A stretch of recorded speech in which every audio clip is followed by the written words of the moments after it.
Welcome back to the Saturday of Roses, day two. And I'm here with a very special guest. Would you like to introduce yourself?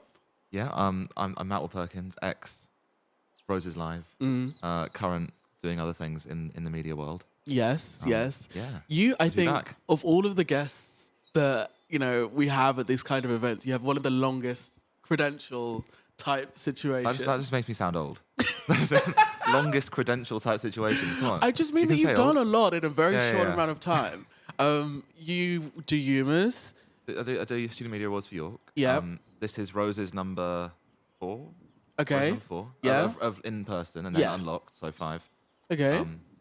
Yeah, it's good to be back. And like Roses is such a cool weekend, and the energy around campus is amazing. Always is. They've done a great job putting on the event, and obviously, all people here have done a good job putting on a show.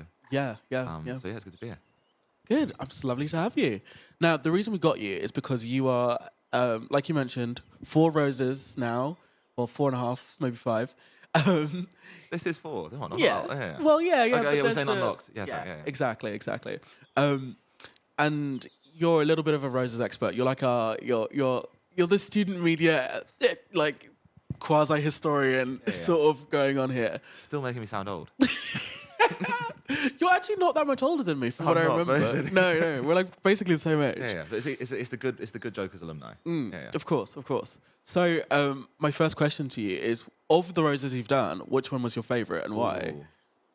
I think for me, like I loved doing Roses in 2022 because we had gone like so long without doing live in-person sport. Of course. And like Unlocked was great, but it is very different, like commentating on Zoom on a stream of people on rowing machines.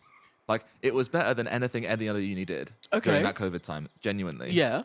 And that was like a lot of the team that were, did Wise to Me things at the time and all the rest of it. But it was like not the same. And so I remember like going into Roses in 2022. My first time was like media doing Roses, and like the buzz in Lancaster, who always do a great job with the event and the show, like was something different. Yeah. And it gets you the Roses bug. Yeah, of course. I do have to hand it to Lancaster. They're very good at like, because last year they hosted, and the whole time, like, it felt like you were a part of something really big. It was really nice. Even the boring sports, like, Go on, list them. list all the boring sports. List the sports you don't like. I'm gonna say darts, and I'm allowed to say that because I'm producing that stream later. But like even things like darts, where it can be difficult to generate an atmosphere. Last year in particular, it was really like we were talking about this earlier. It felt like there was I something was going vision on. mixing that darts. It was Oh like, yeah. Like that's an event that is really interesting to watch. That was one of the best Roses Unlocked events because they don't really have to be in the same place. And then, like Lancaster always do a great job getting outside. I'm sure York will be packing out Hendricks Hall tonight. For Yeah, darts as I well. hope so. I hope so. so. Tonight is like one of the best thought out nights of Roses from like an event side that I've seen. Like, I think doing a big fight night is incredible. It's the thing we get to do in York. They don't do in Lancaster for reasons I won't get into.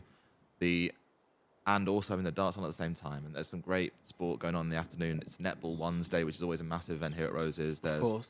some basketball through the day. Obviously, last night was an incredible match. Yep. The basketball, like, great win for Lancaster and so close the whole way through. It's going to be a good day of sport, I think. Yeah, I absolutely think so. I'm really, really excited.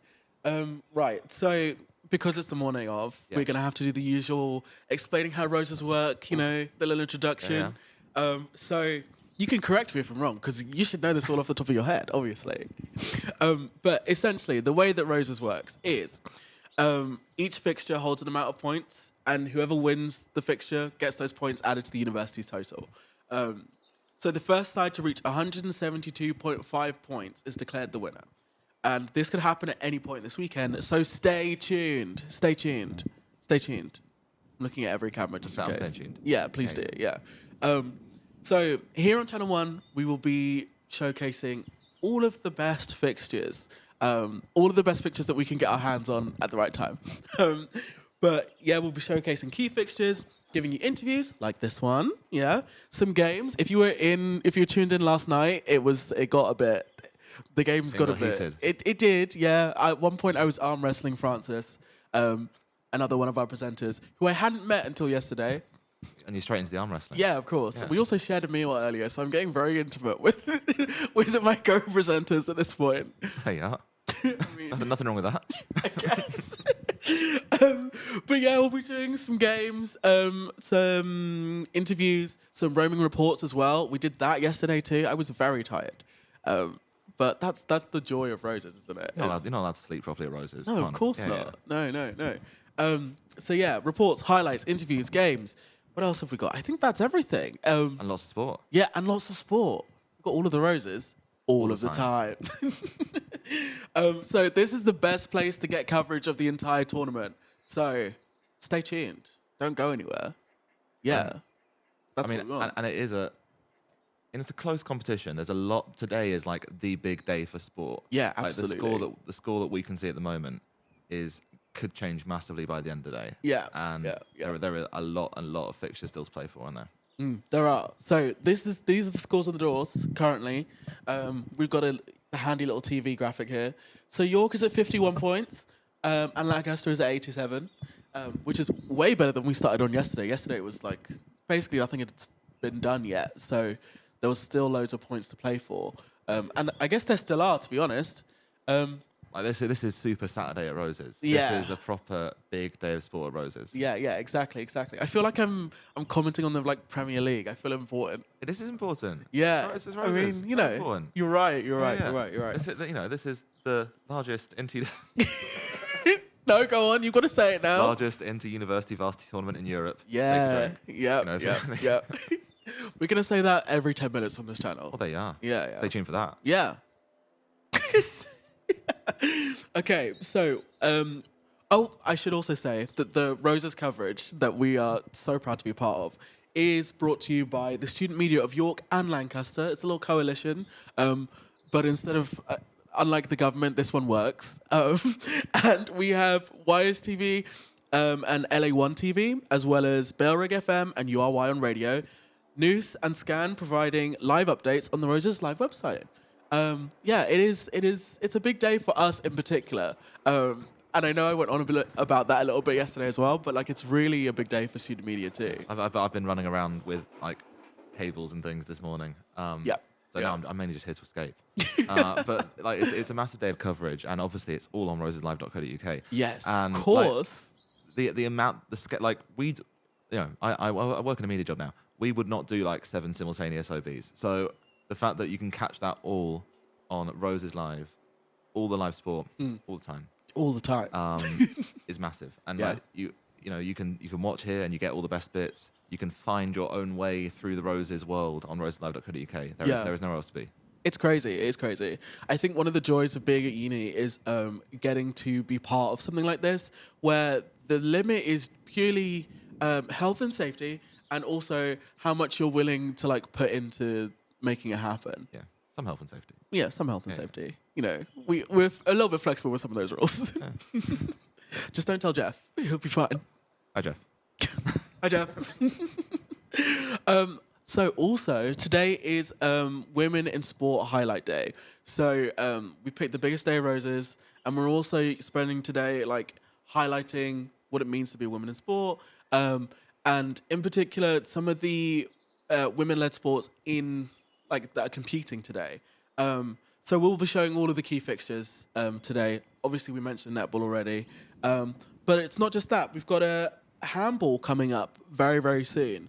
I'll say handball is like, if you don't know handball is like such a high-paced sport, and it's one of the most fun Roses sports to watch. I think one of my first like Roses memories in Lancaster was we were doing a little studio setup in the dance studio on the ground floor of Lancaster, and we sort of threw to the handball. We were watching the handball for like a little bit, and everyone got so into the handball, our entire crew just left and started watching the handball that was in the arena next to us because it got that good. So I think today we're in for a treat with some handball. Yeah. We have to watch that. But yeah, so the first half of the women's handball, apparently last year the score was 31 to York and 9 to Lancaster.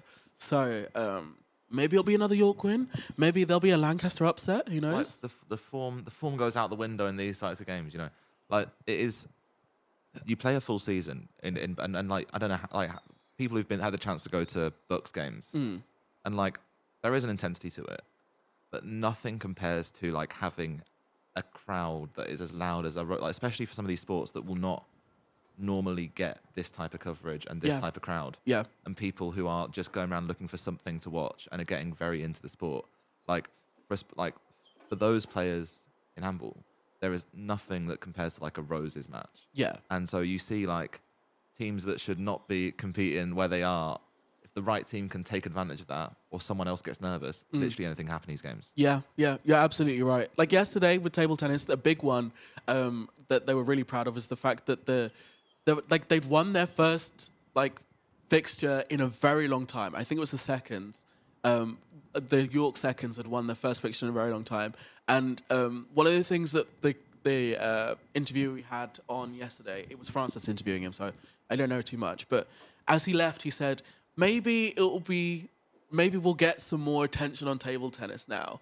And I think that really encapsulates what Roses is all about, is like sports getting more attention that they wouldn't normally get, getting support that they wouldn't normally get. It is a really, really lovely day for that. And someone who's gone along and watched the table tennis and seen York win, if they're from York, maybe they will pick up some table tennis. Yeah, exactly. Like, this could be me in a year's time. Yeah, well, maybe not you specifically. And then that person can say this could be me you in a will year's be time. at work. I will be probably. at work, probably. Unless you've hit retirement age or... Right, so we should probably roll the intro at some point. This has been a very long cold open. Oh, yeah, what's the score? The score is 87-51 to Lancaster currently.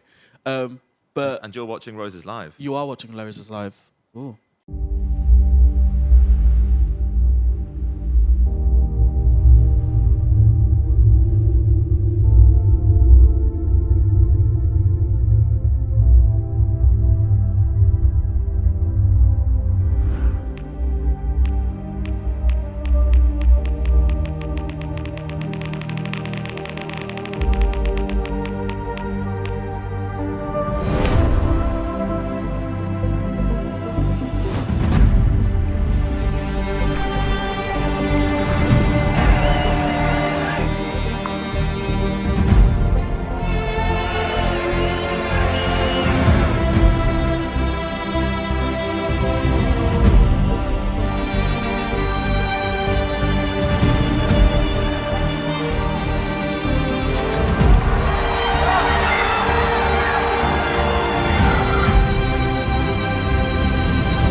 And Lancaster back on the attack. Oh, is that out of bounds, I think? York come forward now with Serpa again now, dribbling forward, gets the shot, and it's parried out. Really good save from the Lancaster goalie. She's really come into this game recently, unfazed by the early setback faced by York. Lancaster come forward again now, still looking to get their first goal on and the they board, do not get it. Do so. Serpa's been so instrumental so far. She, in the centre, number 4, she's been really making all of these plays and just having such a strong, I don't know what the word is, presence in the middle. And we welcome viewers on Channel 1 on Roses Live. You join us 12 minutes into handball. York leading Lancaster 6 goals to 0. They've looked excellent so far. Lancaster really need a miracle to come back into this, as they'll come forward again, still looking to get that first goal on the board. It will fail to do so, and I think it will be another free throw for Lancaster. It's just, I think it's just smashed out of her hands now. I think it'll be another free throw for Lancaster. I think so. York defence playing very strong, but maybe bordering on dirty. Well, they can. That's six goals to win. And that's an excellent tackle from the York defence. I agree. But the ref seems to disagree with me, and there'll be another free throw for York, Lancaster. They'll put it onto that right-hand side, and it's defended excellently, and York will come forward. She's travelling so quick. Has Serpa in the middle, doesn't quite use her, finds Kilty on this side. To Cortera now, back to Serpa in the middle. To Duke now, has Blankenship on her right, doesn't use her. It's an excellent shot from Duke. Sorry about the pronunciation. But it's saved again by the Lancaster goalkeeper.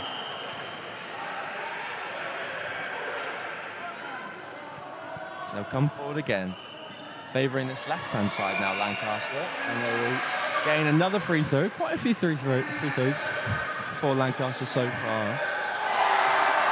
That pass is just too heavy, and York will get a side throw on this left-hand side, and it will go travelling quick. Dribbles forward, excellent save. Brilliant from the goalkeeper. Duke to Blankenship on the right-hand side. Off the post, and York nearly gain it back in possession. Excellent defence from Lancaster, bring it back to their goalkeeper, and they'll play it out from the back again. Both goalies are playing fantastic. There's some really strong saves so far.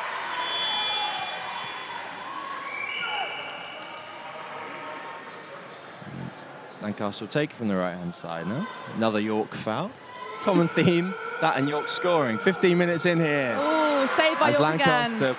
Tests the York keeper, but not quite enough yet. Serpa now to Kilty with a shot. Wow. Off the post. And another shot for York. That's a goal. 7-0. I've lost track how many times Serpa scored so far. Wow. We were told earlier she has powerful attacks and culling set plays, and you can see why they've told us that. Absolutely. I think it's a very strong contender for player of the match there in Serpa. Lancaster on the attack again, coming in from the right. Another save of the York keeper. Hasn't really been tested that well so far, this keeper. Lancaster's halfway through this first half and has shot away. York defence are doing a lot of the work for the goalie, I think. They're keeping a really strong line. Lancaster. Excellent chance of getting there first. Defence on it again. Shoot. It's an excellent interception from Duke as they'll go back to Kilty on this left-hand side. From Serpa in the middle now. To Duke, has Blankenship on the right and uses her.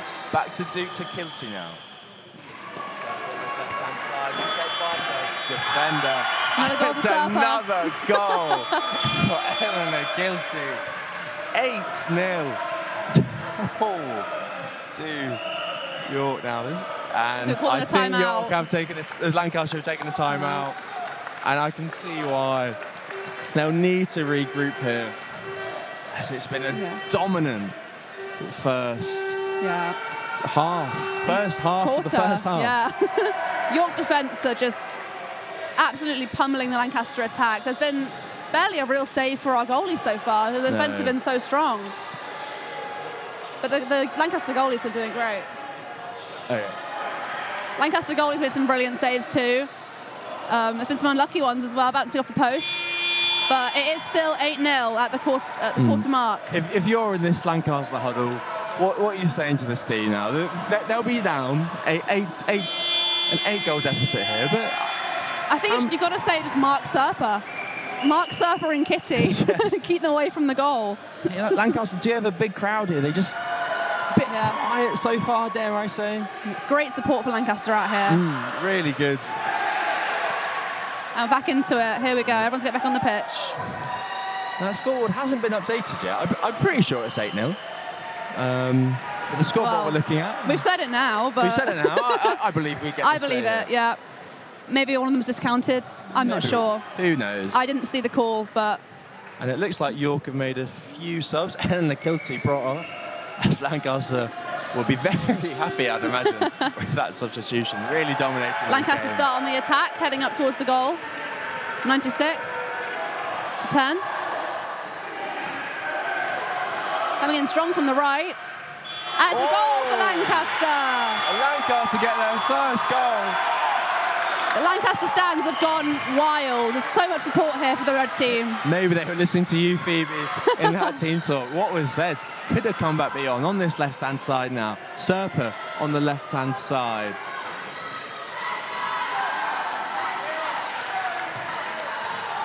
Back to the middle. Serpa now to the left. Back Serpa in the middle now. Oh, I think that's another free throw for Lancaster. Oh no, for York actually. Sorry, my correction.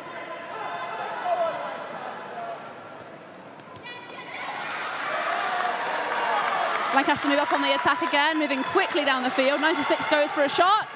Oh, just over the top of the goal for Lancaster. Lancaster started this second half of the first half really well. They've come back with a vengeance for the second quarter. Nothing to lose. Not how they wanted to start the game, but definitely how they wanted to restart after this timeout. There's no reason they can't bring it back in the second half of the game. It's a long sport. Still at least another 45 minutes here as Serpa finds Honeyman on the left-hand side. Another save from Lancaster's goalkeeper. Wonderful. And the Reds travel back up the pitch, taking their time, controlling the ball. It was just they've clearly regrouped in this huddle. Definitely. It seems like they're regrouping on the pitch field as well. And they get it Coming to in from the right side, and the shot Oh, unlucky. is Another not good, Lancaster but they free will- throw? I believe so. I think it was just punched out of her hands, and the referee gives Lancaster the benefit of the doubt there. As it's intercepted, possession. coming forward from Serpa. Serpa with Brilliant the shot. Serpa with the goal again. Beatrix Serpa. Lancaster cannot stop her, and now York have 8. It'll be 8-1 to York. Yeah. Coming forward now. That's not what Lancaster needed. They had a bit of momentum in this game. They just need to do what they were doing before Serpa's last goal. As they come forward again, taking Another their shot. time, and another shot Oh, off, and it's just to unlucky. the left-hand side of the goal. As they'll come forward again. Honeyman on the right now. Back into the middle. Harper. Back to Harper on the right. Looks to get a shot in. Oh. And I think she just stepped her foot into the goal crease. Lancaster on the right, moving up slowly. Oh. Bit of a scuffle on the right, getting ready to shoot. 96 in the middle. We do have confirmation. It is 9-1. I'm not sure what the scoreboard is saying. Oh. Hopefully it's saying 9-1. It's good to know that we do know how to count. That is reassuring. My maths A-level really coming to good use. As Honeyman has it on the right-hand side. Has Harper to her right and uses her. Honeyman in the middle again, over to the left.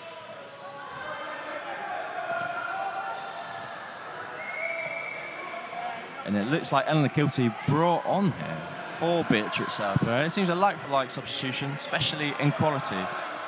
As Harper has it on the right-hand side, forced to go back to for the restart. And she does. Back over to the left, making a Kilty shot. now. Oh. Confident saves from the goalkeeper there. Lancaster on the attack again. Refs called it. Again, adjust the foul. York is fouling a lot more than Lancaster, I must say. But it's working. 8-1 to the good here. 9-1. 9-1, my bad. 9-1. See? Maybe I can't count. Lancaster will take their time, and the shot comes in. It's an excellent save from the York keeper. And she will play out yet again. York coming forward. A bit more pace to them now as they pass just behind Eleanor Kilty, though. They're coming forward. On the left. Sure. Just get down to it.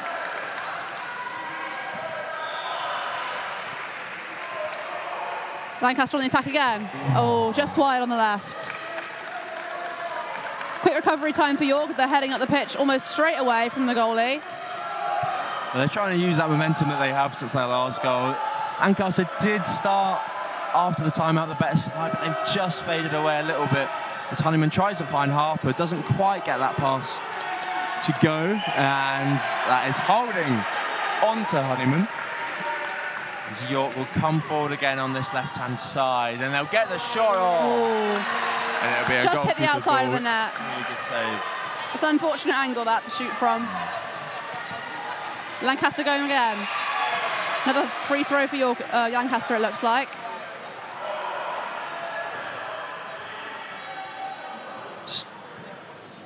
Lancaster still taking their time 96 here. on the attack. Number 96. Oh. It's deflected again by the defence. Lancaster seem a little bit frustrated there. Just lack of options for them going forward so far. Unlike York, who come forward again. Harper now. Back to Honeyman. To Kilty now. Back to Kilty in the middle. The pass is just behind her. She'll run back to get it. And she will. Kilty to Honeyman now. Honeyman coming on this right-hand side. Looks to get the shot away. Saved by Lancaster's legs. But it goes back. Back to Honeyman now. Gets another shot off the post. But it's still in York's possession, but it comes off her foot. And the shot is good. Really excellent shot, but it just Fortunately, after the whistle, so it does not count. But that was a great shot for number 22. Lancaster come forward again now. Still looking to get their second of the day now. Crosses in, and I think that was a cross, not a shot, and it was not good. But it's another free throw for Lancaster. Not too sure what the referee's decision was there. But York have had their best ever season, they said. You can see why. They've looked phenomenal today. There's another shot from Lancaster. Yeah, they were third overall in their tier of Bucks this year. They've been playing excellently, and as I said earlier, did beat Lancaster and Roses last year, the women's team. And it's sorry, that was Kitty again. Got distracted. Going forward now, Lancaster get the shot away. Just wide. It's just on that right-hand side.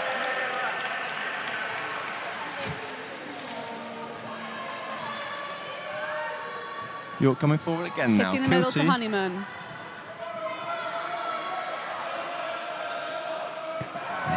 Pass just too heavy, and Lancaster will regain possession again with the goalkeeper now. Lancaster moving up the pitch, getting ready.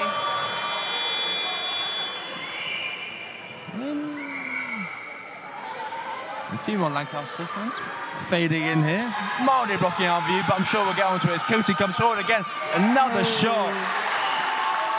And it will be a free throw for York. I think just pushing from that Lancaster defence, and Kilty, no, apologies. It will be Byrne to restart. Back to Kilty now. In the middle. Finds Honeyman on the right. Has Harper there. Doesn't use her. Saved from the Lancaster goalkeeper. Back to Byrne to Honeyman. York free throw. It'll be another free throw. They'll take it quick. Byrne now. To Honeyman, to Harper now. Tight angle. Forced to go back into the middle. Honeyman. Kilty. Oh, again, that pass just a bit behind that left-hand side attack for York. And Lancaster will regroup yet again. 24 minutes in here. York leads Lancaster 9 goals to 1. There's another shot. Saved by the goalie. For Lancaster. Does not. Kilty moving quick down the pitch. Oh, fantastic save from the Lancaster goalie. Shot, and I'll get my first touch of the game. That's good to see. Kilty will restart from the right-hand side. Byrne now looks to get a shot away, and that definitely is holding. And it will be a free throw. Kilty now onto this left-hand side. And it gets a shot away. Ooh, just a bit too tight of an angle there. Deflected over the top of the goal by the Lancaster goalkeeper. And Lancaster moved the pitch again, back in formation. They need a goal here. Number 9. Oh, York defence again. Another free throw for York, sorry. Lancaster, my apologies, and the shot is tame. It goes to the left-hand side of the goal, and York will play out from the back yet again. Slow few minutes we've had here. Been a while since we had a goal.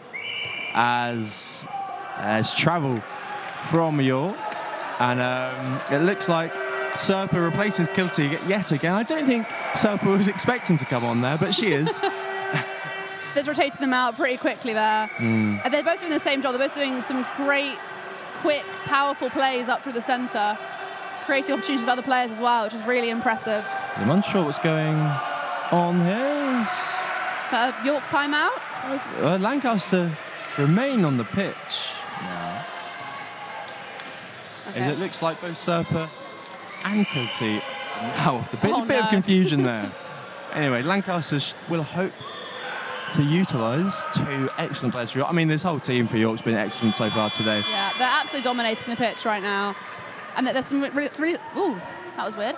There's some really strong plays from some of the Lancaster players, but not to the same consistency as there have been from the York players. Honeyman tries to get a progressive pass. A really good interception from Lancaster as they'll come forward quickly now onto this left-hand side. Look to get a 20. shot off, and it's again. Unlucky for 20 from Lancaster. But guess what? It's another free throw for Lancaster. This common theme so far today is Lancaster. That is definitely holding. And no penalty given. Lancaster attacker down. Back up again. Lancaster come forward on this left-hand side, back into the middle now. That should be holding again, and the referee agrees with me. And it is again. Slowly getting the hang of this handball thing. 4 minutes to go in this first half. Lancaster with the ball on the right-hand side. York lead 9-1. I believe we're still on Channel 1 on Roses Live, so thank you for joining us on this. York have looked excellent so far today. Lancaster just can't quite seem to get going so far, I'd say. Would you agree with that, Phoebe? I would agree. I mean, there's been some great plays from number 19 of the Lancaster side. Some really good attempts at goal, but the York goalkeeper is just a bit too strong. And they're on the attack again from York. Neve Honeyman has it now. But onto this left-hand side. York look to get a shot off. And they do. It's saved again by the Lancaster goalkeeper. Really come into this game of late. Has not looked like anything's going to get past there. York do regain possession. I think might have been a few feet involved there as they'll come forward on this left-hand side now. But Honeyman in the middle to Byrne now. Back to Neve Honeyman. Shots away, and the goalkeeper gets down to her right-hand side really well. Lancaster come forward again. If Lancaster can get 1, maybe 2 goals just before this half-time whistle, this game could be very different in the second half. Could have very exciting. It's unfortunate. Last half an hour. It's unfortunate that there wasn't any subs on the Lancaster team because this team could use a refresh. There's been a lot. They've been beaten down a lot this first half, and probably it would help their attitudes if they could get a bit of a fresh start second half. Oh, it's an excellent finish. Another goal for York. I think that's Beatrice Serpa. She's come back on and instantly back in the goals. This is the advantage that York have with so many subs. They can just rotate them out whenever they need them for certain plays. York do get into double digits, I believe. As Lancaster have it in the back of the net, it won't count though. And Lancaster fans not happy. Outrage from the fans. The referee thought they were doing them a favour there by giving them a free throw. Not at all, as they'll get another shot. There's a shot for Lancaster. And they'll get that second of the day. And Lancaster fans on this left-hand side of me will now have something to celebrate as Kilty comes forward. Can they get one more before half-time? Oh, they would hope aggressive so. tackle. And it's off the Lancaster forwards' feet. Good And Honeyman there from the two comes players. forward. Serpa now onto this left-hand side. And there's a pass back to Serpa, just too heavy. And they will regain possession on I believe that's about the halfway mark. 90 seconds to go in this first half. On this left-hand side now, York get another shot. Ooh. It's low and it's saved. Back to Serpa. And another goal. Let's extend I think we need a separate Serpa scoreboard just for her goals. 11-2 to York. Can they get one more before half-time? No, over the top. Lancaster shot just over the crossbar as York will come forward yet If they could get one more goal before half-time, I think that would really help improve morale in the team. Harper now to Honeyman. Honeyman's pass gets to that left-hand side, but they can't quite control it. And Lancaster will have it on that right-hand side. The keeper takes long now, but it's a poor pass. And York regain possession. Here come York yet free again. throw. Honeyman now, back to Serpa. On this left-hand side, Back to Serpa Serpa in again. the middle now. Honeyman is available, as is Harper. Honeyman doesn't use her. And the shot Straight off the at goalie. the keeper. Lancaster will come forward. Just 20 seconds to go in the second half. A goal Number now 19 coming in for an Lancaster attack. could be huge. Oh, just missed another Lancaster goal. It's a good shot. Just the keeper gets there. And I think that actually went out for a throw-in for Lancaster here. As the referee wants that throw-in to be taken again, it seems. And there is the half-time buzzer. Wow. York leads What a first 11 30 goals minutes. to 2. They will be pleased with that. Lancaster less so. Thanks to Eleanor Kilty, Beatrix Serpers, many goals. They have looked phenomenal. I mean, the whole team at York have. I don't know how Lancaster can come back into this. I think you really have to compliment both goalkeepers here. I think Lancaster goalkeeper was very unlucky with those goals coming in, but she's made some fantastic saves as well. And York goalkeeper, incredibly solid. The defensive team on York is very strong. I'm not surprised that. Hello and welcome back to the studio. What a fantastic game that was. Yeah, it was. It was a really good game. So just to recap on the York general scores, we are currently sitting at 51 points, whereas Lancaster is sitting comfortably at 87. Yeah, it's anybody's game today. We were talking about this, how it's all to play for right now. Absolutely. It's the kind of uncertainty you get when you put an unstoppable force up against an immovable object.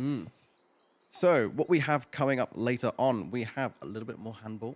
Yep. So a bit more excitement there. Some football. So if that is up for you, then that will be coming soon. And basketball coming very soon as well. Yes. So yes, we will be showcasing a lot of women's sport today, which is going to be a very exciting day. It's just a shame it could have been a little bit hotter. Don't count your chickens before they hatch. That's because true. it's going to get hot today. Not as hot as yesterday, but you know. Well, I decided to wear shorts and I cycled here, so I you're was freezing already cold. freezing cold. Yeah, so yeah, I'm yeah. sure hoping it does heat up at some point. I went on a hunt for some tea earlier, and that's warmed me up. But I finished the tea now, so I'm cold again. I'm so lucky in our department. We just have tea stacked in different shelves everywhere. So occasionally you just find a tea bag, stick it into a cup. There you go. Right, Obviously. you're right. You were talking about the men's 2 basketball. That's Yep. what's coming up next, right? Yes, men's 2 basketball in a few minutes. Yes. And last night there was that really exciting game in the opening Very ceremony. tense game, yes. It was. And I remember I was watching, and in the last couple of minutes, like the whole game was like, it was just building to that moment. The last couple of minutes, the last quarter, they called timeout with like less than a minute to go. It's like those two teams were destined to go up against one another. In that one final section, it was like everyone's wondering, okay, which of them are going to win? We can't really tell. Yeah. Either of them could score at this point, but with that just final 2-pointer that York accidentally missed. Yeah. It's so irritating. Yeah.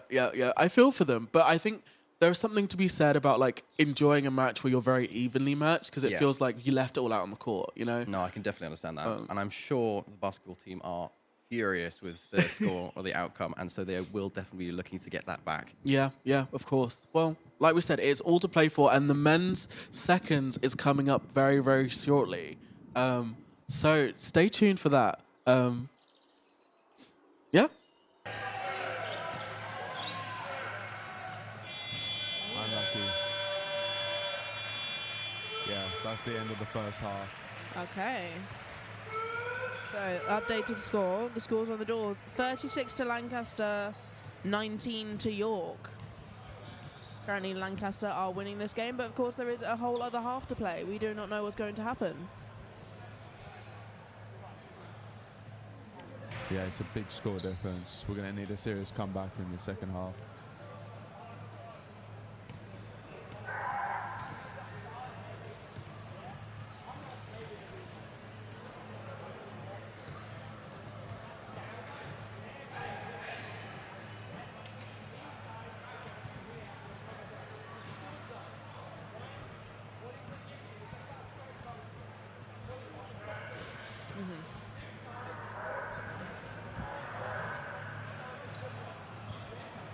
Okay, so while halftime is going on, I can discuss with you a few little fun facts about each team.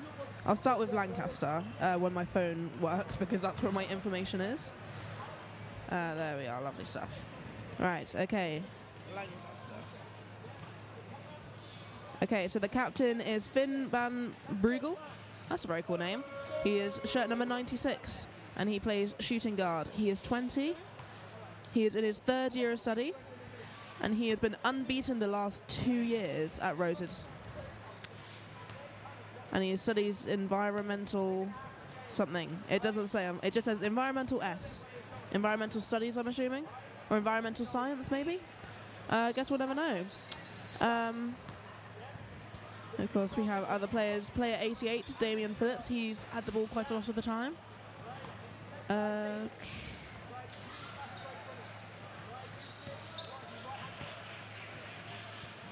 Currently, I can see player 90, which is Sean Adeyemo. Sorry if I'm messing up these names. I'm very bad with pronunciation. But yes, currently I can see him trying to shoot. I can see player 93, which is Ted Bathu.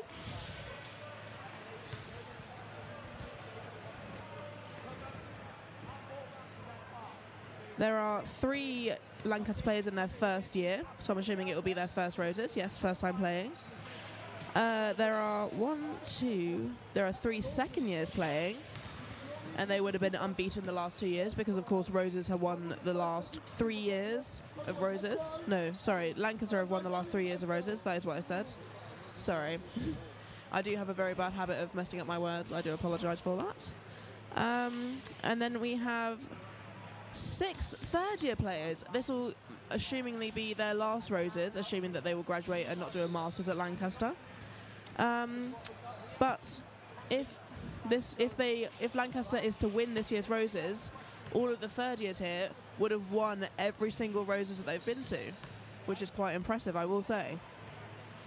Okay, I'm going to move on to some of the York players now. York are on the other side practicing some shooting. Okay, so of course the captain is Kai Foster-Wilson. As I said earlier, there are signs saying "Kiss me, Kai." Must be a popular guy. He is point guard. He's also captain.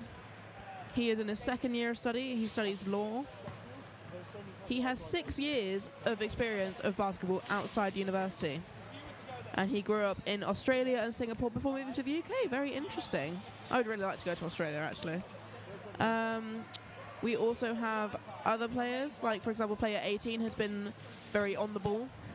I see him a lot attempting to shoot, and I'm sure you do too. This is Joseph Berber, or is his preferred name Berber.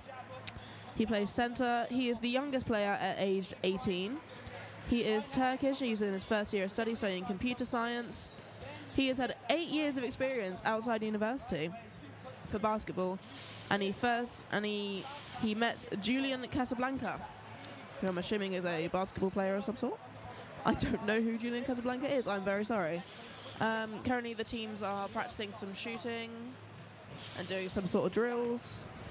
So yeah, very interesting. We've got 1 4th year. No, sorry, 2 4th years playing for the York team. We've got a lot of first years playing, so this will be their first Roses, which is very cool. We've got 1 3rd year and 3 second years for the York team. And of course, if Lancaster win this year, this will be the 4th year that they've won in a row, which is the first time, that will be the first time that has ever happened that a team has won 4 times in a row in Roses in all of its 60 years.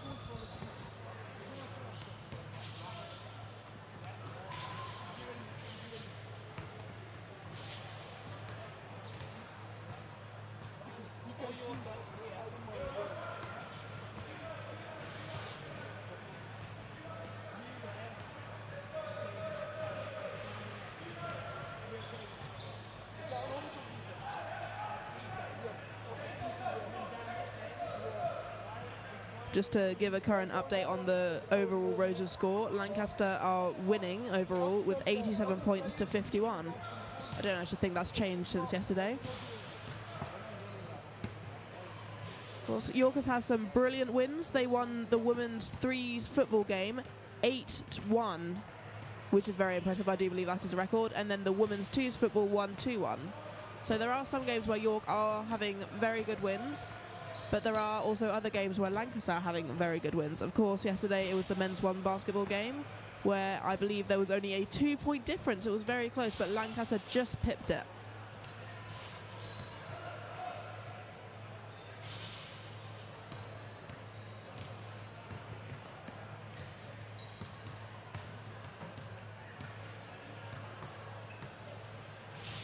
They're still practicing drills during the halftime. Well, Lancaster are practicing drills. York are currently having a bit of a huddle.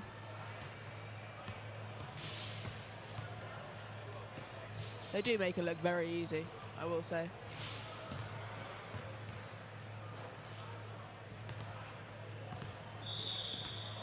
Oh, a whistle has been blown.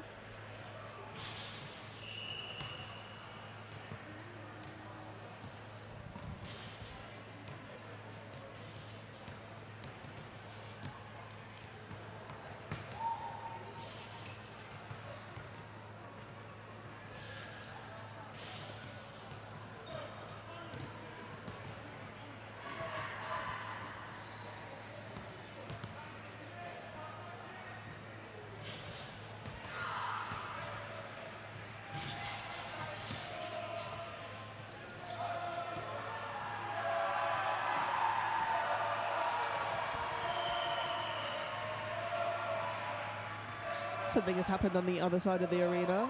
I have no idea if you can hear that or not on the microphones, but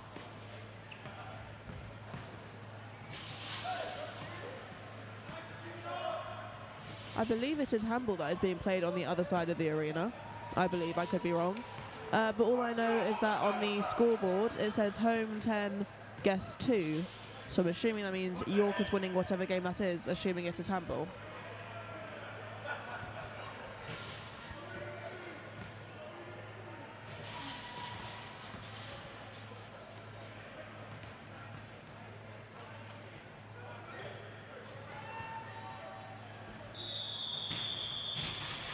A whistle has been blown. The referee is urging people to move to the side. Well, H4 makes another attempt.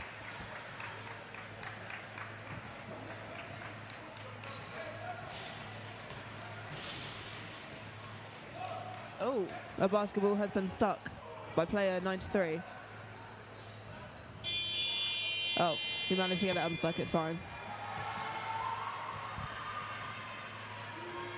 Okay, both teams are currently having a huddle. I think they are sharing a few tactics and having a well-deserved rest, I believe. Welcome back. So, the score on the door for the basketball is currently 36 to Lancaster and 19 to York. So, Still a very tense game. They Yeah. they could make it back, but yeah, at yeah, this they point, could. very good job to Lancaster.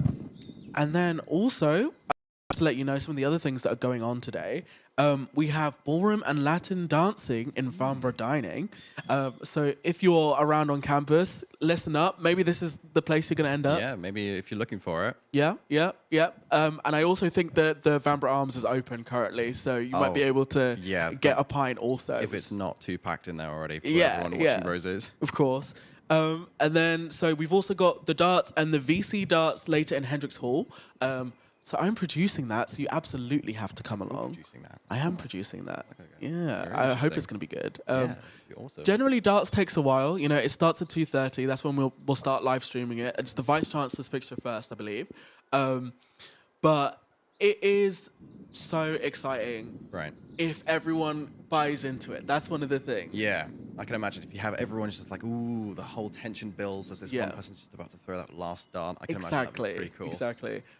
There is a lot of maths though, so you know, Oh, is there? maybe I should get you down there. You'd like it. Maybe I might. Yeah. I might be good at that. There's actually a 0% chance of them hitting an exact spot on that dartboard. That's a Oh, fact. wow! Do you hear that? yeah. Someone tell the Chancellor. That's a fact. It's taught in the Intro to Probability course. But yes, Interesting. Right. If you What else are- have we got on?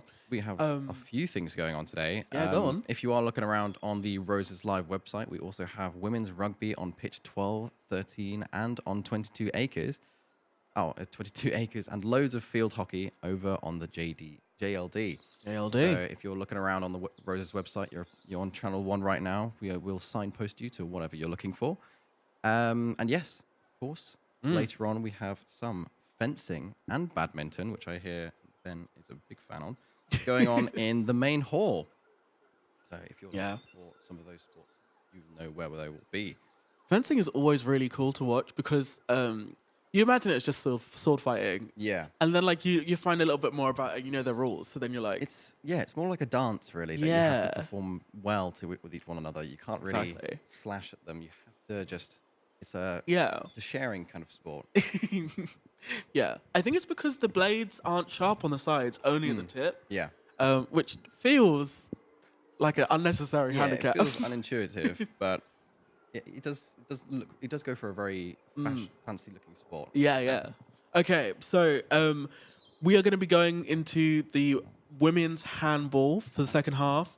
And the score at the end of the first half is 10 to York, 2 to Lancaster. So stay tuned, that's coming on now. Hayden Lancaster will come forward quickly. Excellent dribble, Shoots! shot away! Goal for Lancaster! 12-4. Number 96 is absolutely killing it in the attack right now. Yeah, she is There's another goal. really bouncing off this Lancaster support to our left. 3 I'm sure yeah. you can hear them. 3 successful shots for her already, 1 disallowed.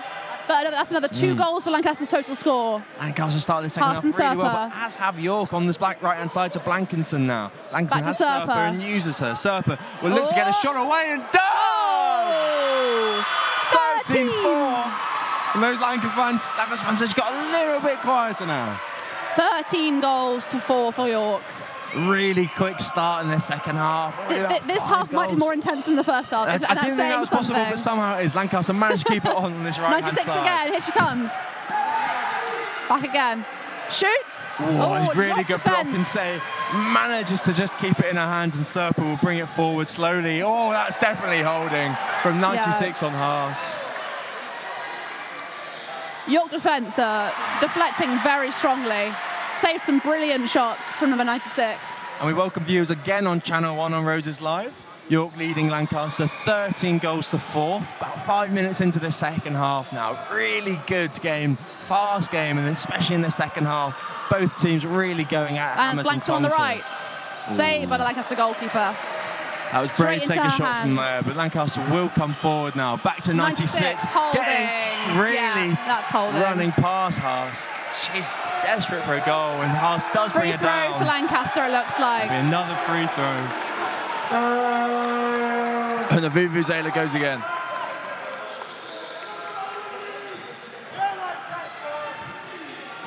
Lancaster 96 now, again. 96. Tries to get Holding, past the yeah. defender, and that will be holding again. Another free throw for Lancaster. Foe and On the edge of the Serpa York box. with that foul. Back to 96. Can't quite keep hold of it, and Foe manages it. Coming Serpa in the forward middle. now. Serpa Oh. onto this right-hand side to Blankinson. Blankson. Manages, just does keep it in play really well. The pass is and just drops it. behind the right-hand side for York. and Holding. That's 96 again. Just really goes into that York defender.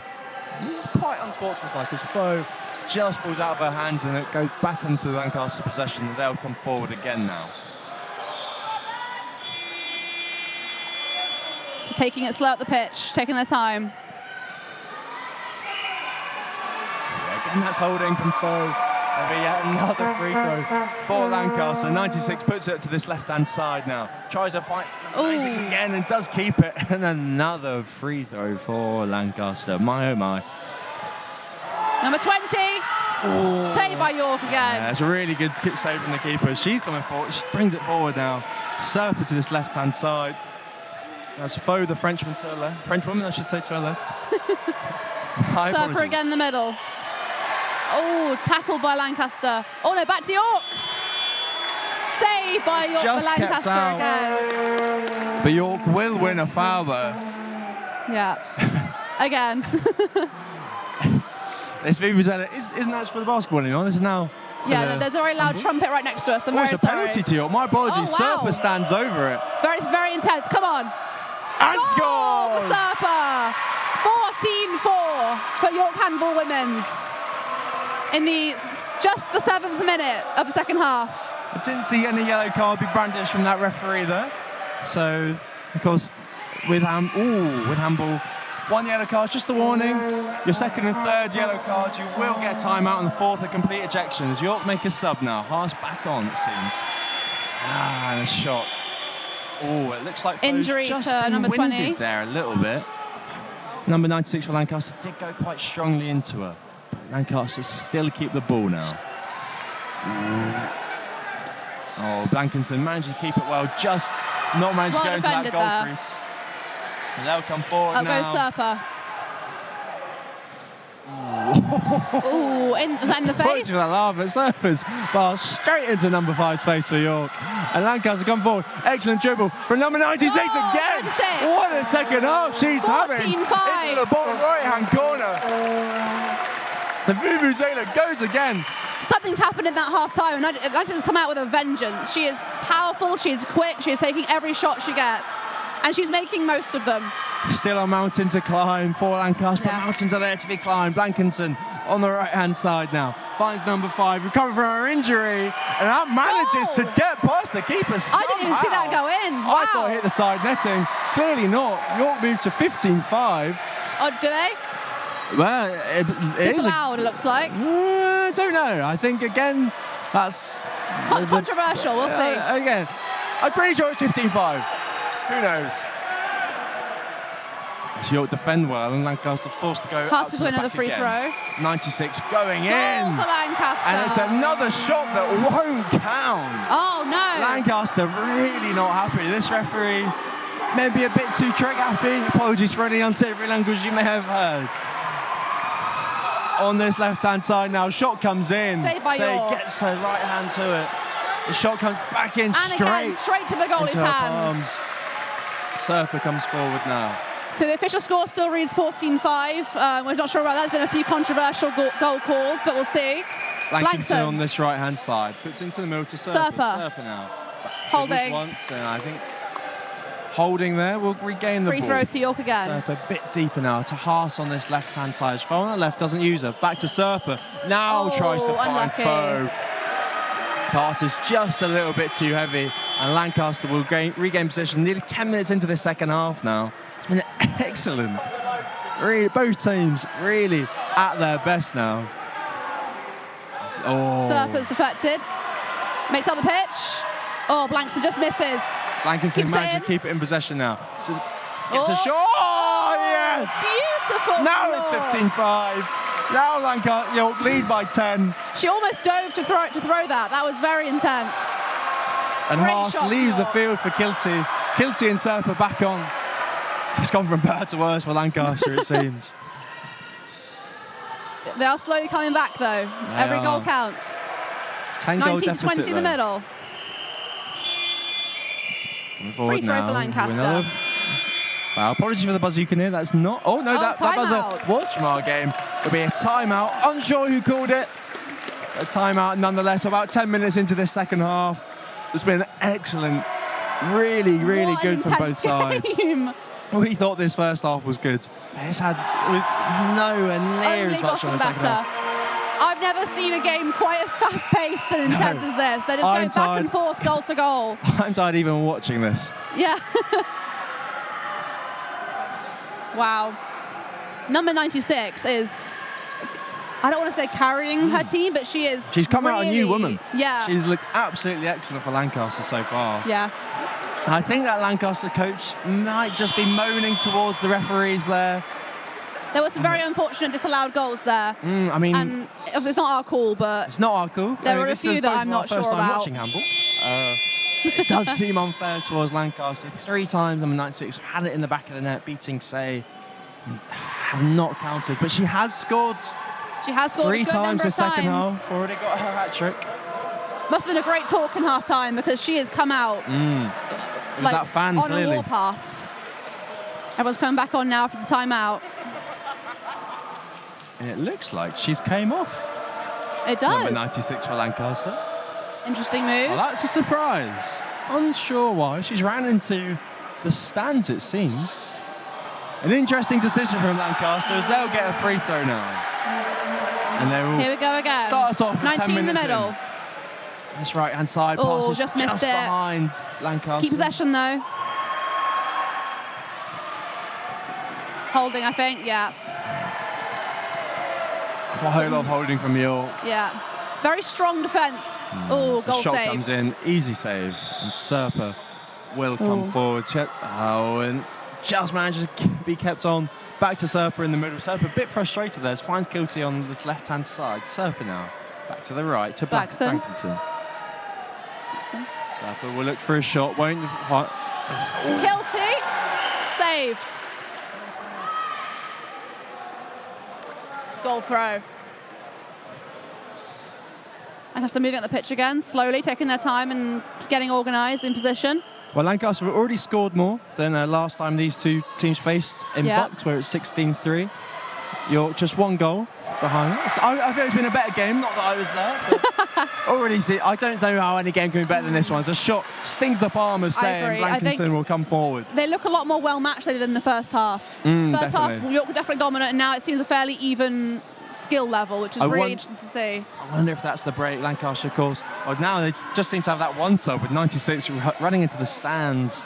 Yeah. York, Serper on the edge of the box. Going forward now. Saved again by Lancaster. And that was foul with the shot, the Frenchwoman. Coming forward again, Lancaster. Onto the left. Just managed Blankinson, that is holding. And then yet another free throw for Lancaster. Coming forward now, have space on the right-hand side. They do use it. The pass is a bit too heavy. She'll be forced to cut it back, and she does. And that again is holding from Kilty. Another free throw for Lancaster. The referee tells them to come just back a little bit as they get this back underway. It's a dangerous game to keep playing such a strong defence, because eventually one of these free throws could result in a yellow card or even a goal. So although it is working for York so far, there's a lot of holding calls here. It is getting a bit much. Saved by York again. Say looks really, she Quick makes herself up to the really other big in end. this goal. So from our angle here, it doesn't look like anything's ever going to get past her. No. York Absolute free excellent, throw. as has this Serper. whole York side. Finds Kilty on this left-hand side. Kilty to foul back again. to Kilty to Serper now. Looks to get a shot away. Kilty does! Oh, doesn't make it. Just on the right-hand side. Unlucky. It's goal throw. Back to the start. Lancaster needs, I'd argue maybe it needs to hurry up just a little bit. They do have 10 goals to somehow pour back. And they have space on the right, it's not used, and they'll go back into the middle now. Back onto this right-hand side, shot away, it's tame, it's the goalkeeper's ball. And the goalkeeper... Oh, Lancaster gets position again, Too quick. heavy of a throw York take it. forwards, and it'll be a free kick for that. Free throw for Free throw. Lancaster. Too much football. You and me both. Good save from the goalie. Okay, this number 7 for Lancaster. Her shots maybe just a little bit too tame. If you get a little bit more on them, Say doesn't look like she's going I to would be agree, beaten they're a by bit them. weaker than, say, number 96. There's some, I would say easily saved, but not as hard to stop. Oh, it's an excellent shot from number 5. Throwing her Falls full down to body. the ground for it. That was a full body throw. But I think, Attempt on goal. I think it will be another penalty for York. That's why she fell to the ground. Kilty taking, it looks like. Eleanor Kilty will take it. The left back. Saved.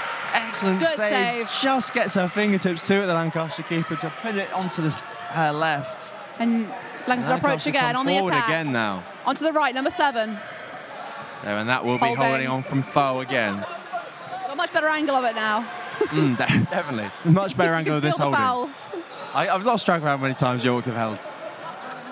Number 9 on the edge Come of the forward box. now, holding. and again it will be holding from York. Going to be yet another free throw.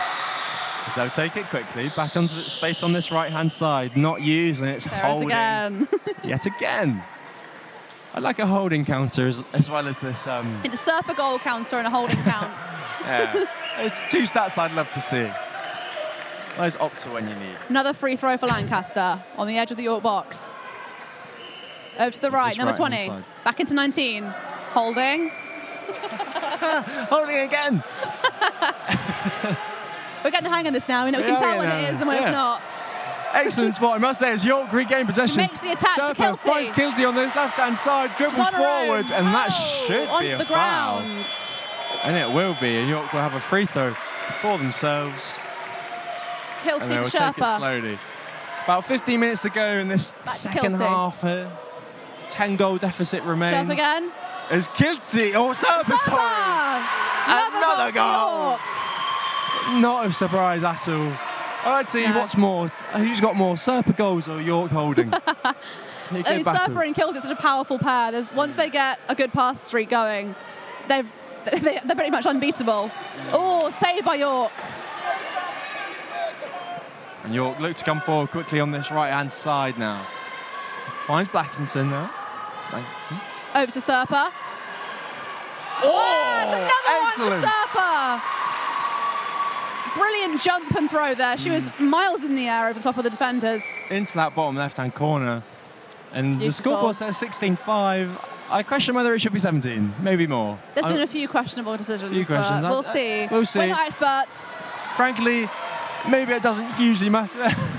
York looked to... At this point, we don't really quarrel about the scoreline. I don't want to jinx it, but York do seem to have at least one hand on these 4 points. York have been dominant from the start, and it's not likely to change in this last 15 minutes. Coming forward quickly, Lancaster now. Holding. We're holding yet again. This time by Eleanor Kilty. Quick attack from number 19, straight in there. Another foul. I do question where number 96 for Lancaster has gone. Yeah. Just ran into the stands. Hopefully not an injury situation. No, she was looking excellent for Lancaster. And it is noticeable that ever since she has come off, Lancaster maybe just look a little bit more tame. I think They get another free throw due to holding, and they take it. Has space on the right-hand side. Number 20. And it is used, and she runs into the goal Off crease. post. And it will be York's ball. They come forward quickly now. Serpa again. Ooh, misses. And Blackson. Oh, no, whistle was called. Just went out there as Lancaster will come forward.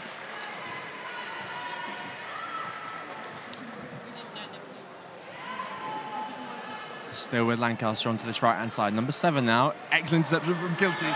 And she comes forward despite the holding from the Lancaster defence. Still with Kilty. And another Kilty goal again. for Eleanor Kilty. 17-5. Finds that Wow. bottom left-hand corner. Really 17th excellent minute. dribble. Gets past her defender. 17 goals in 17th minute. And Lancaster make another substitution. And York have Langston beat, holding there, I think. Yeah, York free have throw. beat their goal count from last time these two teams faced. Yeah. Both teams just constantly going goal to goal, end to end. There's been barely any break for either of the goalkeepers. Here's Surfer again. Shot away. And it's a shot. And another goal. She's done it. And 18-5 to York. A really good breakaway from Beatrice Surfer there. Serpa and Kilty are unstoppable. When they're in the middle together, passing back and forward, and then one of them gets a shot, there's nothing the goalie can do, unfortunately. But Lancaster are back on it straight away. They haven't kind of lost momentum. Fighting front end of the box. 7 on the right. Into number 6. Oh, scrabbling for the ball. Has to keep possession. And back out to 19. Regroup.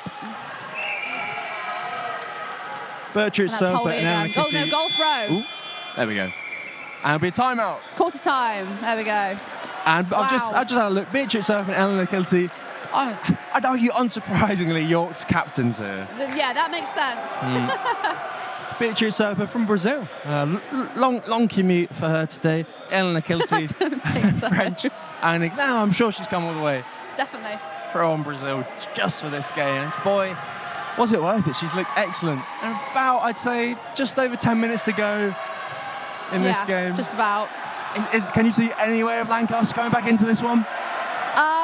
I don't think so. I mean, Very although blunt. they seem a lot more matched this half. There's been a lot more pressure from Lancaster onto the York defence, especially with number 96 scoring some great goals. But making up 13 goals in 10 minutes doesn't seem feasible to me. I think they can definitely get some of their dignity back. They've played phenomenally the second half. But a Lancaster win in this game doesn't look likely at this point, unfortunately. Just important for York to not get complacent. Yes, Definitely. they do have a 13-goal lead, but I reckon anything can happen in Handball. They've been giving away a lot of free throws, and anything could happen for one of those. So we should watch it a little Especially anything can happen in Roses, as York still lead 18-5, and will hope to get another 4 points onto this Roses chart. And York coming for one last huddle, as we have 11 minutes and 2 seconds to be precise to play. It'll be York to get us back underway after that timeout. Eleanor Kilty. No, not Eleanor Kilty. It'll be Can't see the number from here. Hannah Bryan. Hannah to get us Bryan. underway. There we go. Kilty on Straight this to left-hand Kilty. side now. Back to Serpa. Haas on the right. Serpa again. Serpa now to Kilty on this left-hand side. Taking their time organising, getting in position. Haas again.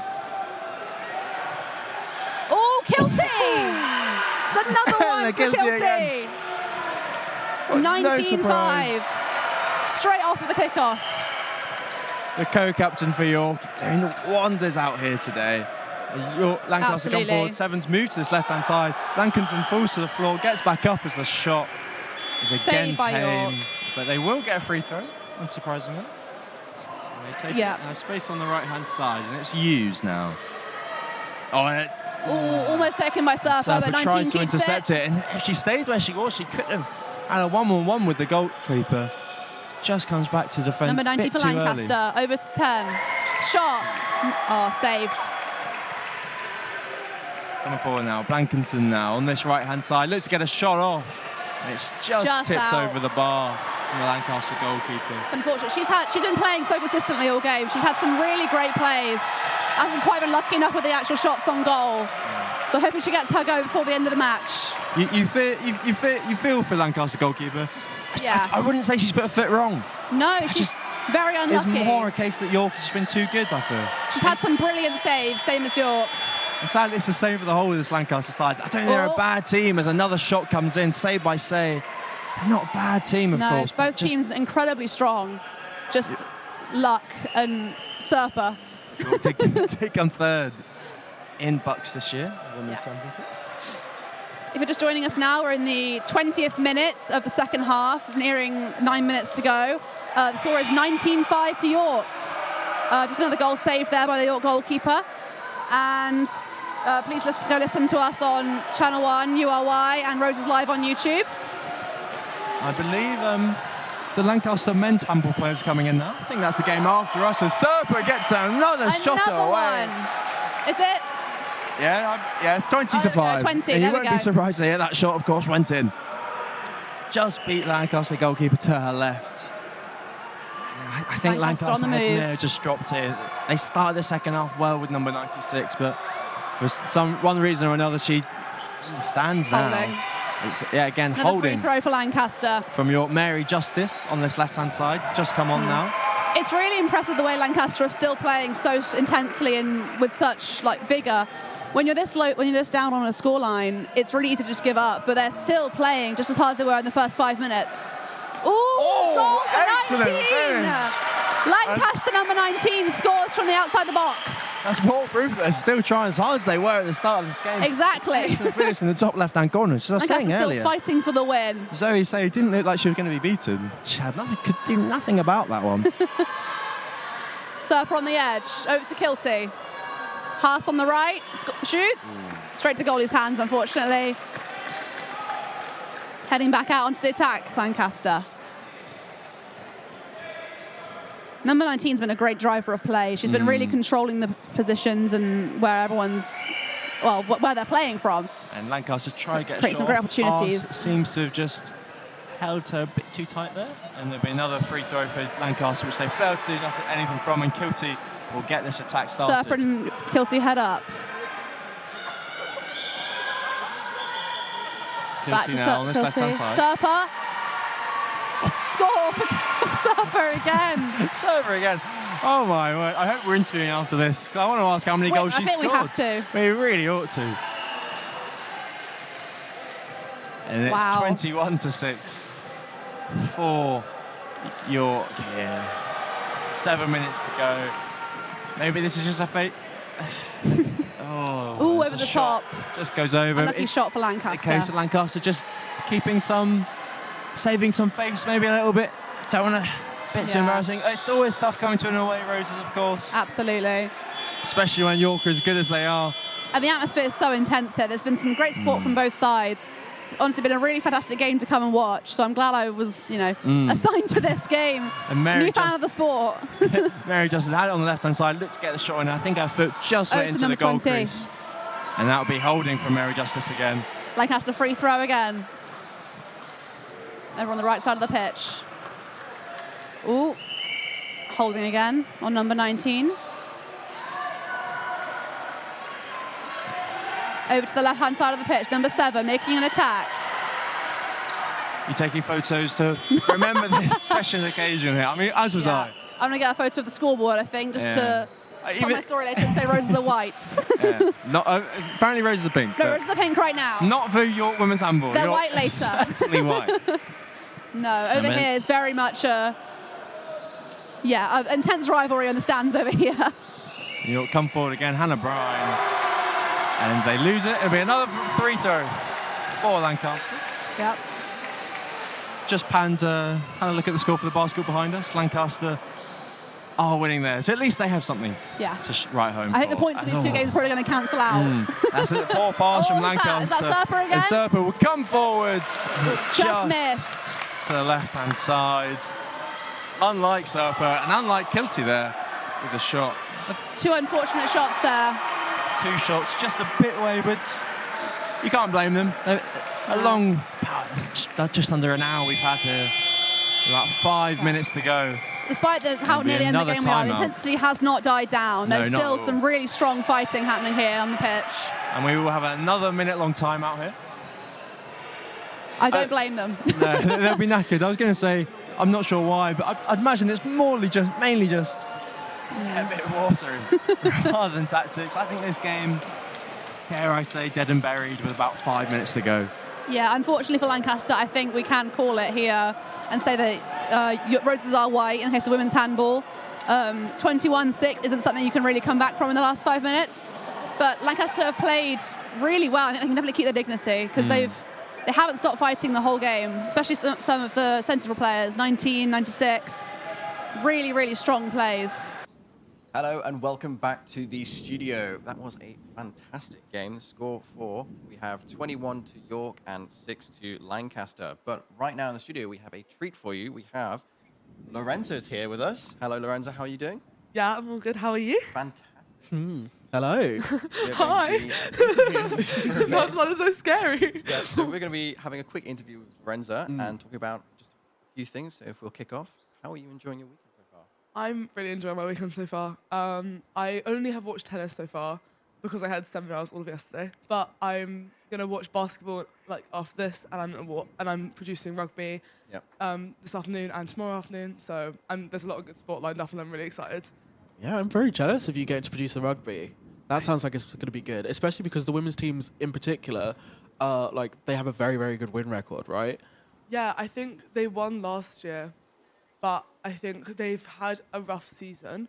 But they're very ready for Roses. Lancaster are a good opposition. They're excited to play them, and they've been only improving with their team building and bonding over the season. So I think it's only going to be good for them. Cool. How are the Lancaster team doing in preparation for that match as well? Just so we're not biased, you know. To be fair, I haven't asked Lancaster, but they seem like they've been doing really well this season because I have been looking at their Instagram page, and my God, they've been smashing it. I feel. So. Okay. Well, fair enough. Adrenaline all over the time. Yeah. Oh, I do have one quick question for you. Okay, go on. Because even I was confused about this. What is your job? Why are we interviewing you? What is my job? Yeah, who are you? Why should we care? So I'm the head of sport at YSTV this year. So I've been doing. If there was a sporting event this year, it was probably involving me. Oh my God, like Roses? Oh, like Roses. Yeah, I'm sports communication head for Roses. Wow. But what the highlights? Battle of the Birds. Fight night 1 was me, 1 was Charlotte. Charlotte done really well. And then the dance show, that was a big thing. We won an award for that, guys. It was really cool. Ooh. And a couple other things. But yeah, if you were streamed this year, it was us. So you are. Earlier today, we were talking a little bit about student media. We were talking about how this is important for us as well, but also how this is important for sports because they're getting more out of it. They're getting bigger crowds than they would usually get. You are like the epitome of marrying those two concepts together. You're the sportiest student media person we've got. Would that be accurate? I really hope not. But I'm so glad if it is. I guess kind of. It's been really fun actually getting to know all the clubs this year because I had friends in clubs and societies and stuff, but then actually as you say, marrying that with the professionalism of doing the media stuff. It's so cool to combine those two worlds and I don't know, I do Vanbrugh netball and then I'll sometimes be at a match and Vanbrugh netball will be playing but I'll be streaming and it's kind of fun that I get to do both, sort of. Yeah? Okay, well, I do hear that you've done a bit about the Roses documentary. Can you tell us a little bit about that? Yeah, so the Roses documentary is a documentary where we follow a couple of the Roses teams. We're following an individual from climbing and then the part that I've been focusing on is we've been following the women's rugby team. because obviously they had the win last year, and they're like an incredible team. They're really well. They're known for like their amazing community, and we just thought it'd be amazing to follow them. And all the girls have been nothing but lovely and gorgeous and very, very sweet. And so we did the first part where we went to the training and we looked at, how they train as a team, their reflections on the year, stuff like that. And then we went to one of the matches. It was the second match, and they've got such a good community you can just see on the pitch. And then this week we went to one of their socials. It was a side-pacing social. We talked to them about how they're feeling for this weekend, how they're mentally preparing themselves, how socials bond the clubs, and it's very, very wholesome. And then on Sunday we'll be filming the last part of that, which will be very sad. But they have been, as I said, nothing but gorgeous and kind to film, and they're great. And where will these documentaries be going? YSTV, guys. Ooh. Yeah, I don't know. Really good. Hopefully. So maybe one last question, because we are going to have to move on in a little bit. Oh no, we've got time. God's telling me we've got time. I've got a few more questions. Okay. I was just going to ask, the very entry-level basic question. Today's Women's Sports Day. Yeah. You're a woman, you're in sport, and you're in student media. And I just want to know what it feels like to be on both sides, be in sport, taking part, and to face the challenges of being a woman in sport, but also being in student media and being able to platform other women and to platform other voices that perhaps you haven't heard before. So what has been what's that felt like? What's that been like for you? I feel like obviously women in sports, it's such a good thing that's coming up the ages. There was definitely stuff going up, at my old school. There was a men's football team, but they wouldn't let us have a women's football team. So we used to train in athletics on the javelin pitch, which could have gone badly. Yeah. But obviously, if women want to find a way, they'll make it happen. And so it's so nice to see that being shown so much at Roses and being so elevated, and it's today with the trail. So if you didn't know, there's a women's sports trail today, and it's all the women's first teams are pretty much back to back, so you can go watch them all. And you should go watch them all. And also rugby first, obviously the closing ceremony as well. And I will be going to watch basketball after this, because hell yeah. And my friend Val's playing, and she's amazing. And it's just so nice to see women have that platform, that is being shown as much. I wouldn't say we're still coming into clutches with being equal to men. I just think there's a couple of things that could be improved still, but I'm so excited to see how that happens, you know what I mean? Yeah. No, of course, yeah. Well, as a sports representative, unbiased sports representative, do you have any potential, say, for our audience, if any of them are sports teams, or if they are taking part in the Roses today, do you have any potential words of wisdom or words of encouragement to your fellow sports fans? God, I feel like they know what they're doing much more than I do. So if I had to say anything, it would just be focus on your game, not on who's watching, because at the end of the day, it's going to matter to you the most. Yeah. And so don't worry about hecklers, sideliners, the competition in itself. Just focus on you and how you play, and if you can come out the match happy, that's what matters. Yeah. And yeah. Fantastic. No, you're absolutely right. I think one of the things about Roses is we're quite lucky is that no matter whether you're away or at home, the pitch and the crowd are always really, really loud for everything. Every fixture I've seen, the crowd has been going crazy. So yeah, it's a good place to be, I think, as an athlete. But yeah. I think I remember a couple of years ago, I lost my voice shouting at it was so intense, but I think we won 26-1. It was an incredible game to see. Cheering them on, I hope, not just shouting at them. No. You weren't just heckling. Just you hate women specifically. Is that what happened? Oh, he's a misogynist. Oh, okay. Positive, it was very positive encouragement. That's all it was. Okay, good. Yeah. It was very fun to watch. And I know you guys showed the Women in Sport video yesterday, because obviously that was such a big project to not only show what we've been doing already as a university to elevate women in sport with today, but also just talk to the teams themselves, see what they have to say. All the women that came on and did the video were incredibly polite and lovely and very, very knowledgeable in what they do. It was just amazing, and yeah, I hope I get to like work with them all again because they were so professional. They had so much wisdom together about women in sports. And, like that really, really matters. Yeah, well, I mean, as we were saying the other day, every single individual team member or player in the sport has their right to the throne in this kid's situation. So everyone is doing a really good job. They all have that spotlight that they could earn if they wanted to. And, you know, it's going, oh, this one instead. This one? Okay. Could you hear me for the past 20 minutes? Oh, okay. Hello again. I have a better microphone now. But yeah, as I was saying, every team member is doing a really great job this time. And especially the Lancers, they've had that really, well, I don't want to say especially, but they've had that extra journey to come up to York. So they're all in different new environments. Obviously, we've got the home advantages and whatnot. But yeah, everyone's doing a fantastic job and everyone has their right to the throne kind of thing. Yeah, no, 100%. And like whenever I've spoken to Lancaster, actually, they've been very polite and lovely, and all the women I met at Lancaster have been supporting other women, and like all the men have been like lovely to communicate with, on the chat. Like everyone, when I've been, because obviously I do a lot of admin stuff behind the scenes. Like a lot of it's maybe not on the pitch, but anyone that I've interacted with from Lancaster has only been polite to me. So. Yeah, I think I was watching the cheerleading yesterday, which is a very women-heavy sport, and you know, there was a bit of a shocking result at the end of it because it was sort of a York clean sweep. So obviously Lancaster's come all this way. They're doing all these routines and they put hours and hours and hours of work into it. And then, you know, at the end of the day, what happens. But one of the things that I noticed is that the crowd was so lovely. The women were so polite to each other. They were so thoughtful and kind.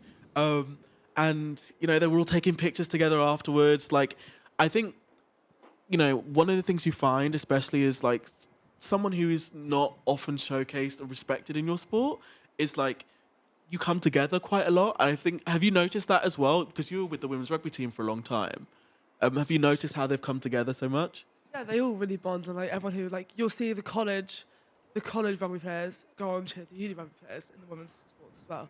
Like it's just so they are so integrated, interacted. I mean, that's not to say that obviously like women's sports don't have a little bit of like competition. And Of because course. As we absolutely should, and it's kind of fun. But no, definitely like there's definitely a supportive, caring environment there. Yeah, which is nice. I think that's what sports all about. To be honest, is everybody getting a hand on the ball. You know. Oh yeah. Definitely some men's sports as well do that, obviously. Like, that was great. Yeah, I mean, you know. Yeah, obviously some men's sports do that as well. Like, I've definitely seen like loads of support in men's teams, supporting other men's teams. And, it's more about, I think, the community of the sport itself. So I think that's what really matters. Yeah, absolutely. Right, so we are going to be going to women's football soonish. This is a like hotly contested fixture. I'm being told. Yeah. And York won last year, and then Lancaster won the two before that.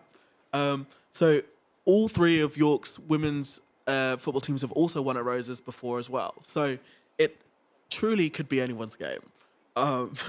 But the most recent fixtures, I believe, do you want to let the people know? Yeah, of course. So most recent fixtures starting from 2022, we had Lancaster 3-1. Then 2023, it was Lancaster again, 2-1. But then in 2024, we had a clean sweep. It was York 2-0. So this year, who knows? Yeah. Who's to say? Do you have any predictions for who you think is going to win? God, well, I would hope, obviously, York. Well, we can't agree or disagree because No, we're pink, but... You are pink. Yeah. I met Megan for obviously the women's sport video, and she's the captain of the team, the president of the club, captain of the team, something like that. And she was just lovely, and the whole team seemed really nice. And I know when we went to film, then they were also really polite. So I don't know as much about Lancaster's team, but the women's York team seemed great. And I hope they draw then if Roses are pink. I don't know. Yeah, that's the right thing to win. Hope One for. of the team wins. Yeah. And we're all happy about that. Exactly. Yeah. Right. Are we able to cut to women's football? No, not yet. They're not ready yet. Women's football is Right, not fair yet enough. prepared. But that's fine. We can ask you a little bit more questions, Lorenzo. Or we can play a game if you'd like to play a game. Let's play a game. Okay. Right. Sorry, I'm springing this on you as well. Let's. So yesterday evening, things got a little bit deranged. So I'm bringing that energy into the morning now. You know, Gorgeous. the breakfast show, and I call it the Start breakfast early. show because we're uni students, and 11 o'clock is breakfast. I agree. Yeah. Wow.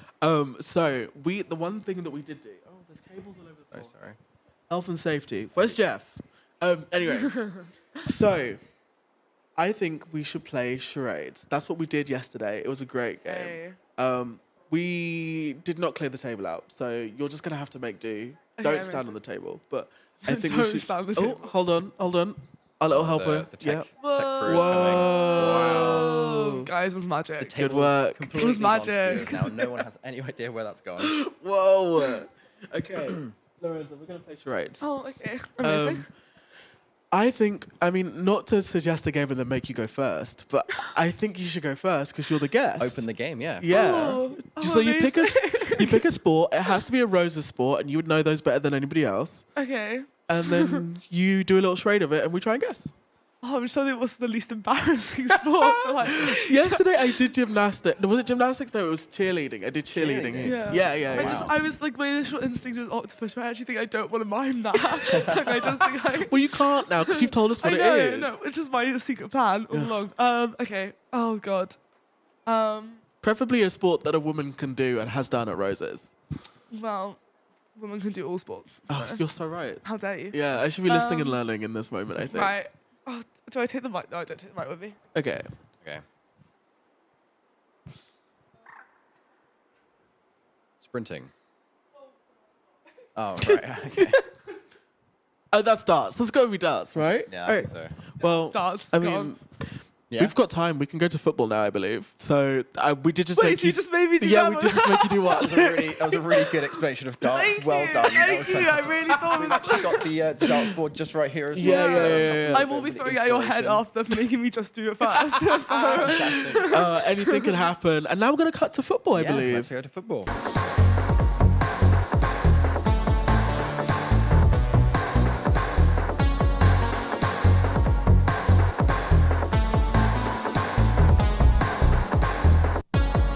You're listening to Roses Live, brought to you by URY and Bailwig FM. This broadcast will start shortly. In the meantime, check out roseslive.co.uk for more coverage and full listings.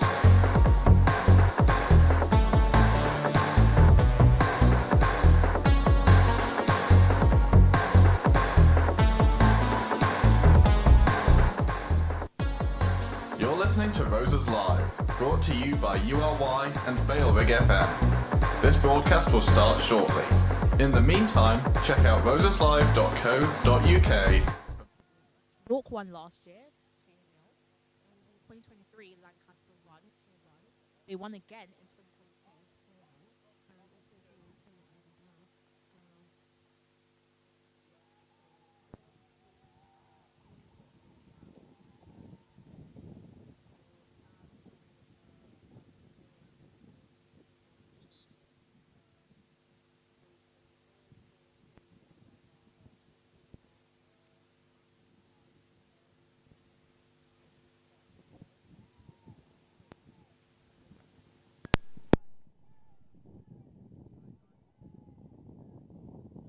English Football Association's decision to ban trans women from participating in all women's football fixtures, which they made on Friday.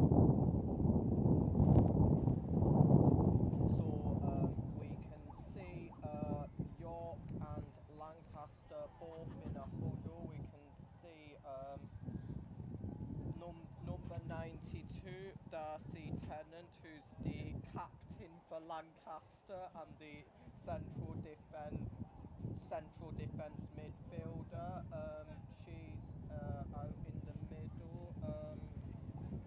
And York's captain, number 10, Clementine Dufave de Lajati, central midfielder, and she's the captain for York and has last season.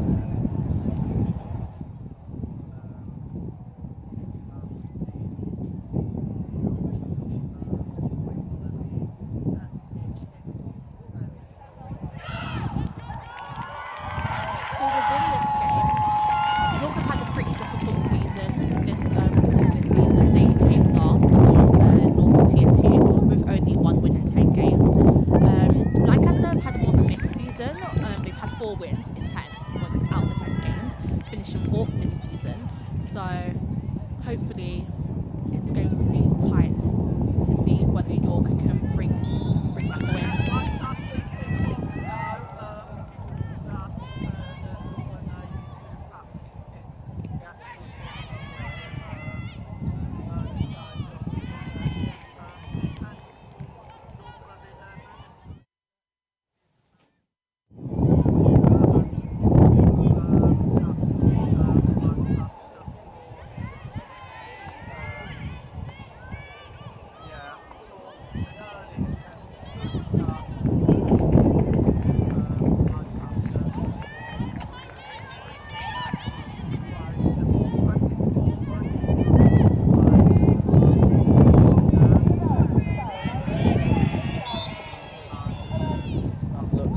A foul, and that will be a free kick to Lancaster.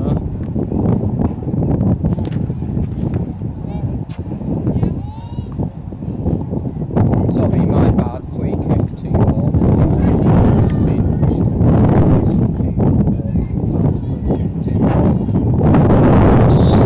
Direct free kick from about 40 near the centre of the pitch. This is taken. It's a good free kick. It goes past everyone. Nicely taken by Lancaster's keeper Lily Shevington in shirt number 26.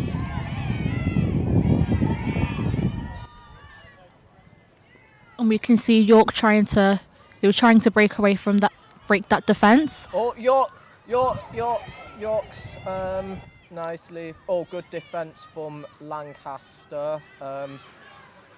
Struggling to clear the ball a bit. Oh, number 8. Yeah, that's well cleared away. Oh, straight to the York player door in the centre as she presses forward, and that's a good interception from Lancaster. And it shall be another free kick to York here. York are really using the first few minutes of this game to try and apply as much pressure as possible to break Lancaster's defence. Yeah, York have on top to start with, but Lancaster's defence has been holding pretty strong so far as this free kick gets taken. Can't quite see the t-shirt number as it's a bit away from us. It's a good free kick. Oh! It's a shot on target for York. Brilliant save from Lancaster's keeper, Lily Shevington. But it's a fantastic free kick. It's went over everyone, and that's the first shot on target for York. Fantastic free kick, but Lancaster's defence is just not budging. They're holding up really well. And we can see Lancaster pressing forward.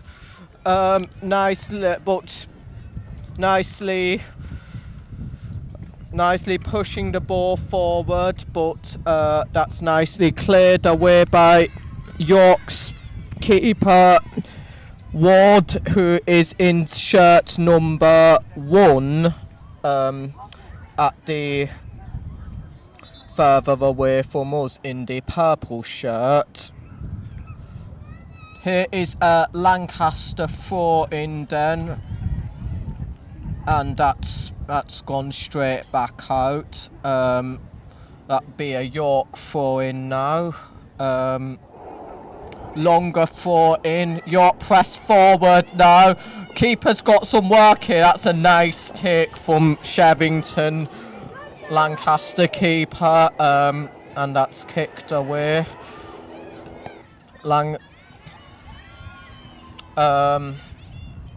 Lancaster pressing forward now. This has gone to 95. Emma Brady, left back, tries to put a cross in, doesn't quite get there. York trying to clear it away. Lancaster still got the ball, and that's been swallowed up by York's keeper Ward. so far both teams evenly matched. As York's keeper takes the goal kick, and that will go out for a Lancaster throw-in from number 95. As Lancaster try to, and that's again defended, cleared away by York, and that will be another Lancaster throw-in. Lancaster were really responding to the pressure that York put a few minutes ago. Yep, number 95, Emma Brady, takes a throw in, and that's nicely navigated around the midfield by Lancaster. York trying to clear it away. Oh, that's a brilliant interception. Well played there. And that shall be another Lancaster throw in, as this is nicely played into the centre. They're really putting pressure on there, Lancaster. York trying to desperately scramble, clear things away. But Lancaster really navigating the ball very well here. Brilliant block by York there. That's not come off number 13, Katie Lee, the forward, as York tried to press on. Brilliant block, well played from Lancaster. That be a York throw in. Oh, shouts for a foul. That looks to be a handball the referee has signalled, and that shall be a free kick to York from approximately 25 yards away. This will be taken. We can't quite see the shirt number from here. But I suspect she's gonna whip this across. Oh, decent cross there. Header from York, and that's gone over, and that shall be a goal kick to Lancaster. 2 shots from York so far, with 1 shot on target. As this as Lancaster's keeper Shevington prepares to take the goal kick. What do you make of this performance so far? It's been really exciting for the first few minutes. It's been a few minutes, and already you can see both sides applying pressure. York with the free kicks and just trying to break through Lancaster's defence, but Lancaster isn't budging up. But on the same side, you can see Lancaster trying to progress a bit more and start to attack more. York's pushing the ball forward now, and that's been left alone. Number 11, Isabel Cotton, the winger, can't quite get there, and it will be a goal kick to Lancaster. I think this game is going to go down to the wire. Both teams are really putting up a good game so far. I suspect this goal kick, yeah, it will be taken long. It will be taken short, sorry, as number 56 for Lancaster, Isla Fieldman. Oh, York's pressing forward here now. Lancaster's defence holds strongly now. York kicking the ball around, pushing it forward. Number 10. Oh, doesn't quite get there, and it's another goal kick to Lancaster. Oh, wow. Brilliant pressure from York here, pushing the ball forward very nicely, trying to look for gaps, but just can't quite get into the goal. York on top so far here, but Lancaster's defence holding strongly. You can see the captain, number 10, doing really well to try and make some assists. There's a reason why she has the most assists within the Bucks League. Shevington takes this this goal kick, and it's just been navigated around the midfield. Lancaster trying to push the ball forward.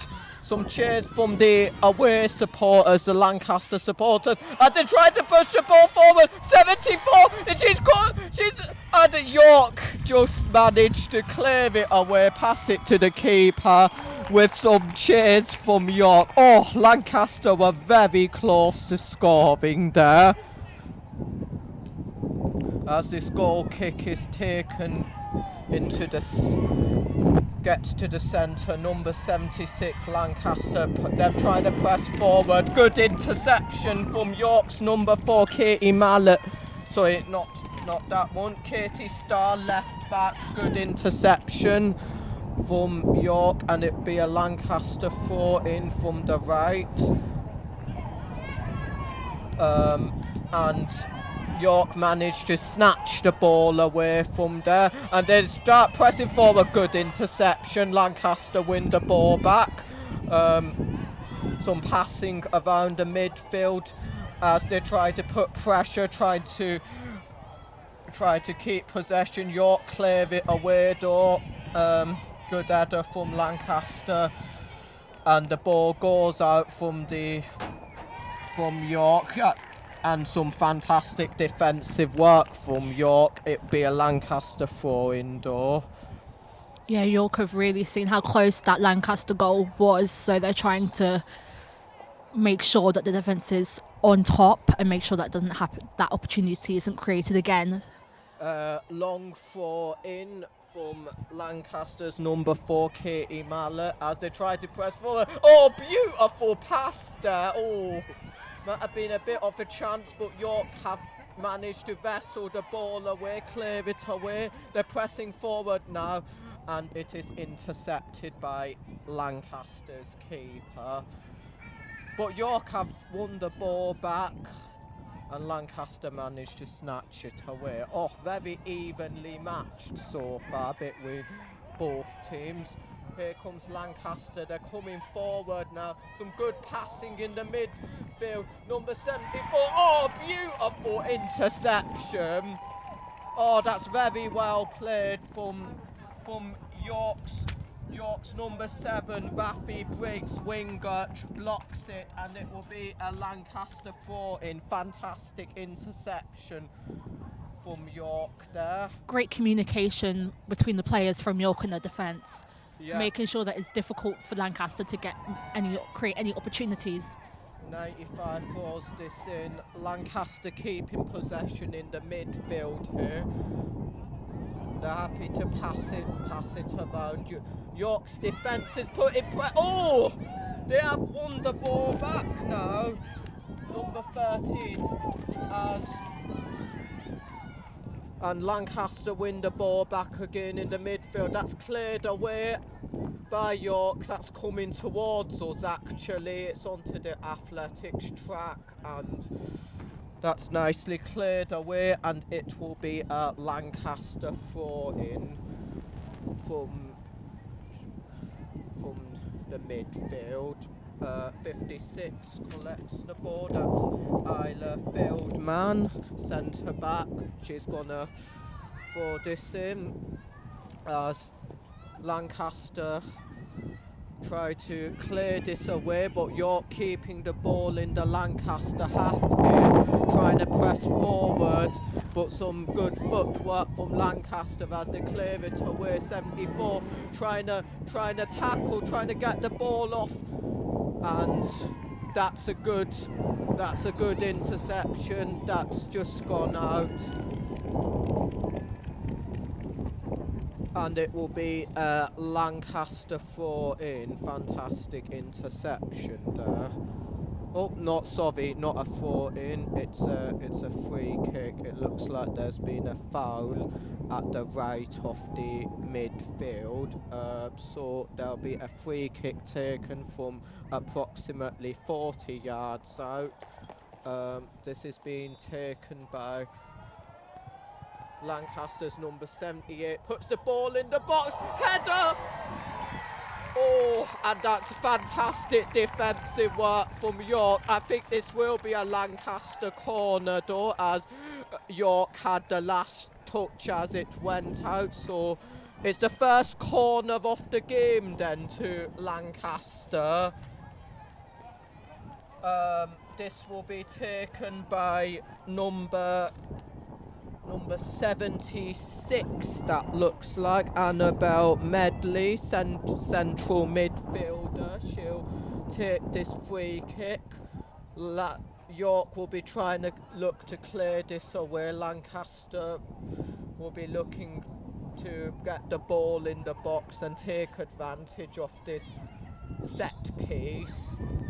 Let's see how York defend this set piece. Well, it's well defended. Header, but the danger's not quite cleared away. Lancaster still. Yeah, York have cleared away, and there's a foul in the mix-up as well. That be a York free kick. Good, fantastic defensive work from York. Really dealt with that set piece well. As York, we can't quite see the shirt number from here, but York take this free kick. She kicks it long into the midfield. York pressing forward, coming towards the Lancaster box as the danger's not quite cleared, and there is a foul in the build-up, and Lancaster will win the ball back. Oh, fantastic defensive work though from York just a moment ago with that set piece though, clearing it away as Shevington from Lancaster takes this goal kick, and York win the ball straight back as they press forward from the left, and to Lancaster cheers. They have won the ball back, but they haven't quite cleared the danger away though. York are really trying to press to take the lead. And York have won the ball back now as they navigate it, but Lancaster have stolen it back. They're trying to press forward. Brilliant interception from York's number 6, Dean Evie Shardlaw, right back. Wonderful interception from her to stop a potential Lancaster counter-attack. And Lancaster's number 95, Emma Brady, with the throw in. Looks like a foul there. It's a free kick to Lancaster as the number 74, Millie Travers, the striker, has been brought down, so a free kick to Lancaster. The number 6, Emily Crossland, psychology student at Lancaster, takes this free kick. Ball in the box, but York have managed to clear it away. Wonderful cheers from the York supporters. That's a fantastic clearance. Earlier on, you could just see how York are trying to create opportunities. I think both teams are trying to create the opportunity to score, because if they score now, it kind of sets the tone for how the game might go. Indeed it does, as York take this free kick, and that goes straight into the midfield, and Lancaster win the ball back as they try to navigate it around the right of the central midfield, as your Lancaster trying to put some pressure on the right, but York managed to just clear it away, and it will be a Lancaster throw in. Is it? Sorry, we can't see properly from here. It is a York throw in, my bad. It was Lancaster with the interception. Number 6, the 20 there, Lancaster trying to press forward again. And that's cleared away nicely by York for another Lancaster throw in. York's defence holding strong, not letting Lancaster press forward or attack, but as this throw in is taken, and And York win the ball straight back. Good defensive work from York. Yeah, sure, goal kick taken short. And Lancaster win the ball back, number 20, and York intercept and kick it out to stop another potential Lancaster attack.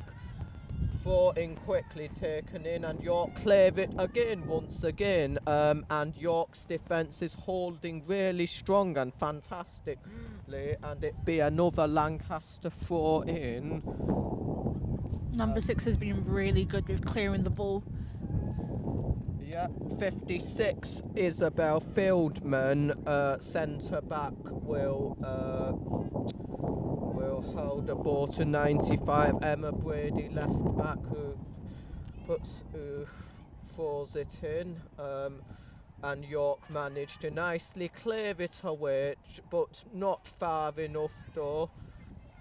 And York have won it back as they try to press forward, but the midfield defence is holding strong.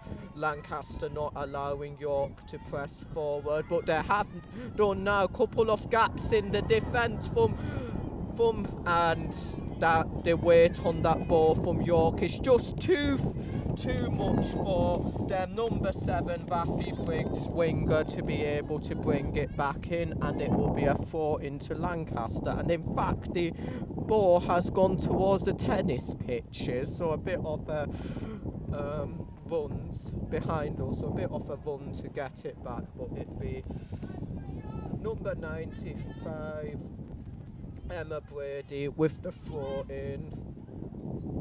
Oh, that's gone straight to York. That was not a very good throw in, but Lancaster's defence managed to win it back, but York's pressure means that Lancaster kick it out, and it'd be another York throw in. And this is a relatively dangerous area. York will be looking to take advantage of this. Lancaster's defence needs to hold strong, and Lancaster managed to clear it away nicely. Another interception, another block. Number 16 from York, Evie Shardlaw, right back, as she blocks it, and it be another throw in from Lancaster, number 56, to throw it in. And I apologise for any potential noise with me holding the team sheets in front of me on a very windy day, overcast day in York, as Lancaster win the ball back and try to press forward, but York win it back again in the midfield as they try to press forward. Oh, passing it forward nicely. They're pressing forward, and Lancaster have managed to win it back nicely. Oh, that was a potential chance there for York to do something, but it wasn't an obvious chance though. But York have managed to win it back again. They're looking to press forward. There's a shot, and it's just gone out. That's the third shot from York, having got one shot on target, and Lancaster have not had any shots on target yet, which shows how good the York defence and attack has been so far. The shots from York are getting closer and closer to the goal.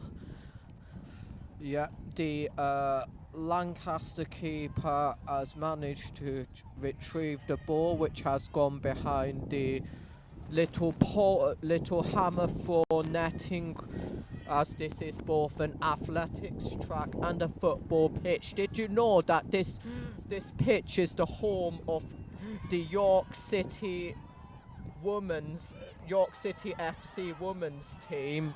They play their home games at the University of York athletics pitch, as Lancaster have won the ball. They're trying to press forward, putting pressure here.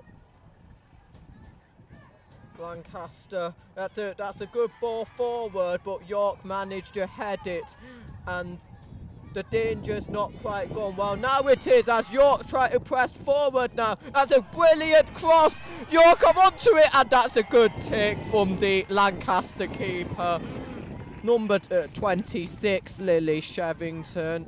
Sorry, 26, Lily Shevington. The goalkeeper's doing really, really well to try and keep the ball out of its own goal.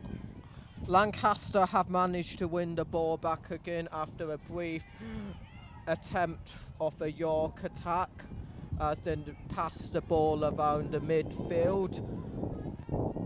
Lancaster looking to press forward, trying to break the deadlock. There's a shot. Oh, that's a good pass towards number 95 of Lancaster. But York managed to win it back, but Lancaster have got it back again. They're trying to press forward now. They're trying to press forward. York have not managed to clear the danger just yet, and it is a Lancaster throw in, quickly taken by number 32. As another throw in, as the last touch from the York player gets it out. Lancaster putting pressure on here now. They got the ball in the York. They're trying to get the ball into York box. Would they take a shot here? Would they take a shot? York blocking well. And York win the ball back, but the danger's not quite clear as Lancaster have won it. There's a shot taken, and it's a goal! Lancaster in front! What a brilliant goal! All that pressure that Lancaster has been building up on the attack, and it's a fantastic goal. That looks like number 20, Fionn Evans, the centre midfielder, with the goal for Lancaster as they have taken the lead 1-0 Lancaster. Yeah, great goal from Lancaster. You could see those short passes in order to apply pressure to York, and just York's defence was as the ball comes, whoopsie, the ball has just come towards me. But the ball has gone out towards us, funnily enough, as I nearly kick it back in. And even before that goal, you could see Lancaster were trying to progress, and now finally their efforts were worth it. Yeah, Lancaster are looking like the stronger side at the moment. The amount of pressure they have put in, given how good York's defence is, Lancaster's attack have really managed to expose the defence, and that was a fantastic goal, and it was coming as well from the right, as this throw in from Evie Shardlaw, number 16, right back. York will be looking to respond to this quickly, but Lancaster have won the ball. They're pressing forward again. They're pressing forward. Number 74. Oh, that's a beautiful interception from number 10, from York's number 10, and it'll be a Lancaster throw in, and a wonderful block to stop a potential counter-attack from Lancaster. You can see Lancaster now trying to attack a bit more to try and increase the lead that they already have and make it more difficult for York to equalise. Yeah, Lancaster kicked the ball out, and it'd be another York throw in as they try to press forward, but Lancaster's defence holding strong. This is a good cross!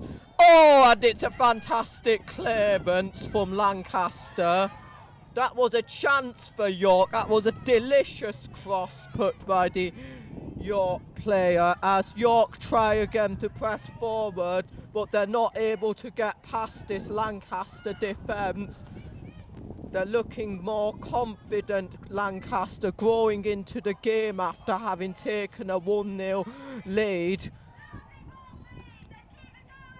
And Lancaster controlling the ball around the midfield.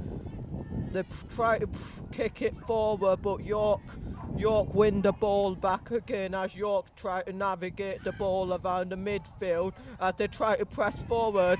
That's a good ball, but Lancaster have won it back again. Lancaster navigating the ball nicely around the midfield, trying to keep possession and keep the pressure on, but York have just won it back. That's a good cross put forward, and that is well kicked away by Lancaster's keeper as the ball is navigated around the midfield, and that's a free kick to Lancaster. There was a foul, number 20 brought down, and that should be a free kick to Lancaster from the midfield area. Lancaster will be looking to try to kick it forward, try to potentially put the ball into the box and maybe get up to 2-0. Lancaster will be quite happy going into half-time if they can manage to double their lead, as this free kick is taken by Emily Crossland, number 6. It is a nice ball, it's a delicious ball, there's a scramble for it and it's just been cleared away. And it will be a goal kick to York, and some cheers from the York supporters as York's defence has managed to hold nicely and quite strong there. We can see some chants from of Yorkshire from the home fans as York try to press forward, but again unable to. Well, now they managed to get past the midfield now. York have won the ball, and number 10, brilliant interception from Lancaster's number 95. That's a fantastic block, and it'll be a throw in from York. Lancaster's defence holding quite strong here. York are going to look to create an opportunity here and equalise the score. Rafi Briggs with the throw in for York, as York try to keep possession around the midfield area. They'll be trying to create an opportunity. They'll be pressing forward now. They're pressing forward. Number 7 with a cross, and that's blocked away, and that be a corner to York. Brilliant block from Lancaster. That was as number 7 was looking to put a cross in there and potentially look to equalise. This is another opportunity though. Lancaster will be looking to defend this set piece. As you can see, Lancaster already preparing to defend the goal really well from all the Lancaster defenders. You can see them tagging up. Let's see how York do this corner. And cheers, thank you. We have had some better mix fitted on.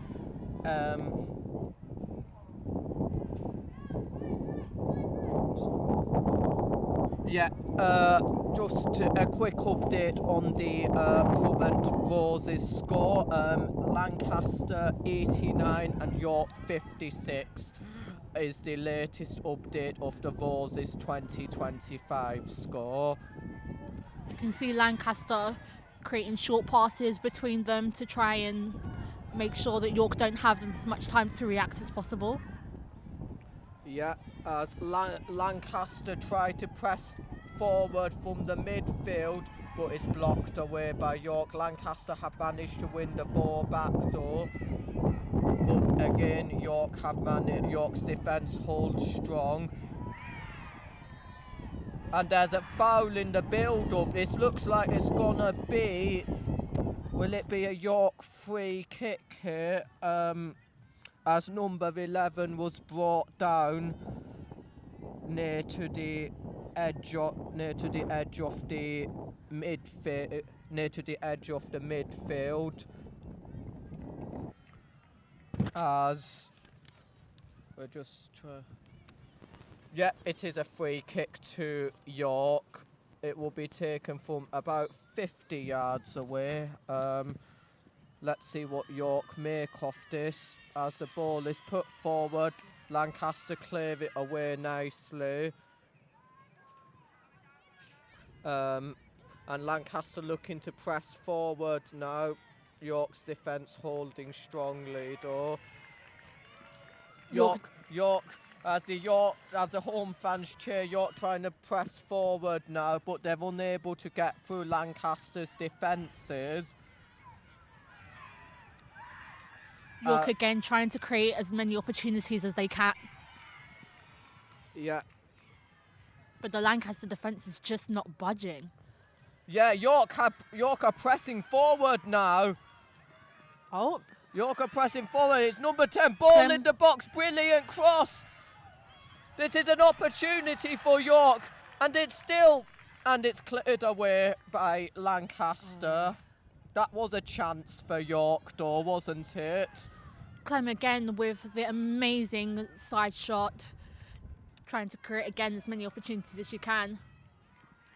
As York York clears the ball away from their own half, and it be a Lancaster throw in. Number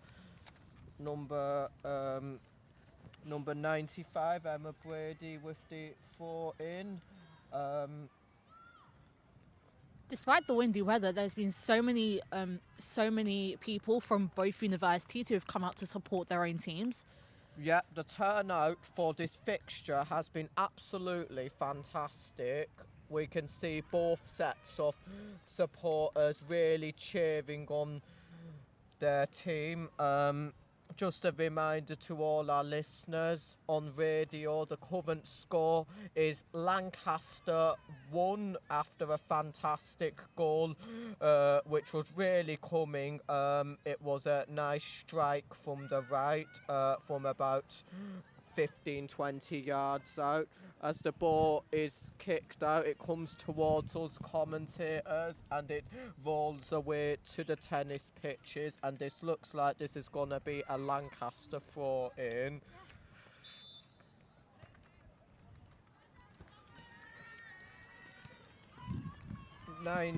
There's a substitution happening now. Number 13 is coming off now. And she is being substituted by number 13, Katie Lee, the forward for York, coming off, and she is substituted by, I can't quite see her t-shirt number for me, but well, number 9 it is, Paige Malm, who is another forward, and she is the joint top scorer for York. Lancaster again controlling the ball nicely around the midfield area. Oh, looks like a foul in the build-up there. Number 16 is down, and this will be a free kick to York. Brought down just in front of the midfield. As this free kick will be taken. We can't quite see her t-shirt number, but we will get it for you when we can see it. But this York free kick. It'll be interesting to see how this free kick goes. Whether York are able to again create another opportunity and finally score. Yeah, York are looking to create a chance, but the free kick is cleared away nicely by Lancaster as they try to press forward, and York's keeper Ward has cleared it away nicely, and that's the danger gone as this throw in will be taken by Lancaster from around the central, from the midfield. Lancaster trying to press forward. It's a good cross, but York looking to clear away. Oh, this is an opportunity. This is a chance. York's defence holding strong, and that is nicely cleared away. The danger is gone. There could be a counter-attack here. Oh, this is fantastic pressure from York. I thought there would be a counter-attack, but Lancaster have just managed to clear it away, and there is a throw-in. York are really trying to use again every single opportunity to equalise and put pressure on Lancaster. They are indeed. It will be another throw-in from Lancaster as the ball has just gone out from York. It's looks like number 96 with the throw-in. And the ball has gone out. There's a foul there, I think. A player is down, number 96 from Lancaster. Mena Shavers, the right back, has been brought down on the edge of the pitch. And there's a brief pause just to check if she's okay. It'll probably be a free kick awarded here to Lancaster. While she's checked, what do you make of this game so far in terms of the York defence and how it has been? The York defence again has been really strong. With that goal, with Lancaster winning, you could see a bit of weakness from them, but they have strengthened back up. Yeah. I think they're just trying, the York team they're simultaneously trying to defend so York don't score any more goals, but at the same time create opportunities to equalise. So it's really interesting to see how they're doing that. Yeah, this throw-in will be taken by York's winger, number 7, Rafi Briggs, as York try to press forward now. Number 5 really looking to press forward now. That's a fantastic pass. It's in the box now. York have on it now. And York... Oh, so close York from have York. missed an open goal there. Number 9, Paige Mound, the forward. Oh, that was the best chance of the game so far. Oh, so close from York, honestly. Yeah, that was so close. They have missed a golden opportunity. There was an open goal there, and their number 9 has. I mean, there was some pressure being created by the Lancaster defence as well, so credit to them for, despite the goal being open, the pressure from the Lancaster defence has managed to not allow them to go through. As Lancaster try to press forward.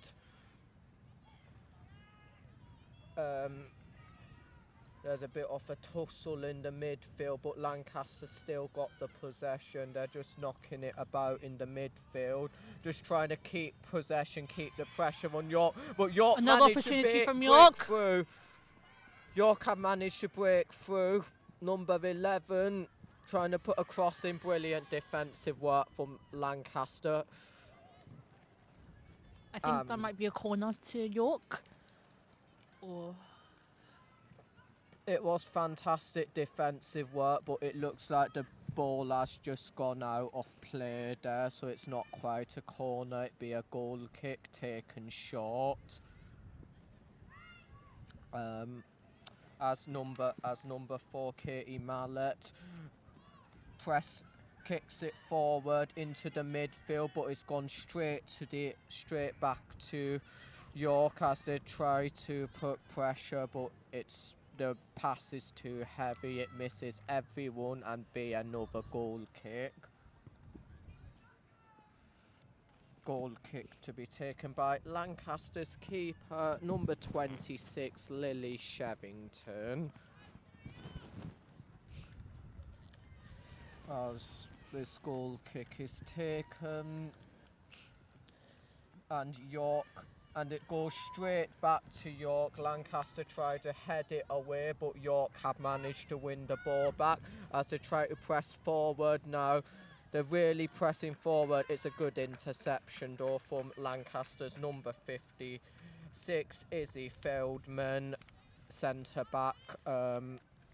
As this throw-in will come from Rafi Briggs, number 7, York's winger. Oh, this looks like a really good opportunity for another goal. It's a corner. You can just see Clem in the action. It is a corner to York, and it's York's second corner of the game. Lancaster will have another set piece to defend as York's number 6 is gonna take this corner. That is Millie Martin, who plays centre back / midfielder. This ball nicely put in the box now. They're trying to scramble. Lancaster, that's nicely cleared away. Good job from Lancaster's number 56. And the keeper takes it. And that's amazing save from the keeper from Lancaster. Yeah. That's the and they managed to clear York's pressure away. Goal kick from Lancaster to the midfield. York trying to win the ball back desperately. Oh, that's a good ball there. Could they create a chance here? York unable to clear it away now. Lancaster, a bit of a scramble at the corner here. York trying to clear it away. York win it back, but Lancaster have got the ball back again. Yep, Lancaster have won it back, number 92. They're really looking to double their lead at Lancaster, and York managed to just about clear it away. And it will be a York throw-in, I believe, as the last touch has come from a Lancaster player. Yeah, you can really see how Lancaster again is starting to be on more of the attack. You can tell from the first 30 or so minutes that Lancaster are on top. York's defence has been decent, but Lancaster's attacking and putting pressure on really well. Lancaster are definitely on top as it stands. As York press forward from the midfield, but again, the Lancaster's midfield defence has been impeccable so far. Every time York have tried to progress throughout the pitch, the Lancaster defence have been there to deny them a goal every single time, even to the goalkeeper, catching that ball effortlessly. Yeah, this will be a throw-in from York's number 16, Evie Shardlaw. And the ball goes out again. York player be having touched it last, so be a Lancaster throw-in, and the ball is coming towards us commentators. You can just hear the screams from the crowd. Yeah, the Lancaster supporters are really, really loud today, and it goes to show how much confidence they have in the team, especially after having opened the scoring and taken the lead, and how well their attacking and defence has been so far. You can just see how much that score has really put the Lancaster fans in high morale. Yeah, there's a lot of confidence on the Lancaster bench at the minute and from the Lancaster supporters as Lancaster try to push forward again, and that misses everyone and goes straight to the keeper Ward. And the half-time whistle has gone, and the score at half-time, Lancaster 1, York 0. Honestly, that's been a fantastic first half from both sides. It really has been a fantastic first half from both sides. At the first 10 minutes, York looked really, really strong. The attacking instinct, they've been pressing the ball forward, they've been finding gaps in the Lancaster defence. The first 10 minutes have been fantastic for York, but Lancaster have really responded to the early York pressure, and having taken the lead with that wonderful goal to make it 1-0 at about 25 minutes, half an hour into the game. And Lancaster, and going into half-time, Lancaster will definitely be the happier side of both. It will be interesting to see for the second half whether Lancaster want to defend that goal and make sure that the score stays 1-0, or whether they'll also attack and try and widen that gap. But in the same breath, York will be looking to apply more pressure and attack more. So it'll be interesting to see if they change their formation to favour more attack, but still keep it balanced. Yeah, Lancaster have both teams have had one shot on target so far. Though York had a very early shot on target. The strike taken from about 25 yards out. It was a wonderful save, though. It was really going into the top corner of the net. It would have been an absolute screamer had that gone in, but fantastic from the Lancaster keeper to save that and to keep a clean sheet in the first half of the game. So a reminder to all our listeners and viewers, it's Lancaster 1, York 0 at the first half. Whilst we're at it, a reminder to all our listeners and viewers at home that it is the English Football League Championship final day today. The race for relegation. Hello, you join us back after the first half of the women's first football. Very intense game indeed. It was an intense game. It's 1-0 to Lancaster currently. And great defence from both sides. Some great saves from the keeper. Yeah, we definitely saw the goalies doing some fantastic stuff throughout the game. Coming up later on, we're going to be having a lot of different games later, but for now, it's just going to be me and you in the studio. We're going to be talking about a few things coming up. Yes, well, first of all, the scores. Yes. So, it looks like just 10 minutes ago, York just won Ultimate Frisbee, taking the scores to 60-91, 60 to York, 91 to Lancaster. Yep, we have a 31-point lead for Lancaster. Yeah. So, yes, it's getting tense. It is. It's a bit of a comeback from York compared to yesterday. I remember by the end of the day, it was, I think, 80-40 to York. Yeah. So I guess some of the big scorers have come through here today. We've got Ultimate Frisbee was 2 points for York. Yep. The Ultimate Frisbee, oh no, that's same thing. It says it's an exhibition fixture. I guess no points for it then. But York also won that. Ultimate Frisbee up here. Yeah. Then it was another Ultimate Frisbee, all the Ultimate Frisbee this morning. Another win for York there for 4 points as well. Then a Lancaster win as well for basketball. Lots of things happening in the past half an hour, really. Yeah. Still all to play for.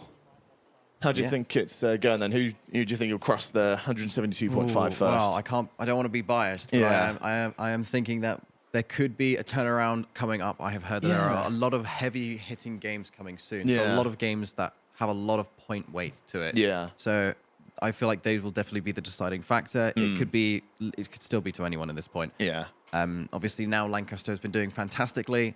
York as well have doing really well. So coming up really. Yeah. We really don't know. It's even. I mean, with games worth 4 points and 4 points, 2 points, 2 points here and there, that adds up. That could easily be 30 points that York need to pretty much equalise, or it could be the points that Lancaster need to just further solidify their lead. Yeah, plus, and I mean, consider this. We have some new games that have been going on recently. Yes, I know that Pokemon is a recent fixture. I'm not sure. That's ongoing now, I believe. Yeah, Pokemon's ongoing. I'm not sure whether or not that classes for the points as well. But if we are being pointed for Pokemon, then I hear we are doing not too bad for that. Nice, But yeah, it's still a bit of a chilly day today, unfortunately. I decided to wear shorts and short sleeves, but we are still managing. The teams are still doing really well regardless of the temperature. It's less likely to overheat playing football outside and true. It's indoor ultimate frisbee, never mind. But the arena yesterday in the opening ceremony was ridiculously hot. I think it was a mixture of the heat from the day, the atmosphere from the crowd, the amount of people that were packed in there, and of course the sports as well. The smoke as well probably didn't help. It was a spectacle to watch. I don't know if you managed to see the opening ceremony, but it was remarkable. The lights going off, the smoke, and just the atmosphere in there was incredible. It was electric, for lack of a better word. People showing their support for the sports. Fantastic. For both sides. I mean, the fact that you have Lancaster there, and there were, there wasn't many of them, but they made themselves known. They were really loud, cheering their team on. They cheered them on to victory as well. I've really liked to see, over the past couple of days, I've just been seeing a load of people wearing red T-shirts with red face paint going around. I'm thinking, hold on, you wouldn't be from Lancaster, but they're all of them from Lancaster. There's so many of them to support their team. I think it's really good to see. Now that it's the weekend as well, you'll see more people who have got jobs and uni on yesterday coming in. So this is the beginning of Roses for them. This is the whole wave of Lancaster. All of Lancaster have come over here. Everybody has come today. Yeah. Well, currently going on as well, we also have the badminton, which the most recent score update was it's 2019 to Lancaster, meaning it might have finished by now, because obviously badminton games go to 21, or it could have gone to 2 clear as well. So who knows where that's at the minute. It's a close game. It's also half-time at debating, which is another competition I didn't know we had going on. Maybe one of the new ones or one of the bigger points ones. I'm not too sure. Debating? Yeah. That's an interesting one. I wonder how the rules work for that one. Yeah, I guess you have judges you must judge based on, I guess, confidence, how well you come across, your points. They're given an argument, see who makes their point best. Yeah, who knows? Ballroom dancing as well. That's just begun. Oh, interesting. So it turns out the Pokemon is not worth any points, Well, unfortunately. a good watch anyway. Yeah, if you're into that kind of thing. It's still intense. They do still carry their points across, so I'm sure it does matter to the teams themselves. And Latin dancing will also be on later, following ballroom dancing. Wow. So lots of dancing today, especially with cheerleading yesterday, which I got to see the end of, which was a clean sweep for York, which is a great result for them. Some very impressive performances from both sides. I mean, I still can't get over how they can just toss people in the air like they're nothing. Yeah, it is very impressive. Very brave. Very. I know my older sister was a cheerleader, and she was very terrified of the high stuff because if your coordination is just about off, it can get very dangerous. So these teams have to have a lot of trust in your team there. Yeah, it is like one big family, I hear. Yeah. Well, coming up later, we also have pool in Glasshouse all afternoon. So if you're a fan of pool, you've got an afternoon of enjoyment and entertainment there for you. Yeah. And soon we'll be cutting to women's first basketball, and I've got a few facts for that about the first team, just that I found quite interesting. Some fun facts on their team sheet. So the ones that stood out to me, we have got someone who's in their first Roses and is American. First Roses. First Roses, yeah. A lot of them seem to be first Roses, and her name is Reese Connor. Her fun fact was that they can operate an excavator. Wow. It's not something you'd expect from a basketball player. Blimey, an excavator. And yeah, there's some other good ones in here as well. I can imagine that would be useful. Imagine you can maybe put the hoop on the excavator. See if you can bring it into the game. Yeah. It's like a portable pitch. We've also got I believe the captain, Natasha Jarvis, nicknamed Tasha, who has ran 3 marathons this year. Wow. With her third being just last week in Manchester. There's another player, Jenna Hamad, who claims that they know 100 digits of pi, 100. Which is impressive. There are a lot of digits of pi already. I don't think I could name 5. Yeah? Well, I think I could get up to maybe 4, but no. Yeah. We've got Laura Vilches-Narrow, who can quote any episode of Grey's Anatomy. But yes, now coming up, we're going to have basketball women's first. We'll see if any of these fun facts can help them with their game. Yeah, see that? She drives in, reverse layup. York's ball on the inbound. Looks like they're running a stack here. It's a very good play. Swing it out to 14, back to the 3-point. Driving in. Big bang. It's 4-1 for York. Lovely shot there, driving through the middle. Good steal. Oh, nearly. So close. Good. Miss from Lancaster. 89 on the ball. She pulls up 3. Bricks it. Big break. Ow, big foul on travel on 89. Travel call. Very good news for York. We're definitely not biased at all.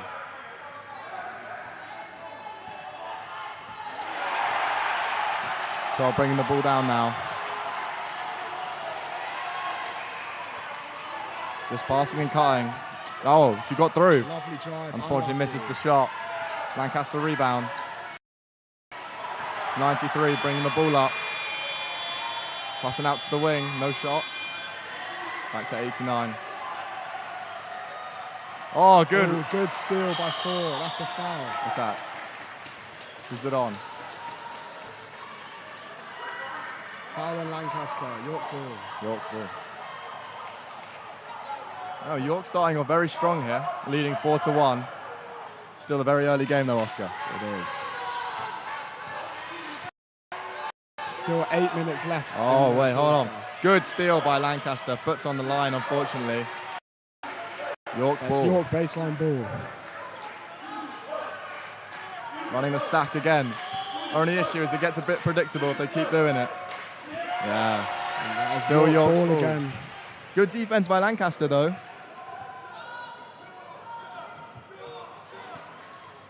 Good inbound play by 12. Good call. Oh, lovely pass back out. Oh, pass in the middle. Good pass out. Free ball. Corner 3. Doesn't go, unfortunately. Running the transition. Running it up the court. Wow. Two shots. That's a block all day. It's a big crowd for this game. I believe it's bigger than the men's twos crowd. I think you're correct. 2 shots coming now from 93. And she makes the first one. From watching the practice, 93 was one of the best shooters on their team. So we're going to have to be careful with fouling her. 2 for Lancaster. She's 100% from the line. So York still lead by 1. Back out to the 3, asking for a screen. Passing out to the wing. Oh, interception. Still York's ball. Lancaster, still York ball. Lancaster's really putting up a fight right now. Really putting up a fight. York's still up by 1 point. Inbound play back to 7. And that's She a pulls 3. up for the 3. Bang! From downtown. 7-3. Back up. That's a pull from Lancaster. Unfortunately, does get the air ball. York's rebound. 4's got the ball. Goes for a shot. Long 2. Doesn't go. Lancaster rebound. It's jump ball. Jump ball. Jump ball. Oh, there's a foul. Foul ball. Lancaster's. Again, they gotta be careful. 93, bring it up the court again. Clearly a star point guard. Yeah, 93's playing very well at this 91. moment. 84 posting up. And she loses the ball. York's ball. Good defense.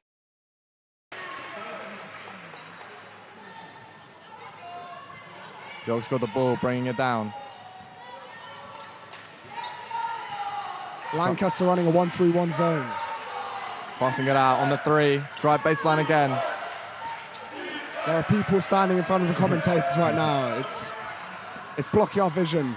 Lancaster's ball, bring it up. 91. Passes out 3 line. No shot, back to 93. Goes for the 3. Goes for the 3. And she makes it. From downtown. Good shot from 93. 7-6 for York. Again, I'm telling you, we might have an injury on the floor here.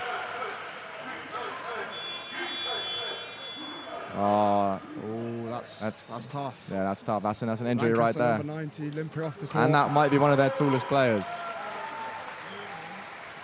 Yeah, claps for the Lancaster player. Unfortunately injured. And where York's ball, bringing it down. Swings to 7. Out for the 3. Pass back. Oh, good defense by Lancaster. Ooh, getting through. Ray. Oh my! Where's the foul, ref? Oh, good hustle from York, getting it back. Back out to the 3. 3 ball. Bang!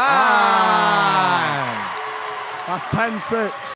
As I was saying, Oscar, you got to keep an eye out on 4. Her shooting.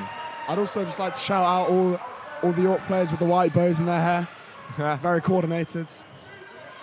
York's got good defense. You've got to be careful, though. They're on the paint. And out. That's got to be out. Come on, York's got to get those rebounds if they want to have a chance here. On pass. Fade away. Bang. Very nice fade away. Very tough. Fade away. Still lead by 2. 10-8. About 5 minutes left, half time.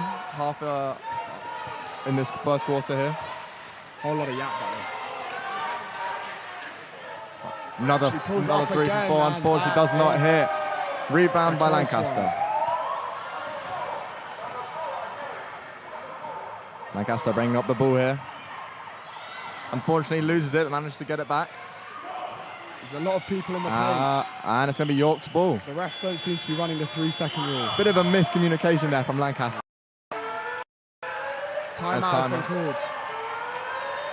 So what are your opinions so far, Oscar, on this game? It's been a good game. York's been hitting some good threes. Yeah, no, so is Lancaster. As well, teams. Yeah, very good. As I said at the beginning, I personally want to see a dunk, but you know. Yeah, I'm still waiting for the windmill alley-oop dunk, but I spoke to some of the York players. They said that's coming next half. Yeah, I reckon. But no, the threes have been good. It's been a 3-point game. I do think as well. I think York's got better ball movement at the moment. Yeah. I think elite ball movement. But then again, it could just be I think York's defense is pretty good. But then again, Lancaster has been getting rebounds. Facts.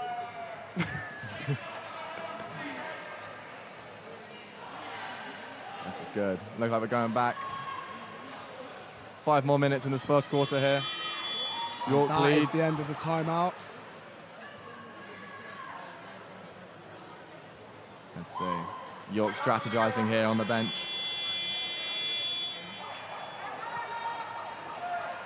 This could be anyone's game. York currently on 2 team fouls, Lancaster on 1. So, wait, Oscar, what defense are they, is York running? That's an excellent question. They're on offense right now, buddy. What's Lancaster doing? Looks like Lancaster's they're doing a 1-3-1. That is Giles Abernay. That's a good idea. It's the kit sec. 93. Can't leave 93 open. Good pass by 93, unfortunately. Good D. Misses Good it. steal from number 4. Grab the ball. 94. Oh, blocked by 4. Oh, absolutely get out of here. Get out. Absolutely get out of here. Oh, that's and 2 blocks again. I told you, keep your eye on 4, trying to get a shot up. Doesn't Get go. those rebounds. York's rebound. Let's go, York. Good Number rebound by 14 with the 14. rebounds. 4's got the ball. They got to be careful. Oh, good steal by Lancaster. Oh, going for the transition play. Transition play, 93. Can York she defend make it? Oh, No, she misses the open layup. York's got the ball. The 1-3-1 so far has been working pretty well for Lancaster. York do have some shooters. It's a drive. What's that? Foul. Foul called. Foul called on number... It would be great to know, wouldn't it? But, you know.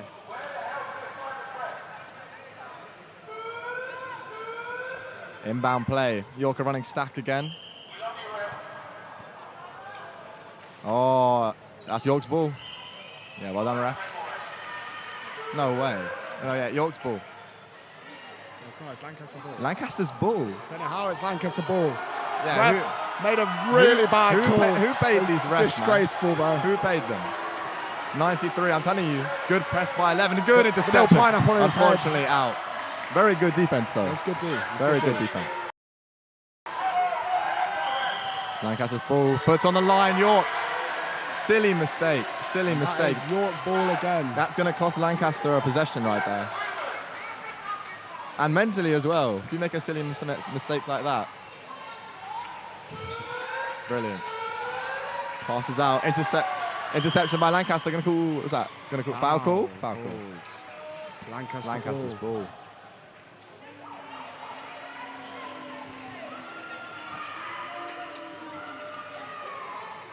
Inbound ball, Lancaster. 91 to inbound to 93. That's Clearly brilliant. the star point guard. I said this earlier. Can she actually do anything for Lancaster? I don't think so. 91 posting up. Oh, and unfortunately she doesn't go. York got rebound, driving. Oh, she's too quick. 12. Too quick. Court. Oh, that's Tough. tough. Oh, unfortunately doesn't go. Good rebound. Oh, unfortunately a foul. Lancaster's ball inbound. Substitute. Number 9, Valentina. She's the social set currently.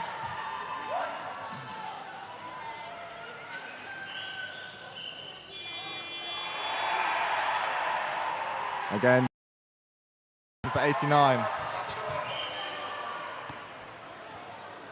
All right, again, giving it to 93, the point guard, running it down. Can they lock her up? With the crossover, good screen by 97. Oh, Ooh, amazing wide pass. open, Unfortunately, misses the it. wide open. Gets the She rebound. gets the rebound. Puts it back. Puts it back. Can't lie, that looked like netball, but, you know. York's got the ball here Let's go now. number 12, bring it up. Asking for a screen, picks up the ball. Back out. Oh, absolutely faked. Oh, good Nice rip. jump What are they ball. going to call it? Jump ball. Jump ball. York ball. In-man player. Will they run the stack? No, they're running out of 4. No stack this time. There we go. Good ball, York. Trying to drive baseline does not work. Going out to the top. Drive in, kick out Good, to number 9. good defense by Lancaster. Swung to 11, swung to 12. Oh, And that's it good doesn't D go. by Lancaster. Slowing down the game, I like that. Not pushing anything. 93 on the ball. Good screen. Go. Oh, good pass. Back out to 91. 91. Faked, and it's going. Ooh, close one. Go. Good rebound by Lancaster. York. She thinks she's Steph York Curry. really need to work out boxing. York need to get those out. rebounds. York currently down 12-10. 1 minute 50 in the first quarter to go. Yeah, they're going to be careful with 34. She's getting those offensive rebounds and just putting them back in. Back out to Fawn. Back at the top. Good drive. Unfortunately rips off. Oh, good hustle. Good hustle by number 12. Back to 4 on the side, trying to drive That's in. a foul. Call the foul, ref. Ref is blind. Intercepted by Lancaster. 93, point guard, giving it down. Transition play to 91. Transition play. Can she make it? Yeah, and it goes. Tough layup. No foul call. Interesting no foul call. Lancaster lead by 4 in the first quarter. Number 12, bring it up the court. Passing it out to 4. 4.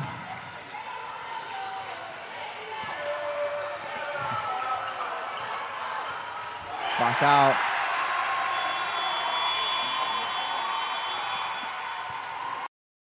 Vision is being obstructed currently. We might have to ask the spectators to move out of our way. Don't mind us. 93, 93, dribbling it down. bring up the court.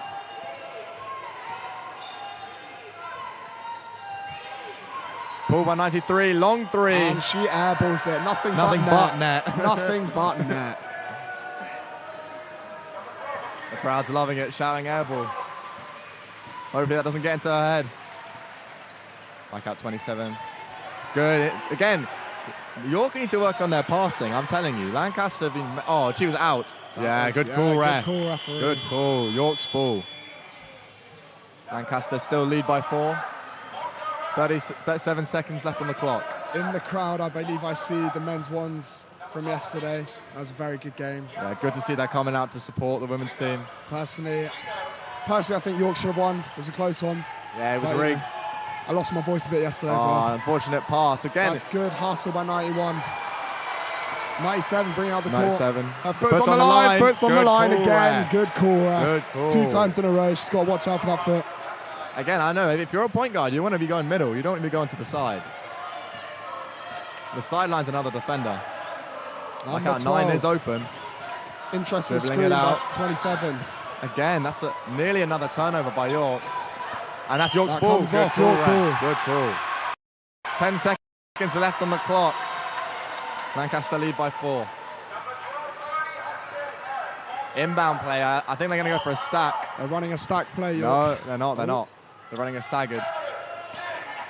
Got the ball, passes it. 2 seconds left. What's Brown about? Oh, absolutely 5 seconds blocked. left. 3 seconds on the 3 shot clock. seconds left on the 3 clock. seconds. Lancaster or York is going to have to go for a 3-point play right now. York's ball, inbound play, 3 seconds. Goes with a shot. Unlucky. Unfortunately misses it, and that's the First end quarter is of finished. the first quarter. Honestly, it's been a game. Yeah, I think York really need to work on the rebounds. The rebounds and boxing out. That's what they're missing. York shooting fairly well, though. They are. It's just special mention to the captain of the women's team, number 4. Yeah, playing exceptionally at the moment. Again, I just do think it's the some sloppy passes coming from York. I agree. Yeah, we'll see. Doing well. Lancaster lead 14-10.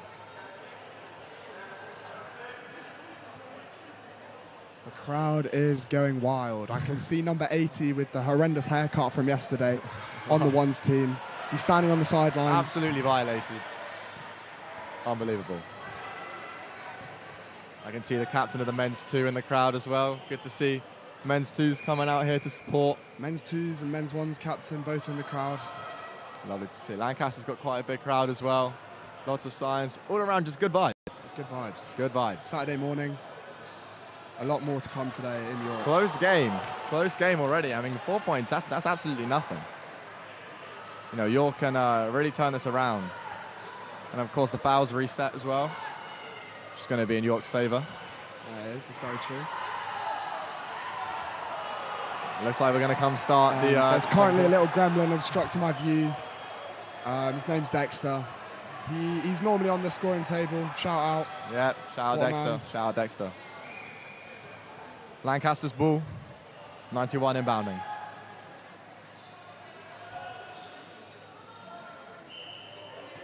Inbound from 91. 88, first time on the court. Yeah. Pass back out. 91 in the corner. No shot. 94 posting up in the post. No. Ow, blocked by York. Brilliant block. She makes the lay. She comes on the court, she gets a bucket. Good rebound and layup from 88. Very nice shot from 88.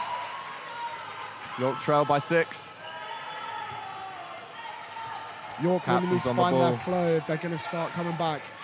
Beautiful screen by 27. Fortunately, just rolls off of her foot. York needs to run back on defense for this transition play. Running it up the court, and she loses the ball. 88. Good interception. Beautiful interception by York. On the ball. Can she score? Euro step. Yes, she can. Tough layup. Absolutely amazing. Beautiful layup by 12. 88's got the ball, calling a play, wants a screen on her left side. There we go, there it is. Back out to the right, open 3, pulls it. Bricks it, unfortunately. Rebound by Lancaster. York need to get those rebounds. Getting these rebounds seems like a reoccurring thing from the Tuesday game. 88 on the ball now. Dead ball, passes back out. Big 3. Fortunately misses it. Rebound by Lancaster, back out. Again, it's the same thing. York really need to be careful of getting these offensive rebounds. They need to box out. I do think there's a bit of a height discrepancy. Really? I'd say they're pretty even, honestly. No, 91 is catching lots of boards. She's playing very, very, very well. 91-96 are definitely bigger than the York team. But skill-wise, I think hard. York's in the clear. Got to make those threes. Good screen. 7. Pass back out to 7. Back to 12. Swing, in the corner now. 4. Screen left, going baseline. Cuts through. Big foul. Come on, refs. Pineapple's got to call that foul. 88 on the ball now. Bring it again. Back out, tallest player on the court to 91 now. Back to 97, open shot. Doesn't choose to go for it. Goes for a drive. Back out. Back to 88, open shot, goes for it. Ooh, misses it, but it's a foul. It's a foul call. Bit of a late foul call, may I say. I agree. But a foul call nonetheless. That's 2 shots for 88. Foul on number 7. First team foul this quarter for York. It's important they made these free throws. 88. Personally, she shouldn't make these free throws. No, I don't think she should. She's on 2 points at the moment. See if she can make it to 4. First one's dead. No defense.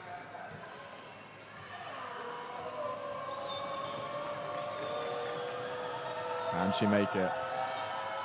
And it's not good. Good news for York, her missing that. This one's live. I hope York gets the rebound, because they need it. And she misses it. those free throws. Ball gets Again back with the up. rebound. Again, Lancaster is doing very well rebounding. That's a foul, referee. Good Flagrant. call, ref. Get her off. Get out. I would have given that an Get out. like. It's York's ball. Timeout called. Again, York 12, Lancaster 18. 91. It's the wrong sport. You should be playing rugby. Trailing by 6, York. Then again, it's very early in this game. It is. The game is Still nowhere near over. 7 minutes and 47 seconds left of this quarter. So how would you say York is playing, Oscar? Honestly, I feel like they played better in the first quarter. They've gotten off to a slow start in the second quarter. Yeah. They need to get those rebounds. Rebounds. It's key. Absolutely. Getting those rebounds. Also Absolutely. on the offensive rebounds. I do think York is shorter, which is a significant disadvantage. But as long as they box out. But I've seen them dunk it before. They got hops. Oh, yeah. They got hops. They just use their body weight against them. Well, it should be York's ball here. Coming out of the timeout. Crowds going crazy. The crowd York's inbounding is in it. fact loving it. 12's Women's on the game ball. is the most packed I've seen it in this arena today. Out of all the teams, the women's have been the most successful in the regular season. Back out to 12, unfortunately loses it. Looking up for a 91 transition with the play. steal. Can York get a steal here? No. Good defense. I want it. 27. Whose Where's the ball? hustle? 27. Whose ball? I York believe ball. it's York ball. York ball. Very good at stopping that transition there. Broccoli making some good calls. 12 leading it. Looking for a screen play here. Doesn't take the screen, gets Another ripped. steal by Lovely 97. steal. And she's made Good an pass, interesting 91, reverse layup. and she misses the it. reverse. Whose ball now? York ball again, I believe. Oh Lancaster. no, Lancaster ball. They're getting a lot of opportunities here, but they're just not managing to put it in the basket. Let's see if they can do it right here. Can't With relate. 91. 3 ball And she hits it off the glass. side Good of the rebound by 4. York's loses the ball. Gets Trailing. the ball back. Back out to 7, open And shot, that's a big with a 3. Ooh. Unfortunately misses it. She wins it. 94 taking it Again, no York offensive up. rebound. No rebounds. No rebounders in sight even. They got And past 94 in the post. 27 Good with the steal by steal. 27. Amazing Ooh, defense. bad pass. Unfortunately gets And ripped back to Lancaster. 96 is fouling 4. Ref just is blind. Back to 7. York got offensive rebound. It's good news. Putting it on the sideline here, trying to bring it back up top. Corner 15. Open shot 3. Bang! Oh, number 15. Bang, with bang! the 3. Lancaster. First points by any team in a while. I'm telling you, Lancaster needs to lock them up on the perimeter. York is getting 3 points left, right, and centre. It's 15-18. Lancaster leads by 3. Back to 91. I think in this game, Lancaster, they've got the size. Oh, 3 ball. Unfortunately, doesn't go. Back out again. Again. Good shot by 88. But York really need to focus on getting those offensive rebounds. They need to put the energy up on defense. Back to 12. Back to 7. Pulling it. Bang! Bang! Absolutely amazing shot there, York. That's 2 threes in a row. Lancaster really needs to make sure that they lock up on the perimeter. Absolutely sensational 3-point plays. Back out to 91. To 88. Open on the 3. Doesn't try to pull it. 96. Good passes. Good ball movement. Throws it up. Doesn't quite go there. Doesn't make Again. it. Another offensive rebound. And she misses it as well. Good rebound by York. Taking it up. That's a Whose foul. ball? Foul on Oh. Lancaster. 97. So we're doing some subs here. 27 out for 9. Lancaster making some subs as well. York's ball here. Only trailing by 2. Sideline play here. Lancaster's adjusting. They're putting a little bit more pressure on the offense. And Leaves again are with open the though. 3. Fortunately misses. Good rebound by York. Need those offensive rebounds. 15 again with the three. They're just throwing up threes. They're rushing it. York are rushing it. York need to calm down a little bit here. Lancaster's ball. 93 again on the point. Back to 89.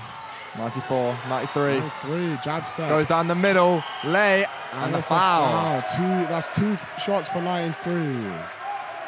She misses those every day of the week. Well, she's so far 100% at the line. She still misses those. Yeah, York need to be careful with fouling 93. It's a very good shooter. Both teams on 2 team fouls. Substitutions, 8 for 7.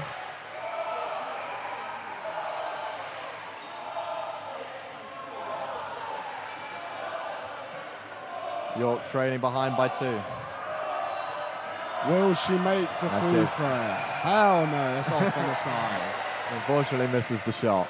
I might be a little bit biased, but hell no.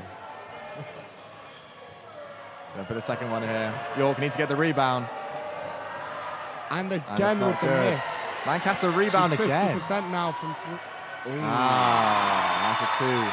It's all with the rebounding. That's where they're getting the points. York are getting absolutely demolished on the rebounds. Back out to 4. And number 4 to change this game around. Going baseline again. Spin move. Pushes through. Big foul. Come on, man. Oh, good hustle on the floor. Jump ball. Amazing hustle. Looking for the foul. There is no foul there. Get up off the floor. Come on. You can really see the heart in some of the players here. Know. Is that technical or timeout? Timeout called. Timeout called. Again, it's the same thing we were discussing in the in-between between the first and the second quarter here. Yeah. The rebounds really letting York down. The crowd, I must say, the crowd is absolutely packed today. It's almost like the opening ceremony. I think we need some time to speak about York shooting, though. Yeah, very high percentage on the 3 at the moment. Very good shooting from the 3. And I think Lancaster really does need to adjust on the perimeter defense. They do. The thing is, they're getting all those rebounds on the offensive side. That is just... You really need to do something about that, otherwise they're going to stay in a losing position. It's the problem with the 1-3-1. Is if you can shift the ball around, you're going to get an open 3-point shot. That's very true. And York, so far, most of their points have been from the 3-point. I wonder, a lot of the York players have not actually come on yet. I wonder if they'll switch it up, the lineup up. You see, I think the starting 5's coming back on here. And let's see. York's ball. 4 minutes, 16 seconds on the clock. Inbound play by York. Will they run stack again? It's a very good strategy. 4 is going to try and get the ball. Oh no, sideline play, sideline play. Might be running gold here. Let's see. Back out to 4. 14 now. Westbrook Hart passes out. She should really good swing zone that ball defense. There. That's a foul. I heard the good noise. hustle. Good hustle. Amazing hustle by 14 again. there. Exceptional defense.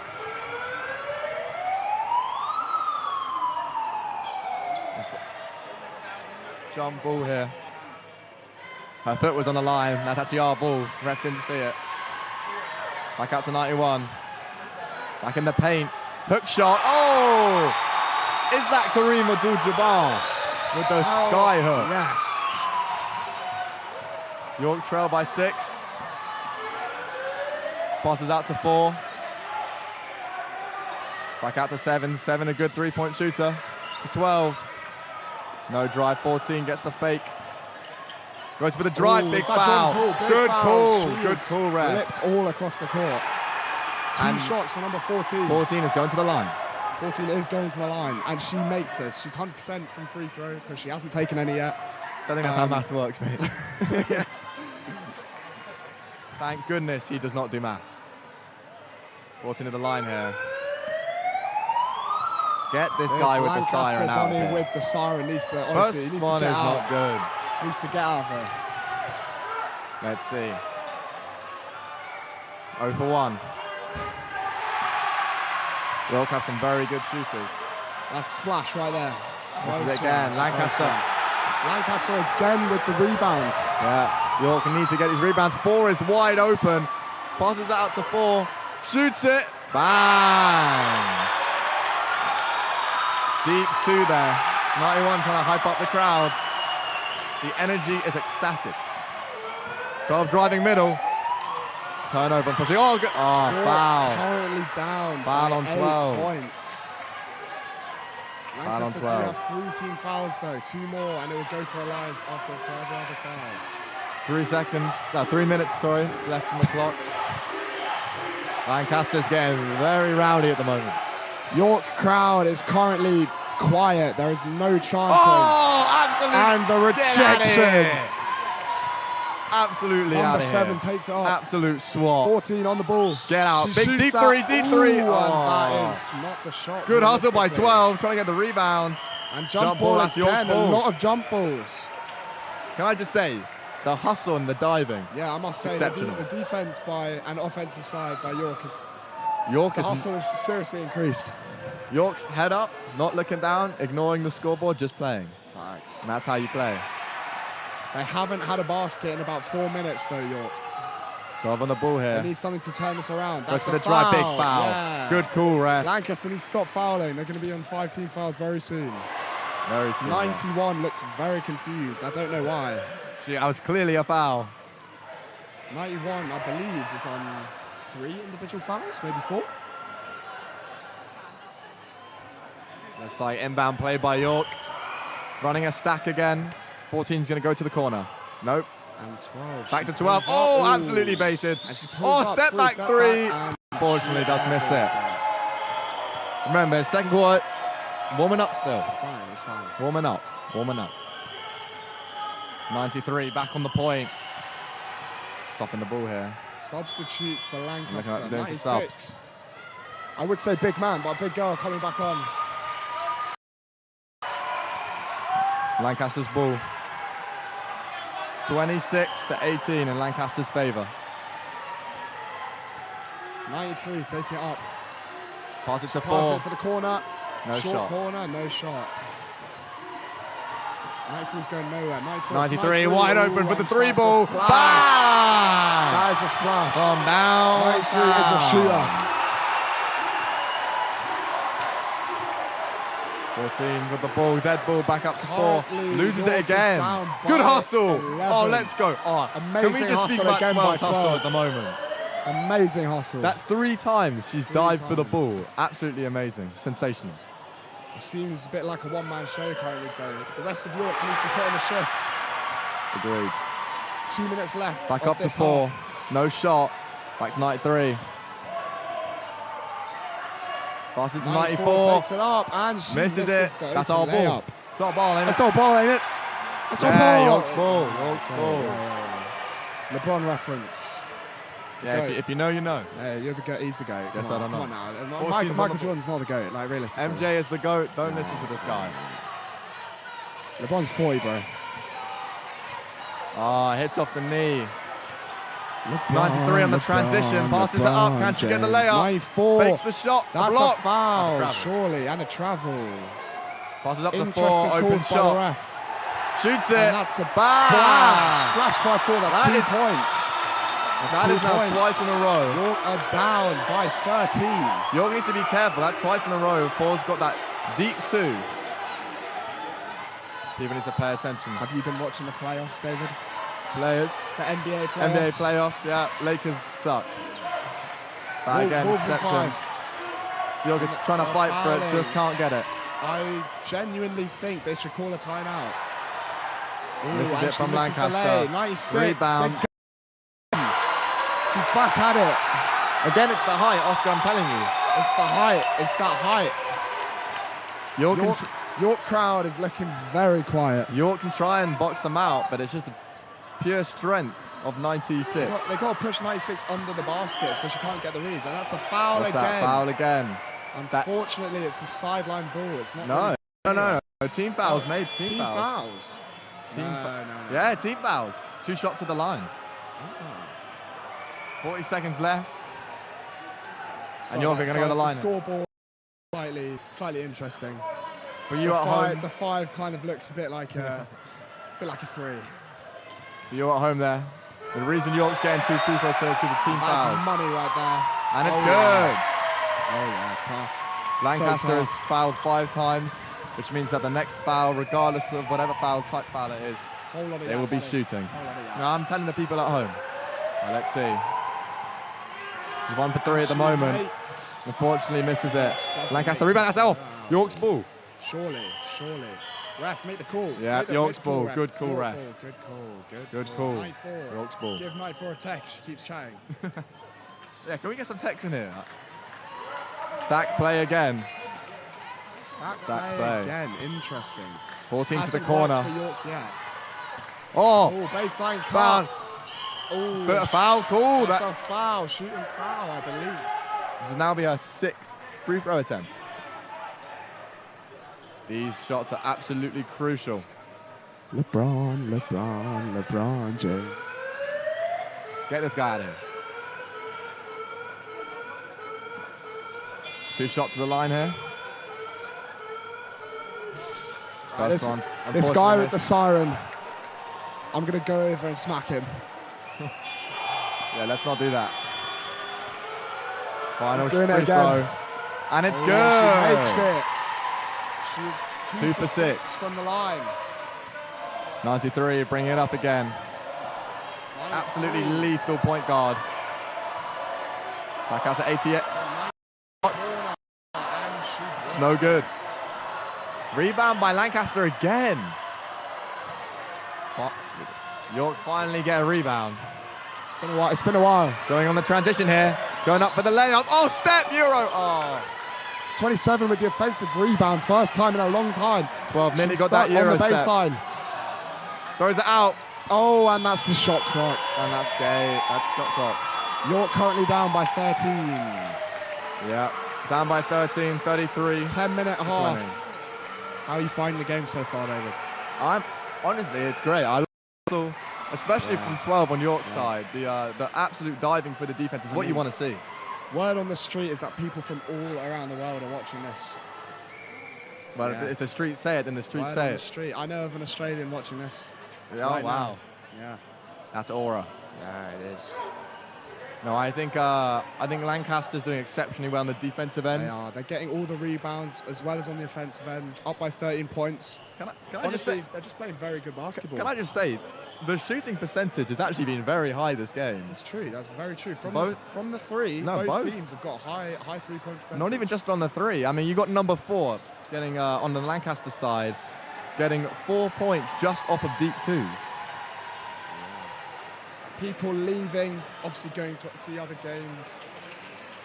It's an Anyway, intense game. Oscar, how's your Roses experience going so far? I must say, this morning was slightly disappointing. But, otherwise it's been very, very enjoyable. It's good vibes all around. Absolutely good vibes. This is our first Roses experience. Hello and welcome back. We've just seen a bit of the women's first basketball. I'm now joined here by a new presenter. Hello. I'm Alex Towles. Pleasure to be on the sofa with you. Pleasure to be here with you too. So, the women's basketball game then. We've seen a little bit of that. What do you think? Very exciting game. Obviously, Lancaster have been dominating that one. Looks like York have been fighting back. A much closer game, however, is happening over on the football pitch where we can see the women's first football. We're getting into the last 10 minutes of that now. It's still just 1-0 to Lancaster, so it's a very tight game. York will be hoping to be able to turn that around. Well, a quick recap of the scores. Still 60 points to York, 91 to Lancaster. Let's go tune into the second half of the women's first football. Brilliant defensive pressure from them. That pass up. Oh, Lancaster have stolen the ball back again now. They're pressing forward. 93 now with the ball. As they rotated around the left. Lancaster now are forward again. Could this be another opportunity? Another goal for Lancaster? They're trying to create a goal-scoring opportunity, but York's defence is really at it today.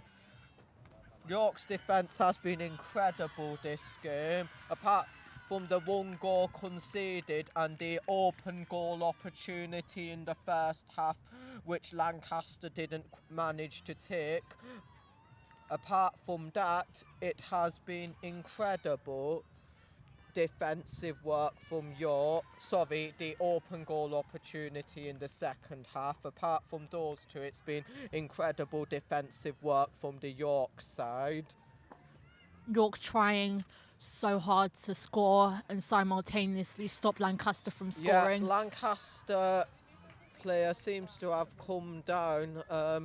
They're looking for fouls, it looks like. They're looking for free kicks and stuff. They have won one there, though. Yeah, they have won a free kick. They're really going to be looking... Lancaster will not be happy to defend their 1-0 lead. They'll be looking for another because York have a massive attacking threat, especially with Katie Starr and all those runs from her. Lancaster look to press forward, but York clear it away. That's a great clearance from number 2, Megan Officer, who has also been fantastic with her defensive work today for York. This game has been spectacular to watch and so exciting. Yep, 96 now for Lancaster with the throw in. Lancaster, that's some fantastic footwork there to keep the York defence at bay. And that's a great interception from York's number 12, Ella Mulheaven,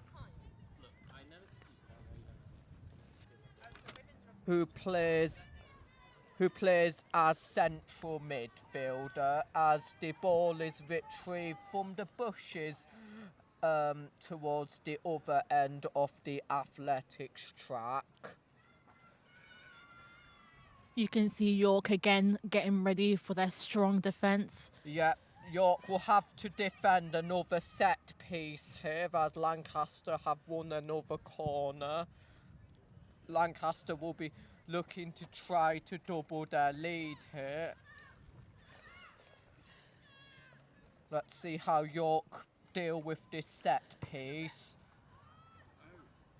York, that's well dealt with from York. They nicely cleared the set piece away, but the danger's not completely gone yet as Lancaster have the ball and it's an offside is called. Yeah, Lancaster offside there and York will win it back. Once again, great defence from Sorry, York. my bad. I thought he put the offside flag. Sorry, it's a throw in, not offside. My apologies. But now it will be a goal kick.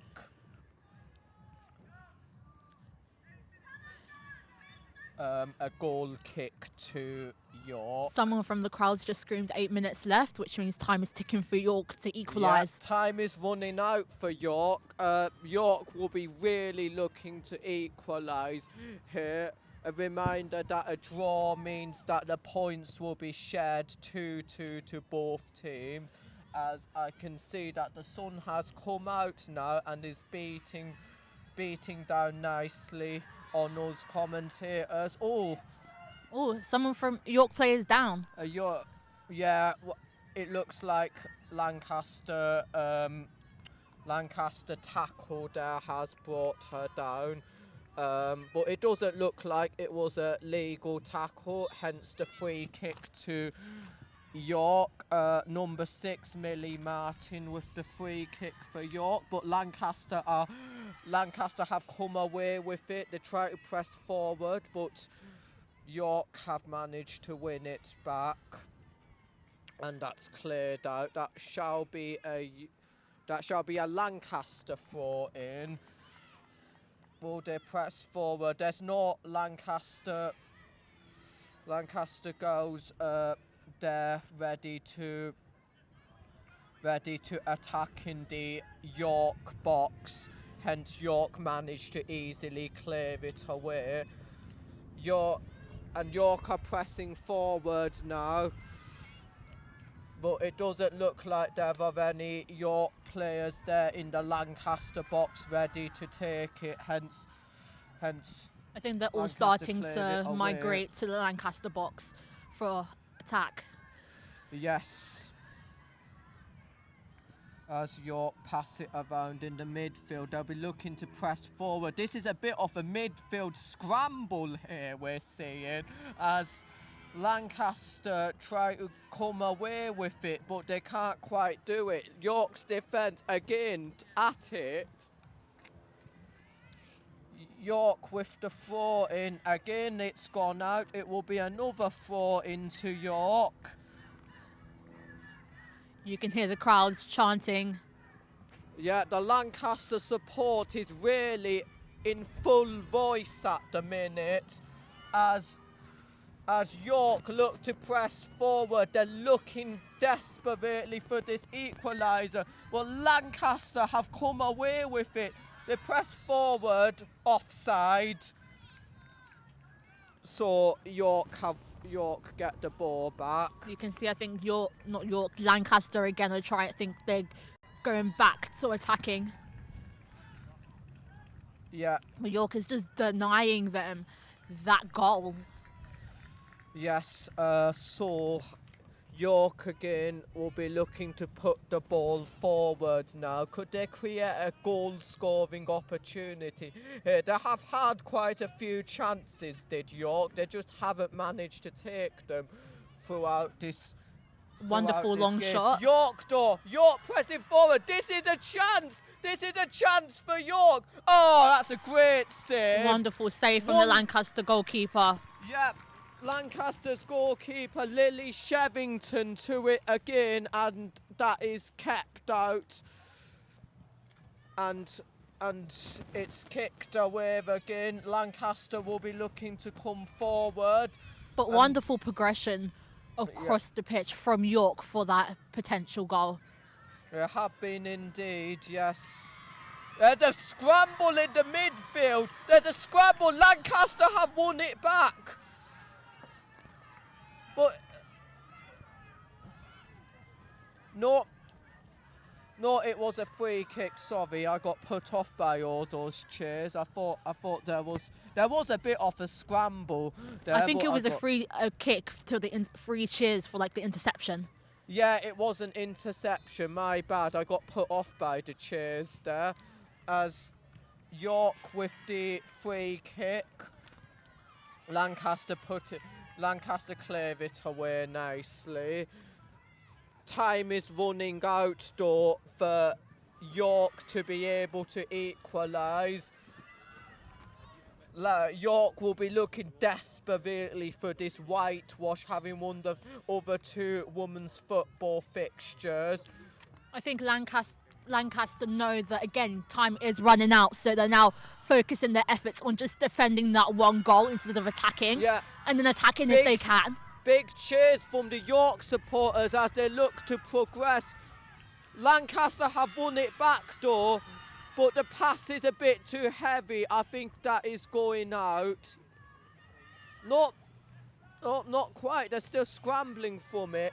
From this angle, it's hard to see where the sideline towards the opposite side from us. It's quite hard to see clearly where it is. It's a bit obscured by the grass. There was a bit of a scramble near the sidelines between York and Lancaster, just desperately trying to get that ball and get possession.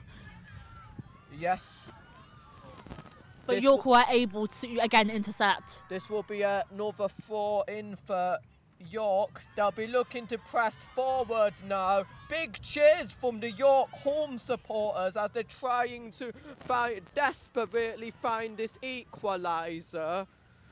York's home supporters screaming from the sidelines, trying to give the York team that morale that they need to score the goal. Yeah, fantastic interception from Lancaster though in the midfield to deny York from going forward. It'd be a York throw in.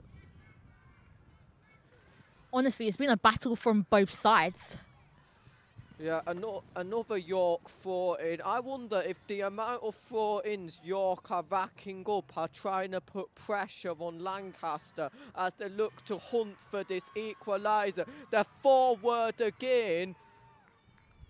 but Lancaster managed to clear it away as they try to come away with it, and it's just a little bit too heavy. It will be another York throw in.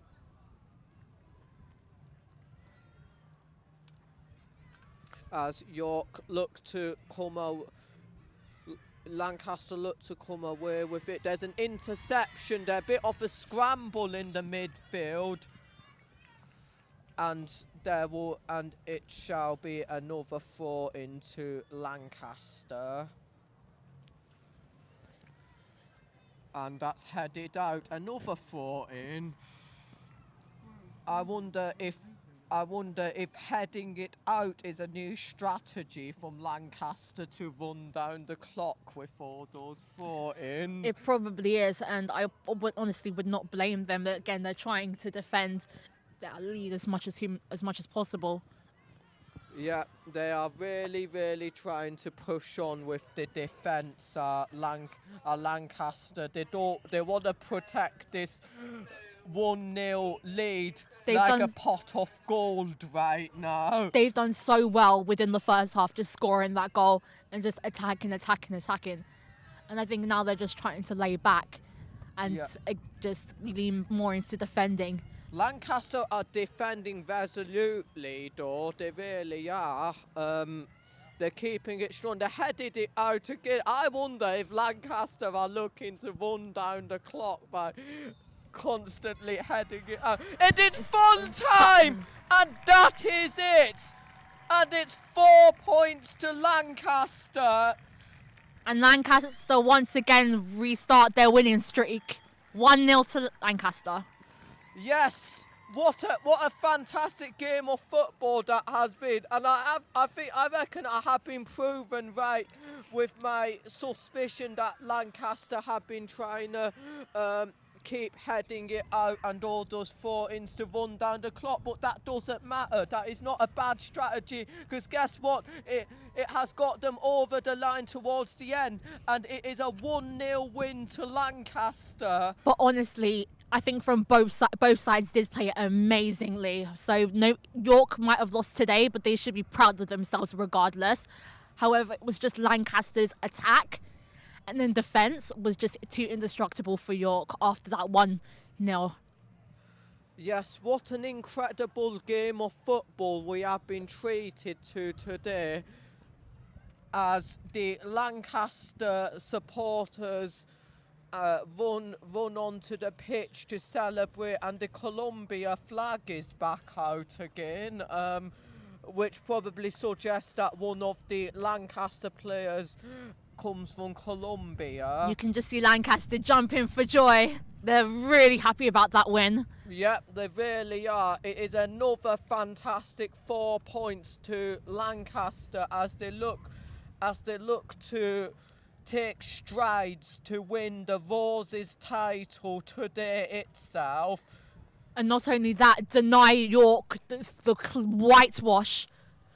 Yeah, that was an important victory from Lancaster to deny the whitewash as the I want to say it's champagne. I don't think it is, but the bottle gets popped open as Lancaster celebrate an incredible victory.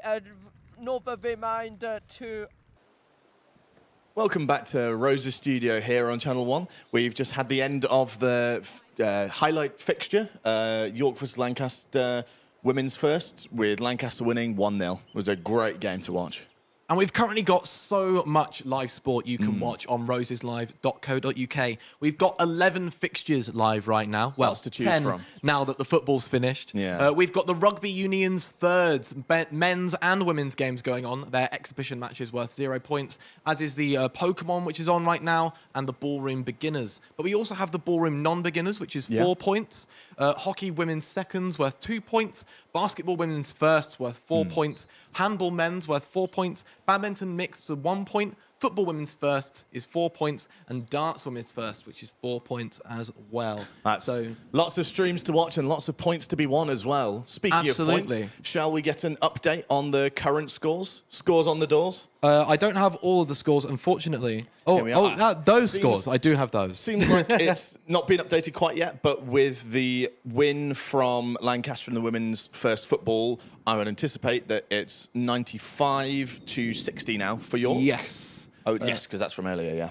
Absolutely. Our latest result is just the Ultimate Frisbee from a little while ago. Yeah. We are now going to very shortly go back to the women's basketball, which we were watching earlier, which is another one of our Women's Sports Day, or Women in Sports Day, I should say, highlighted fixtures. Yeah. Absolutely. It's worth 4 points, and it is currently 26-36 to Lancaster. Last we were there, it was 20-33 to Lancaster. So York mounting a little bit of a fight back, but there's still a 10-point gap for them to try and bridge. So it's going to be difficult. It'll be a good game to watch. I think it's just getting into its second half. So should we go take a look now? Absolutely. It's the audience trying to be funny. They're not. Swings it out. 95. Back out. Oh, good pass back. 91. Gets the cut in. The Oh, the fake, ball 95. movement. This is just Lancaster's this is ball actually movement. Great And it's basketball. open And the 3. four. Wow. 4 is the shooter. Exceptional. York need to guard 4. She's made 3 threes. That ball movement from Lancaster, that was absolutely amazing. Just swinging it around, trying to find the open shot. Good drive, and that's 2. Again, good 12. 2 by 12. Putting her heart in her sleeve. Currently down by 13. Good And the challenge to pass play. York need to wake. again. Oh, 95. Oh, unfortunately misses the shot. 4 wide open. Swings it to Don't 93. can't let her Foot's shoot. on the line. Ooh, Misses it. Nice. Oh, Lancaster's ball. Lancaster ball. Timeout. Timeout, York. Timeout. Timeout, Yeah, Lancaster. timeout. Can I just say, in that last 2 minutes, Lancaster's ball movement was exceptional. Elite. The way they just swung over and over, finding the open 3 and then hitting it. Well, you see, the ball moves quicker than the person. Absolutely. So it just makes so much sense to pass it around. Absolutely. Hope you're enjoying our yap here today. Yeah. Shout out Roses. Shout out. Shout out York. Shout out Lancaster. Yeah. Shout out York, Lancaster. Biggest varsity in Europe, I believe. Yeah. Right, timeout coming out here. Score is 41 Lancaster, 28 York. York's really going to need to have to step it up in order to have a chance to win here. But then again, there's still 15 minutes left in the game. Everything is still to play for, Oscar. That's very true. Lancaster's ball. Again, I'm quite surprised why York's still running the 2-3. Yeah, honestly, maybe they should try the man. Maybe. Although that could come in the fourth quarter. Coach's decision, I don't know. It is. It is. Lancaster's ball, 9-1. Let's see what they can do. Back out to 4. 4 can shoot. They got to be kept blocked. By 4. Blocked. Absolutely. 4 on 4. Swatted out of here. Blocked again. Oh, get out. Oh, well played. Oh, And she's got that pretending open to be lane. injured. Coast. She's pretending to be York injured. ball. She's fine. Oh, she's not. Amazing No, blocks, 91's though. chilling. She's chilling. Yeah. Absolutely she's amazing. 91 subbed off at 88. And it's down on the other side with another stack play. 4. Some exceptional defense there. The defense in this game is legendary. I must say, I'm really hungry. York's again It's running 1 the o'clock. stack play. It's 1 o'clock and I have not Back eaten. to 14. To 12. Back out to 4. Don't leave her open. Oh. Don't leave her. Unfortunately misses the shot. Another rebound by Lancaster. 88, bringing up on the point. Open shot, be careful. Open drive. Foul. Got to call that. That's got to be a foul. Travel call. Interesting call in favor of York. Yeah, good news for York that. Looks like 12's playing the point guard position, bringing it up. It's the most hustle out of everyone on the team at the moment. Open to 4, driving in. Shoots it. And it's she good. makes it. You know what I've realised? What? There's very little off-ball movement from York. I feel like True. that could be a possible issue. Yeah, Lancaster's moving a lot. I mean, just look how they're playing at the moment. Pass and cart, fake by 4. Back out to 93. Baseline drive, try and gets it, no good. Gets it again, gets the rebound and in again.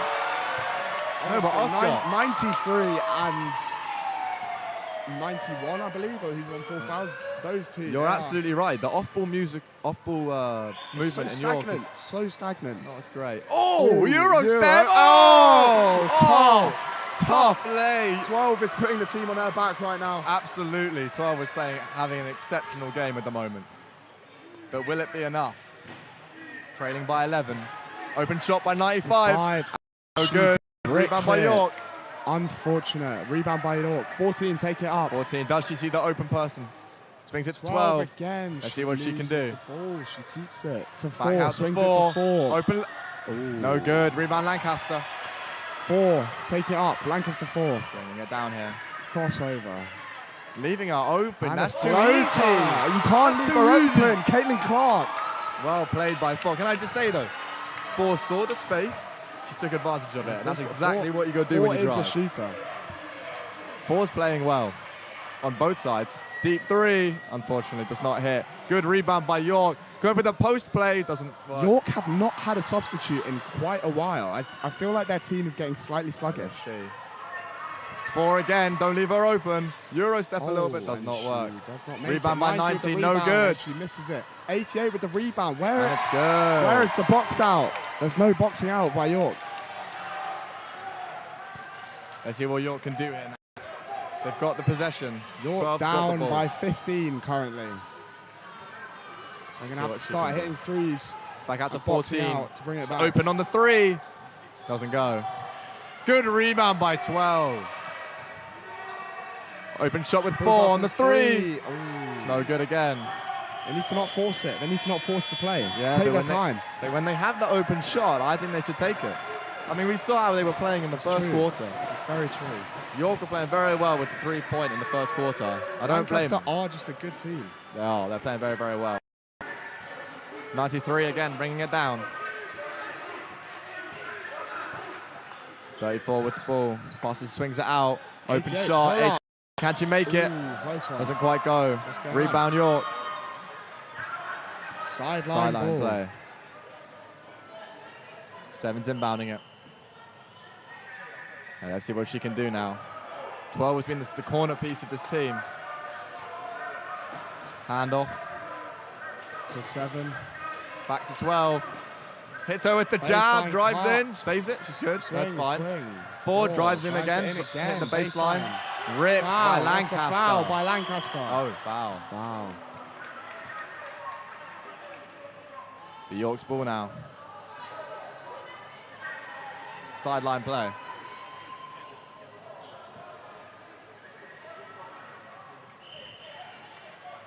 Sideline play, Lancaster, York. It's the 7 to 14. Back to 12 on the 3. Doesn't go. Rebound Lancaster.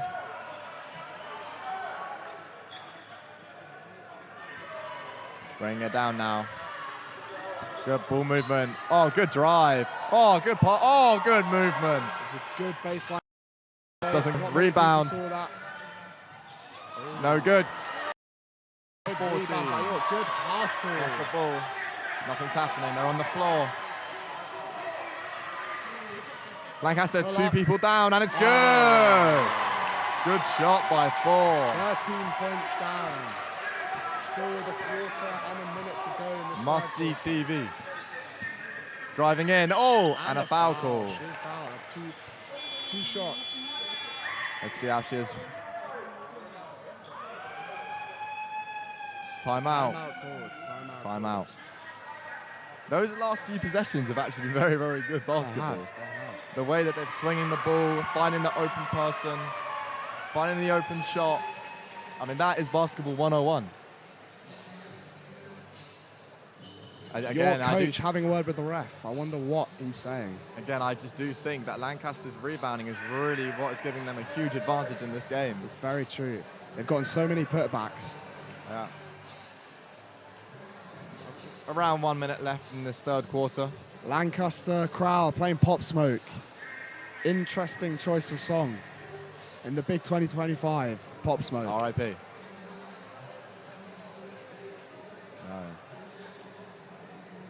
Yeah, Lancaster's having a good game. To be fair, this last quarter, the Bull Moon at Lancaster's done exceptionally well. Then again, I think York's also had pretty good ball movement near the end of that. No, I do think so. I think they've swung it quite a few times. Good drive and pass out. That's what they've been doing. It's true. It's just Lancaster. 4 and 12 in York. That's what they've been running. Lancaster's defense has just been very good, I must say. It's the 1-3-1. Now, York haven't been able to break it yet. And if they need to break it, they need to do it now. 2 shots for 94.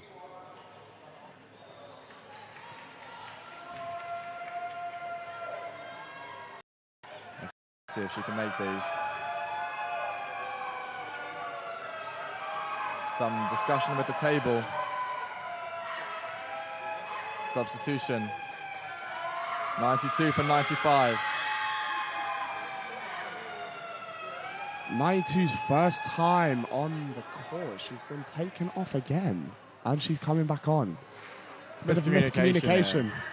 88 out for 92. I don't believe we've seen 92 No, we haven't. yet on the court. First time on the court. Let's see what she can bring to the Lancaster side. 2 shots here. Crowd's trying to put her off. Will it work? Will it work? 1 miss. Lancaster's crowd seem to be backfiring, making it worse for the shooter. This one's live. They're doing it again. And she misses both. Looks like that's going to be an air ball there. That is unfortunate for Lancaster. They need to be making those. That is some negative aura. Let's see if she can get her aura back. York's ball. It's not aura for her. No, opposite. She low-key is, though. Out to 7, back to 14. Good ball movement. On the wing swing, to 4. Swing. Ooh, she cuts in. Baseline cut again. Drive out. Swing.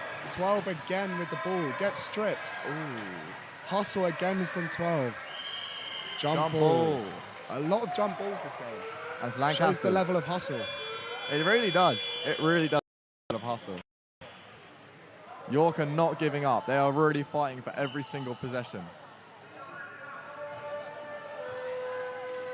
50 seconds left in the third quarter. Passing it out on the wing. Again, good movement from Lancaster, driving in. Can she get it? Oh, blocked by 4. Absolutely, get out of here. 4 must be on at least 5. Oh, at 1. Oh, unfortunately misses the layup. She still gets two shots on the line. And she's a very good shooter as well. She is. Yeah, 4 coming in clutch on the defensive side. Absolutely. She must be on 5 blocks at least. 4? 5, I'd say. Yeah, 4. 4. No, 4's been really blocking. At least 5 blocks. I know. She's playing very, very well. Let's see. First one's not good. Doesn't make the first free throw. It's fine. Is it going to be important? She makes the second one. York need these points. Yeah, for the comeback. They'll be down to 12-point lead. And it's she good. Makes it. That's 1 for York. 30 seconds left. This might be the last possession here. 93 again. Penultimate the star possession. point guard. 22 seconds left in the 92, quarter. unfortunately, doesn't get it. Back when 93 is lost. Sees it. It's no good. Rebound get 93. That rebound, really, honestly. York not back getting out to 92. Rebound. 92, pull up. Shooting it. And it's good. And it's a bank. And it's a bank. Subbed on with 2 left points. on the clock. 4, 3, 2, 1. And it's good. That's counted. No basket. No basket. Unfortunately, after the buzzer. No basket. I personally believe she was in the air when she took that shot. Yeah. It's hard with the amount of noise that the crowd is making. It's very difficult to hear. Referee thought otherwise. Valiant attempt, though. And we'll be moving into the final quarter.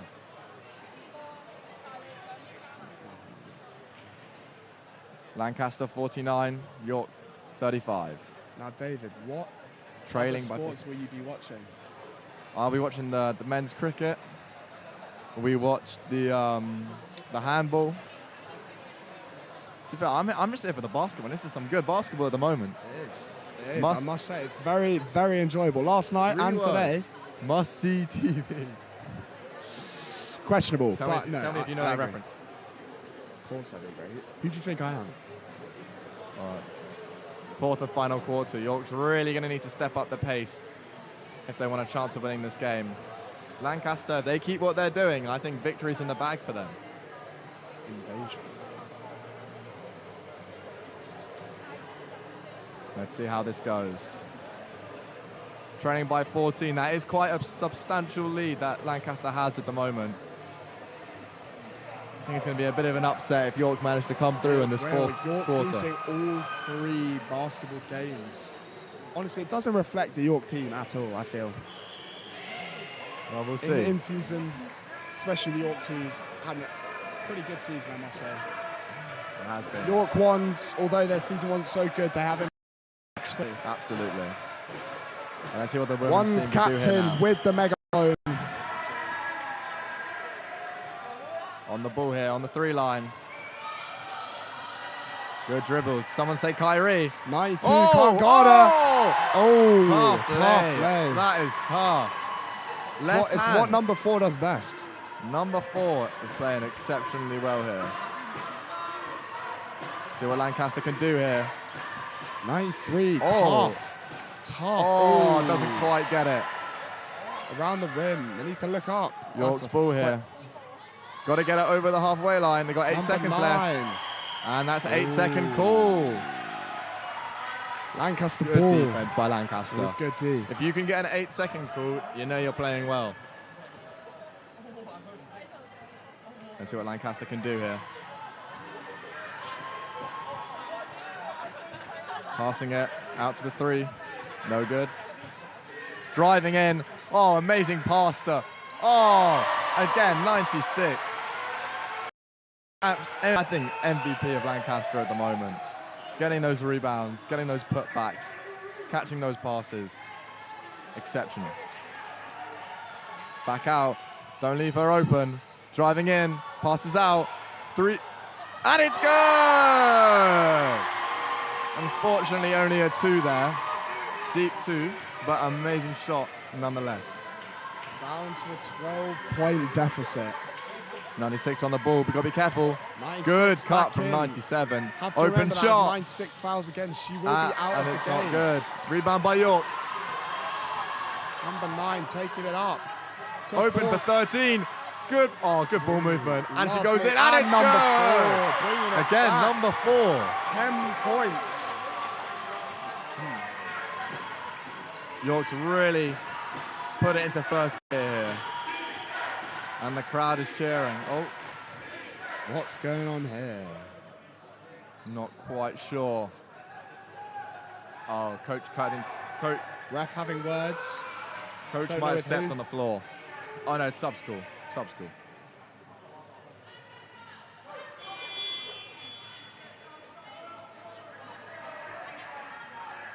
Lancaster ball on the inbound here.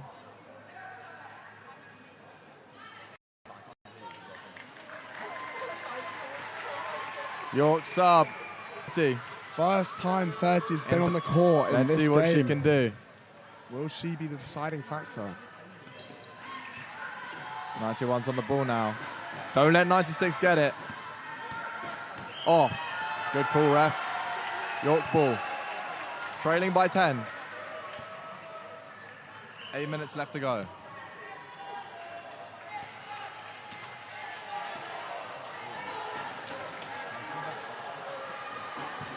Four driving in. Again! Oh, again!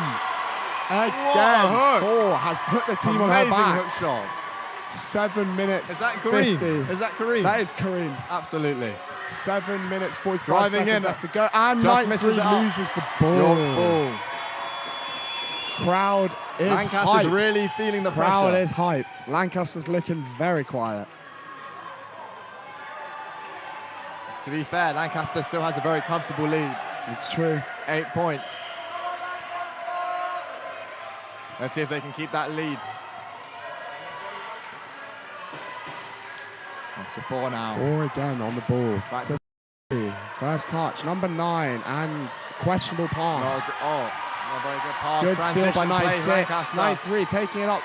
Spin move. Spin move. Oh, I like that. And That's blocked. a foul. But multiple fouls. Absolutely was a foul there.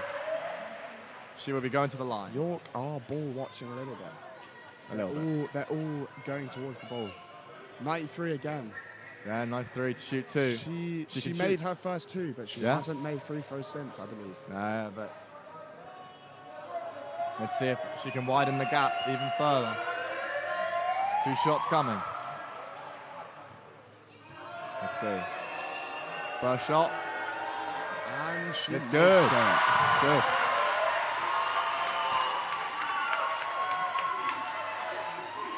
Let's see if she can make it again.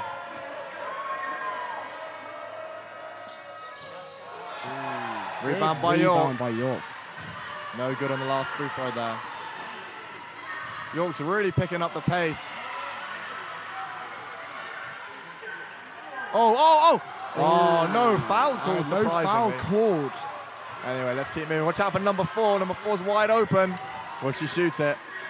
Goes for the step in. Doesn't get it. Rebound by York. Amazing hustle from 9 there. Well, come on, ref. Jump ball. Good hustle by 14. Very good hustle by 14.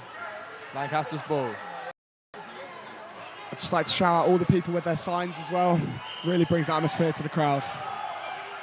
Lancaster's ball on the jump ball here. Going to be a sideline play. Let's see what they can do here. Men's ones captain. Again, Lancaster's ball for again. York is on the megaphone. There's a questionable man, but that's my captain still. End line play here. 96 on it, back to 93. 93 and 96. Good defense by 30. 91. Ooh, that is a big foul by 30. What is going on? Big foul. 91 is deservedly getting a bit annoyed. York is really playing defense now. They've really stepped it up. They need to be careful not to foul too much. 11's coming in for 30. There's still 7 minutes left in this quarter. 30's going out. Inbound play. Down by 9. Almost got that. Blocked by 4. Driving in. Again. Blocked again by 4. Oh, good hustle. Good hustle. Jump ball again. That's York ball. Can I just say, 4's defense, exceptional. I must say, Kent, the captain, she's really showing why she's the captain. Absolutely. Her defense is really doing well for York at the moment. To 12. Getting off the screen there. Back to 4. And pulls it for the 3. Just short. Hustle good rebound again. By 12. Well played, Lancaster. The amount of jump balls really demonstrates the sheer effort. I don't think I've actually seen this before. There's been an immense amount of jump balls. The amount of effort. Substitutes. Number 9 coming off for number 8. First time number 8 is coming on. I believe that's Isabel, the fresher. The amount of effort both sides are putting in is unprecedented. 14's on the ball, goes for the shot. Unfortunately, just a bit short. With the rebound. Again, open lane, 89. Good steal by 12. Get the ball. Where is the 96 hustle? gets it. Nice set. Whose ball? 14 with good D. Ball. It's good D by 14. Lancaster ball. For the people at home watching, are you not entertained? Inbound play. Back to 93. Driving on the right-hand side here. 12 is locking her up. Good defense and good steal by 8. 8 with the ball. Getting fouled. Getting stolen back. Good defense. It's a good steal. Open 3. And it's no good. Good rebound by 96 again. Again. 96. When she's on the court, she just... her plus minus is through the roof. Yeah, she dominates when she's on the court. She plays extremely well. The height advantage is just... Basketball is a sport. It's not even that, though. Matters. She can get the rebound, but she puts it back in every time. 96 is really putting in a shift. Good screen, driving in number 4. No foul call, that's Lancaster's ball. Lancaster ball. 91 seems to be on the floor a lot. York trailing by 11 here. 54 Lancaster, 43 York. With 5 minutes, 5.5 minutes left on the clock. Nice dribbling out, slowing down the game. I like that, especially with the lead they have. It's a good idea to slow it down. Nice but the good drive. Blows past them. She pulls out 96 again with the read. Again with the read. The deep three. Oh, and Doesn't just 89 go. with the read. York are getting no rebounds. Back up And again. a A foul's foul. called. Oh, was that a foul called? Not too. Yeah. York coach is getting heated. He's getting heated. Foul call on 89. Oh, no. It's York's ball. Substitute. Isabel comes off after being on 30 seconds. Let's see what York can do here. Trailing by Number 11. 15 and number 7 have been brought on for York. Back to 14. She's got the open shot. Doesn't want to take 14 it. To 12. She makes Three. those. Splash! Amazing Number three 12. there. They're down by 8 points. They're going to have to make sure they guard 12. A good pass. Number 4. Oh, Number that 4 can't be left open. unfortunately misses the shot. Good rebound. Very good ball movement from That's Lancaster. good. There, Number though. 12, she makes these. Euro Lovely step. Euro. Oh, Oh. unlucky. 93 again with the rebounds. York 91 need to wide run open. back. Wide open on the transition. Oh, and a blocked block. by 7. And a block by 7. Absolutely blocked by 7. Now that's a hustle I like to see. Timeout. That's good hustle. Timeout called. That is Down it. by 8. The defense in both teams. No one is giving up. No one's heads down. Everyone's running back. Everyone's trying to get steals. And that's what you want to see. Both teams. I think this is some elite defense coming out from both teams. I do think, though, as we were saying at the beginning, it's the rebounds. It's the rebounds are the deciding 96. factor. 96. On She must have Lancaster. double digits by now. Yeah. Easily. Triple double. Oh, I think it's. Triple-double. I reckon she's got a Oscar, triple-double. I think it's absolutely possible. Or at least a double double. No, she's getting assists. She's getting rebounds. It's true. She's getting points. At least a triple double. She's the Russell Westbrook of Lancaster. Jokic, bro. The Jokic. Joker. One's captain. Looking at the team sheet currently. That is an NPC. Let's see. It's tough though. 4 minutes left on the final quarter. Can York come back? Currently down 8 points. The energy Lancaster in the room. crowd is going crazy. It's Energy a cheer in the off. room is It's a ecstatic. cheer off. Honestly, the crowd here Absolutely is vibes. phenomenal. Let's see what 4 York can minutes do left here. of the final quarter. Back to 14. Back to 12. Back to 7. Let's see what she can do. To 4. We know what she can do. Goes back in. Oh, and the step through. Amazing Number 4. play there. Step through. Very lovely. Absolutely beautiful. The lead is down to 6 point 6. game. 6 point game. 91 on the ball for Lancaster. Very much. Lancaster cannot. Back cut by number 4. Can't get too She takes comfortable it, here. 90. Goes for the shot. Just She misses it. breaks York it. rebound. Good rebound by number 14. Foul. Oh. 7 on the ball 7 here. to 12. Oh. Just shy. Close, Misses it, close. unfortunately. Good hustle again. Good hustle on defense. That's not foul. Travel. Travel. ball. York ball. Absolutely critical play 89 there. is not cooking. Very good defense by 12 and 15 there, I Do believe. you know, they need 96 back on. Stack play again. Going for the drive. 14. No Ooh. good. Gets the And rebound. again. Oh, Doesn't go back in, off the unfortunately. Another backboards. rebound by York. They've really stepped up their rebounding game. Number Driving 12. in. Ooh. And it's good. The lead is down to 4 points. 4 points. 3 minutes left in the Must quarter. see TV. 3 points left. The let's crowd see is what- hype. Oh, it's getting good. We're hype. Open on Number the 4 three. pull up. 3 ball. Hell no. I'm allowed to be biased. It's the last 2 minutes. Transition play with 4 York. again on the Swings transition. it.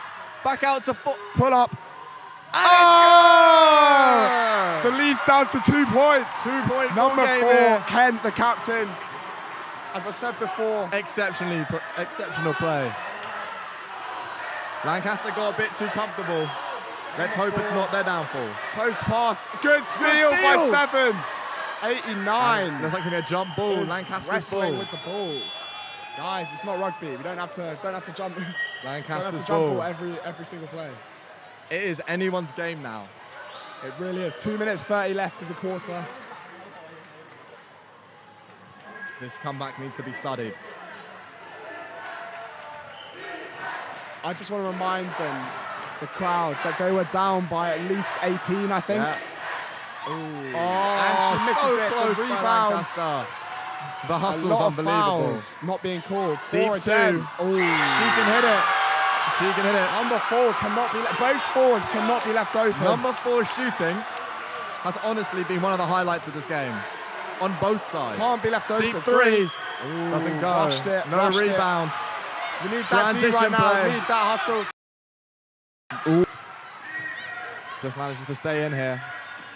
Swings it to the corner. 4 Don't let wide 4 open. shoot. Oh, get that rebound. Good York, rebound. 7. That was dangerous. That was dangerous. Leaving 4 can't be 4 left open. 1 4-point minute game 45 here. left. 4-point lead. Driving in. No good. Rebound Lancaster. Big foul.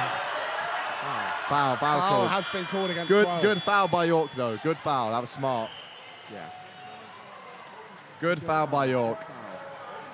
You just don't want to get a unsportsman's foul here. The game is so close. The teams are likely to try and foul each other. If you're watching the recording right now, the crowd is going crazy. It's a battle between the teams. This is what Roses is all about. 2 universities coming together, battling it out. Yorkshire. Absolutely.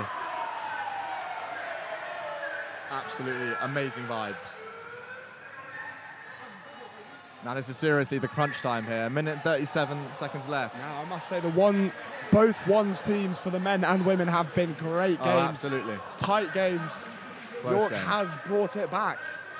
They were down in the double digits. Yeah. Let's see if Now they it's can. only 4 points. Yeah, Lancaster lead by 4. The other thing you have to be careful of is York's got 3 fouls. It's true. Lancaster currently on 0 fouls as well. If I was Lancaster, I'm in a very good position at the moment. Yeah. No team fouls. That means they can foul if they need to.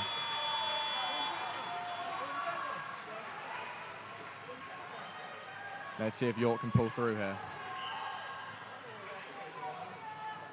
Lancaster on the ball. Taking it up. 93 again. Defense. Passes it out. Good defense by 94. 7. Will it be Spin enough? Move. Trying to post up 7. Back out, 93. They're slowing it down. They're slowing it down. That's They're playing smart. man defense now. They've switched from the zone to man defense. Yes. Driving 91. baseline. And it's good. It's 96 with her size. Yeah. She's just towering over the opposition. 6-point game. Let's see. Back out to 4. Number 4. They need something big here from her. Crucial possessions here. 14. Back out. Back out to 12. Turnover York. York lose the ball. Down by 6 points, 52 seconds to go. Again, it's still a close game. Nothing is over until it is over. They need to foul. They need to foul. I'm saying it Let's again, see. they need to foul. They've got 45 seconds left and they're down by 6. They should be fouling. Foul before they shoot. They're on 3 team fouls. Yeah, I'm going to say Lancaster's it again, they need playing to foul. well. Lancaster's Foul. running down the clock. Foul. You got to foul that. 94 in the post. 4 No, left 4 wide open open again. Oh. York needs to be fouling on the 4 has defense. played very well. 4. Timeout. 4 Timeout is called York. shooting well. Timeout York. I honestly think the combination of having 96 in the paint, getting those rebounds, 96 and 4 and 93 the point guard as absolute, no. But 4 staying out, not going for 3s, but going for those deep 2s. It's been working out super well for Lancaster. It's the short corner. It's her domain. Yeah, that she owns the short corner. She Number does. 4, Lancaster, absolutely owns that corner. Playing very, very well. Lancaster crowd trying to get hype. It's not working. 30 seconds left. 8-point deficit. It's not looking good, Brev. To put it simply. I think Tracy McGrady needs to come onto the court. Yeah, thanks. Let's see. Lancaster's getting too hype. Will that be their hubris? They're dancing. They haven't won yet. Anything is possible. Anything is possible. When you're part of a team. You gotta believe. You gotta believe. Gotta believe. Let's see. Now, the time with the coach here with York. York crowd is not limbs. Oh, there we go. They started There something. we go. Come on, York. Let's see what you can do. York inbound. They're going to need some threes now. And as if one thing we know about York women's team is that they can hit threes. Shoot that three. That's money. Oh, no good. Let's see. Crowd is being She's laughing it unsportsmanly. off. She's laughing off. That's good. 4 is Full killing court it still. press defense. 24 seconds left on the clock.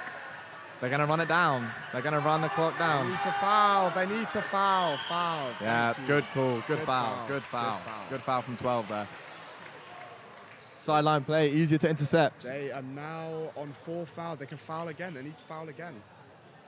Well, they can try and get the inbound. Trying to get the steal. They really They need to can't. get They this need to get here. a foul. Didn't get it. Get the foul. 15 seconds left. Foul again. And we're going to the line. Team fouls.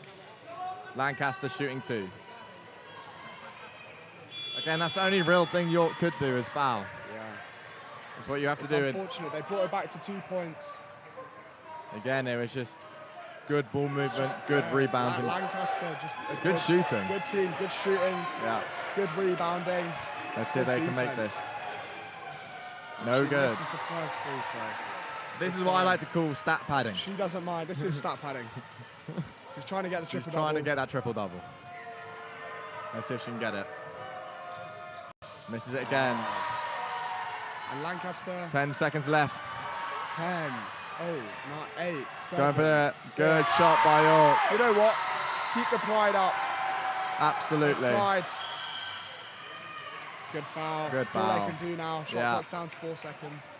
4 seconds, 6-point But watch deficit for that York. home. I know you're stressed, but it's fine. Let's see what can happen here. Overall, we know who the better university is. Right. Whoever shouted that, he's pipe down. All right, let's see. 2 to come. 94. 94. First She one's not good. misses it. 4 seconds left. York's rebound and throw up a 3. Full court shot. Not Court good. sh- York shoot gets it. the ball. Shoot it. 2 Stop seconds dribbling. left. And it's And over. Lancaster get. And they miss it. Lancaster wins. It's over. 60-54. Lancaster win all the basketball games. Yeah.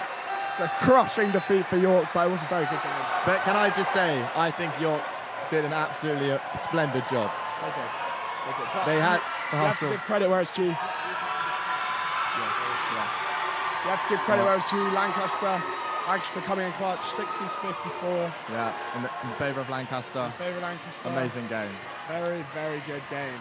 Both crowds loving it. This is what it's all about. It's what Rose is about. Bringing people together. Okay, buddy. Lancaster being a little bit cringe now. It's all good vibes. Number 4 for Lancaster. Honestly, Gotta I be think MVP. 4 MVP, to be honest with 4, you. 93 and 96. They played The big exceptionally. three. Big 3 of And on Lancaster. York side, shout out to 14 for the defense, 4 for the 3-point shots, and everyone on the team. Very good game. Very, very good game. Exceptionally well played by everyone. The question is, are we going to be getting any post-game interviews? I sure hope so.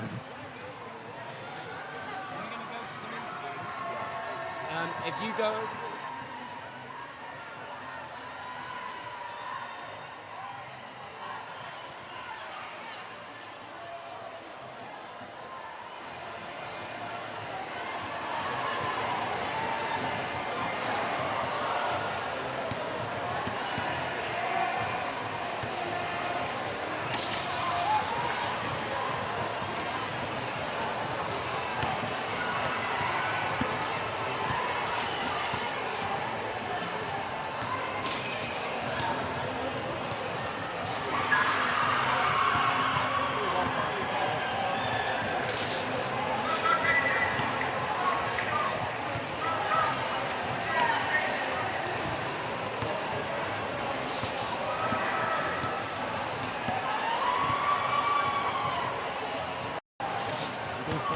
missed us. It's actually very scary. No, it's not. I'm shivering. No, it was a very good game. Welcome back to Rose's studio here on Channel 1. We've just seen the end of the women's first basketball with Lancaster winning 60-54 against York. That'll be another 4 points to them, bringing them ever closer to that 172.5 point win. And there's so much great sport that you can be watching right now across Roses. We got on roseslive.co.uk 11 streams that you could be watching alongside this one, and then 7 more radio streams as well, so you can be keeping up with all of the sport, almost all of the sport, across this Roses Saturday. All the roses, at the moment, all the on our time. last update, it's 68 points to York, 95 to Lancaster. That doesn't yet take into account that latest score from the basketball, which will bring it up to 99 points for Lancaster, getting ever close to that 172.5 point mark. But in the meantime, should we go and have a look at what happened in the cricket over the course of the last few days? Let's have a look. Hi everyone, I'm Shahama. This is Wise TV doing reports at Roses. We're currently at the cricket match. You can hear the audience behind me, the sun's out, and it seems like a really good atmosphere. But let's go get talking to some people so we can see what the audience and team think.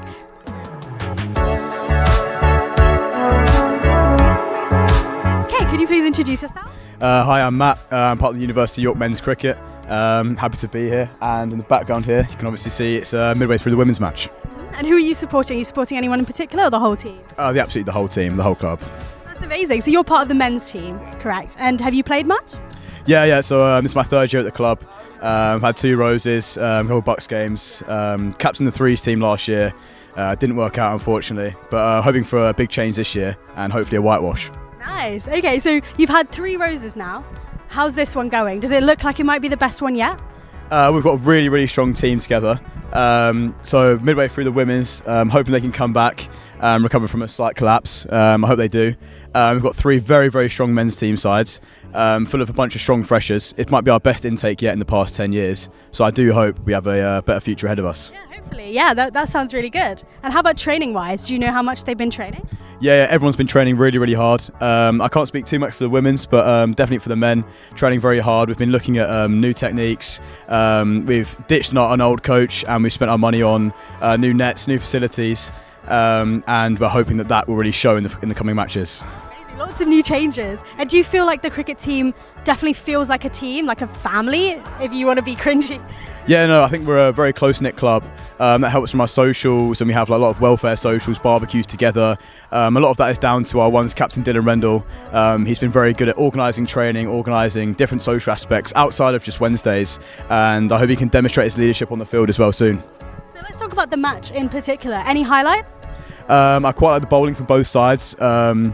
Our bowling on the York side was very strong, and I'm excited to see how the York batsmen deal with a very strong seam bowler who's just come on. Nice. Okay, so cricketing-wise, amazing. Audience? How the audience been? Loud, vocal, exactly what you want from a cricket match.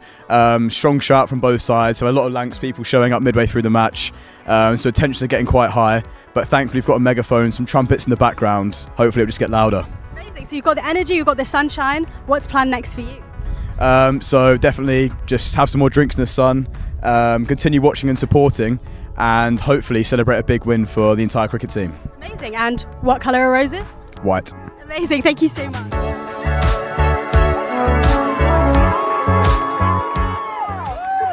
Okay, so we're with 2 Lancaster players. Could you please introduce yourself? Hi, I'm Jamera Vesti. I'm vice captain of the women's cricket team.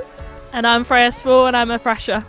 Amazing, so you're vice captain. How has that been? Is it for this year or next year? This year. So it's been going really well. We've had Bucks games this season, obviously, and Big Roses being our biggest game.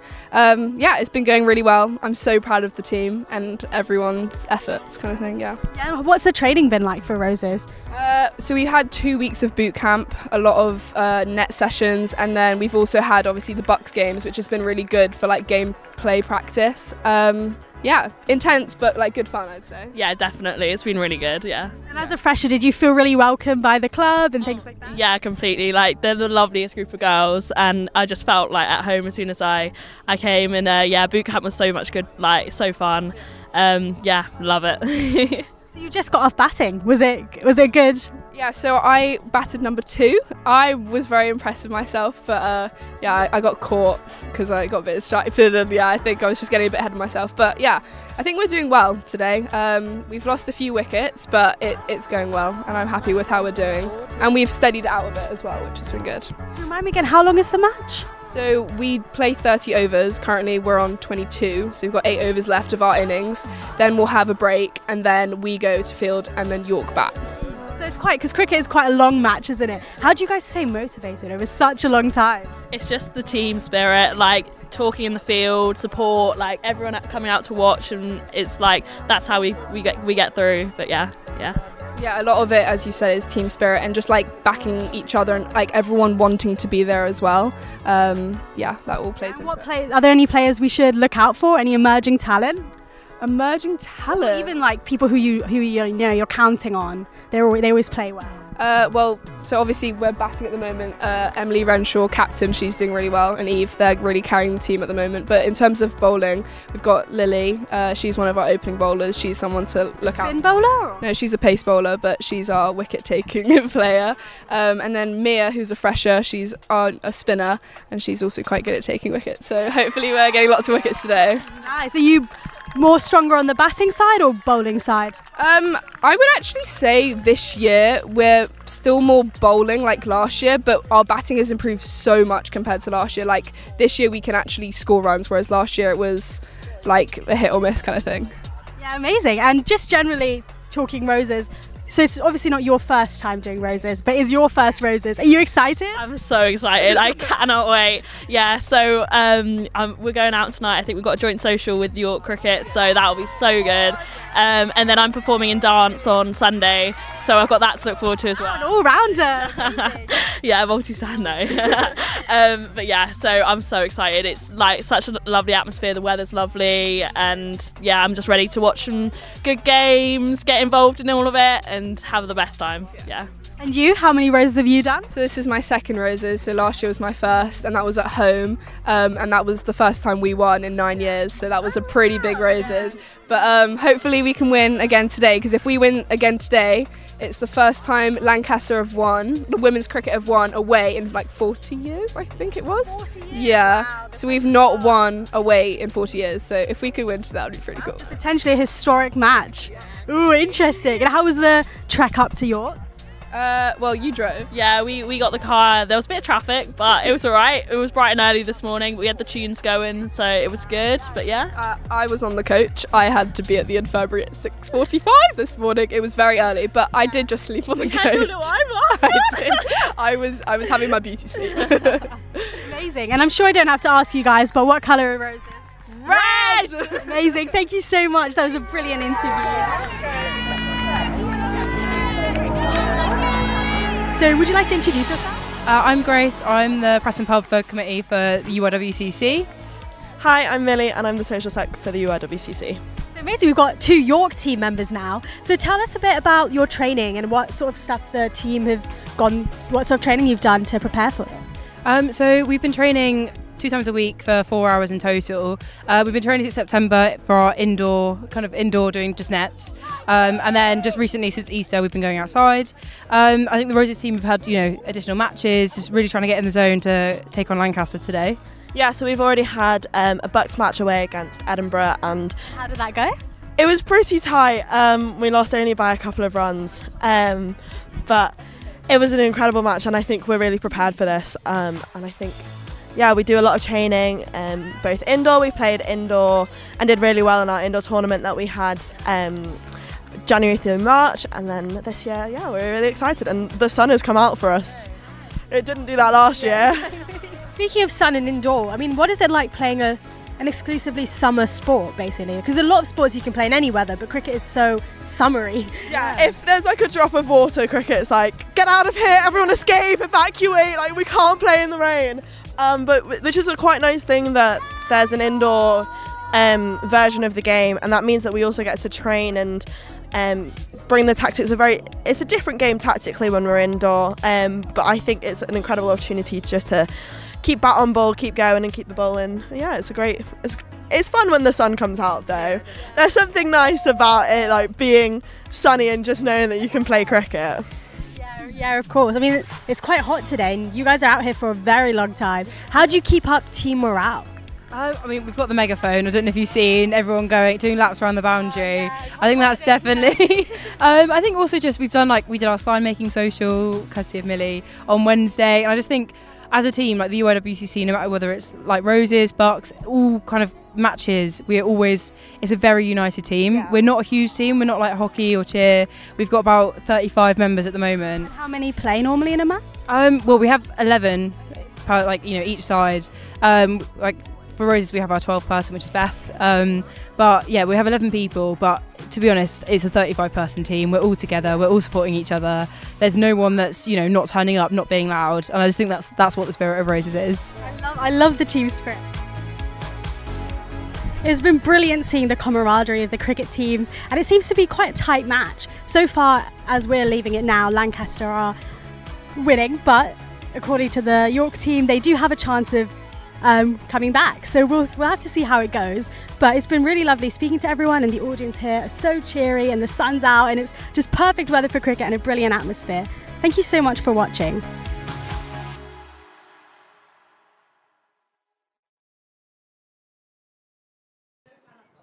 Okay. Oh, you've joined us back now after that cricket report. I'm joined now with Jordan. Yes. And we're here to discuss, it was the Trans Solidarity, march or demonstration before the women's first football game. Would you like to talk us through it? Yes, absolutely. So essentially, there's been a lot of news around trans people in the media currently. But on top of that, there's been a lot of policy changes and general disavowalment of, I think, trans rights at an institutional level. All off of the back of the recent High Court ruling, wasn't it? Yes, exactly.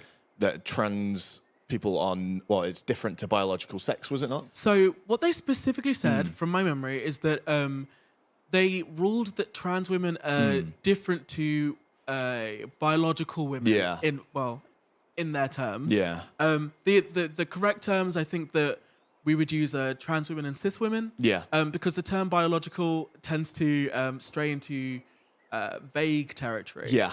But yeah, so the ruling was that as far as the High Court of this country is concerned, under the Equality Act of 2010, there is a difference between cis women and trans women, and that only cis women are protected. That's a big blow for trans rights then. That's terrible, yeah. Absolutely is. So it was a big deal. And as part of a show of solidarity for that, the women's football team and Freddie Russell organised a little show of solidarity, which hopefully we should be able to get on screen for you now. Let's have a so look. You can have a little look.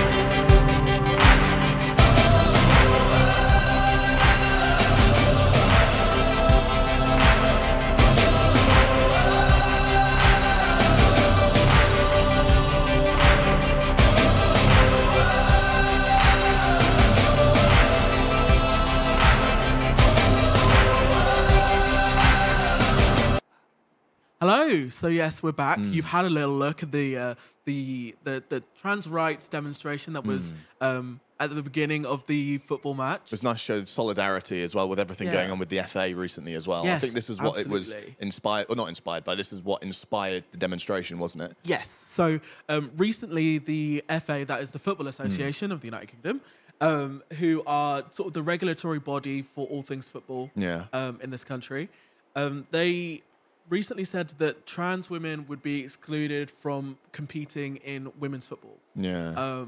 Which obviously is another blow to trans rights.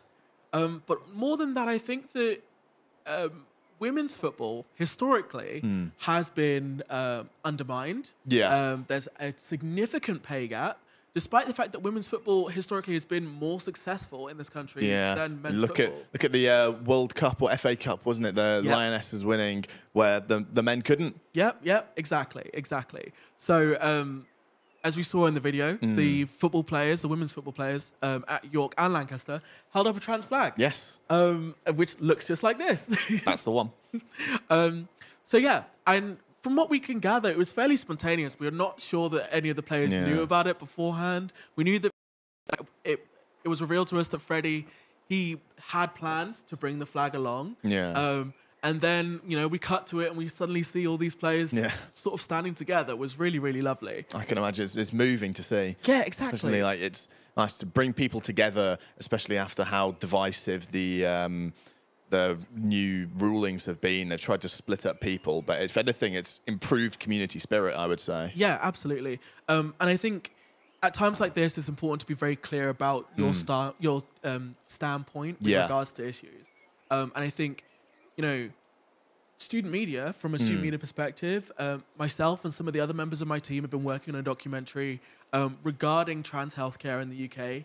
And we started work on that documentary before the election last year. And at that point, it was very clear that, Labour was very pro-trans, and the Conservatives, they were still unsure about what, the different terms meant and that sort of thing. But no one was really overtly trying to be transphobic. And I think in the last couple of months, we've seen the steady move towards incredibly conservative values. Yeah. And a little bit more right-wing values. And again, that's not a judgment either way. But what we can say is that trans people are here and that they're not going anywhere. No, can't be ignored. Exactly. And I think that was the point, is this demonstration to show that, regardless of what, those in charge, the ruling class have to say, we the people have something different to say. Yeah. And I think it can be incredibly reassuring to our trans members of student media, but also of the uni as a whole, to know that, the women's football team have our back because, they get it. And, maybe the people in power don't have the common sense, but, it's we've nice got to it. see that even if the higher-ups in the government doesn't support the trans community, there are people out there, student media, the footballers, everyone supports them. Yeah, exactly. Yeah. Especially on women, highlighting women in sports day. I feel like it was incredibly apt that they did this. Very appropriate. Very appropriate. Yeah, absolutely. Right, next we have, I believe, the netball game coming up. Yes, we do, right? if I don't drop the iPad. And you have some things you wanted to tell me about that. Yes, so we have a few facts about some of the players. We have, from the York side, we have player Izzy. Once broke her arm teaching her dog agility. I'm not quite sure what's involved with dog agility, but it must be quite a dangerous process. I'm assuming the dog can do a backflip. That's Probably, what I think. yeah, it must be. It must be. Some sort of Olympic athletics for sure. Oh, yeah, 100%. There's Elsie, has no ACL in her knee. So just from a biological standpoint, that's important. You sort of want an ACL. You want your ACL. That's a bad thing to not have. So it's remarkable she's still playing. Yeah. Good on her. I mean, crazy. And from the looks of it, the York side is not inexperienced when it comes to Roses. Most of the team has been to Roses at least once before, so it might be an atmosphere that they're comfortable with and they're used to. Yeah, and maybe that could give them the edge in this kind of environment. It could, and home advantage as well. That's true. Experience, home advantage. We'll have to see how it goes to for be York. fair, historically we've seen that at Roses, home advantage doesn't always come into play. Not necessarily with York losing the past few years even. Yep, 3 both in a away row. and at home, yeah. And then we have on the Lancaster side, we've got one of the players, Ava, has a twin brother. Oh, no way. Maybe they'll be supporting in the crowd. Have to look for someone who looks exactly the same. Yeah, hopefully. I mean, the camera will find them. We Absolutely. Can cut between the two of them. Then Emily has always dreamed of owning a rescue cat cafe, which is a very sweet idea. That's adorable. That is adorable. I think now's the right time to do it as well. Everyone wants to go to a cat cafe. Yeah, I mean, you've got the one in York, which is very popular as well. I don't know if you've been yourself. I haven't, no. I went to one in recommend it. Edinburgh, which was quite nice. That's good. Yeah, but it was expensive because everything in Edinburgh is expensive. Yeah, I can imagine. I mean, everything in York is expensive as well. That's true.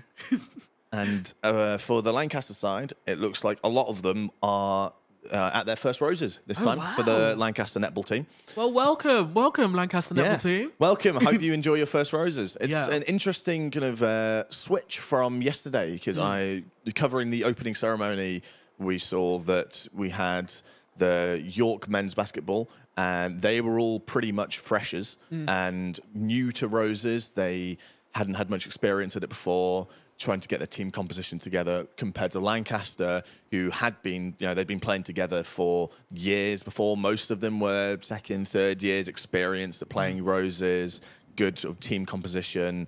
And so it's kind of a reversal of that today, where it was Lancaster had the experience and York were the freshers, and now we have here York have more experience, and that might come across in the game compared to Lancaster, who are fresher. So it should be an interesting game to watch. Yeah, absolutely, absolutely. I think it's an interesting contrast in that. You're absolutely right. And maybe it'll be that, the women's side of one uni gets, wins the match, and then the men's side in one uni wins the other one. That would be quite nice. We'll see. A good bit of balance there. Yeah, exactly. Well, before we see the game, I think we'll cut to the women's first darts for now, because netball's just getting underway. So let's see how the women are getting on in darts. It really comes down when some of the doubles start going a bit awry. So at the end of the day, in these kind of short format games, best of three, your average is going to get really impacted by doubles. So most people don't really pay much attention to them, but it's a good indication as how well somebody is doing in their game.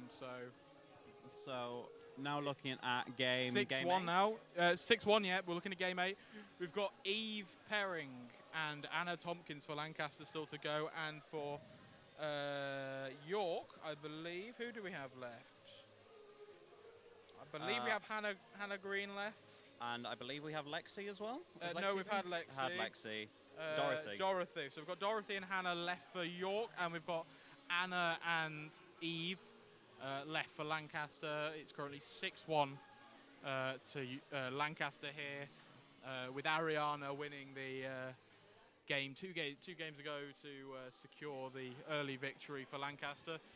It's been one of those for York. The scoreline hasn't really reflected how York have played today. York have played some phenomenal games, really done a good service to themselves today, and just been very unlucky on the likes of the doubles and actually finishing out the games. They've taken the advantage in some games. They've broken. There's a lot of legs that have been broken.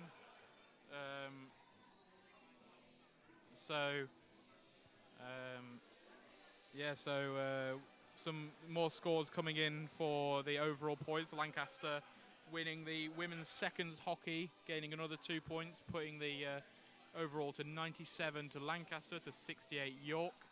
Obviously 172.5 is required to win Roses. After this fixture will be counted, that will pick it 99 to 68. So we've got... It's 4 points for the women's. 4 points, my apologies. So 101 to 68. Yeah, so Lancaster following this win here, when the result finally gets published, should be above triple figures for the first out of the two sides.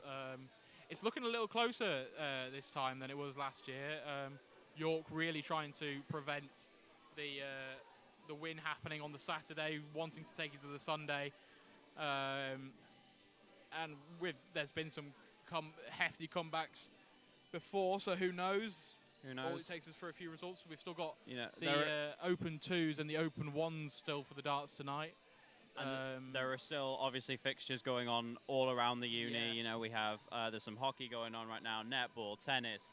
There is so much sport at this weekend. It's a really, really good weekend to come and be a part of. It's almost like, because you're walking around and you're just going around the sports centre and you'll see a bunch of people just trying to claim pride for their uni. Yeah. It's really, really cool to see. Yeah. And there's a bunch of stuff going on later today. Obviously, we're gonna keep talking about the open twos and open ones darts that are coming on. But there are plenty of other fixtures going on as well. And we're just finding out the next fixture for the women's darts. We're going to be having Eve Perring versus Dorothy Hudson coming up shortly. But yes, but as I was saying, so there are plenty of other things. So there is currently things that are about to start. Home team with 1 and the guests with 0. There has currently been some sort of issue, but we are going down the pitch towards the Lancaster net, with York looking to make another shot. It does not quite go in. However, the York goal shooter is going in for another one. Trying again for a second goal for York. It does not go in, and it goes back to the Lancaster possession. Charlotte, could I be so cheeky to ask you what you predict this game to end like? Well, I may hold a slight bias being from the York netball team, but I think based on the first few minutes, it seems like both teams have quite equal possession. So I think it'll be a tight game all the way through. Absolutely. Well, with what you were saying about equal possession, the guest team, Lancaster, has now, in fact, scored a point. However, we are now in the Lancaster D as York is looking to score a second point. It goes in. It is 2-1 to the home team. The atmosphere is electric in the arena today. We have an absolutely huge crowd here. Charlotte, how do you think team tactics are going to play out today? I think they'll take it steady in the first quarter, try and assess the Lancaster opposition, try and work out their moves, and then take it from there. We'll be looking at seeing some pretty intense talks during each quarter, half-time, depending on how the game's going. Absolutely. Well, York is making a third attempt. However, it hasn't gone in, but it is another York ball, another attempt. It goes in. We are now looking at 3-1 to the home team. However, everything is still to play for. If you haven't been keeping up with Roses, Lancaster are currently in the lead. We are still waiting on the exact points for that here in the... We will get them to you as soon as possible. Currently, York are in possession of the ball in the Lancaster D, looking to make an attempt for a fourth point. And it goes in. It is 4-1 to the York home team in this Roses 2025 Netball Wands match. Charlotte, how, as someone who plays netball, how excited and how big do you think this is going to be for the girls playing today? I mean, this is the game of the year, really. Everyone knows that Roses is such a big part of being a York or Lancaster sports player. And as obviously you have Bucks on the side, and both teams have had some exciting year with Bucks, but Roses is the game to win, so. Absolutely. The score is currently 5-2 to the home team, and it is looking to carry on being a frankly electric game. We are currently in the York D with Lancaster looking to make an attempt. However, it has been knocked out. They are looking to make a second attempt at getting a third point. And it goes in the net. The score is now 5-3 to the home team in this game as Lancaster start with the ball. Charlotte, how big exactly? Well, not how big. Some of us are struggling with our words today. You're going to have to bear with us. It is warm in this arena today. How do you think all the other teams are going to be feeling watching their friends playing today? I think it's a good distraction, and I think it's something just so exciting to watch, and it keeps your mind off your game, and I think it really gets you in the headspace to play your own game. And I think the sense of camaraderie of everyone here supporting their own teams, Lancaster too, supporting their teams, it's such a nice environment to be in. And I think that's what's so amazing about Roses, is that both teams are all here together watching each other. And then when the ones are done, the twos will be playing and everyone will be watching, and then the threes. And I just think that's, yeah. Absolutely. It's always good to hear. The score is currently 7-5 to the home team. Points are being scored very, very quickly as York are in possession of the ball going into the Lancaster end of the court. They will be looking to score another point, their 8th point in this game so far. We are currently looking at York ball at the very edge of the Lancaster D, with the goal shooter looking to score another point, which he does. We are now looking at 8-5 to the home side. We are starting with Lancaster possession going towards the York side of the court as we are on the wings currently. Lancaster wing defense, 2-wing attack going into the York D. However, keeping slightly out, looking, It's a Lancaster ball still. At Lancaster Centre, just outside of the York D, looking to score another point as it goes to Lancaster goal shooter. Goal shooter gets it in the net. The score is currently 8-6 to the home side. It's a York ball. York to York to goal attack. Centre misses the ball, goes out of the court for a Lancaster ball in the Lancaster D. As it starts to go further back up to the the York side of the court, as Lancaster aims to get another point. They do not score this time, and it is looking to be another attempt. It goes in. The score is currently 8-7 to York in this Roses 2025 Women's Wands game. If you are new here, welcome. This is the Roses Media 2025 coverage of the Women's Wands game. The score is currently 8-all to both sides. Scholar, have you noticed anything tactically that either team seem to be employing in this game so far? I think nothing jumps out as of yet. I think they're all playing their own games. Nobody seems to be panicking and trying to... What you tend to see with netball when one team plays a different way to the other is that the other team tries to match them, and it causes quite a bit of chaos and a bit of because it's unnatural to the team. But I think from the looks of it, both teams seem to be playing their own game and keeping steady in their minds and on the court, which is really good to see from both of them.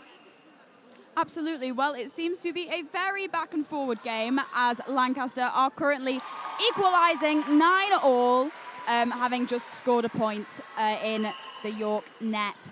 Anyway, it is York possession going further towards the Lancaster side of the court. It is wing attack to goal attack in the Lancaster D. Slight little bit of aggression. Obviously, this is quite an intense game for everyone involved.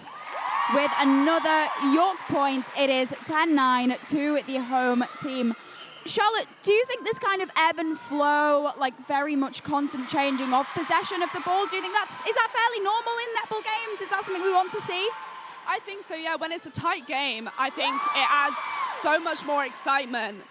And because both teams are constantly, it could go either way any minute, and no team can slow down. That both teams are just pushing at every single minute of the game. And I think that's what's quite exciting about netball, is that it can be so close. Absolutely. Well, it's certainly close at the moment. It is 11-9 with York looking to make an attempt, which they do, in fact, score. The score is currently 12-9 to the home team. We are still in the first quarter of the game. It is currently Lancaster possession, Lancaster goal attack, going all the way to Lancaster goal shooter in the York D. Makes an attempt and scores it. The score is currently 12-10 to the home team. It is a York ball. York stay in possession. Oh, not quite. It is a Lancaster ball. The Lancaster goal defense is looking to get that ball up the court into the York side.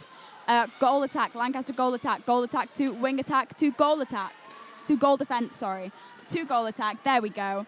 They are struggling to get this into the York D. Have you noticed maybe an increase in defensive tactics?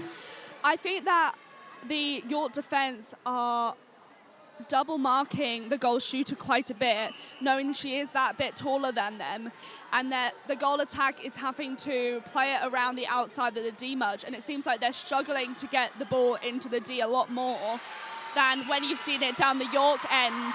It seems to be, it gets into the D a lot easier, but they're struggling to get closer to the post, so it's very it's all to play for, and the defense on both sides are doing brilliantly. Absolutely. I mean, I heard you talk about the height of the players just there. What kind of attributes really make a good netball player in terms of height, agility, sort of mobileness, that kind of thing? I think to be a netball player, really, it doesn't matter, no matter what, because just looking at the team, you can see on Lancaster, they've got some taller players, but then on the York team, we've got some shorter players, and they're just a little bit, whether they've got a bit more speed or height, either way, it can be a benefit, and it can be something to play, to be a great benefit to the player, yeah. Absolutely. Well, we haven't seen a change in score, but we've certainly been seeing quite a lot of changes in possession and a lot of, intense play in the centre of the court. It is currently a Lancaster ball, with the Lancaster goal shooter being just outside of the York D, as again they are really struggling to get it inside that York D. The defence has been incredible in this game so far. However, it does go to the goal shooter, who does score an attempt. The score is currently 12-11 to the home side. York are just about clinging on to that gap. Do you think that's going to be playing on their minds at all? I think absolutely, yeah. I can't imagine what the quarter time will be like, but I know it will be a lot of high pressure. And, there's a tactical change. Okay, we're looking at a tactical change. Tactical change, is this for Lancaster? Yep, I think so. The score is currently 12-12. Going into this next part of the game. It is Lancaster possession. Lancaster possession in sort of the middle of the court really now. If you haven't been listening, welcome. We are the Roses media team, and this is our coverage of the Women's Wands 2025 netball match. It is a huge fixture. The crowd is absolutely huge, and everyone is making a lot of noise here in the York Sport Arena. It is currently a York ball looking to make an attempt for a 13th point, which is scored. The score is currently 13-12 to the home team. Charlotte, how do you think the Lancaster side are going to be feeling because they don't have the home advantage? I think they'll still have some confidence. I don't think that the crowd will matter for them because they've still got a lot of supporters here, and I think they did win last year, so I think they'll have that over them. But from looking at the team sheets, it doesn't seem that many of them are the same, if at all. So there'll be a lot of pressure, that's for sure. Absolutely. Well, this is one of the biggest fixtures at Roses, and you can absolutely tell with the size of the support today from very impressively both the York and the Lancaster teams. It is currently York possession going in to the Lancaster D. The ball is currently out of play. However, it is going to be Lancaster from the goal line. Okay, Lancaster center to Lancaster wing attack. Looking to go into the York D. It is wing attack to goal attack. Inside the York D, that goal shooter is looking to make an attempt, which she scores. The score is currently 13-all during this game. Well, it's certainly been tight. Do you tend to find that's normal with scoring in netball matches? Is it always so close? I think it can be.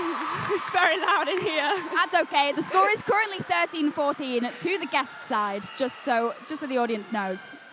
I think it can be very close, and I think that often in games like this where it's just goal, depending on who's got the centre pass, what you need is that ball turnover, which is what the goal defence just got on that last centre pass, where she intercepted just as the ball was being passed.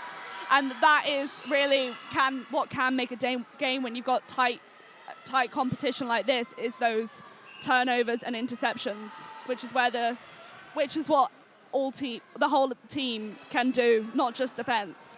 Absolutely. Well, the score is currently 14-13 to the guest side, with the Lancaster goal shooter making another point for the 15-13 Netball Wands 2025 match.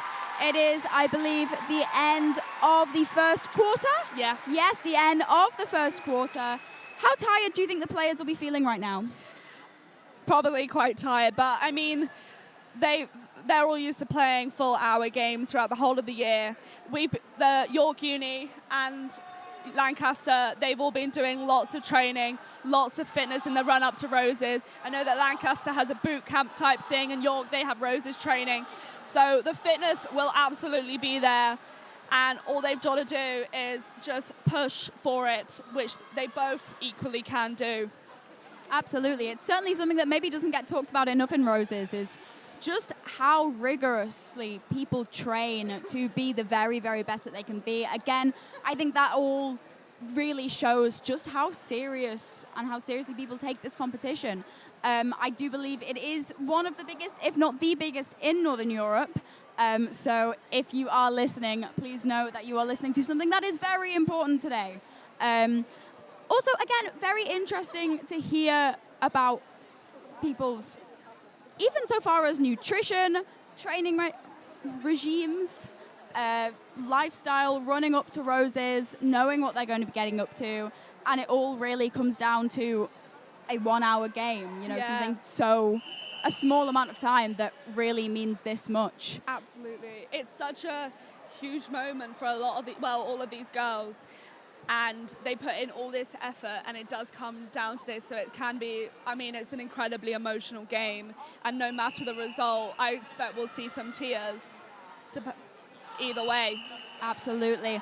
Well, if you are new here, welcome. We are going into the second quarter of the Women's Wands 2025 Roses netball match. This is a huge fixture for Roses, and we are URY, YSTV, Belrick FM, and LA1 TV. And we are so glad you're listening with us today. It is currently York possession, looking to score in the Lancaster D. The goal shooter is going to make an attempt at scoring a 14th point, which she does. The score is currently 15-14 to the guest side. However, we are currently looking to be in Lancaster possession in the middle of the court. Lancaster goal defense to wing attack back to goal defense.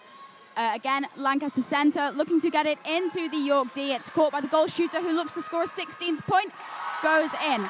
Lancaster currently leads 16-14 to York in this netball tournament.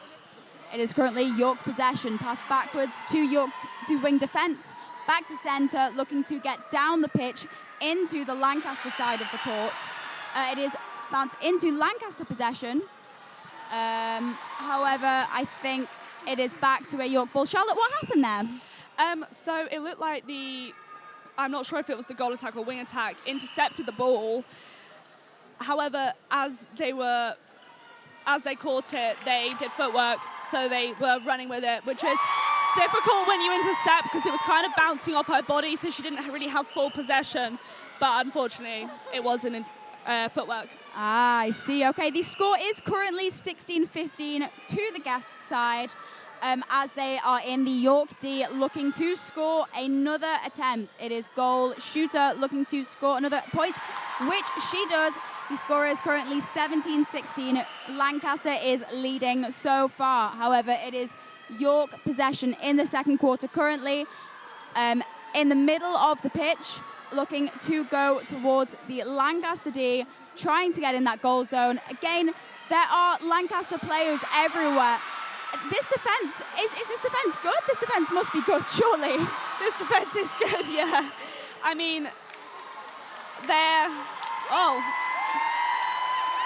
We are just looking to see what's happened there. What's happened there, Charlotte? Do we know?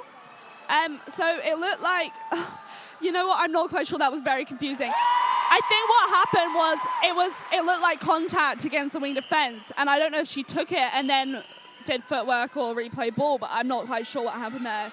But it went back to York ball. I see. Well, I think that probably shows just how fast and intense of a game this is. The score is currently 17-16 with Lancaster leading so far.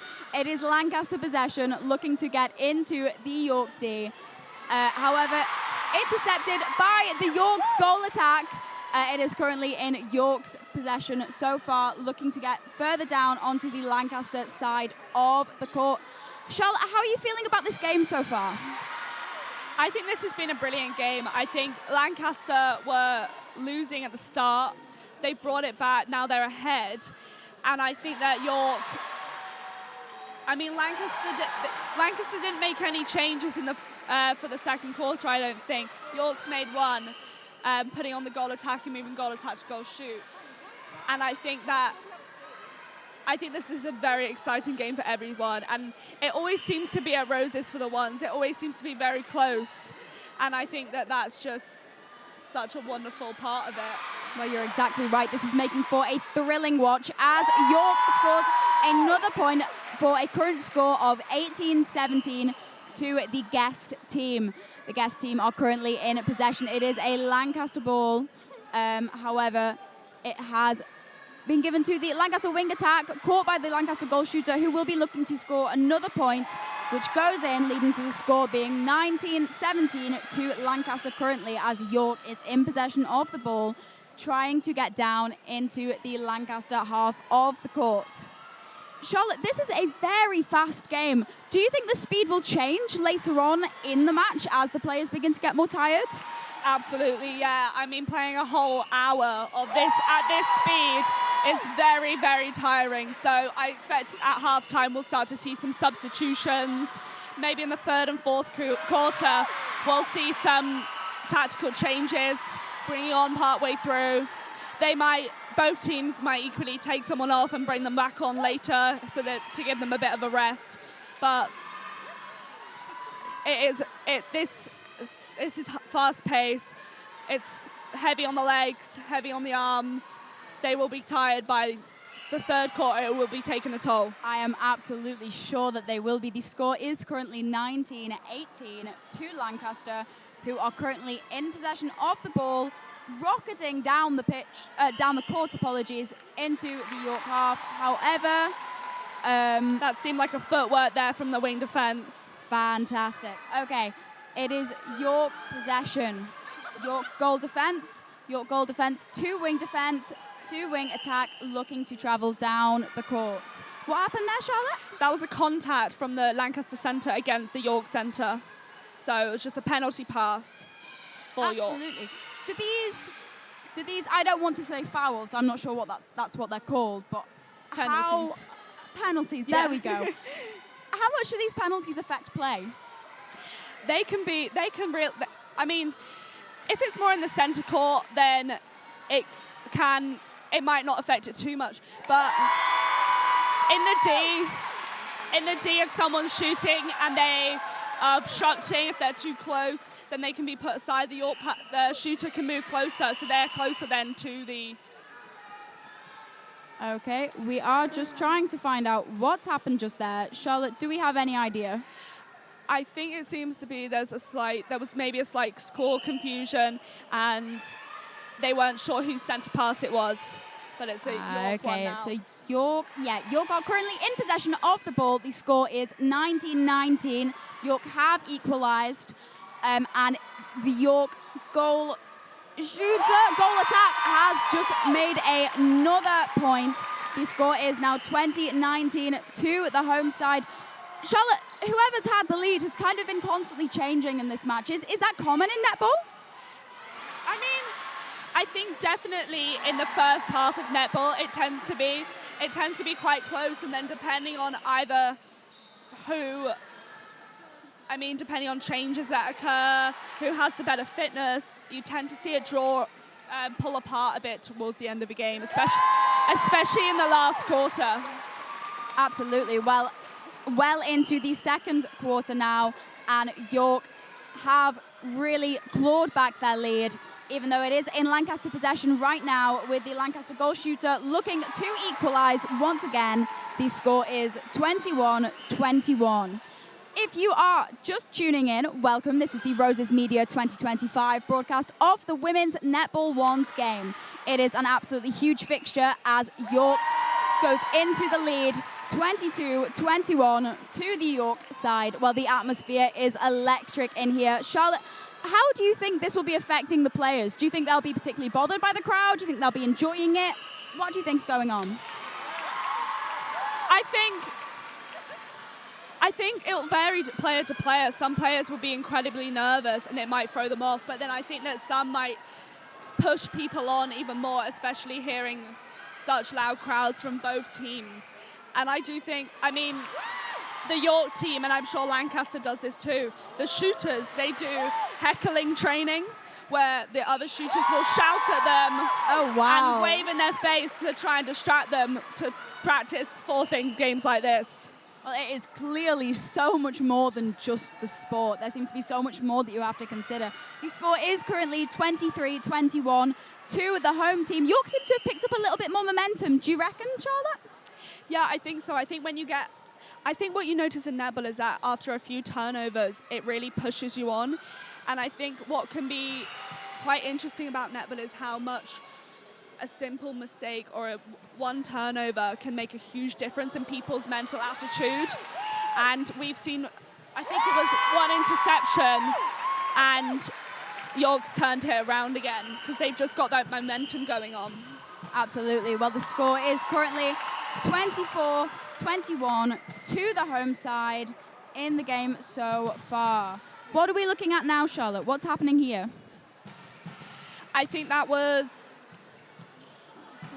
I think that was a break-in from a defending York player, which meant that they stepped over the line too early during a centre pass. Okay, so we are currently in Lancaster possession of the ball. It looks like some slightly aggressive play. I think tensions are possibly running slightly high in the York Sport Arena this afternoon. It is Lancaster looking to score another point, which they do. The score is currently 24-22 to the home side as York Centre is in possession of the ball. So that's just happened again with the breaking in on the centre pass where one of the Lancaster defenders stepped in too early, which has given York that advantage there. Absolutely. It is currently Lancaster in possession of the ball in the Lancaster side of the court, looking to hopefully get down as quickly as possible to the York side of the court. However, they do seem to be getting caught and marked by the York team. Marking is obviously a huge part of the sport. Will they have any specific marking tactics? Anything that you might be able to tell us more about, Charlotte? I mean, outside the D, it depends on the position of the player. Some players will try and keep the attackers outside of the D. Some players go for the pocket, which is the spaces just either side of the D, and try and mark that. And in the D, the two defenders will be working on trying to make sure that one person's staying front and one person's staying back. Because what you'll end up having is you'll have one of the shooters, for example, the goal shooter will drop back for the ball and the other one will be moving around the edge. Yeah. And so you'll have one defender around the edge. And then they'll switch depending on what's happening. Well, the pendulum has swung once more in this game with Lancaster equalising 24-24. However, we have just had a York point. The score is currently 25-24 to the home team as Lancaster goal attack is currently in possession. However, there is a York interception. It is York possession of the ball going down towards the Lancaster side of the court, trying to get towards that D, which they do. It is the goal shooter, York goal shooter, and it goes in. The score is currently 26-24 to York. Again, I think this possibly shows just how fast points can be scored, just how intense this game is. I can only imagine how tired these girls must be feeling right now. Yeah, absolutely. I mean, total the score's about 50 points and we're only about just under 30 minutes in, so there's a lot of goals here. Absolutely. The score is currently 27-24 to the home team. What's just happened here, Charlotte? I'll just wait and see what the umpire says. We are currently waiting on a decision from the umpire. We will let you know. I think again that was a break-in. I'm not quite sure. It seems like, or offside. It seems like this is happening quite a bit. I think that's often happens when the players are quite eager to start off. Well, Lancaster have just scored another point with the score currently being 27-25 to the York side. However, York remains in possession of the ball currently, trying to get it down further towards the Lancaster side of the court. York goal shooter just misses. It is the York goal attack in possession of the ball, looking to make an attempt at a point, which is scored. The score is currently 28-25 to the home team. You are currently listening to the Roses 2025 coverage of the Women's Wands netball match. We are currently with Lancaster possession of the ball, trying to get towards the York D. The ball is out of court currently. It is York possession from the final line and goes into Lancaster possession. However, it is intercepted but caught by Lancaster centre. Lancaster goal attack to Lancaster goal shooter, looking to score another point. However, just misses, making a second attempt now. another point is scored. The score is currently 28-26 to the home side. Charlotte, how are we feeling the game so far is going on? Does anyone look to be more on top than another? I wouldn't say so. I think that, just looking then, that was just some incredible bit of play. There was a few interceptions. Lancaster brought it back again. That was just so unbelievably exciting, especially with all the crowd here cheering. And you could even see the players on court like shouting and getting really riled up as well with excitement and just cheering each other on the court. Absolutely. Well, the score is currently 29-26 to the home team. We are well into the second quarter of this game with Lancaster goal attack with ball currently. Is Lancaster centre just outside of the York D. To the Lancaster wing attack. Lancaster goal attack to goal shooter. Goal shooter will be looking to score another point, which she does indeed. The score is currently 29-27 to the home team. It is a York ball from centre. Centre to goal attack to wing attack to goal shooter inside the Lancaster D. Goal attack is looking to make an attempt, goes in. The score is currently 30-27 to the home team. Charlotte, what do we think is going to happen in terms of substitutions as we're getting to the middle of the game? I think there'll definitely be made some substitutions from both teams, probably. Oh, and there's half time. I think they'll definitely be thinking about making some substitutions in the defense because, the attack on both teams are giving the defense a run for their money, and it is looking incredibly tiring in the D. Absolutely. Well, if you are new here, welcome. You are currently listening to the Roses 2025 media coverage of the Women's Wands Netball Tournament, and it has been a thrilling game so far. The score is currently 30-27 to the home team. The crowd is huge. The atmosphere is electric in the York Sport Arena this afternoon. It is also very warm in here. Charlotte, is this going to be affecting how the players are how tired they're getting, how dehydrated? Oh, absolutely. They will have to be hydrating constantly whilst in their breaks.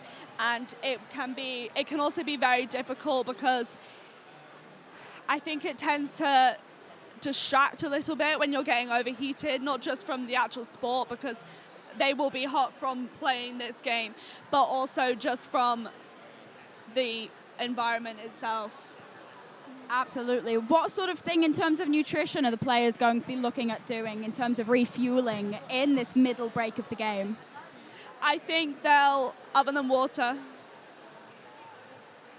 I think they'll be, you can see a lot of Lucozades on both benches, which it tends to be the netball go-to, and probably just sweets and quick energy boost because that's really all they need, because before the games they would have been loading up on carbs the last few days, and today making sure a lot of these girls will have been outside or inside supporting other teams and getting it's hot. They'll be having to stay hydrated, which otherwise that can be quite difficult. Absolutely. And Charlotte, I feel I have to ask you, what's your prediction? Who do you think is going to be taking home the points for their university in this match today?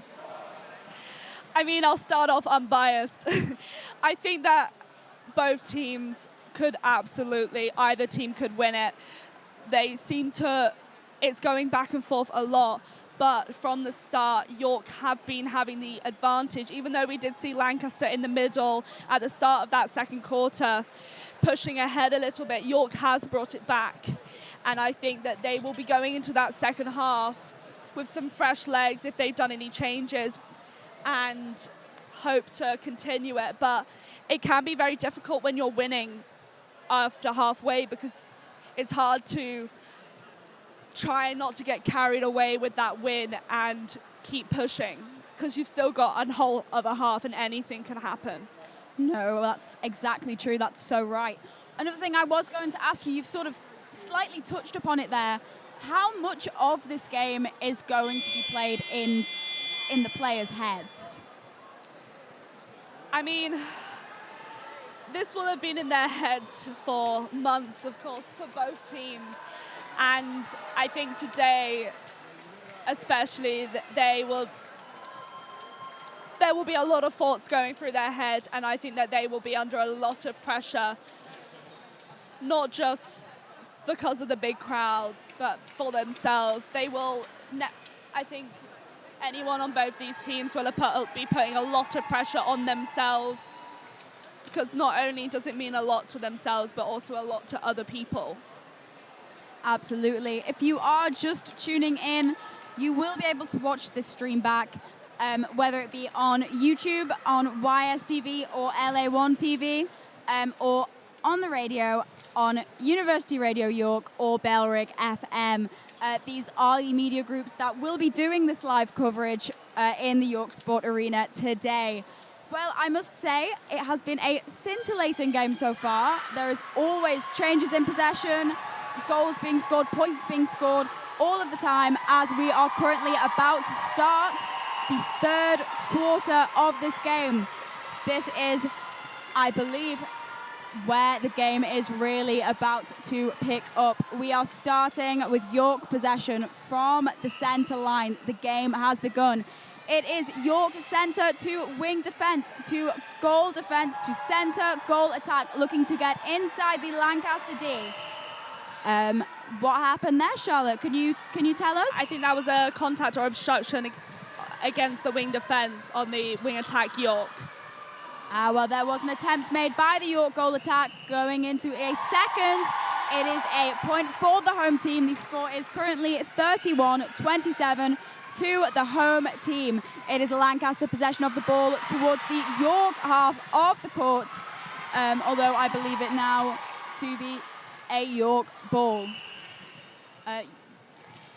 I believe York are still in possession. Yes, York goalkeeper to wing defence to centre, rocketing down the court into the Lancaster half. We are not quite in the final third of the court, I don't think, but we are now looking to get into the Lancaster D. However, it is hit out by the York goal attack. It is the York goal shooter's ball to goal attack, looking to score another point, which she does. The score is currently 32-27 to the home team. Charlotte, this is the biggest gap in the score that we've seen this match so far. How do we think the Lancaster girls will be feeling? I think they'll be feeling a lot of pressure and very stress. I think in netball it can go both ways. It can either get into your head and you can start to let your positivity drop, and you start to mess up a little bit, or it makes you give that extra little push. Absolutely. Well, as you say that, the Lancaster team have scored another point. The score is currently 33-28 to the home team. Going into the Lancaster D, it is the York goal shooter. However, it has been intercepted by the Lancaster centre. It is Lancaster goalkeeper's ball to Lancaster centre, rocketing down the court to Lancaster wing attack. Charlotte, what just happened then? That was footwork from the Lancaster players, so because they were pushing very fast down the court, which is often what tends to happen when you get an interception or a turnover, is that you get carried away with the momentum, and it meant that they did footwork, a few too many steps. Absolutely, and as a consequence of that, York have indeed just scored another point. The score is currently 34-28 to the home side, as we are in Lancaster possession of the ball, going down towards the York side of the court. I mean, this quarter the third quarter can make a huge difference in the end score, but there's been many games where at the end of the third quarter, one team is up by 10, 15 goals and the other team can bring it back. So while York is ahead by a bigger gap now, it's still an incredibly exciting game. Absolutely. Everything is still to play for in the York Sports Arena today. It is the York goal attack looking to score another point, which she does. The score is currently 35-29 to the home team. We are in the third quarter of the Roses 2025 Women's Wands Netball Tournament. We are currently looking at York possession, I believe. Charlotte, what do we think is going on currently? That's a Lancaster possession. The goal defence from York tried to intercept, but unfortunately there was just a little bit too much contact on the body there. Absolutely. Well, we're really starting to see the aggression really come out. You can just tell how much these athletes are feeling the pressure of this game. They're really feeling how high the stakes are. It is currently another attempt from the Lancaster goal shooter to score a point, which she does. The score is currently 35-30 to the home team. It is a York ball from centre. We are in the top third of the Lancaster side of the court as York scores another point. The score is currently 36-30 to the home side as Lancaster are in possession. It's Lancaster goal shooter, Lancaster wing attack to goal defence. Back to wing attack. Lancaster are looking to get into the York D. They really need another point if they can get one. And another point is in fact scored. The score is currently 36-31 to the home side. Charlotte, what just happened then? I think that was I'm not quite entirely sure, I'll be honest. Okay. Well, it's a very, very fast game, and an even faster game now that York have scored another point. That was York's goal shooter. The score is currently 37-31 to the home team. We are in Lancaster's possession of the ball, currently looking to get down into the York side of the court. They are not quite in the D currently. However, it is just missed by the Lancaster goal shooter. We're looking at York possession. Lancaster's goal shooter is very tall. That is someone who is very difficult to get ahead of. It's another just generally cool thing of how these players are integral to the way the match works. It is York possession with the goal shooter looking to score another point for York, which she does indeed. The score is currently 38-31 to the home team, and it is York ball from the centre line. It's York goal attack to centre, looking to get it inside the Lancaster D. It goes to goal shooter. Goal shooter is trying to score a point. Just misses it. Is a Lancaster ball. Lancaster centre to wing defence. Back to Lancaster centre to goal defence to wing attack. Going down the pitch towards the York side. We are just starting to see a little bit of pushing and shoving. Charlotte, do you think that's possibly as the players are getting more frustrated, might you say? I think absolutely. I think their emotions will be getting caught up in the game. Also, when you're on the court and you are playing, it's very easy to get a little bit. Both teams will be pushing back against each other.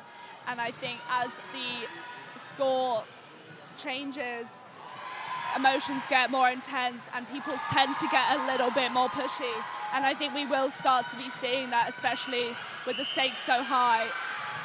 Absolutely. Well, would you say that one thing that York certainly have to avoid is, and I won't say giving up, but certainly just getting a little bit too relaxed now that they have a slightly higher lead? Oh, absolutely. That is something that's... Oh, I wonder what's going on there. Oh, it's a York possession. Yeah, I think that will be something that will be very much on their minds during their next quarter team talk. Will just be, don't get complacent, because they brought it back before. They turned it over, and that could be done again, so... Absolutely. Well, you heard it here first. It is all still to play for in the York Sport Arena today. If you are just tuning in, you are currently watching the Roses Media 2025 coverage of the Women's Wands netball match. This is one of the biggest fixtures in Roses, with Lancaster scoring another point, leading to the current score being 39-34 to York, the current home team.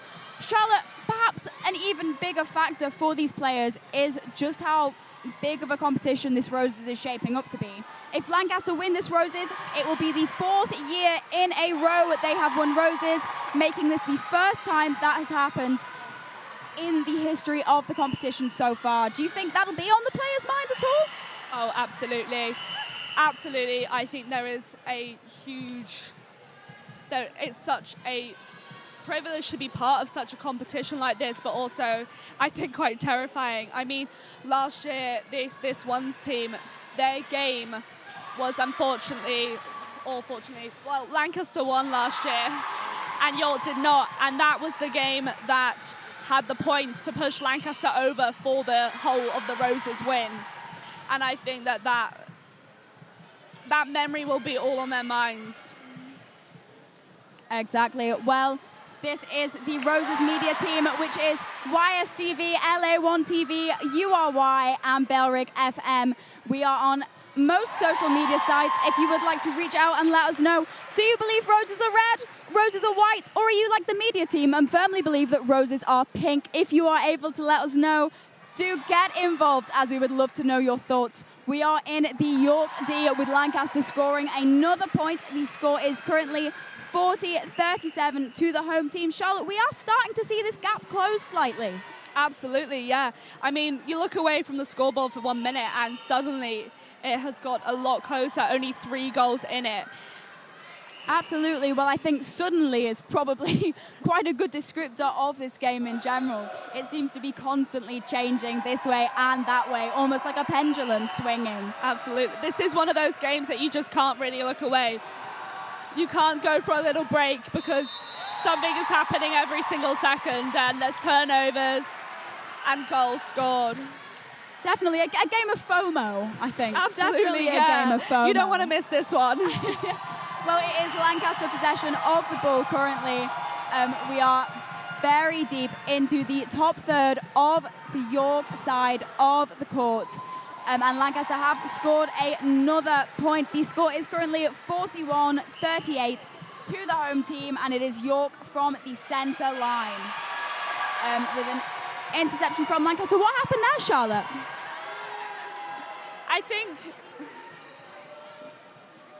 I think, yeah, that was a very good interception, and I think that there was a little bit of confusion there from the goal defence of York, thinking that maybe they were being called out for contact, but they weren't. It was just... Absolutely. Well, Lancaster. I think... the score is currently 41-39. Lancaster have just scored another point, but going off on a small tangent, I think we can also must compliment the umpiring, all of what goes on outside of the direct play. I can only imagine how hard of a job this is, as quite often we're looking at the play and going, what's happened here? Yes, absolutely. These umpires will have to be so unbelievably focused for this. And it is a lot of pressure because in games like this, the crowd can get incredibly rowdy. And sometimes you get players on the court talking back. And it can be quite difficult, I think, to put up with that, to be honest, and put up with behavior like that. Absolutely. Well, the score is currently 42-40 to the home team in this Netball Wands match, and everything is still to play for. It is currently York possession of the ball down in the York part of the court. However, they are very quickly going towards the Lancaster end.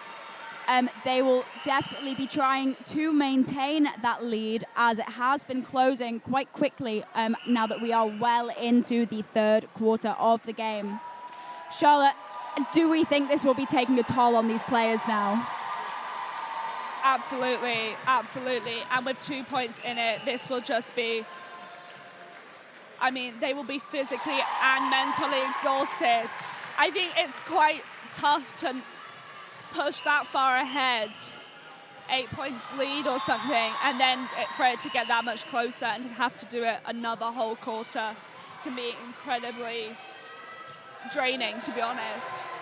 Will we be seeing some substitutions going into the final quarter of the game? Absolutely, I think we will. I think from both teams, this has been a tough quarter. Not only did York pull it ahead by so much, but Lancaster brought it back very well. And I think that means that there will be some tired players. Maybe not, there may not be as many changes for Lancaster, considering how well they have done to bring it back from a 9-point lead. Well, we are currently well into the third quarter of the Roses 2025 Wands netball match. The score is currently 43-41 to the home team. But please do keep listening because it's going to change any minute now. We are in York possession of the ball. It is the York goal shooter looking to make another point, which she does. The score is currently 44-41 to the home team. It is York possession of the ball once again. Charlotte, what happened just then? That was an obstruction from the wing defence against the York centre, which meant that they had to stand by side to take that penalty, which was beneficial to the centre because it meant she had a clear view into the D to get that York goal. Well, there we go. The score is currently 45-41 with Lancaster in possession of the ball so far, but York in possession of the lead. It is Lancaster goal shooter looking to close that gap slightly, which she does. The score is currently 45-42 to the home team. It was York possession for a small amount of time, but I think that pass was missed, unfortunately. Do we think the quality of play might go down slightly the more tired the players get? I think that's a good chance of that because I think definitely when players get tired, they get a little bit sloppier. They struggle to stick to their players. They won't make as many interceptions until probably the last few minutes of the game. There'll be that sudden rush of adrenaline knowing that it's almost the end and then they've got to push that last bit.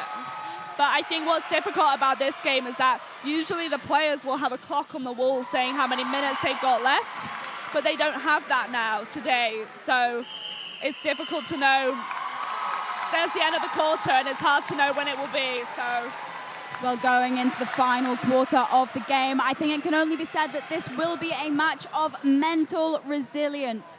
Who is going to really bring it home for their university today? If you are involved in Roses, we would love to hear your thoughts. You are reach out to any of the media sites currently doing this live coverage.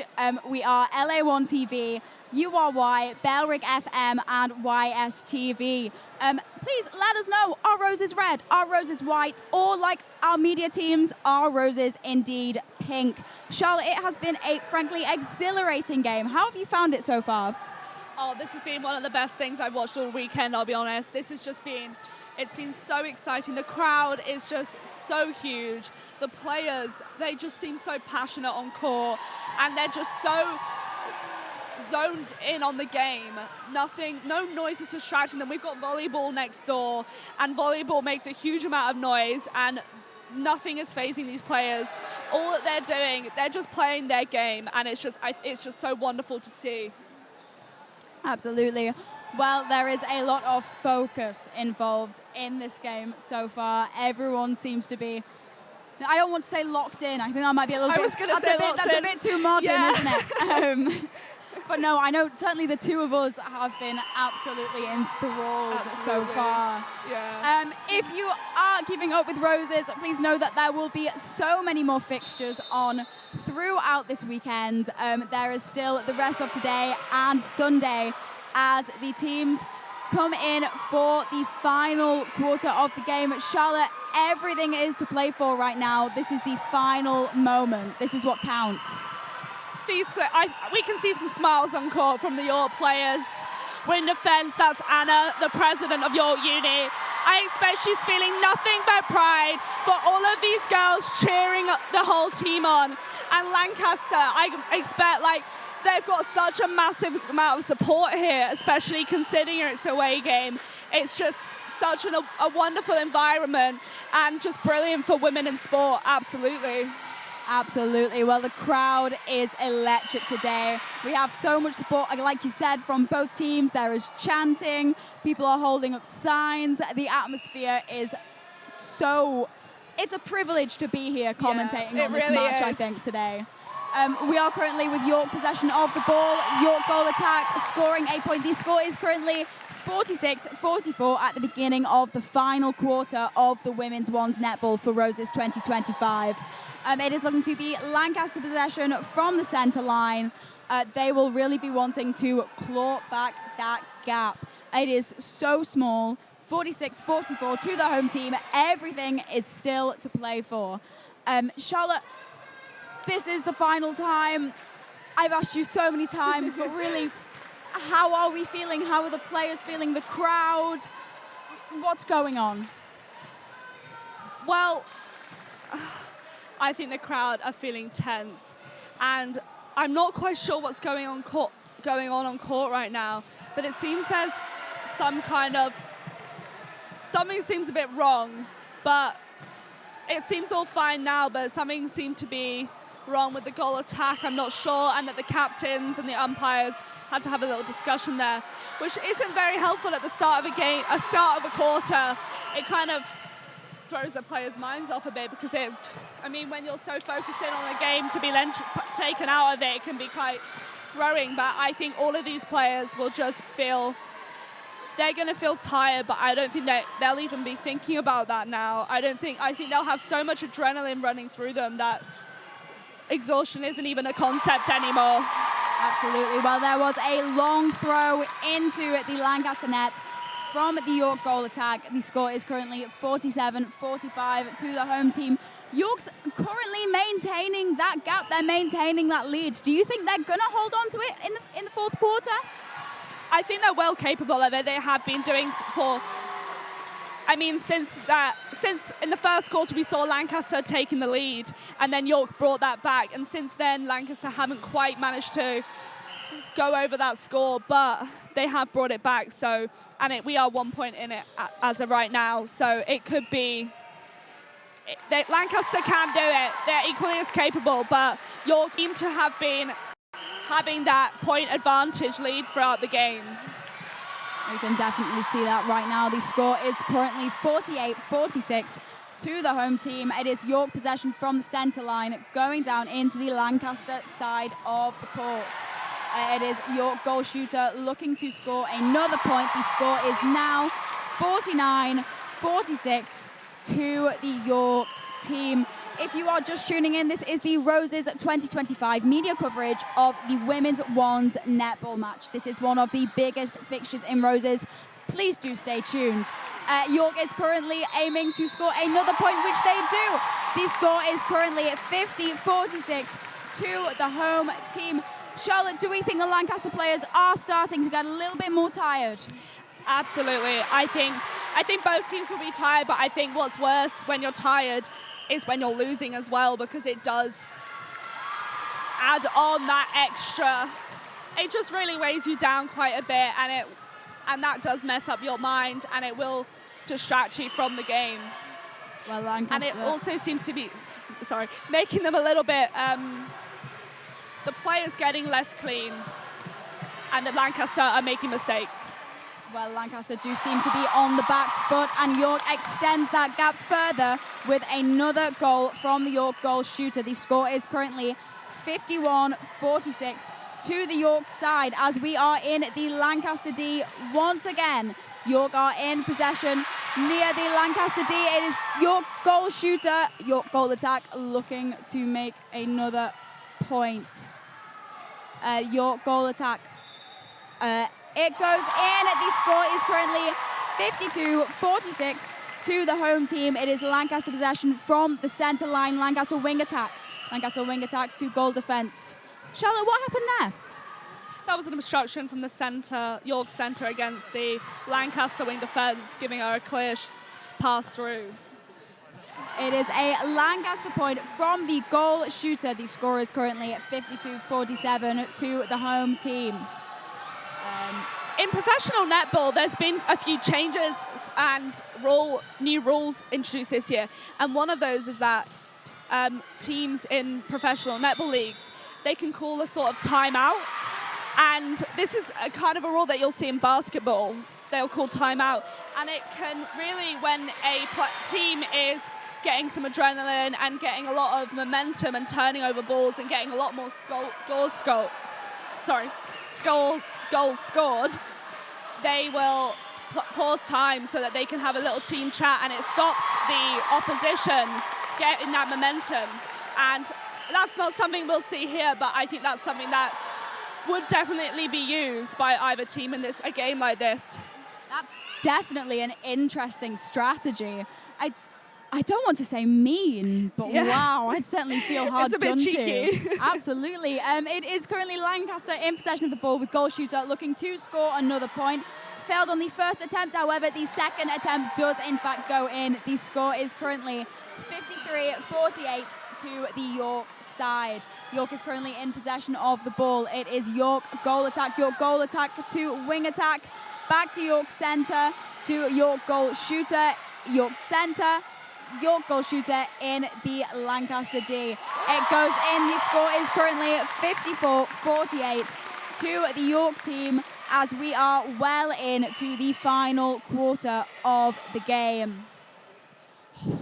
It must be hard work being on the sidelines. I imagine those players not currently playing are on the very edge of their seats right now.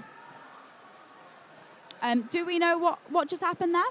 So it looks like they've made, this is now the third attempt at taking the centre pass. The first time the umpires haven't blown the whistle. And the second time they blew the whistle too late. And then now, I think after taking that so many times, the goal attack wasn't onside and turned it over to a York ball. The score is currently 55-48 to the York side. And dear listener, dear watcher, do you think that York have got this in the bag, or do you think that Lancaster could still claw it back? I am far too scared to be eating my hat later on in the game, so I will leave that up to you. And we are currently in York possession of the ball in the final third of the Lancaster side of the court. Oh, as the York goal attack just misses out on a first attempt. However, she makes a second, about to make a third. It goes in. The score is currently 56-48 to the home side in the final quarter of the Roses 2025 Netball Wands match. It is Lancaster possession, Lancaster wing attack to goal attack. It looks to be some very aggressive play going on. Tensions are high as Lancaster tries to score another point, but it is intercepted by the York goalkeeper.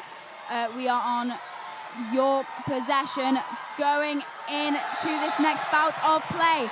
However, it is knocked out by the Lancaster side. It is York wing defence. Wing defence to centre. Centre to goal attack. Rocketing down the court into the final third of the Lancaster end. Back to goal defence. An attempted interception from the Lancaster wing defence. However, it is unsuccessful. It is York centre. York centre to goal attack. She's looking to make a long shot. However, doesn't quite go in, but she looks to make a second attempt. It goes in. The score is currently 57-48 to the York side. I believe, or did that not go in? Is that a reason that didn't count? I don't think that goal counted. I think there may have been some footwork there from the shooter or goal attack, and it's a Lancaster ball. It's a shame because the crowd were very happy with it. So, in which case, the amended score is currently 56-48 to the home side in the very final quarter of what has been an absolutely exhilarating bit of netball. All of these athletes should be so proud of what they have achieved today, no matter which team they play on. It is currently a York possession, York centre going down the pitch, York wing attack to goal shooter looking to score a point. She does. The score is currently 57-48 to the York side. It is York centre from the centre line. Goal attack to centre. A very long throw, just missed by the goal shooter. It is Lancaster possession. As they try and get it up the pitch. However, there is some really good marking going on by the York side at the moment. There is some absolutely incredible play going on. I think what Lancaster will be trying to do, they will be trying to do some shorter balls because York are getting those interceptions as we just saw there. That was a long ball and York got it. And I think Lancaster right now would be looking to play it around a bit more, knowing that they are with the points down. While York has got that momentum right now and they are throwing it up the court. They have got some speed on them. Absolutely. I think we're definitely seeing a small difference in energy between the two sides. A lot more interceptions, a lot more of a high energy play from the York players. What seems to be going on now? I think that was a warning against the goal defence for her obstruction, which tends to happen if there is persistent obstruction, and because really it interrupts the game a lot because you have to keep stopping for them. So she was warned, and if it happens again, then there is the risk of being sent off. Okay, well, the gap is currently widening between the home and guest teams. York are currently winning so far with a score of 58 points to Lancaster's 48. However, Lancaster will be looking to make that 49, and they do. The score is currently 58-49 to the home side as we are well into the fourth and final quarter of this netball match. If you are just joining us, this is the Roses 2025 media coverage of the Women's Wands netball match. This is one of the biggest fixtures in Roses so far, and the atmosphere is electric here in the York Sports Arena as Lancaster goal shooter looks to make another attempt at a point, which he scores. The score is currently 58-50 to the home team. It is Lancaster Centre to goal attack to wing defence to wing attack.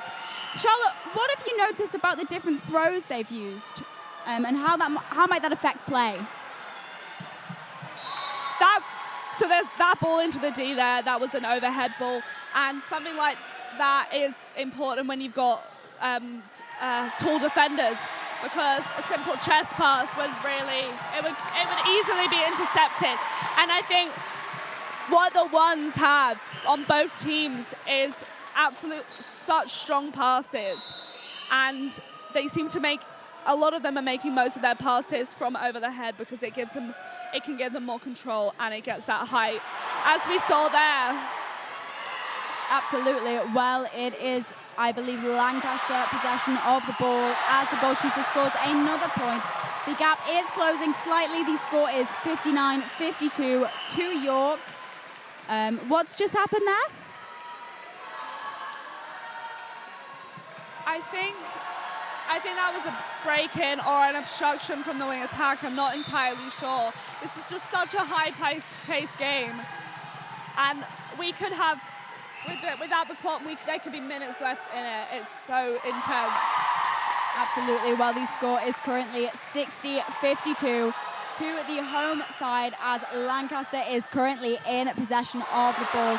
It is Lancaster Centre to goal shooter. Goal shooter is in the York D currently. Lancaster Centre just on the edge of the D to goal shooter, who will be looking to make another attempt at a point, which is scored. The score is currently 60-53 to the home team. It is York possession of the ball currently. York goal attack to wing attack to centre, just missed what was a very, very long throw. Are we starting to see these York players tire out a little bit towards the very, very closing end of the game?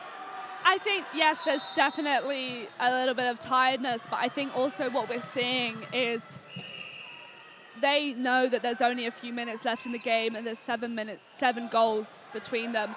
And I think that there's some incredible, I mean, you can see some of the players smiling. They are just enjoying themselves being there.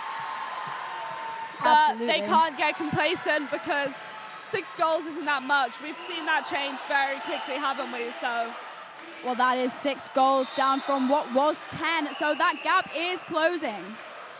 What are we seeing going on right now? There seems to be some kind of change in possession just then.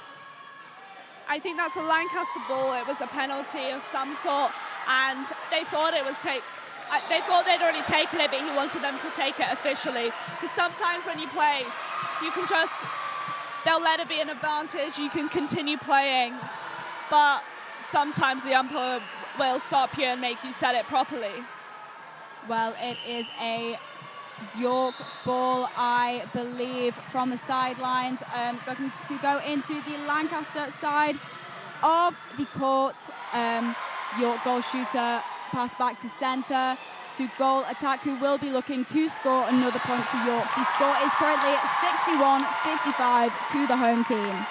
If you look over at the scorers on the other side, they were signalling 1 minute to the players, which means we've got about 30 seconds left to go. So the motions in the crowd will be, I mean, you can see the York crowd. They are stood up. They've got a standing ovation going. They're cheering on. There is chanting, there's a megaphone, there is signs. Everybody is thrilled in the York Sport Arena right now. If you are tuning in, you are listening to the very closing minute of this York Roses 2025 netball match from the ones. The score is currently at 62-55, and that is it. The whistle has sounded. The York Ones are triumphant in this game. That is a change, I believe, from last year where Lancaster took the victory. This year, the home team, they have smashed it out of the park. Absolutely. There is a 7-point difference between the two teams. Charlotte, that was so close, so intense. What can you tell me about the game? I think that was one of the best games of netball I have watched in my life, probably. Just the passion from all of the players. They did not stop trying the whole way through. They were committed. They pushed in every minute, and both teams just performed so unbelievably well. Lancaster should be so proud of themselves because they did incredibly well too. Absolutely. Well, I think that definitely can't be denied, that all the players today tried their absolute hardest and gave it their absolute all, and they should all be so proud of themselves. Oh, Charlotte, why do you think York took home the win in the end? I think in the end, I think their defense was stronger, and I think that they managed to keep the goal attack out the D, which meant that the Lancaster had to rely on their goal shooter, and while she was tall, you can't rely on one player because it is a team-man sport. And I think for the attack for York, I think that they just had a little bit extra. I don't know. I think that they played it around a lot more, and I think the defenders weren't quite ready for what they brought them. Well, if you are listening to the Roses 2025 coverage of the Women's Netball Wands tournament. We are here with the captain, I believe, of the York side. Hi, yeah, it was such a good game. They were really tough today. We knew it was going to be a difficult game, but we prepped so hard in training, and yeah, really happy with the win. Absolutely. How do you feel in terms of, all the support you've received, the crowds today? Is it sort of fantastic to kind of see them all? Yeah, it's absolutely amazing. It really boosts you up as well when you're down, and yeah, it was really fab from both sides as well. It's been a lovely atmosphere, yeah. I can only imagine. How are you going to be celebrating tonight? Oh, probably in, I don't know, flares.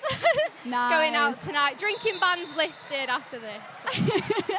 Absolutely. I imagine it's been a lot of training and a lot of effort that's gone into it. It has, lots of hours. Sorry, just one question. After that end of that first quarter, Lancaster had just had the points lead. What did you say to your players going into the second quarter? I just told them to keep calm, keep a steady head. We knew we'd have it. We all had the faith in each other, and yeah, we just needed to keep doing what we were doing, and I knew we were going to come out on top. And you did. And we did. I know it's a question that everybody hates to be asked, but has there been any standout players for you this match? Oh, Elise, our goal, she started at goal attack, then did some goal shooting. She was absolutely fab. And Leah, our centre, playing 4 quarters for 60 minutes was super impressive, yeah. That's fantastic. Thank you so much for the interview. Thank you so much. If you are listening, that was the captain of the York netball team, and we are currently joined with one of... And there we have it. 64 to York, winning 4 points in the hockey there. We're going to head over now to the darts, where the vice-chancellors are having their competition. I'm sure she's been thrown through arrows throughout the week and in between then. It's paying off. 29 for York, bring them down to 20 exactly. Oh, double 10. I think that goes if they give them the chance. Interesting route, 25, leaving 3. So 25 and leaving 19. Interesting. 49. Oh, wow, yes. 20 and 19. Yeah. Lancaster brought it down by 49. TJ's hit 13 to leave 7, so she'll go for 3. Oh. Oh. No, she goes. Down to 6 for Double York three. and 19 for Lancaster. Getting close now. The end of this game. I wonder if we'll hear calls for threes knees, where you bend down and go on your knees to hit the double three as a joke. Something we saw in the varsity last year in Durham, but I think we're taking this too seriously to do any of that. Probably. Yeah. That was a good time though. Oh, can't quite see from here what's going on. No score. Still on 6, York. Lancaster on 19. Look to split. Go for a single three. He's going for it. No score again. TJ on double three. TJ from York throwing again. No score again. We're stuck at a bit of a stalemate here with 6 for York and 19 for Lancaster. As activities officer for Lancaster steps up. Scores 7 to leave double 6 at 3 o'clock on the board. 7. So 6 and 12 now. Problem with 12, if you go inside, you're on that dreaded double three that York are on now. Yeah. No score again. Wow. Big support from the crowd for Lancaster as they step up to deal with their 12. Yeah, I've been impressed with the atmosphere here today. In both the Still women's no score. In both the women's fixture and today, the atmosphere's been amazing. TJ approaching double three. Ooh. Come on, final dart. Oh no. Wow. So they've got to try and get a double one and then a normal one. Yes, one, then double one. Yeah, so York are now stuck on 3. And to end on a double, they'll need to get 2 ones and a normal one, which is a bit tricky, but we'll see how they do. No, no score. And Lancaster's still stuck on 12. I believe I've gone inside. Anyone just joining us, we're in the last stages of the second game of our darts exhibition tournament with the Vice Chancellors. We're currently stuck with York on 3 and Lancaster on 12, as both need to end on a double in the 301 game we're playing. York need a double one and a regular one to finish this game. And TJ from York has just finished throwing, and it's no score again for York. Back to Lancaster's 12. Other issue with double 6 is if you drop down into the 10, you hit double 1. But I believe the Lancastrian has gone into the 6 to leave double 3. 3 and 6 now. This is an impossible game. Everyone's just stuck in the same area. Unlucky from TJ there. No score again. Oh my goodness. I have to say the players are all handling the nerves really well. They look really calm and collected. Yeah. And the audience are just as into it as they were 10 minutes ago, so that's really good. I don't think there's a dart limit, because in the women's fixture there was a 60 dart limit, but... Okay. They are counting the darts, though, I see, so maybe there is. I think that just comes with the website, but okay. I don't think there could be a 60 dart limit. We'll have to find out. So again, York are on 3 and Lancaster are on 6 remaining in the second fixture of the VC fixture. TJ for York throwing now. No score again. Double 3 for the Lancaster sports officer. Very unlucky so far. Still no score for Lancaster either. Emmy going for 3. Wants Do you think the players are rattled? Do you normally get frustrated at this kind of point in the game, or is it just more important to think about the end result?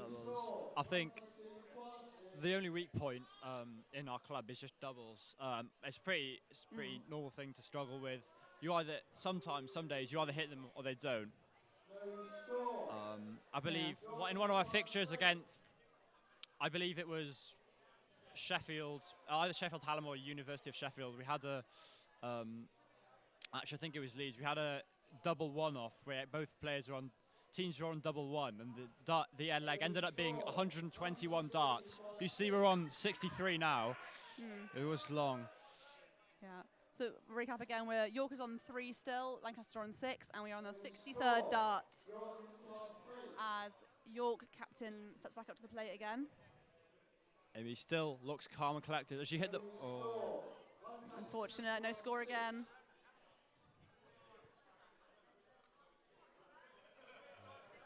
Lancaster throwing now.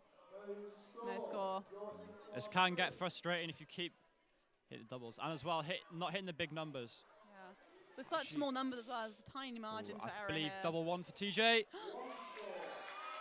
Nice. Now, So TJ from York now needs just a double one. I'm sure Imi While knows. Lancaster still look for the double three. Imi knows how to approach double one. You work your way in. You work your way in. Oh, unlucky bust there. Such a close game now. I could see Lancaster this. again. I could see the scorer Dan Scott on his computer there. He's loving this. He has to. Wow, we're down to 3 now for Lancaster. 2 and 3. So they're in the same situation that York were just now. Oh, some close starts from TJ there. I believe we are getting closer to this double. Definitely. Can Imi work her way in? Double one.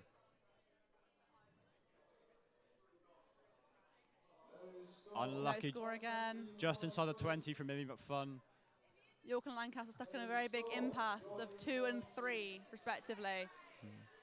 I mean, they must be getting tired now, trying to go for the same numbers. The thing about missing doubles, it builds up so much pressure across the leg that it's such a release whenever the double is hit. So I'm sure the crowd will go absolutely wild when this double one, it will be a double one either way, is hit. I'm sure our mics are really looking forward to it. Amy just wiring the double. Oh. So close. Almost. Very close on that one. Lancaster again.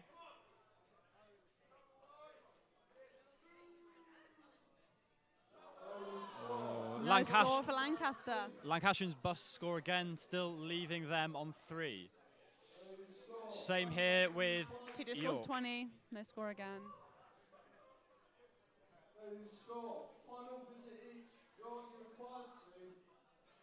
Oh, I believe we do have a bull off.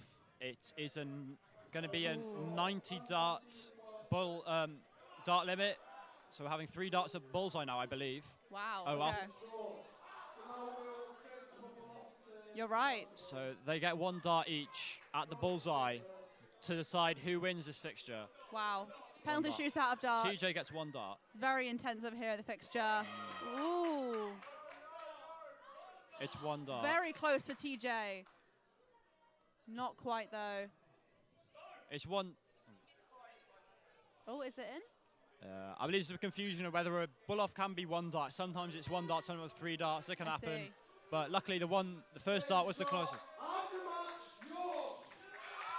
Yeah, so York, TJ has got that dart closest to bull, and that is victory. That is a victory for York. That is TJ, sports officer, accompanied by the captain of the women's team. Coming up soon after this victory is the 3rd game of the tournament, which will be Andy Schofield and Jack Watson from Lancaster, and our Charlie Jeffrey and actually Evan, who will be leaving us now, and a new commentator shortly. Sorry. So thank you very much, Evan, for helping out, and you can go get ready for your section of the tournament. Thank you very much. Thank you for luck. listening. Thank you. So as we just finished our 2nd game between TJ and what's the name again? TJ and Izzy. TJ and Izzy, and then the activities officer and a member of the Lancaster Darts team. So we're now on York 2 for the exhibition game. York have won 2 of the 3 matches. As we move into the 3rd one, which is the vice chancellors and members of the, I believe, 2 darts teams from their respective universities. Atmosphere is quieting down a bit now. People have realised that York have won this mini tournament, and they have other events to go to. But there is still a good buzz in the air. I can see lots of red shirts, lots of white shirts. Really good mix of people who've come out to support today. And as I'm just waiting for our next commentator to come help me out, who will be Paisley, who I believe is also a member of the 2s team. I want to wish Evan, my fellow commentator, good luck in his match, as well as the Lancaster teams and vice chancellors. I was told a fun fact about Charlie Jeffrey earlier, which is that he was in the Loughborough Echo for hitting a 180, which is quite exciting. I think that's impressive. And welcoming now Paisley to help me out with the commentating for the last match. Do you want to say hello? Hello, hello, hello. Hold it more like this, like a lollipop. Like a lollipop. Yeah, there you go. Paisley, do you want to introduce what you do at darts, what team you're in, what you're thinking you're going to see today from the VCs and members of the teams? I'm the president of darts. I try to throw darts, and I'm in the in the A's. The open ones later. The standard so far. Well, the women from both sides were amazing, especially the Lancaster team. Played really well. Yeah, they're fantastic. This has been good fun. Yeah. I think that's the best way to describe Yeah. this. Fun. It doesn't matter in the overall tournament, but it's a good fun. Introducing now, doing the walk-ons for Andy Schofield and Charlotte from Lancaster. Here they go. Confident-looking squad from Lancaster, all dressed in red. I like that. Colour coordinated. Very good. Very good. Matching. Are we doing that? We're not doing that. Everyone's wearing their own uniform. Disappointing. So what do you think we can expect from our side, Charlie, TJ, and Evan? Well, Charlie proved he was pretty good in the first game. Yeah. So I'm confident in him. This Evan guy, I don't know. I guess we'll see on the stage. He's president next year, so he better play well. Yeah. We'll see. Good practice for him when he's president. I mean, I can't remember his name now. I think it's Jack from the Lancaster team. He was playing really well in the second game just now. Yes, yeah, it's Jack Watson. Unfortunately, they all got stuck in that those last few small numbers of the doubles, but what can you do? it happens. It happens. Bit of a stalemate. Although the pull-off was quite exciting at the end there. The bullseyes. Yeah, maybe a bit controversial. I don't know if the ref knew what he was doing. Oh, we can't say that. We can't say that on air. Oh, sorry, not controversial. This has been brilliantly efficient. Oh. So the competitors are just doing their warm-up darts now. I've had a bit of a technical malfunction with some of the cameras, but it should be all right. Where's the table going? It's all right. So they're just warming up on their first few darts now. Lancaster taking the stage for it. Yeah, I think Lancaster have the darts in this leg, so they'll be thrown first. I think that each player's having 6 warm-up darts. Okay. And then There's we'll get Evan. underway. Very, very bright green darts. Those are. Yeah, I like it. I Looks can good actually for the see camera. them on the board from here, which is good. I couldn't see any other ones before. I think he is actually blocking the camera. We can't see his bright green darts because of how tall he is. On the floor. No, yeah, I do see why he's in the lighthouse. See on the back of his shirt. Yes, yes. I'm assuming that's why. I think so. Yeah. TJ looking strong in the warm-up darts now. Yeah, for someone who hasn't played darts, she's pretty good at darts. Yeah, everyone was saying that she came along to a training session. So anyone who's just joining us now, I'm Phoebe and this is Paisley. We're commentating the Vice Chancellor's exhibition match of darts. Introduced that really badly, but it doesn't count towards the final Roses scores, but it's a bit of fun and it raises morale for everyone. And Lancaster are about to throw their first star of the last game. York currently 2-0 up.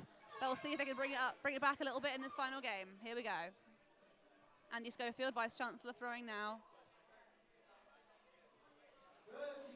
35. Hey, don't mind that. It's a steady start. It's a steady start. That's solid, yeah. Not bad. Bringing them to 266. And here comes Charlie Jeffrey. I've heard that Charlie Jeffrey's been practicing for this. Has a Has setup he? in his home, is what I heard. And that is 275 for York. Up comes Jack Watson from Lancaster. 25. 241 for Lancaster. Oh, here he goes. The lighthouse. Oh, I don't know if he wanted it down there. 2 steady darts. 2 steady darts. Yeah. 250 for York, 241 for Lancaster. Everyone at a fairly even pace right now, fairly solid. Yeah, well, one big score could change the leg here. I think so. 216. I think the key in these games is just get as many darts as double as you can. You just want to set up quickly. And then hope one of the doubles goes in. It's gotten very quiet in here suddenly. I can hear my own voice. Where's the music on? Yeah. That's 14 for York a second ago. Yeah, Lank's pulling ahead now. A big score here would really help out. Comes Andy Schofield for Lancaster. 7 for Lancaster. I didn't mean to laugh. It's very funny that we went a big score here and immediately was 7. I don't mean to laugh at their score, but that's just contradictory. Oh, what a dart by Charlie Here comes Jeffrey Charlie there. Jeffrey. Oh, my God. Incredible shot. Oh. Whoa, hello. Well, oh my 95 days. from Brilliant Charlie dance from Jeffrey, Charlie. bringing us down to 141 for the York team. You can tell he's been practicing. Lancaster still on 209. That is a man who's committed to this game. Yeah. He got his own specialised shirt just for this match, I heard. Wow. 170 now for Lancaster. I quite like them. I might. Thanks to Jack Watson. Evan Hartfield back up again. That's good counting. That's a good leave. A steady 100 41. left. Wow. Good progression here. Fast moving game. So 100 to 170. Few boos from the crowd as the 170 didn't go. I think most of the supporters here are Lancaster. 92 for Lancaster. Wow. Very good dance. Very Bringing good dance. Lancaster down to 78. Big Lancaster crowd in here. 23 for TJ, our sports officer here in York. Close game. 77 to 78, you're right. York, Lancaster, respectively. Here comes Andy Schofield once again. Think he's left 43 there. 43. 45. 45, wow. Lots of support for Charlie from the crowd. Yeah, and As a he lot of goes again. noise. Lots of noise. The route here is 19. So would he go? Oh, he's at 15. I don't mind that. 62 left. He's really focused. He's taken a big pause here. Yeah, He works it out. 12 for ball. Ball for the match. Goes again. Oh, it's a good effort. It's a very good effort. Wow. 42 for York. Lancaster still on 45 as Jack Watson starts throwing. Hasn't left a double. Just needs to tidy up now for his team. 42. I think Evan will go for a 10 or a 6 here. Okay. Lancaster now on 27. I think he's hit a 10. Hard to tell from here. Leaves double 16. I think I see a 6, but I'm not really sure. He's left double 8 at the end of the visit, so it's not bad. 16 for York. As we move into Lancaster's 27th dart, 27. Aim at the bottom of the board. Lots of odd numbers down there. Perfect. His table's on wheels, I just realised. Oh, that's unlucky. That is unlucky. No score for Lancaster. It's a shame. TJ stepping up now. Hit double 8. Here she comes. Oh. Oh, one dart on It's the unlucky. floor. It's unlucky. Another dart on the floor. No, but it's all right. It's all right. Unfortunate.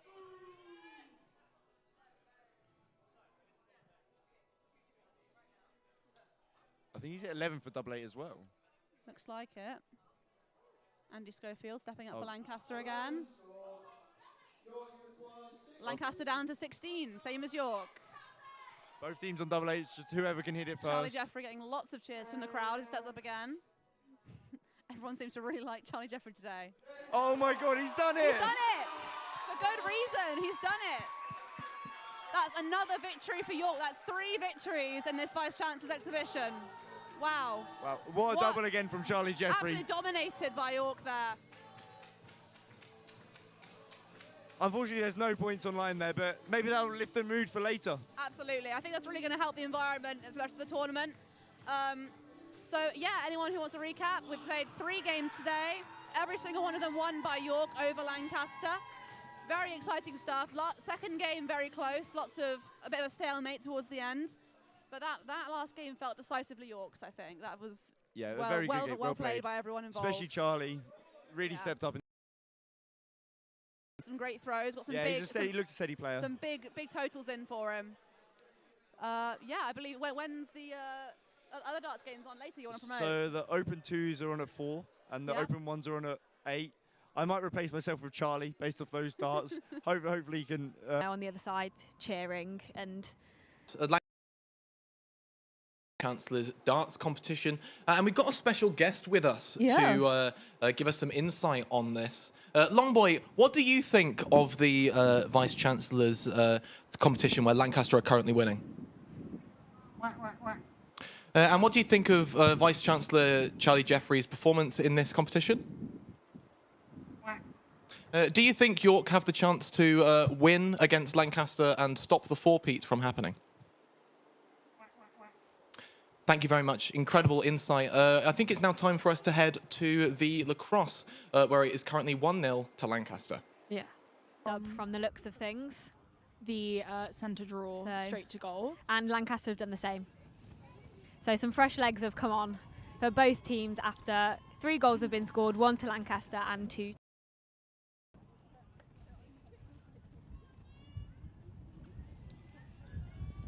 So we're starting again from the middle.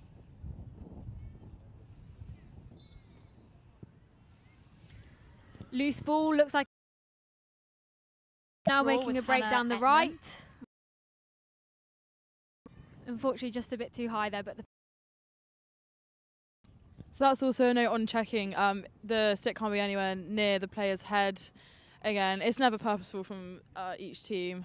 However, that will be about ball turned over to Lancaster. Yeah, we've got a bit of delay here because the ball's rolling off across the athletics track, but it's come across now. So it will be a York. No. So the ball is back with Lancaster free ball. Hannah Edmond, who was fouled, and she's running it down to the top of the fan. And there's a ball is back on the ground by the defenders and brought. So that's ball York's is falling. line. Number 4 is Gabby Price for York. Makes a good pass down to number 6, Scarlett Gibson, who picks it up. And York again on the attack. But Lancaster doing a good job defensively as well. A lovely block from Femi there, means the ball's on the floor and Lancaster picked it back up. So it looks like a Lancaster ball here and they will be making their way forward, although players stopped again. That's just been a head check from a York player onto number 90, so the ball's being turned back over to Lancaster. They're going to try and transition it right back up to their attacking third. Lancaster's not had much fouls, I say that. Blown whistle. That was another across-the-body check from York, which unfortunately is not allowed in this game. Andy is still running it back down the pitch. And now Liv Skellhorn has picked up the ground ball and is bringing it into the attacking fan for a shot on goal, which has been saved by the York Nice save from goalie. the York goalkeeper, who is number 8, Esme Beckley, who passes it out to her outfield A players. very nice who long clear from turn the York on goalkeeper to the middle third. It's being run down by number 38. Or 35, sorry, my bad.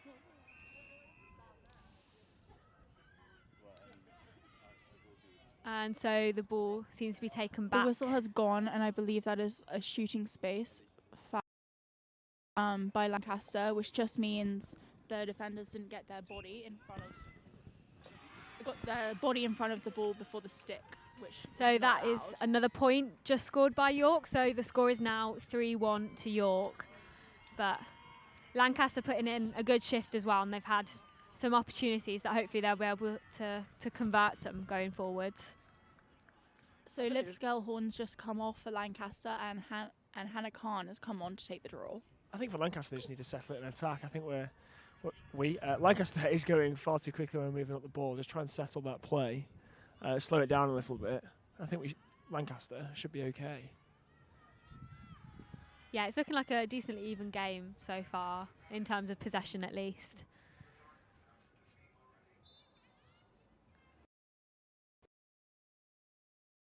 Ball loose on the ground. That's a possession for York, transitioning it right back up to their attacking third. We'll see some very heavy defence from Lancaster here. They want to keep that score as even as possible, I think. And that's another goal from York. I think number 47.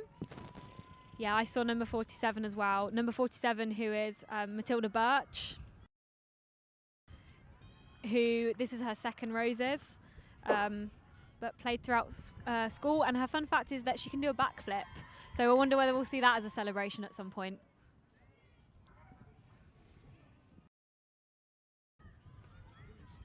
We're now having a different draw taker. This is Catherine from Lancaster.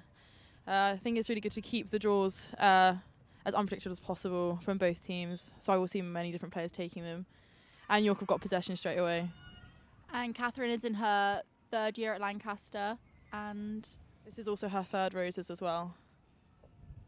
So the ball's gone out of play on the back line, being retrieved by a York player. I presume for a York ball. So Lancaster have possession and are bringing it up defensive end, looking to find the middies, and the ball is on the floor and is being picked up. This is Matilda from Lancaster. Ball is down. Been picked up by a York player. Oh, potentially not. Yeah, picked up by a York player. There'll be a heavy redefense here to try and keep that ball in the Lancaster attacking third. Yeah, really great defence by Lancaster's number 98 there, keeping York on. Get it through, and more centrally now as they approach the Lancaster goal.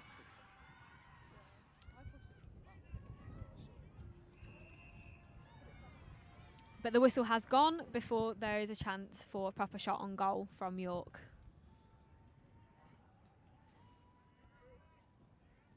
So now what's happening is... This is a penalty being taken by a York player due to a shooting space foul.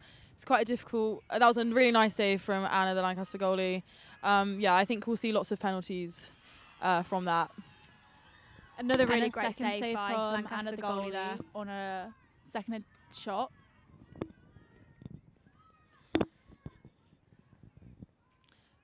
So what Anna, the Lancaster goalie, is looking for now is a free Lancaster player to get the ball up for her. It's nicely caught by number 90, Elizabeth. Yeah, and a bit of a barge from York there. The ref caught that. I mean, if we saw it, there's no way he didn't. So in fact, the ball is now to Lancaster. This is Rosie from Lancaster, transitioning the ball up. Nice. Another tackle Wow. made by York. So Not nice. I think that hit her head right, but was that rough? You can't go from behind the body. Behind, okay. So I think the ball's been taken back now. We've had a pause in play. Is this another penalty? It's looking like it might be a penalty for Lancaster. We need ref microphones, GoPros on them. So yeah, this looks like it's a penalty for Lancaster. Being taken by Let's Hannah see Khan. what they can do with this. We can do with this. There's a save by the York goalie, who then immediately gets it out. Really well received by York's number 47, who makes her way down towards goal. She's met by a Lancaster defender, who manages to push her somewhat wide. And that's another goal for York. Hell of a lot of credit to the goalkeeper there. Getting that has made that fast break so simple for York. I mean, of course, massive credit to the attacker, but really good goalkeeping. So that brings the score to 5-1 to York. You know, Lancaster have had a really strong start with their goal, and you know they've been keeping the pressure on, which obviously they need to do, especially being the underdogs going into this. I think they've been playing really well against the York side. Yeah, definitely rising up to. It's easy to go into a match when you're predicted to lose to just think to not try, but the girls are definitely giving it their all, trying to keep that score even where possible. Lots of shots on goal made, unfortunately, just great goalie from York. So and York it's a again really on the intense attack and physical now. game at the moment. And a lot the of ball's lost, and it's turnovers being and picked back up and forth by up the pitch. a Lancaster player who passes wide. There's a loose ball, but it has been chased by Lancaster. This who is picks it Maddie up. from Lancaster, number 85, I think, getting the ball up. It's now with Rosie, number 90. Nice turns around her defender there. Really well to keep possession. Ball is now with Eleanor, number 91 from Lancaster. The attackers here will be trying to make a shot on goal.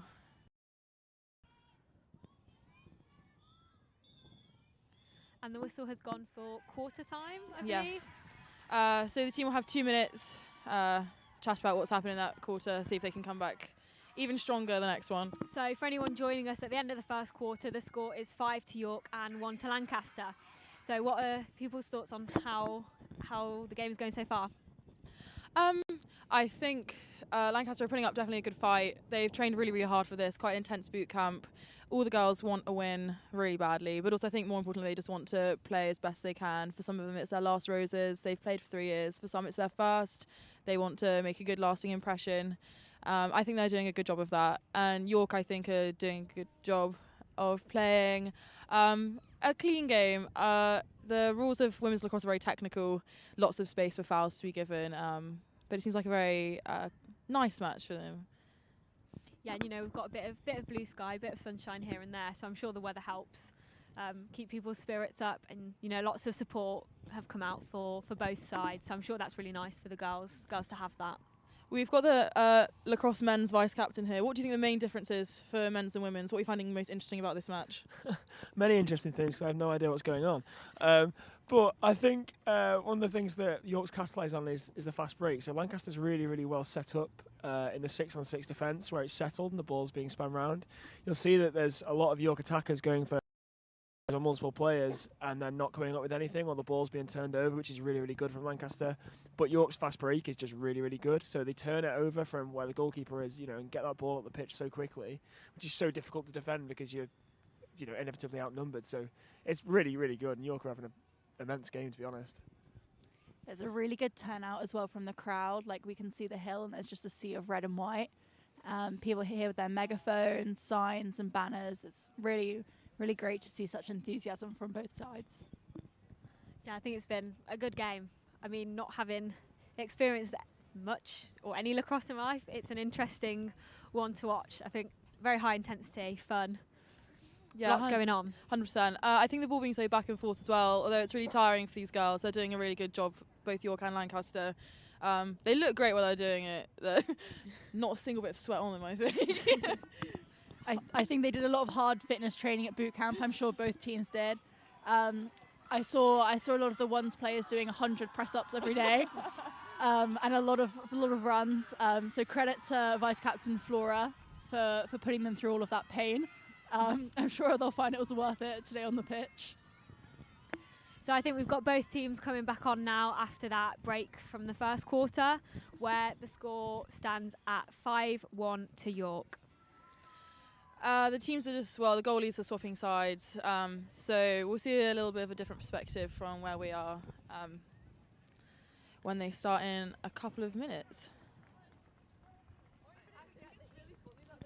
So we're now able to face the York attacking Lancaster defensive end, so we should be able to get a really good view of all of Anna's goalie saves and all of the fast breaks and shots on goal by York. So as we start, the score stands, as I said, 5-1 to York. I'm Eleanor Parry, one of the commentators, and just for any new listeners, I'll introduce everyone else.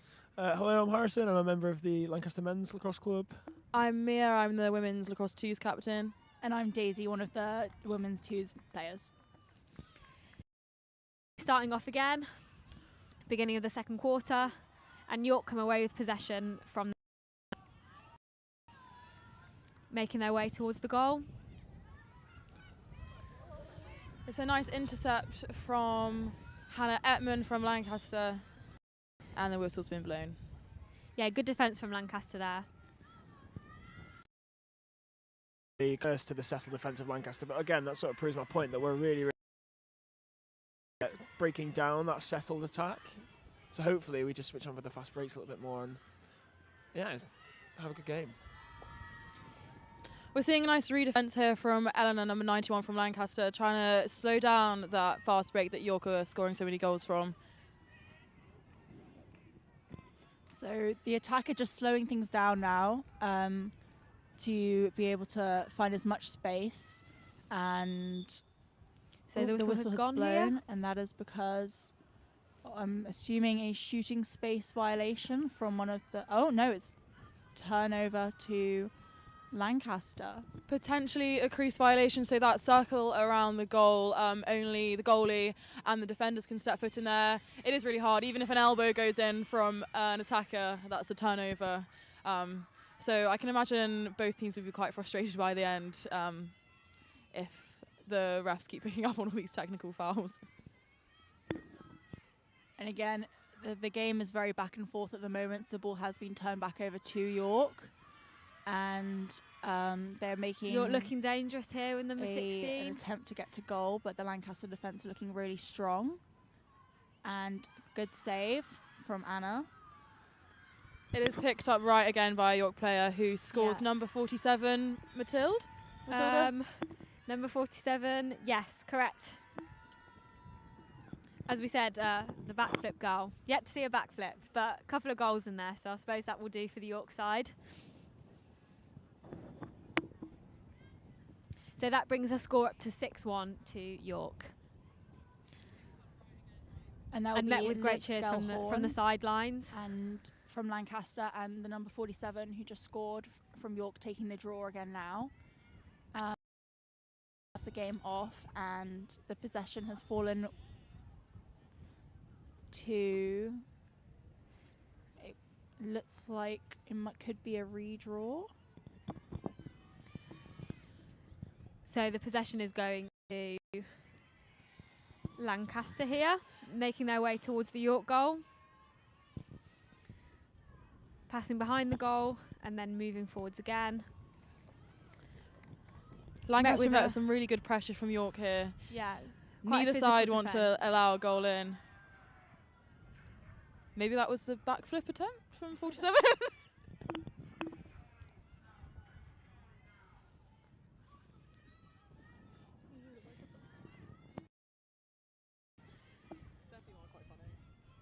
So that's number 64 for York with the ball.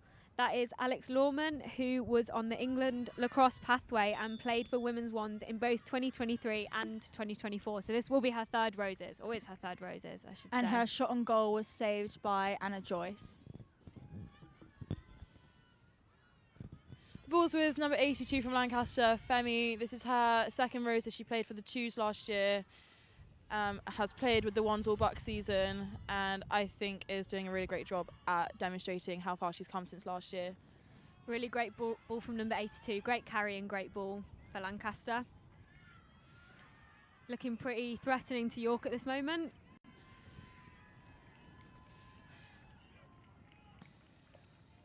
And in fact, whistle has gone for something, but it will be a Lancaster ball, I believe. So what's just happened there is a York player has covered the the head rather, of the stick. Again, lots of technical rules in this game. When you've got so many things to think about, can be quite difficult, which makes the turnovers quite quick. Yeah, so I think we have another one of those here, but this time it's... Yeah, no, Lancaster still keeping possession. Lovely intercept from York. Number 30... Is that 39? 35, my bad. That was a great intercept from Lancaster's 99, Liv Skelhorn. Just slowing down the movement of the ball. The ball moves so quick in this match. It's at each goal, I think, pretty evenly. And with it moving so quick, you've got to keep your eye on it. Ooh, a bit of a scuffle there on the sideline between a York and a Lancaster player, but they're back on their feet. And so it's just a reminder that women's lacrosse is not really a contact sport. However, you wouldn't be able to tell from you watching cannot this, tell. would you? There's a lot of bumps and bruises that happen along the way. 64.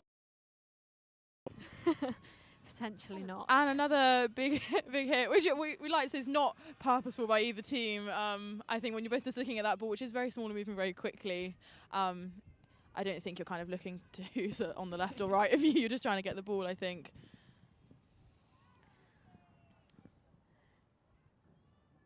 So I think this looks to be a York ball. On the side of the pitch furthest away from us, so if there's any delay with us saying who's in possession, that is why. We're actually sat quite far from the action. But we can see now that it's York possession down the left. Nice pass and well received by York's number 4. Lancaster trying to apply some pressure here. Number 13 for York down the middle. She shoots. A save from Lancaster goalie Anna. Lovely save. Passed up nicely to 99 from Lancaster, who will run that ball up. Who will be met with a lot of pressure from York, as we can see there.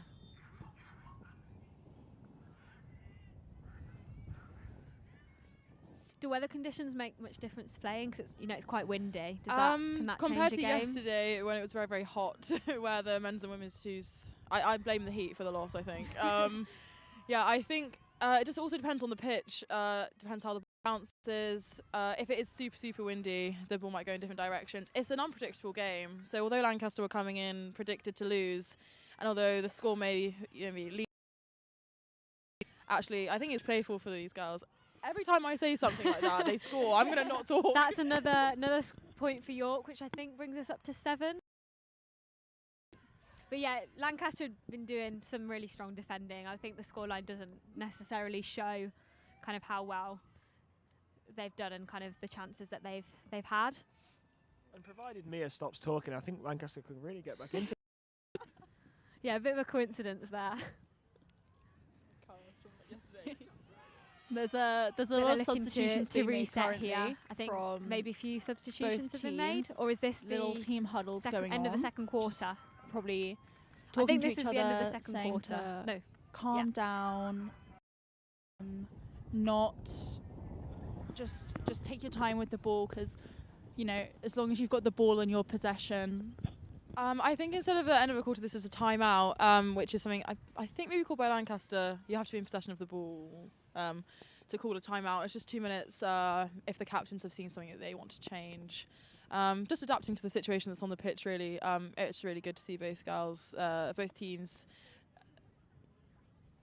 So there will be 2 minutes for this timeout, and then once play resumes, there'll be another 5 minutes left of this quarter, and then obviously a bit of a break, and then back into it. But what do you think Lancaster will kind of be telling each other in this break? I mean, maybe it's because we're sat far away, but potentially more communication from the defence. They need to be loud enough that we can hear them over here, because it's really less about the stick and more what you do with your body. I think Lancaster will be thinking of getting in the York players' heads, I think, so they drop the ball and can run it back up. And from York, I think it'll just be keeping those shots on goal strong. When you're up against great goalies, as both of the goalies are, it can be a little bit demoralising.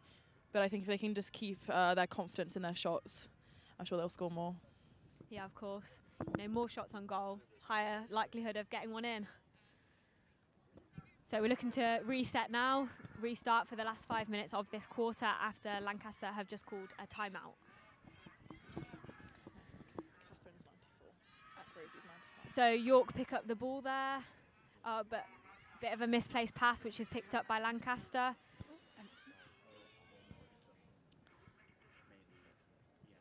Not quite held on to by Lancaster there, but it was a good initial interruption. I think this could be a Lancaster ball, as a York player, number 59, may have just tapped the ball with her foot. Very frustrating match in terms of technicality, but I think Lancaster will be happy with that turnover. So the ball has been intercepted by Lancaster attacking third.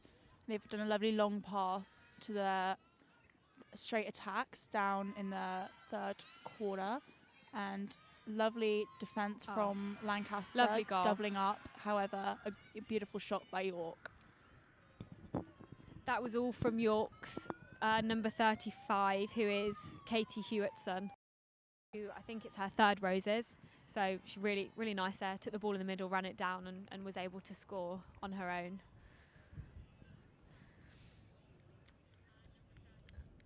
So we're now just waiting for the subs to decide where they're going, and then another draw is going to happen. But we'll see who gets possession for this next transition. So we're off again. And it's straight to York possession. Can't quite see the number. Fantastic save by Lancaster goalie there. Really great work. This is number 93, Flora, vice captain for Lancaster, trying to get that ball up to the mids so they can get it to the attack. The ball has, however, just gone off of the pitch. It'll be York ball.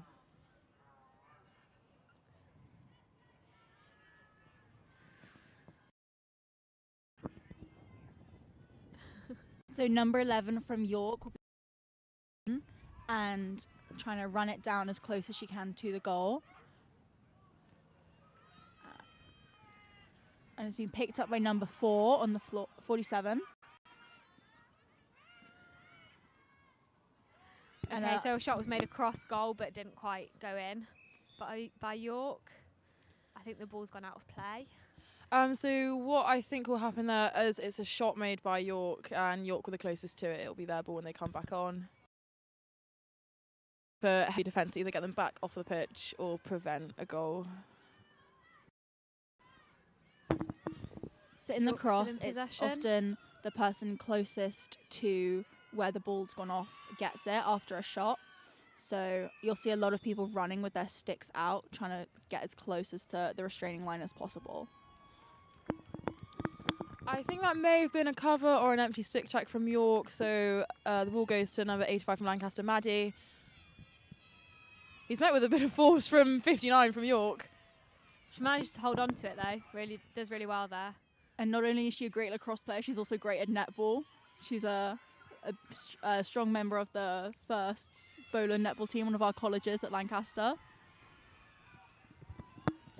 There's a lot of diversity of talents in this team. However, when they all come together and play lacrosse, it is great to see. They've worked really well this year. It's a brand new team. I think only 3 members from the ones team last year remained in September, so it's great to see how the girls have come along since then. So Lancaster with possession here, kind of very close to the York goal. They're managing to keep that, despite a bit of hassle from York. And in fact, the whistle has gone now.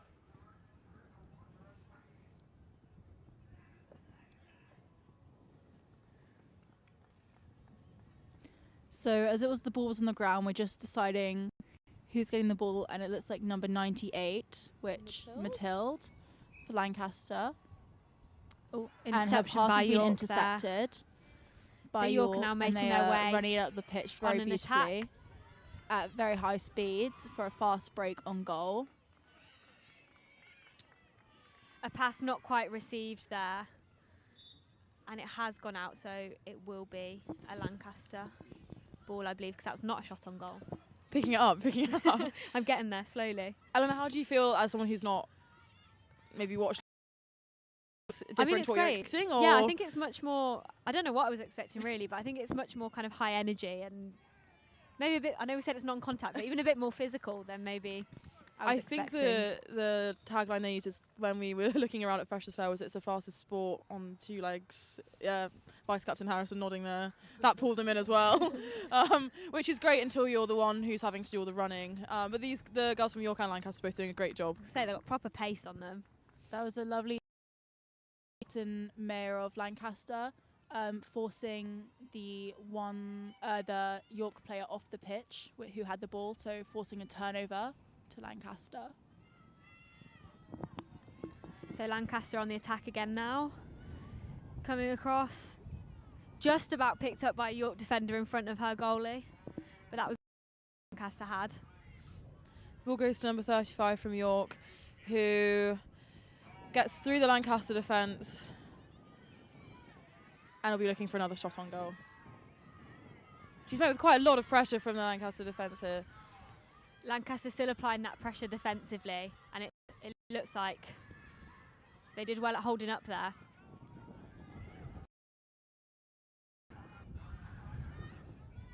A pass to number 33 of York, who comes behind the goal, runs it round the other side. Not quite picked up by York's number 11, but she now has it. So it's still York possession that we're looking at here. What we're seeing here is a really lovely demonstration of a settle, both from York attack and Lancaster defence, really showcasing a lot of the technicality of the play, as trying to make sure they're not shooting 3 people, giving away any penalties. If you're stood in that sort of semicircle, if you hit someone's stick incorrectly, it's a penalty. So we're seeing great, the high level of lacrosse these guys. York had a go at a shot there, but didn't quite make it. The ball's gone off the back line, and looks like York number 32 was to the ball as it went off. So when she finds it within the hedge, she will be... Good job it's a bright yellow. Yeah, she will be bringing the ball back on and hopefully forming a lovely little settle there in the York attack. Good pressure being put on by Lancaster there.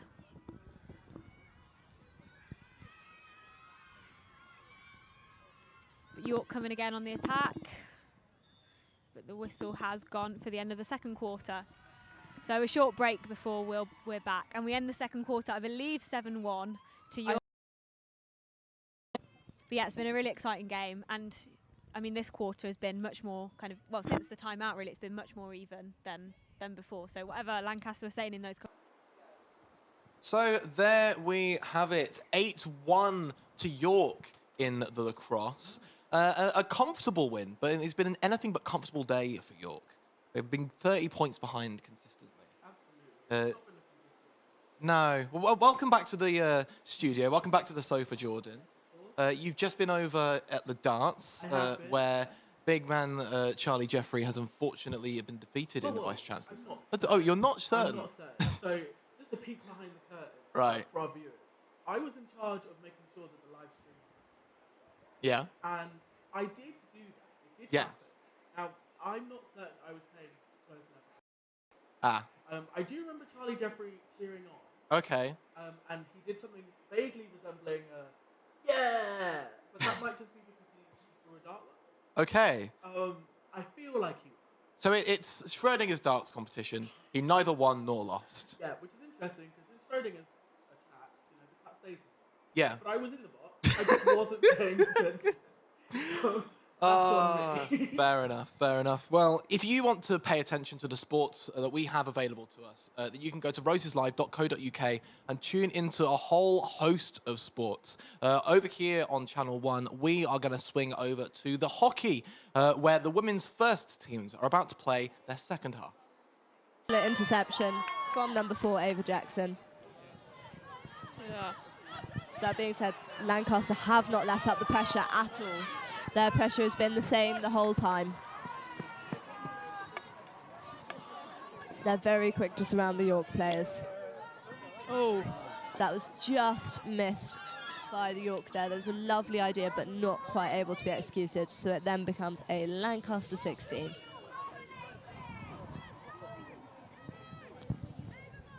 How do you think Lancaster are feeling right now? A bit nervous, I would say. A bit nervous, a bit. They can bring it back. They still have the time.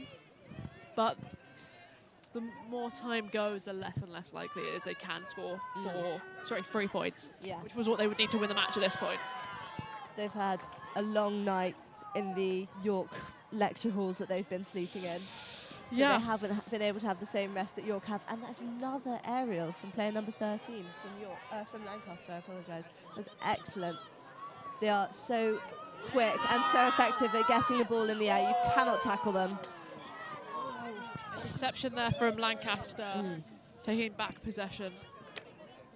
And that has gone down the pitch for Lancaster. It will be another York ball that pushes the play further down the pitch, which is just what Lancaster moves wants. the danger away from the goal, which is, well, not what you want. You want to be in control. You want to be controlled in the face of the game, but it certainly doesn't hurt. No.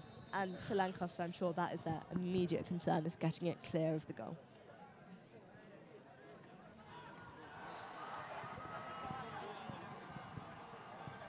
Well, no, York would be quite happy with the current score. Lancaster, I'm sure, really hoping to get a goal. However, currently York are in possession and are charging towards the goal. It's an excellent tackle from Lancaster, but I think it's been called as a stick tackle from York. So it will be a Lancaster ball. And once again, as it was a York foot. York will be keen to keep winning those fouls because that means they can push the play further and further up. And it means you stop Lancaster from getting into a rhythm. Yeah, absolutely.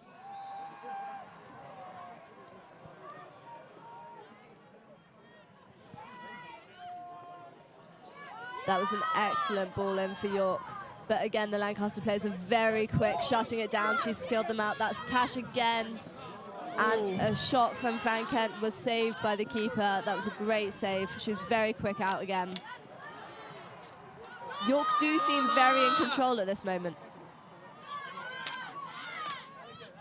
And Lancaster have just managed to clear it out of the dangers. Oh! Has been a slight... Oh, And that is a yellow card for number 14, Beth. She has been sent off. Beth Ridsdale. Cards work a little bit different in hockey as they do in other sports such as football. In hockey, you have a green card, a yellow card, and a red card. Red card stays the same. Green card sends you off for 2 minutes, yellow off for 5. Can depend on the intensity of the foul. That one did end in a goal on the ground, so it's fair enough that that was called as a yellow card. Yeah. No, sounds like a good call. Lancaster will be keen to take advantage of this. Yeah, that puts York at a major disadvantage being 1 player down. Yeah, for a fairly long time in hockey. Yeah. But still, York have maintained possession there on goal. Oh, and it's just been missed by York player number 9. Yeah, they're still managing to put that pressure on. Yeah, they absolutely. have not let up. That being said, the Lancaster defence has been so tight, so quick on shutting them down. They should be really pleased with their performance. Yeah, definitely.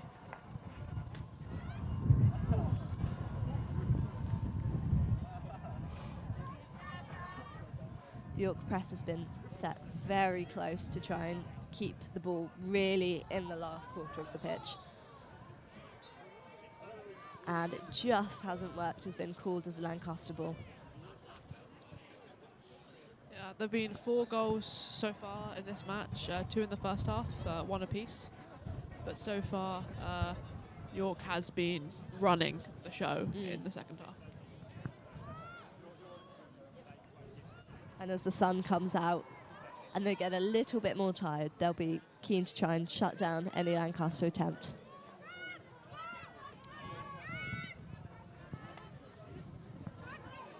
That'll be York sideline. Yeah. And the supporters are still out in full force. The sun and the heat hasn't turned them away.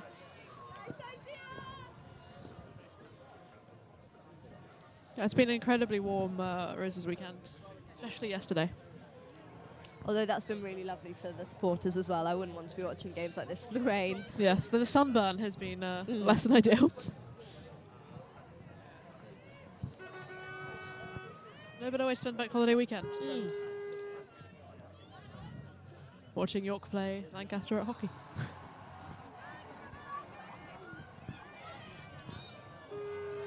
And that's been called as a York ball. It was a very good tackle from Gabby Holland there. This is her first Roses for York. And so far she's put in an absolute drive. Yesterday, indoor hockey, she scored 6 out of 7 of the York First's women's indoor goals. So she'll be keen to try and continue that winning streak.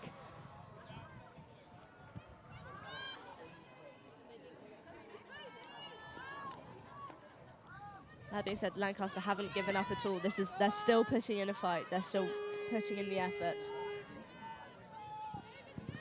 Yes. I mean, overall at Roses, Lancaster is still winning on 108 points to York's 81. Absolutely. They've been absolutely dominating York. So both teams, lots of points up to grabs. Doing this not for the honour of just their team, but for the university. And especially for this team, there's a lot of players that are in their last ever Roses. So they're keen not only to win for their club, but also for the university, especially as it's been so long since York has won.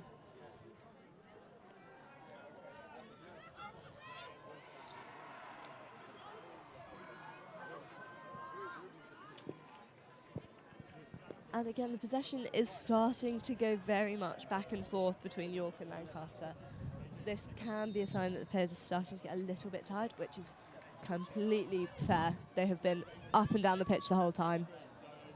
I'd say everyone's put in so much effort. Yes, yes. This match is worth 4 points.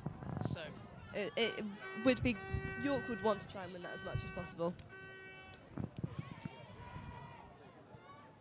And that's gone right down the other end. But again, Lancaster haven't quite been able to have someone there for it. They're excellent at getting those balls down. But it will be a York 16.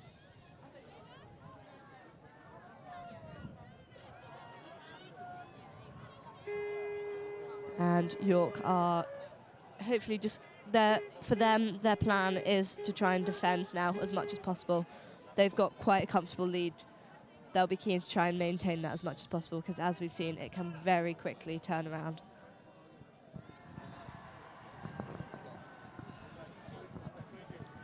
And they'll be really wanting their player who's got a yellow card back on the pitch.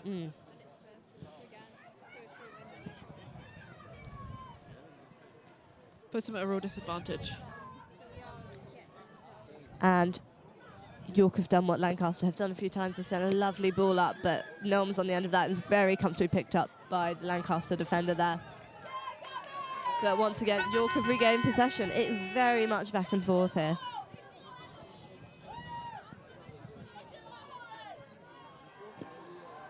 And as you can hear in the background, the York supporters are still very much out here. And down the other end, the Lancaster supporters are just as much showing their support. It's a point of pride. Especially for clubs like hockey that have so many members. Getting them all down for these games is such a lovely day for them both. And that's gone into the Lancaster D, and it just hasn't been able to be followed through for York. However, it will be a long corner. Taken by goal scorer Ava Jackson there. And it's been intercepted by Lancaster. Again, they're just keen to clear it at this point. If they can keep it there and not concede anymore, I think they'll be happy, but I think they'll also try and make a counter-attack if they can. Yeah. Well, certainly. I mean, Lancaster need to score if they have any hope of coming back into this game. So it is interesting that their priority is still clearing it as opposed to finding players who are free to get them up. However, they have currently got possession right towards the York D. So they'll be looking to try and capitalise on this. Yep.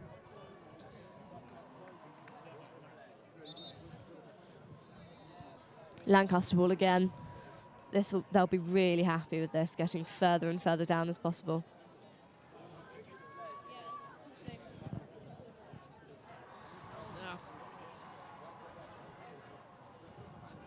And again, it is very, very close hit. Lancaster players just getting through them. Yeah, they've managed to maintain possession for quite a while. Yeah, they have, especially closer towards the York goal, which they'll be really pleased with. But they just want a goal at this point. I really sympathise with this. Having played hockey for so long, it's so frustrating when you've been playing so well and it just quite hasn't been reflected in the score. But as I said, Lancaster have got absolutely nothing to be unhappy about. They've all played fantastically. They've all put every effort in.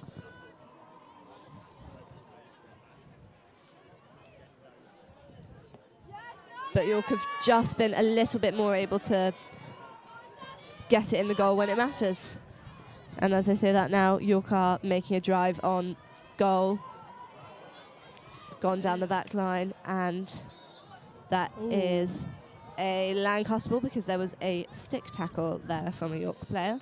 Yeah, I mean, link-up play was a real issue for York in the first half. They couldn't quite manage to get things together to get into Lancaster's end, but they've really improved on this. Absolutely, it does seem like they've had that conversation over half-time.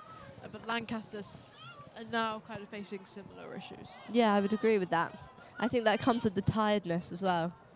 It's such a physically intense sport.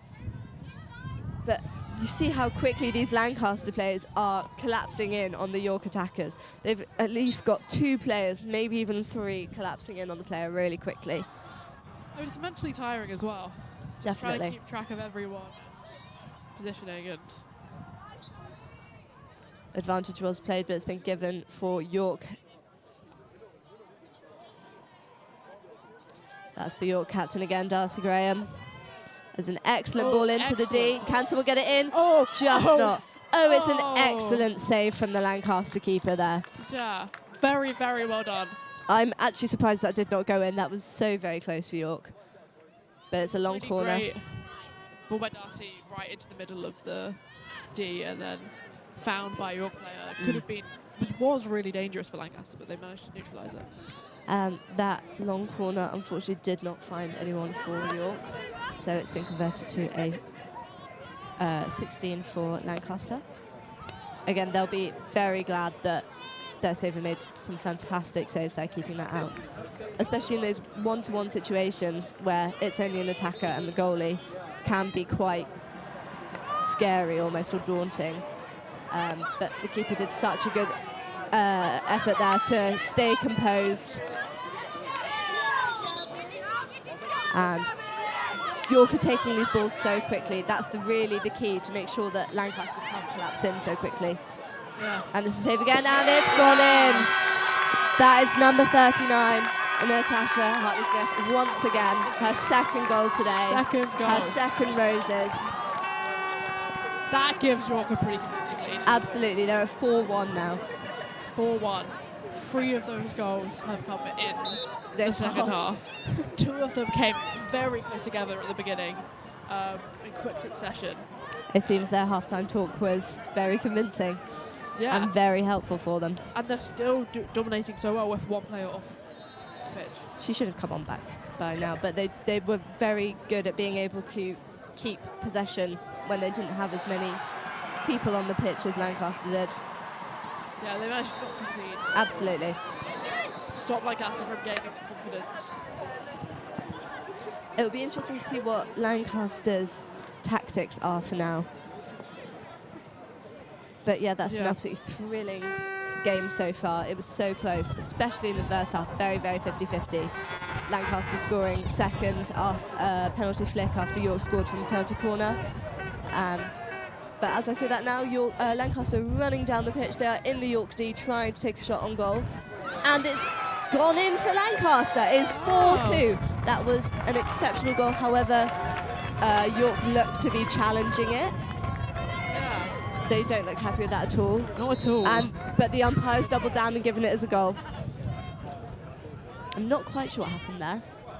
I don't know whether York thought it was outside of the D, which means they're unable to shoot. But they were very unhappy with that being called as a goal. That's impressive from Lancaster there, though. Yeah. I think Lancaster will probably be hoping to build on that now.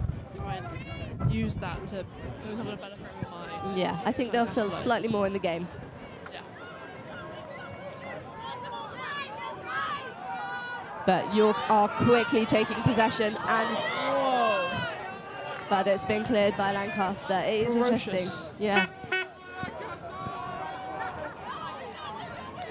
Yeah, that means in this half there have now been 4 goals scored. Can I count? Yes, 4 goals. There have been 5 goals. What? Yeah, 6 4 goals. Yeah. There's been 6 goals total. 2 in the first half and 4 in the second. So both teams have really had productive conversations over the break. Real action-packed. And that's been called as a Lancaster ball. However, that's quite a heavy whistle, which usually means that's a warning. Do that again and you get carded. And York now will not want to give up this lead, so they'll be trying to be as careful as possible. If you're on the Lancaster team, what would you be doing in this situation? I think there's no harm in attacking as much as you can. If you're already losing and they don't have too much long left on the clock, they'll be keen to try and make as much of an effort towards drawing or even putting one ahead as they can. The defending now, if they're already losing, there doesn't seem to be that much point to it. It's all or nothing. Yeah, absolutely, especially with 4 points up to grab.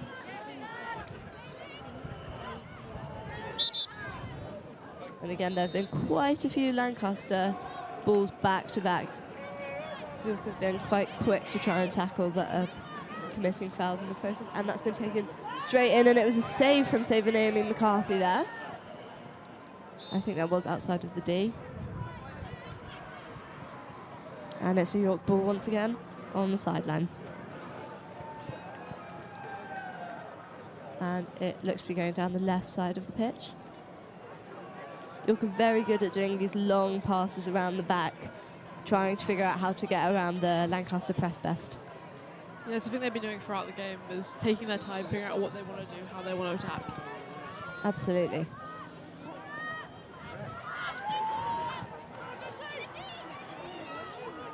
But again, Lancaster really are making an effort to try and get into the York D as much as possible, which I commend them for doing. And it's a Lancaster free hit once again, so it's right outside the D. This really is the danger zone for York. What would your thoughts be right now as a York player trying to defend this 2-goal lead?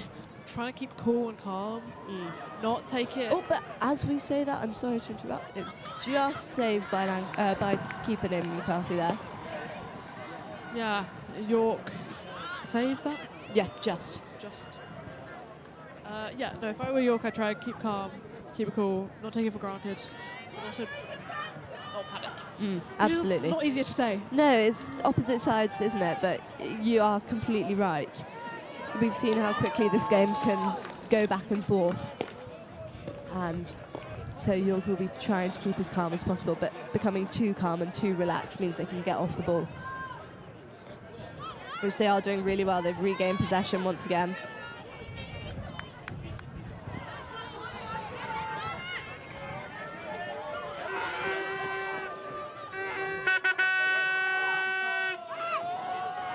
And the York supporters are still out in full force, singing and cheering.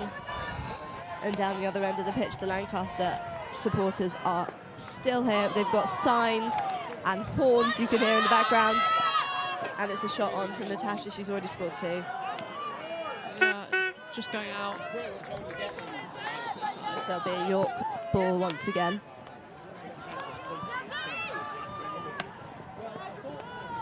And they tried to take a similar ball earlier and no one was quite on the end of that, so it's been good that this time it has. Small improvements. But very well cleared by Lancaster there. Yeah. Lancaster in possession. As you can see, that was a very tight press from York there. They were very close to the Lancaster player on the ball. Let's try and keep it in that area as much as physically possible. And that's a Lancaster ball. The York player was not quite 5. Just to give them as much space to move as possible, players do have to be 5 yards away. And it's another aerial. What's special about aerials? So, because they go in the air, they're a lot harder to intercept for obvious reasons. You can't tackle them. And especially when you've got someone that can do them so powerfully, they can go over large areas of the pitch and get, especially for Lancaster, if they want to be trying to make an attack on goal, it would be very beneficial of them to just send one right towards the attacking D. So a very powerful shot. Absolutely, and also very difficult to execute accurately. But Lancaster haven't seemed to have a problem with that so far.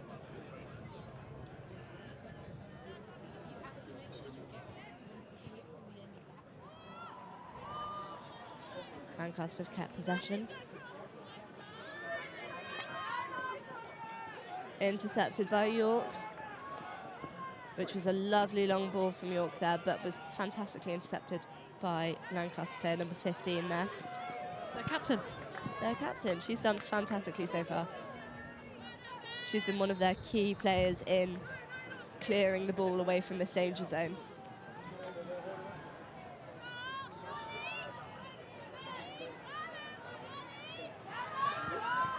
And instead of aerials, York have seemed to do a lot of long, powerful balls down the pitch. And they have worked so far. That's goal scorer, and that's just been a foot there, so that will be a Lancaster ball. 2-time goal scorer and Natasha. Absolutely. Number 39. Really making a name for herself in this game. Absolutely. And within the team as well. Yeah, especially going into her 3rd year, she'll be keen to keep that up. Yeah, such a key player in this.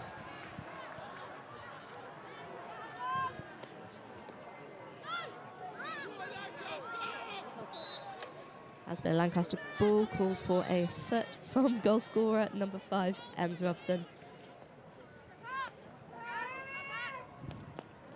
And it's been intercepted by York. Lancaster are very good at re-winning these interceptions from York and quickly shutting down any opportunities from York to get further in the game.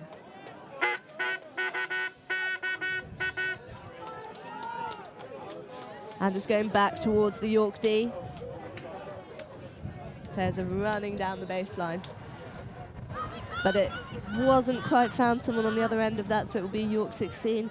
Because again, they have had some problems getting people on the other end. We're now deep into the second half. Yeah.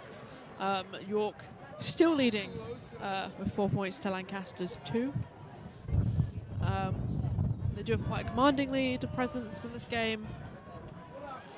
But Lancaster do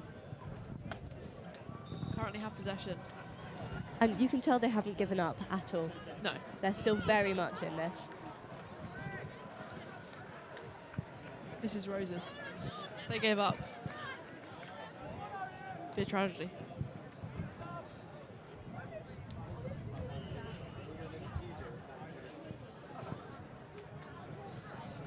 And just been a few seconds delayed there in getting the ball. Again, these players will really want this. With the wind and the heat in their face, they will want a couple of seconds to just take their time and breathe a little bit, especially with this wind. They'll try and slow it down a little bit. Yeah, getting very tired at this point in the game. That really is with how much they've been running, trying to get it up and towards the D. It physically tires you out.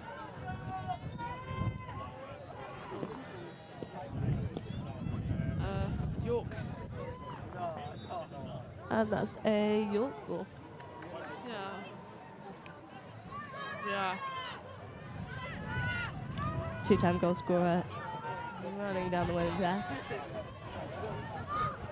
Really fighting for control. And York have got it, maintained it, got through Lancaster defence. It's an excellent cross, but intercepted by their captain, the Lancaster captain. And a shot, and it's just gone wide. But it is a short, hit one of the Lancaster players' feet. Which is, York's done pretty well out of these shorts so far in this match. I think they've scored 3. Absolutely, and Of the also goals? they have 2 minutes left of the game. We've got 2 minutes left of the game. Lancaster York will be keen, I apologise, to get as many players as possible up around this area to keep the possession here and to try and see if they can get another goal in. Yeah, Lancaster will have to do something special to come back into this game now, especially if York managed to score here. And it's gone out. Back, slip to left. And it's gone in for York. Wow. That makes the score 5-2 to York. That pretty much seals the this deal. With for 2 York. minutes to spare, York have managed to convert another short corner. What an achievement. That's 4 goals from short corners for York. They will be really pleased with that. They'll have been putting in lots of extra training on those because they are such key moments to score. Yeah, you said this at the beginning of the match. They are the best way, easiest way. Oh. And Harriet Foreman's on the ground again. The York supporters don't seem very happy with that. Yeah, York's number 8. Who do you reckon your standout players have been from this match? Oh, Natasha from Yeah, York. absolutely. I have to say, it's done a really good job. 2 of those goals come just from her. I would agree with you. She's fantastic in the middle at skilling around the Lancaster players and getting the ball up the pitch. Your Lancaster's captain, number 15, done a great job. I would defender. also agree with you. But Lancaster's defence, especially in the first half, Mm. was very, very strong. And York just could not link up its play. Absolutely, and she was such a key role in that. She's been excellent in clearing the ball out the way. Yeah, there's a reason these goals have not come from. Only one of them has come from open play. And And as I said, she's just made another clearance there. I mean, I think both teams should be proud of themselves. Absolutely. Um, And that's the final whistle. The final score is 5-2 to York. that will be another 4 points overall to York in this Roses 2025, which York desperately needs, being Absolutely. around 30 points behind in the standings from Lancaster. It's been a great match. Everyone's done a great job. Next, coming up soon, is the men's. Welcome back to Rosa's studio. Here with me, Ben and Jordan.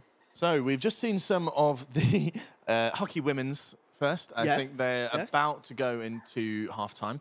Yep, the score's currently... It's full-time. Full-time. 5-2 at full-time.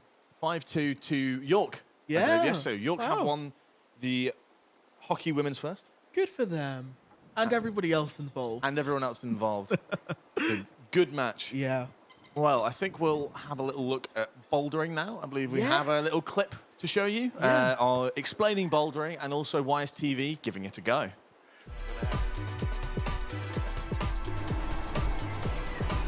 Hey, my name is Toby. I'm competing in Rosa's 2025. So today is the bouldering round. Yesterday was the lead round. The bouldering round is a shorter and less intense round, which means that we do more difficult climbs, but lots of them, and yeah. And so today we're at the Free Climb Centre, which is in Clifton Moor in York, and we're doing the pink set, which is this one. And it's a bigger range of grades, so you'll get very, very easy climbs and then the higher end of climbs, which really separates the climbers from each other. Right now we're doing the qualification round. And what makes those pink holds different to any of the easier ones? Technically, what is it about the holds themselves are not that different. Like, you could get the exact same hold in purple on the purple circuit. It's the climbs that are different. The way they arrange the holds and the holds that they choose and the movements they choose to make you do, that's what will be different on a competition circuit. They'll typically choose to do more competition style boulders on the competition circuit, which are more dynamic, more jumpy, more coordination style. Yeah, well I want to do this one, but we'll just have to wait a second. Yeah, that's all right, yeah. So, as you look at it right now, what sort of are you looking at? Are you planning your route, or are you kind of just gonna? These are the easier sections since I'm still getting warmed up, so there's a bit less planning involved. If it was a harder one, I would be kind of thinking about where each hand is going and stuff like that. As I look at it, I am like, there's a foot there, a hand there. I'm gonna go out to another hand, kind of match, and then go round. And also watching people go before you really helps, because you can see what they do and then see what works, what doesn't work. I'm gonna, can I jump on real quick? Okay, thank you.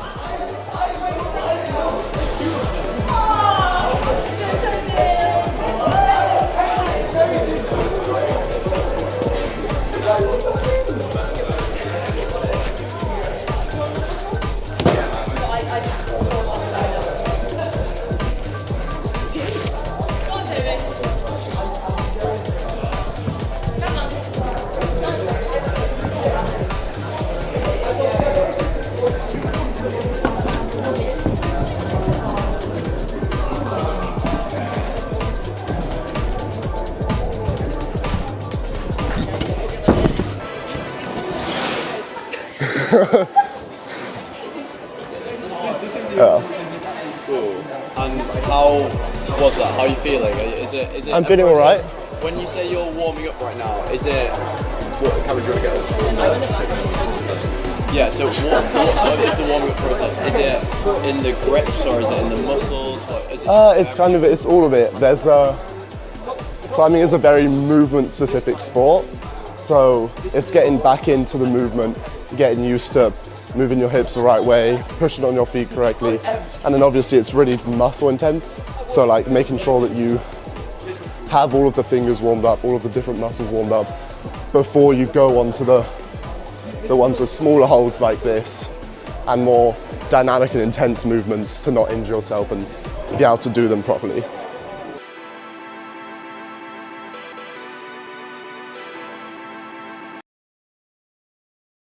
Cool. So what are we doing today? So we're going to just be trying some of the pink comp sets blocks and then also try a little cheeky bat hang, which is going to be fun. Okay, and what is a bat hang? So a bat hang is when you start with your feet, you're pretty much upside down. So your feet's going to be on On the and you start with your feet down, like your hands down there. Right. I'm not too confident, but we'll be fine. Yeah. We'll figure and it are we out. going to do a quick warm up? Yes, we'll do a quick warm up now. Okay, cool. We just stand a little bit back here. Okay, so I like to go from my head all the way down to my toes. Okay. So pretty much we're just going to roll our necks. Is it bad that I heard a click? Clicking's normal. I click all the time. And then some shoulders. Okay. Do this all the time. The amount of inductions and like warm up things I do every day is crazy. And then some arms. It's just to kind of get you some loosen up. Moving about a little bit. And then best one, the hips. Get rid of all the cobwebs. The one that always does it for me is opening and closing the gate. Oh no, like, I can hear my groin click every single time. Oh. Yeah. That doesn't sound too good. No, mine sounds terrible. And then ankles and wrists and whatnot. Okay, sound. Okay. We're good. Okay. Let's Sweet. do it. Did you just do it on to make me look silly? No. I do this like every single day. Right. Okay. Cool. Okay. Right. Are we ready? Let's do it. Let's do it. Let's go. So, we can get you warmed up a little bit first before we try the bat hang. How about we start on some greens? Yeah, that works with me. And then we'll try the bat hang, and then some of the pink sets. Is that so it there? that orange one there? But that's in front of everyone. Well, I mean, if the pressure's on. The thing is, the hardest, the pink is on that prow as well. Oh. So pretty much you see the white tag at the bottom there. That's where you put your hands. Okay. And you're gonna, I cartwheel into it. But anyway, Okay. do you want Let's to get some focus on chalk the as easy well? one. Chalk. Yeah. Okay. Cool.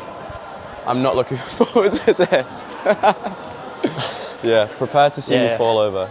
YSTV tries, and YSTV fails. This might be YSTV fails.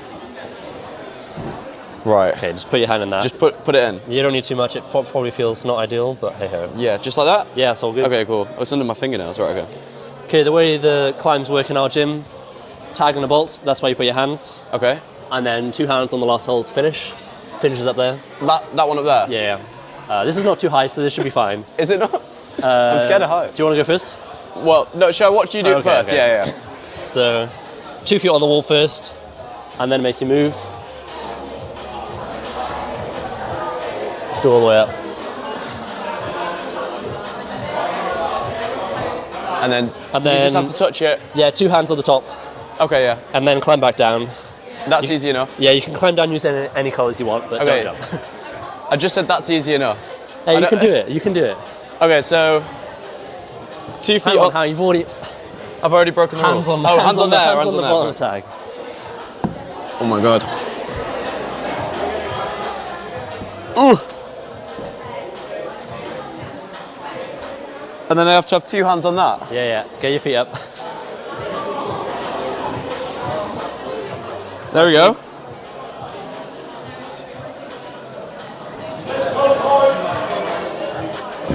Not bad? Yeah, pretty good. Not bad. Do you reckon I can do that one now? Yeah, pretty good. That's what we do after each climb. What, is that like a special? Yeah, well, just like as a little celebrated thing at the end of each climb. Cool. I'm learning. Let's try the screen as well. Slightly different. These ones are what we call crimps. So you can kind of, I guess this is not too bad, but crimps is where you only put your fingertips on it. But these are quite indented, so it's not too bad. Okay. Do you want me to go first again, and then so this one finishes at the top there. It's 2 hands on, and then go. And it's just your fingertips keeping you up? Well, I suppose you've got your feet as well. Yeah, you got your feet. I mean, this is not too bad. They get pretty bad though. Right, yeah. But we're probably not going to get to that point today. Where do I start with my hands? Yeah, so these ones, ball and tags on the same one, so you put 2 hands on the same one. Yeah. Oh yeah, that's not off. How do I do my feet here? Do I need to? How do I get my feet? Just one up there. Yeah, one up there, and then put the other one up there too. Oh, nice, dude. You can probably reach the top from there. There we go. Nice. I've lost my hands. There we go. Sweet. Are you allowed to just like put a foot against the wall like that? Yes, you are. So that's what we call flagging. Okay. Yeah, you just kind of put your foot like that. Don't put it like the side there because it's just going to fall all the way down. Yeah, just like that. Yeah, okay, cool, right. And we kind of do that just to maintain balance on the wall if there's not a foothold beneath us. So I'd say that was level 1. Are we getting harder as we go? These are both level 1s. Oh no. So it goes greens, then yellows, and Right, then okay. purples, and then reds, and then so forth. Okay. So we can try this yellow if you want. I'll watch you do it first. Okay. And then So these holds called pockets, so you can only fit like maybe 3 or 4 fingers in there. Okay. So we're getting a little bit difficulty more. And then 2 feet on the wall. You see how I start with my foot just on the side there? Yep. And then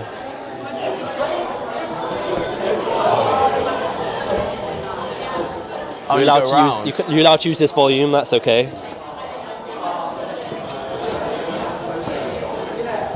There you go. And where was the finished one, sorry? The finished one is... That one up there? Yeah, next to the orange up there. Right, that This is a little bit of a step up. Yeah. But I reckon you can try it. I'll give it a go, Okay. So... Flagging is important in this one. Okay, so... Where did you start your feet, sorry? So right foot there, and I had my left foot just on the wall. And you had your hand there? Yeah. Oh, it doesn't give you much there. It doesn't give you much. So the tip is to only use your toes like this. This way you can move all your feet along like that. If you do like this, you can't move anything. Okay. So make sure you only use your toes. Right, I think we have to prepare for a fall here. I'm not... Okay.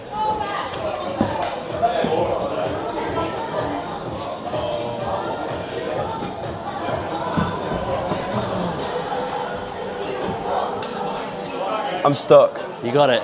Where do I go from here? I did a foot swap on this one. A foot swap? Yes. So pretty much what you're going to... Yeah, perfect. And there's one just beneath this purple. And then I use my hands on the volume. Ah, yeah. Yeah, so you're allowed to use that.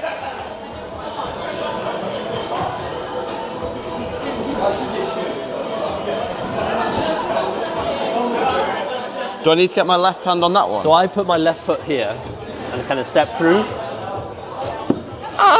Right foot works, and then you can probably reach the last hole from there. Oh, I don't know if I can get both on him. Try and kind of rock over slightly on your right leg. Trust it. You know, dude. Oh no, how do I get 2 on that? Can you put your right foot down here? I don't know. I'm lost, I'm stuck. Right foot where? On this one underneath here. And then kind of step through with your left foot on this one. You're asking a lot of me here.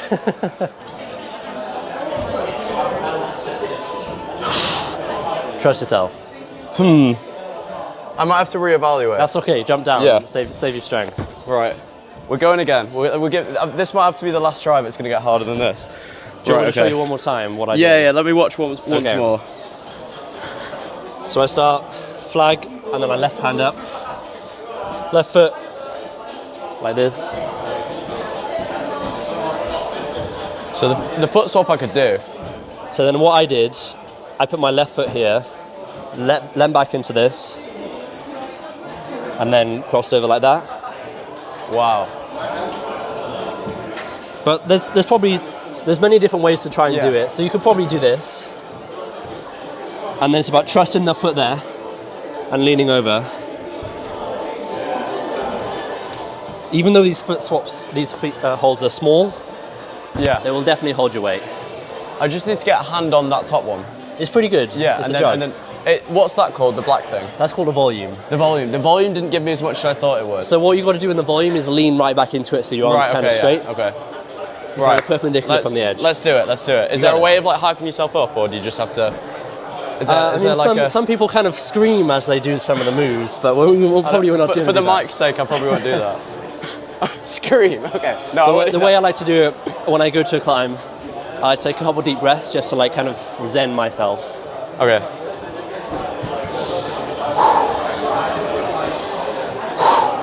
Come on, dude.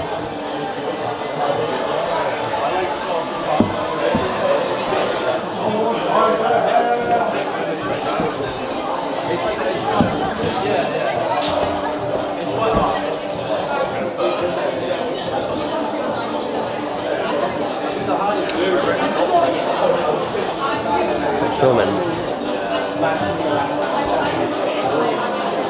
You got it. Well, try with your right foot up here and then kind of lean over with your weight on your right leg. There you go. Oh, that's tricky. Then get How high up am I? Get your hand back on the volume. Come on, dude. Trust yourself.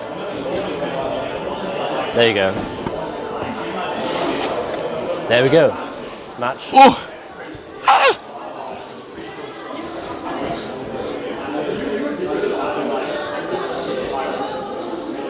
Ah! Well, you got it, right? You had two hands on the top. Yeah, I did. Can I go down now? Yeah, you can go down, yeah. That was too hard. Hey, you did it though. There we go. Good stuff. Cheers. Man. Good stuff. Right, I think that might be my limit.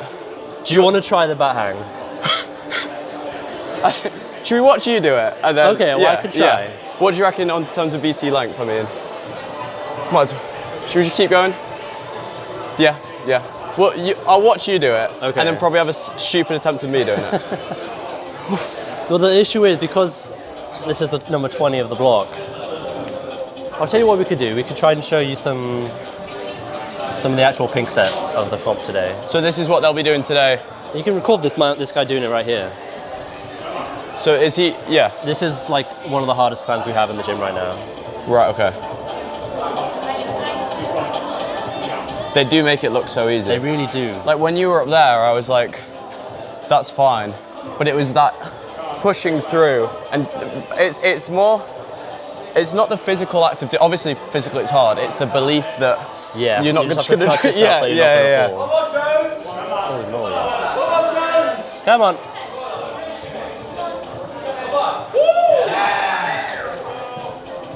And that's, oh wow. That was pretty sick. And you expected me to be able, I don't think I could. No, we're not going to try that one. Okay, phew. No, I mean, I think I'm happy to call it there. Okay, that's fine. Yeah, I don't want to exhaust myself too much. I've got a long day ahead of me, so. Fair enough. Yeah, but thank you very much. Thank you for showing me the ropes. Of course, and do you want to give a shameless plug to where we are today? So we're at Free Climb York today. Come check us out. Open 10 till 10 most days and then 10 till 8 on the weekends. It's a great gym. Come check us out. Perfect. Cool. Phenomenal. Well, thank you very much. Thank you. Cheers. Yeah.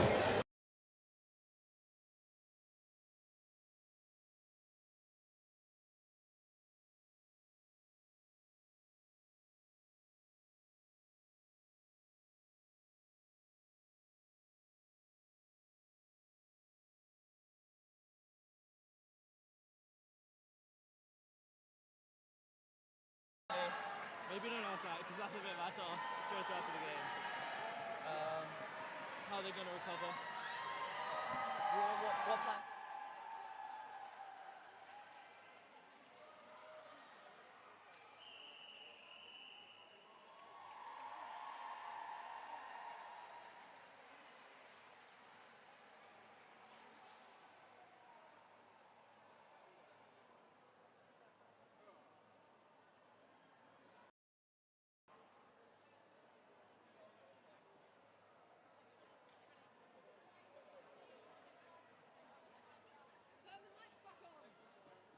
I need. Lancaster first. I'll go get you guys after. That's corner. Unlucky corner. Mate, you did so good today. Brilliant. I'll try to get Costas after you as well. I mean, it's just other than that. Yeah, of course. Shall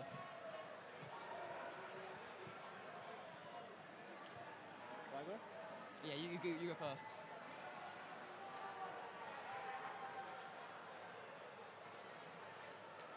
Oh, I think we've just lost our interviewee, but here we go. There's number 88, Costas, the captain and setter, number 90, Connor, the club president. Guys, first of all, congratulations. That was amazing. Hello, good morning. We're on the second day of Roses and right now we're at Ballroom. Let's go interview some people. Hello, could you please introduce yourself? Hi, I'm Phoebe. I am a beginner in the LUBDS, so Lancaster University Ballroom Dance Society. Amazing. So how has Roses been so far? It's been fun. It's an early start. I think I was up at 3 a.m. this morning to get hair and makeup done to get on the 6 o'clock bus to get over here. So My bed is looking very tempting, and so is a dip in the pool. It's quite warm out. It's quite warm in there. But no, it's been good. It's really lovely. It's my first year, so it's been like an amazing start to an amazing time. That sounds amazing. So what color are roses? Red. Hello, could you please introduce yourself? Hi, I'm Chris. I'm from Lancaster. So, how's Roses been going? It's been really great. It's been a fantastic showcase of so many of our amazing students, both Lancaster and York, so really enjoying it, and great job at hosting here this year. What color are roses? Definitely red. Definitely red. Hello, could you please introduce yourself? Hi, my name is Louis. I'm Kate. So, how's Roses been going for you? It's pretty good. This is our 4th Roses, I believe, so we've been here a few times, and our first dancing together actually at York. Yeah.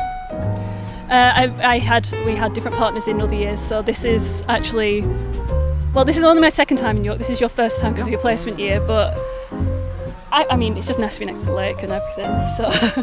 So, could you tell us a bit about the competition, how it works? Yeah, so it's ballroom and Latin. So in the morning you have your ballroom competition. You've got dances like tango, waltz, quick step, Viennese and foxtrot. And in the afternoon you have Latin, so like jive. You've got your cha-cha, rumba, samba, very exciting. So currently we're just, I think, on some of the open dances. So you have beginner, so the people who've just started, then you have novice who've been dancing for about a year, then you have pre-intermediate, intermediate and advanced and above, and those are, you know, the very good people. So we are dancing pre-inter. Amazing. So what color are roses? Roses are indeed red. Obviously red. Like, even though we might both be living in Sheffield at the moment, roses are still red. Hello, could you please introduce yourself? I'm Lewis. I'm the Union Affairs Officer at York SU. So how's Roses been going so far? It's been really fun, yeah. The overall score isn't going our way at the minute, but I don't know, every match or game I've been watching is so fun, and I think our athletes are doing amazing, so it's really good. Could you tell us a bit about ballroom? This is my first time wearing the full get-up. It's really tight, but yeah, ballroom is a really fun sport. It's like Strictly, if you watch Strictly, basically it's that premise. It's a bit different though because you have lots of different rounds and like all the couples are on the floor at the same time and then the judges are judging you. So it's a bit scary, but yeah, it's definitely a lot of fun if you want to join. So a final question, what color are roses? Roses are white.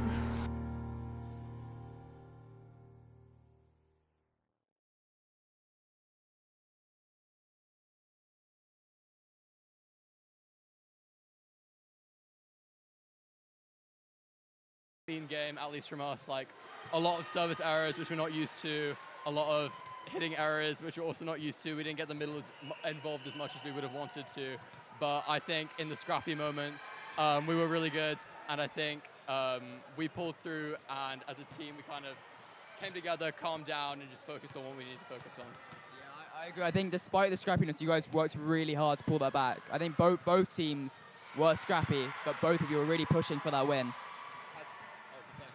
I think as well, the libero position doesn't normally go noticed, but I think that was Jonah's best game of the season, and he's only played that position for half the season, so shout out to him because I think he had a phenomenal game, and he really held it down reception. I want to hear your guys' thoughts. I mean, Lucas and I were behind the glass, but we could hear the crowd going massively. crazy. I almost needed headphones to drown out the sound, but for you guys being on court, how was it with the York crowd, the home crowd? Obviously last year, opening ceremony at Lancaster was a very different atmosphere.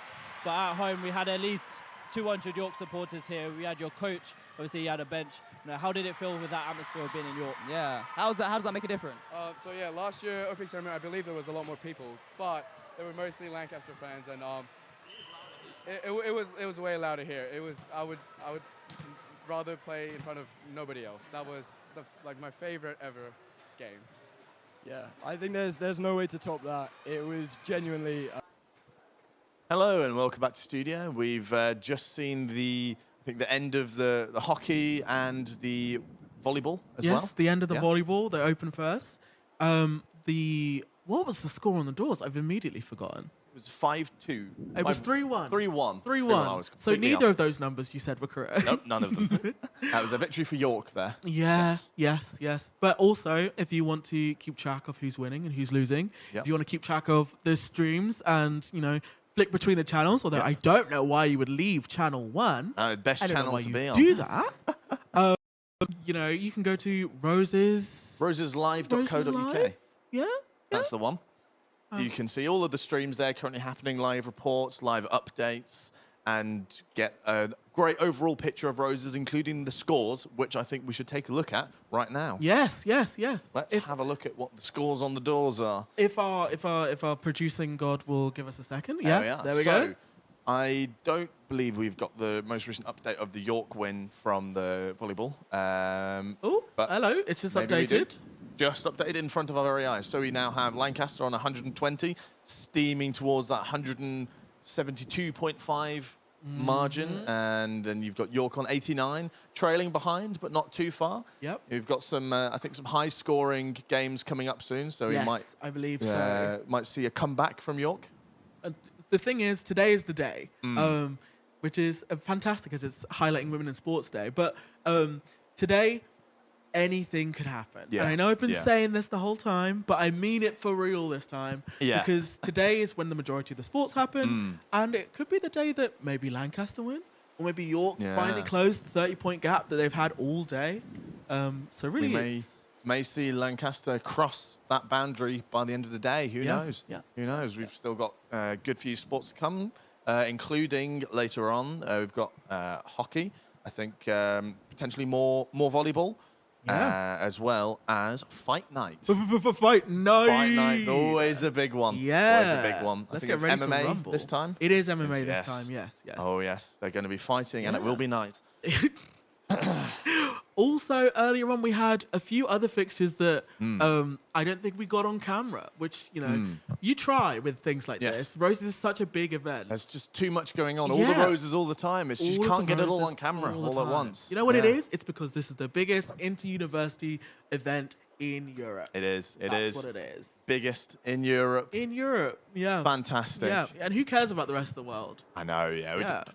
No. Don't need to worry about the US. The US is a statistical outlier. Having spent time in North America last year, it's closer to a cult, I would say. They are mental, and I mean mental, about their sports over there. The varsities, everything, it's all insane. You know, This is interesting to me because I have a history playing rugby, and you know, they love American football out there. Yeah. And to me, American football is rugby if you added more time for advertisements and less time for playing the sport. That's what makes it American. It's more capitalism. Of course. And also, it's called the wrong thing. Another Oh, American. it is. It's not.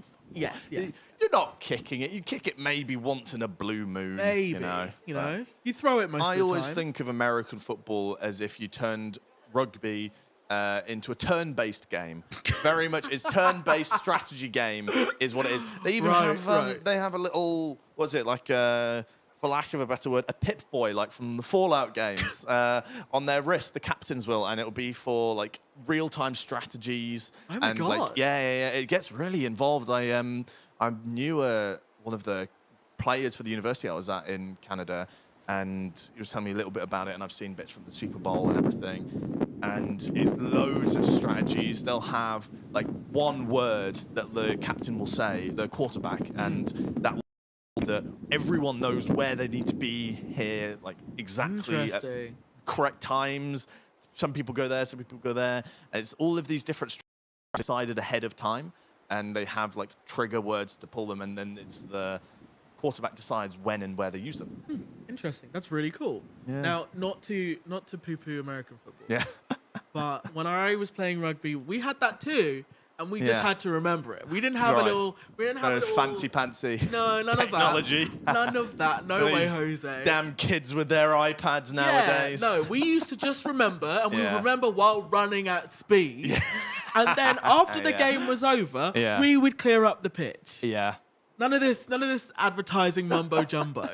Didn't need none of that. Well, speaking of the rugby, I got to watch some of that earlier on a little break. How was it? I went and saw, I believe it was both men's and women's rugby union seconds, and it was some very good games. It looked like it was going Lancaster's way, both sides. I think by the end of the first half for the women's, which is the main game I was watching, it was... I couldn't tell you the score, I won't lie, but Lancaster were winning. They'd got a good few tries. York had managed to claw one, and I think missed the conversion, but Lancaster were definitely steaming ahead. They had a really good liners. You play rugby. What are they called again? I've forgotten. Which bits? The people at the wingers. Yes, not yes. lines. No, I think that's funny enough. Linesmen are the ones who tell you if the wingers have gone out. Yes. Well, so it's the referees, I guess. Yeah. Yeah. They had Lancaster some very good wingers. I think it was most of the tries that they had were from the wingers, and there were a couple of them. They were just rapid. They get it to the wingers, especially the winger on the left side of the pitch. Once it got to her, she was gone. Yeah. Just of course out of the gates. Couldn't catch her. It's a traditional strat, and it's because it works. I know. So I don't blame them. You could see it working the whole time. Got them 3 very, very well earned tries, as well as I think 2 conversions. So quick maths. That would have been 3 5s plus 2 2s. Yeah. 14? No. This 19, I believe. Channel 1 does maths. 3 5s is 15, 2 2s is 4, so 19. Take your word on it. Yep. I'm a biologist. That's why I didn't do physics. Yeah, fair enough. Yeah, but that was a good game. And then that central, that you know, passing to the wing, running, it's a classic. Yeah. But my personal favorite is the one where you get your biggest, strongest players. Yeah. And you line them up, and one after the other, they just run down the middle, get tackled, and then fall over.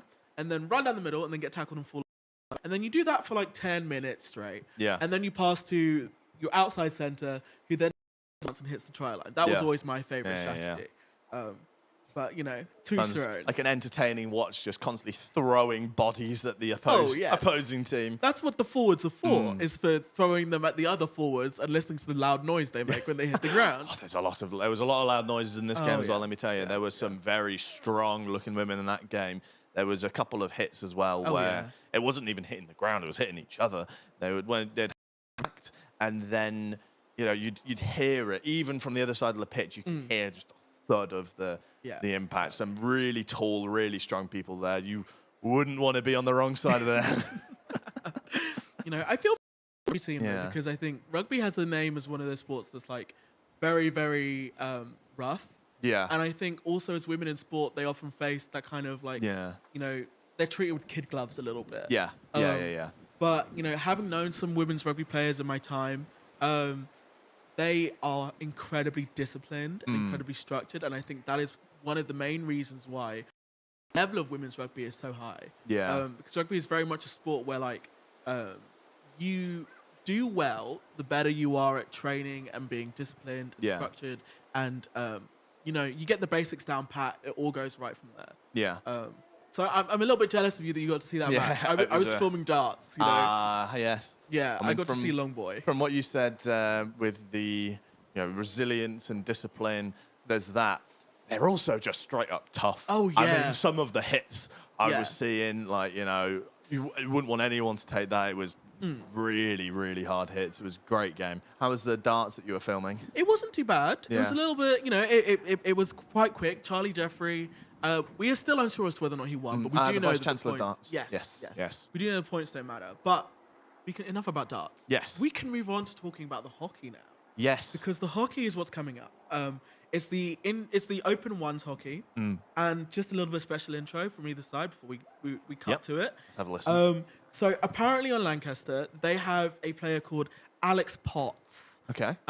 Who is well known for always having a new hockey stick, which is interesting because they are not cheap. Interesting. What does that mean? Why do they always have a new hockey stick? I don't know. I think we should find out if we can. Yeah. I mean, you could tune in, see if Alex Potts changes mid-game. Yeah, maybe the stream will start with a brand new hockey stick on camera. And then on the York side, because we'll be fair and balanced, obviously, they have one Welsh player, Big up the Welsh representation. Yeah. And their name is George Starr. George Starr. Which is a cool name. The star of the team? Yeah, there we go. They must be sick of hearing that. If your name was Starr, you would not hear the end of it. Well, if you want to hear about George Starr, we are going to cut to the hockey just about now. Looks like knee, but the umpires deem that to be a dangerous play, and so Lancaster will have a free hit here. But the pass is poor, and York can bring the ball forwards in the wide right area. A free hit from a ball played into a foot, but Lancaster's an excellent tackle there, can bring the ball forwards. looking to play on the left-hand side, but can't quite make their passes connect, and York will have a sideline midway into the Lancaster half. Ball recycled there by Jack Smalley from York, and on the halfway line, looking like they might transfer again, but instead pushing it through the middle, a little bit forced, but York seems to keep hold of possession. Ball goes off, sideline to Lancaster. yeah, not the York captain there can't quite get the ball under control, and so the ball has gone out. But York employing a press, they are trying to prevent that line pass, forcing Lancaster to make this transfer along the back with the centre-backs. The Lancaster centre-back's got some time and space, plays a ball into the middle towards the centre midfielder, and it's a great turn. He's got past his man and will drive down the line. Comes inside, really well done. It's a one-on-one here. Oh, and saved by keeper Vaisal Demir. They've gone for a second. Oh, and umpire saying 16 to York. Well cleared by Vaisal Demir, York keeper. Aerial pass played forward. York can't get it under control, so it will fall to the Lancaster defenders. Almost a tackle there from York, but can't quite get control of the ball, so Lancaster will bring the ball forwards. It's a ball played through the middle, and York get hold of the loose ball. It will drive the ball forwards through the middle and look to recycle as Lancaster close those gaps in the forwards areas. Ball taken out to the left wing and then back out to the centre, transfer to the right side of the pitch. Right midfield seemed to hold, but then lose it after a Lancaster tackle. But still York possession. Lancaster had the last touch on the ball. Seemed to have lost the ball behind the dugout briefly. Oh, and they have it back now. And York playing the aerial ball forwards. Well, that's into a really good area if York can get onto this ball. They have, and have got the ball on the edge of the D, right at the top. Great spin out by Ben Glossop. But they can't quite keep control of the ball. Lancaster bring it out, and that is a foul from the from the York player. Lancaster will have a free hit here, and looks to get the ball out forwards. Lancaster have been getting some nice counter-attacking play going, but can't seem to keep too much possession going forwards. York have definitely enjoyed the better chances so far, other than the 2 goals that we've seen. Yeah, just still not quite being clinical enough in front of the goal there, and getting into the D a fair bit, but then just not getting those shots on in the way they need to. Definitely seems like a cagey game where both teams are definitely protecting their goal more than going for a goal, and we might see the game open up as play continues. Yeah, I believe a short corner has been awarded to Lancaster. Not quite sure what that was for, but Lancaster will have another opportunity to replicate their goal, first goal of the game. Be interesting to see if they go for a different strike on goal, whether they go left, right. And the York defenders, there are 4 defenders in the goal and 1 goalkeeper, and they'll be looking to protect that goal better than they did for Lancaster's last short corner. Short corner, 4 defensive players and the keeper in the goal. The rest all have to start behind the halfway line. Lancaster players can start wherever they like. And that's another goal for Lancaster. That's 2-1. Yeah, that's the ball saved by the keeper initially, but the rebounds there scored by Lancaster to make it 2-1 to Lancaster. Their short corner routines have been very effective so far, and York will have to think of something better to do to deal with those in the future. Yeah, they've been very precise with them, no throwing away of opportunity. York, I think, are struggling a bit to defend against them, but doing very well in the midfield, to be fair to them, bringing the ball back up the pitch. That's a York sideline taken by number 9, looking for the pass. Taken into the middle. I believe that's Ellie. Oh, that's Bertie pinching. Recent substitution. Really good interception there from York. Plays it into the D. Can York get a shot off? Not quite, and that is out for a Lancaster 16. Well controlled on the air, but just unfortunately couldn't quite get the touch on for goal. Lancaster taking for a 16. York not pressing as highly as they have. They seem to be dropping off a bit. Play to Lancaster number 80, who misses the touch, but teammates managed to keep possession.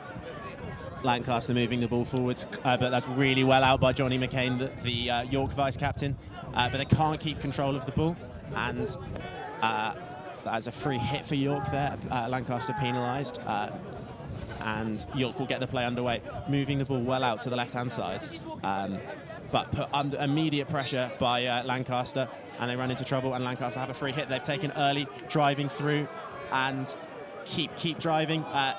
York are trying to put some pressure and stop this ball coming into the D. The Lancaster player's done really well, and has unfortunately run into trouble.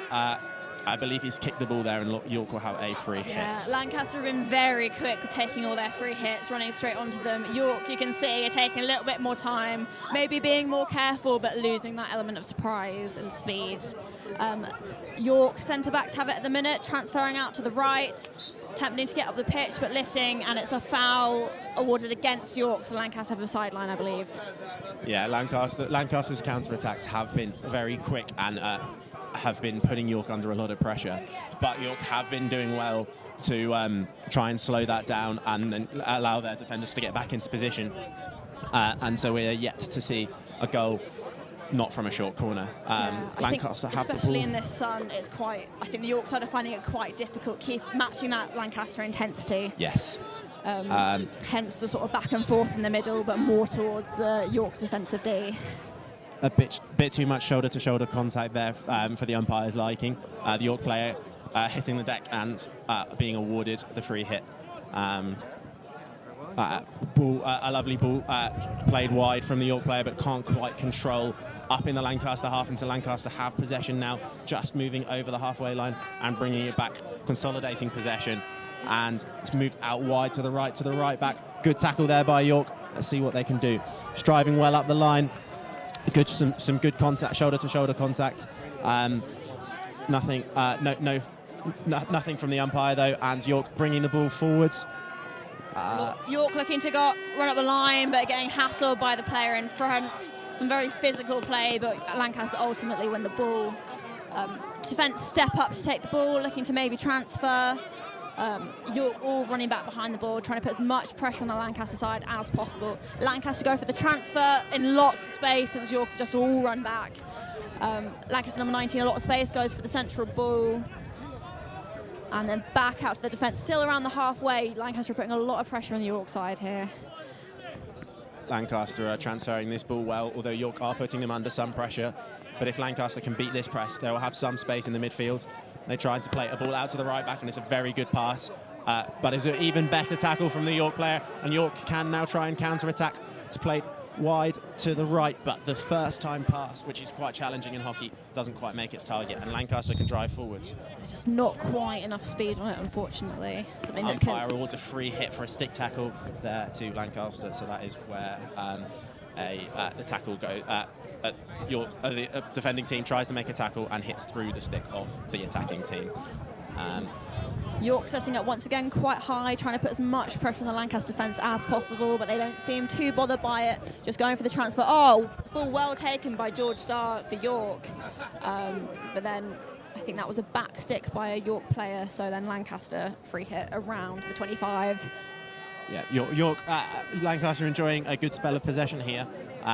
So far we've seen York having the ball, but that aerial pass from Lancaster is a little bit overhit, and the Lancaster forwards can't keep that one in. Yeah, some well-matched sides here, but Lancaster seem to be maintaining a lot of the possession in this half. York looking to get that back, using an aerial to hopefully try and get over some Lancaster players, but umpire seems to have deemed that dangerous. Evidently tried to receive it too close to another player. The York forward is not happy with that decision from the umpire, but it will be a Lancaster free hit. Yeah, Lancaster taking their time here, making the most of their 1 point lead. Not technical.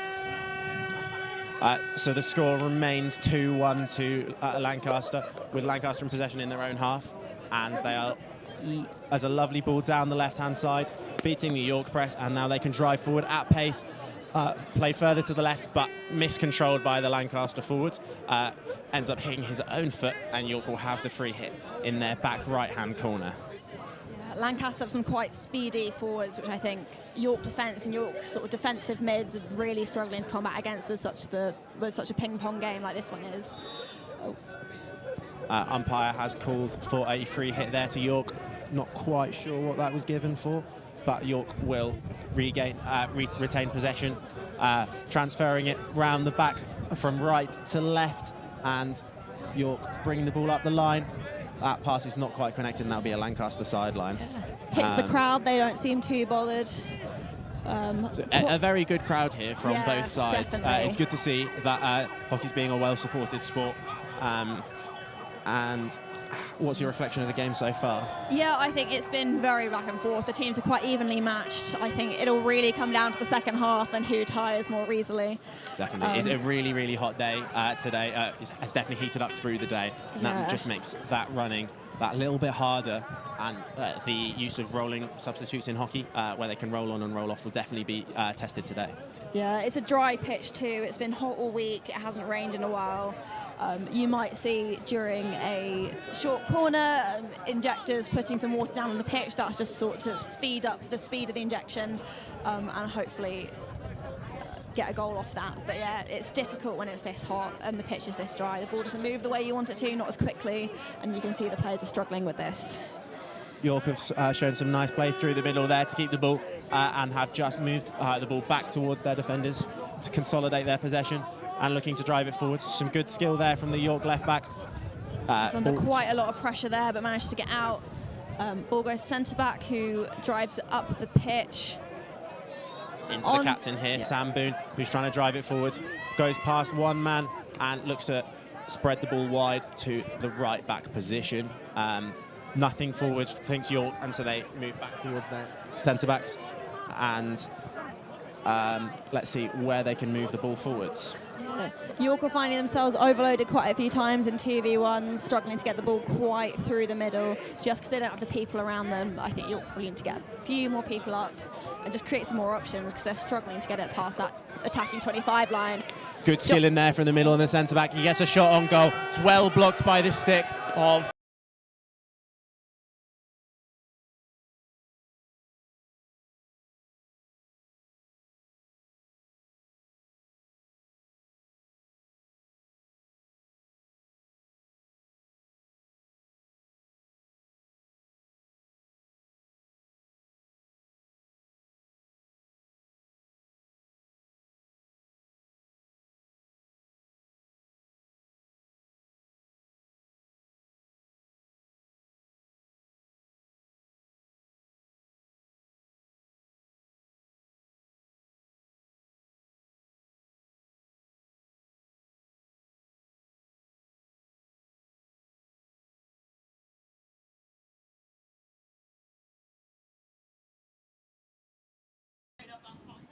Hello and welcome back to the studio again.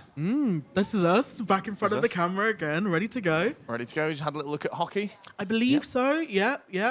But I think we're having some difficulties with that stream. We thought it'd return to us to get the up-to-date commentary and all of the analysis you could possibly want. And as you can tell, we were prepped and ready for this introduction to us returning to stream. Right, so coming up a little later, we've got Fight Night. Yes, we absolutely have In the meantime, tonight. let's have a little talk about the hockey. So, not the hockey, sorry, the overall scores. The I was overall going to scores. say hockey scores, but I realised 127 is quite a big scoring hockey game. No, so it's York, Lancaster currently 127, and yes, here we are. And York are on 98 points. Right, yes, no, that's... So Lancaster are edging closer to the lead, but York just about to break 100 points. Yeah. So there's only, quick maths again, 29 points. Yeah, roughly. In it. Yes, that's correct maths. Trust myself there. So we'll see how it goes. Yeah. It's still all to play for. It is. Okay, cool. Yeah, so we can go back to hockey now, I believe. Yep. I believe the technical difficulties have become technical successes, opportunities. Right, well. Fingers crossed. Everybody touch wood at home. Back to hockey. I've just dropped my iPad, but, you know.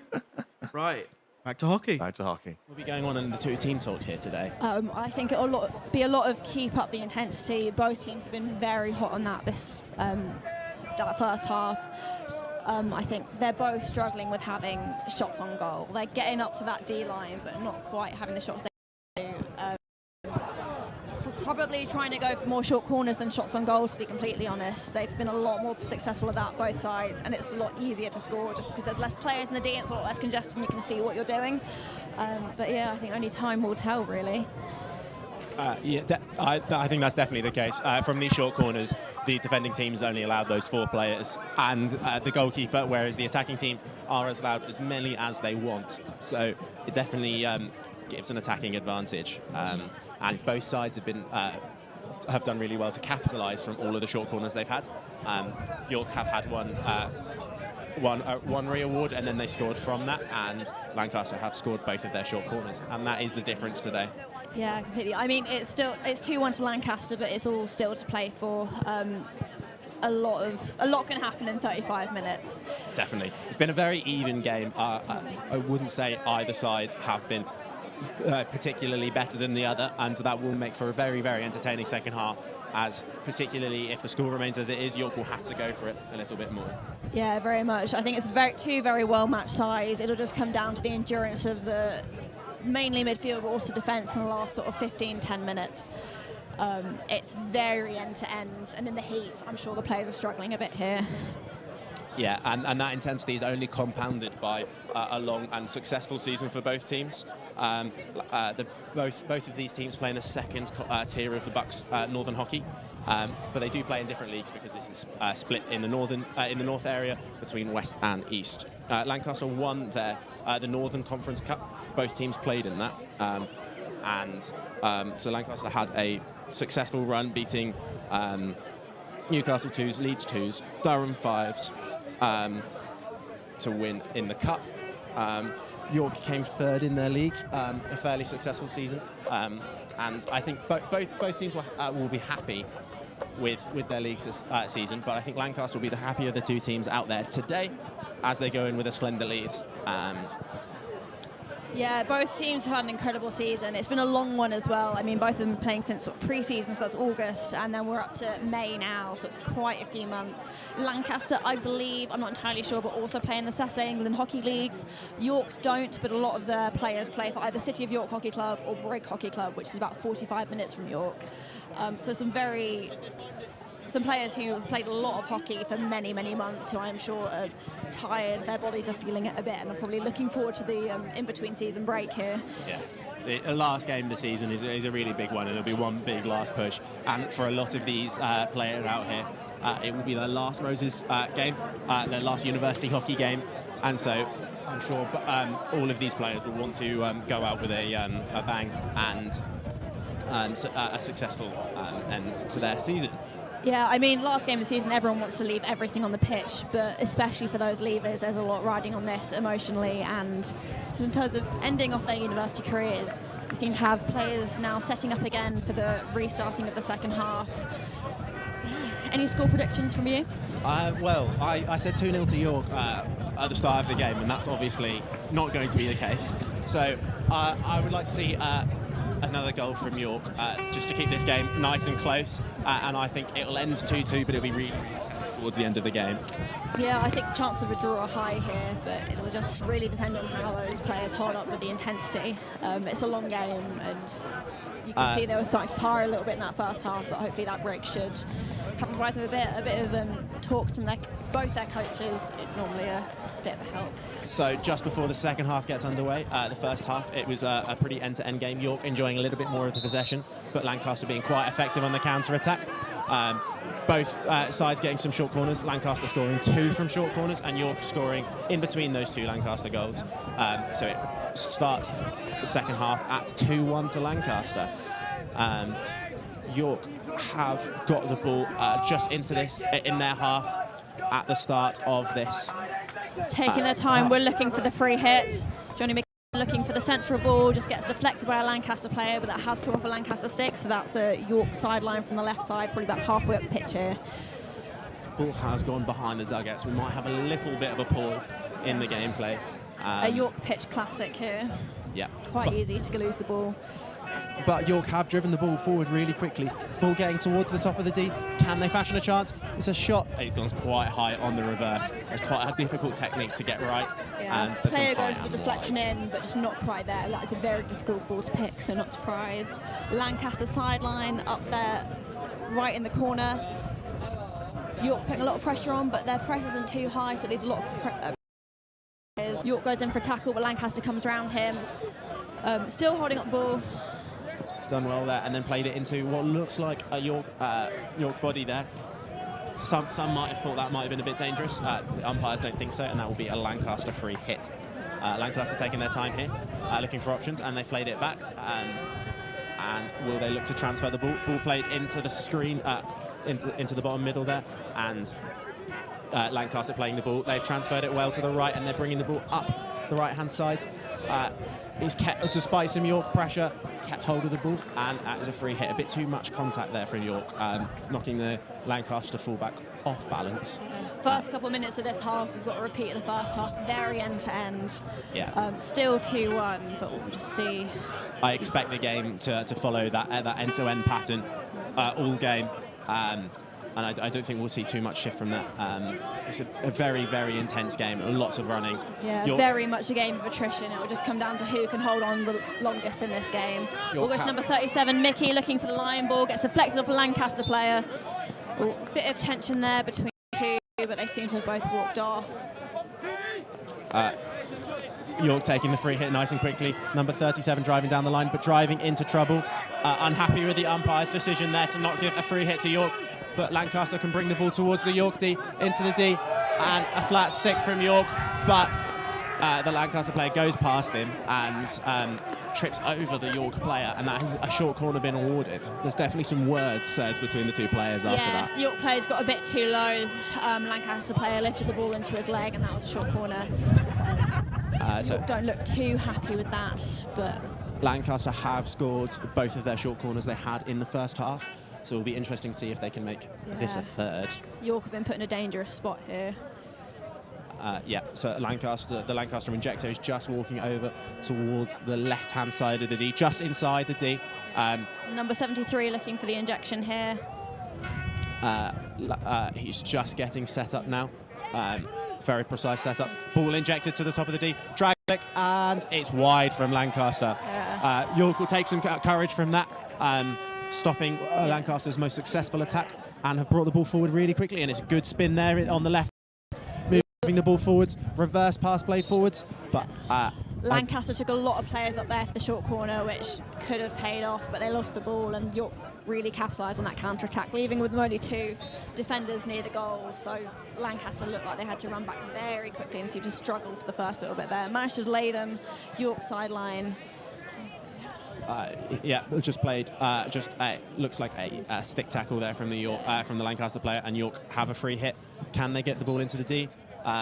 Looks like that was a back stick there, and Lancaster have a free hit just on the 16. Transferred across out to the right back. This right back had some joy getting down the line, but elects to play it towards the middle. Driven back towards the right-hand side by the centre midfielder here. He's run into danger there and plays it backwards to the right back. The right back looks to find the centre back again, and York a person high here, blocking the forward channels for the Lancaster players. Lancaster passing into space there, making the most of that transfer, but missed trapping that ball. Keeper getting involved. Open goal at the minute. It's unusual for the keeper to get involved there, but it's very good control from the keeper just to keep the ball nice and slow for their centre-back to get hold of. Good twisting and turning there from the Lancaster, number 83. But it's a really good tackle from York, but he can't quite keep hold of the ball. And it's going to be a York sideline. Lancaster can't quite keep the ball in.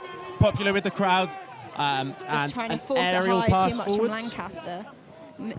Missed ball from Lancaster. Oh, no, kept on. And that's going to be a long corner. Lots of aerials this game, more than I think we've seen in any other game today. Yeah. Certainly keeps it interesting, but it is quite a congested middle, so it's a good way of getting the ball over all the defenders and into space near the Definitely opposing tend goal. to see more aerials in these fixtures. Yes, definitely. Why do you think that's the case? I think men tend to carry the ball more than the women's game do. Women used to tend to see more passing than running with the ball, so I think normally the women's side, if they've got a hit out, they would pass it between each other, and normally it would go out to the wide and then back in. That's a short corner awarded there for York. Sorry for cutting across. Not quite sure. It's quite away from our commentary position here, so I can't quite tell you what that was given for. But York will look to replicate their previous short corner and tie this game up.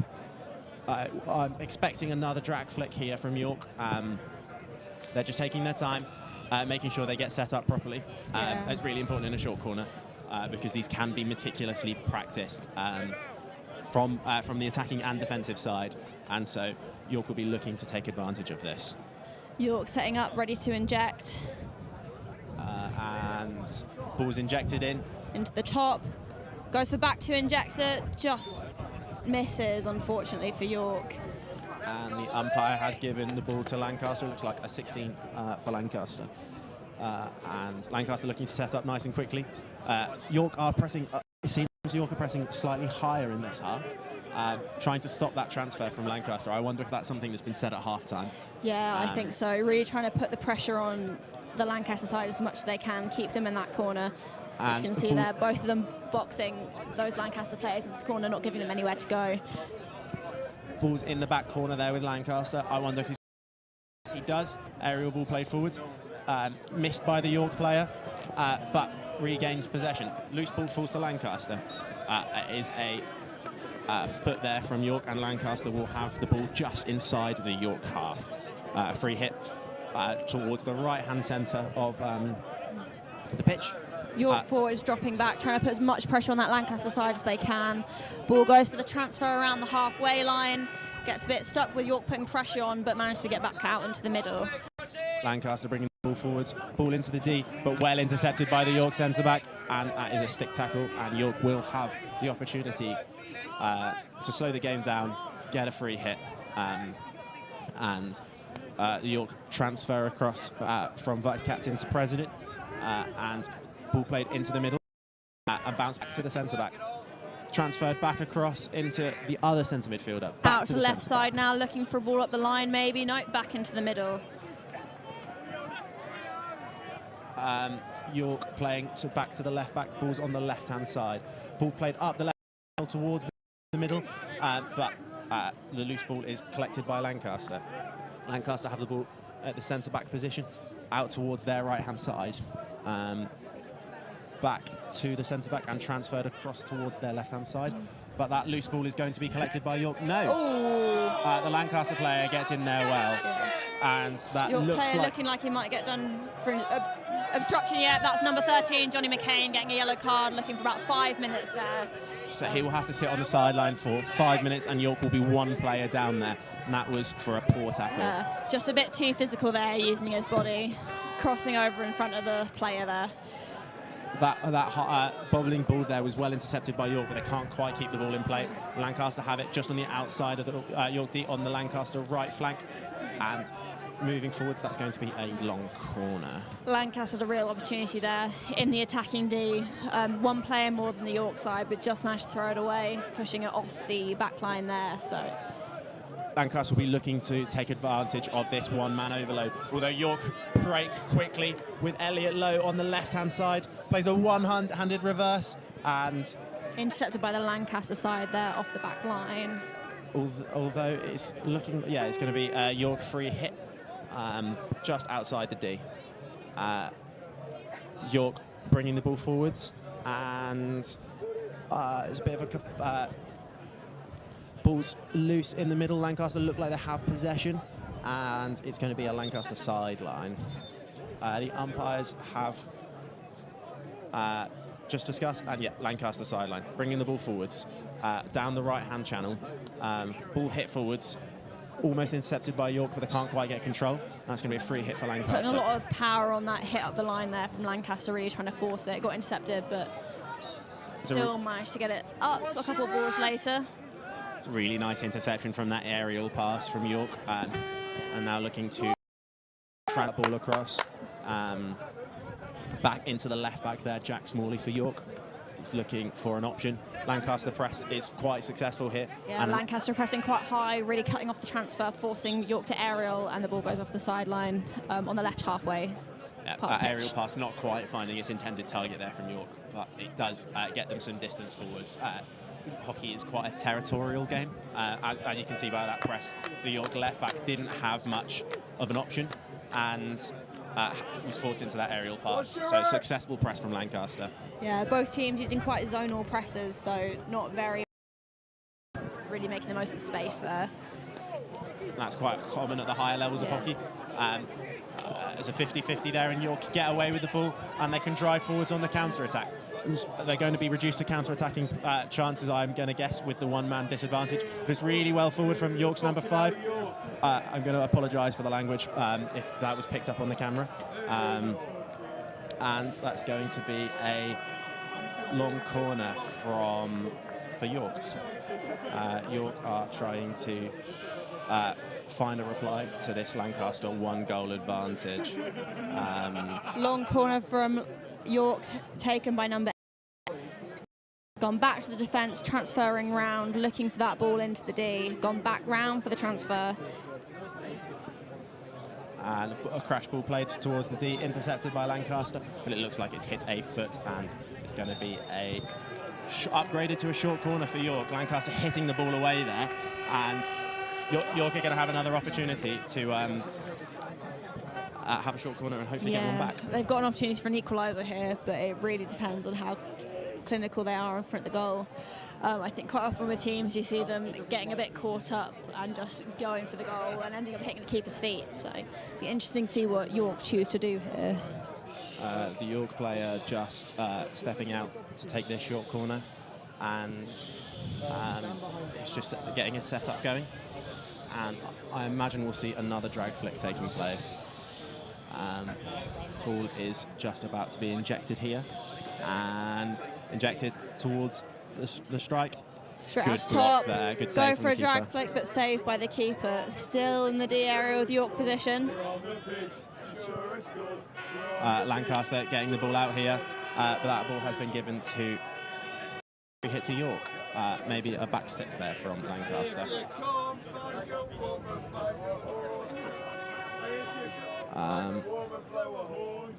York bringing the ball forward on the right-hand side towards the D, and it's some blocking there, and that'll be a free hit to Lancaster. Lancaster taking their time here.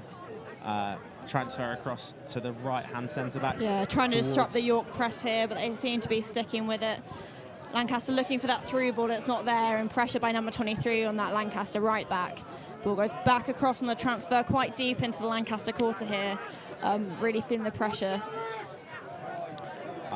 Number 3, Fred Keegan, putting pressure on the Lancaster ball, forces it off the pitch. Still Lancaster sideline though. Good tackle there from the York player, and they'll be driving forwards and played towards the middle of the pitch. And York still driving forwards towards the D, looking for options, and it's a good tackle from Lancaster, but that has been given as a foul by the umpire.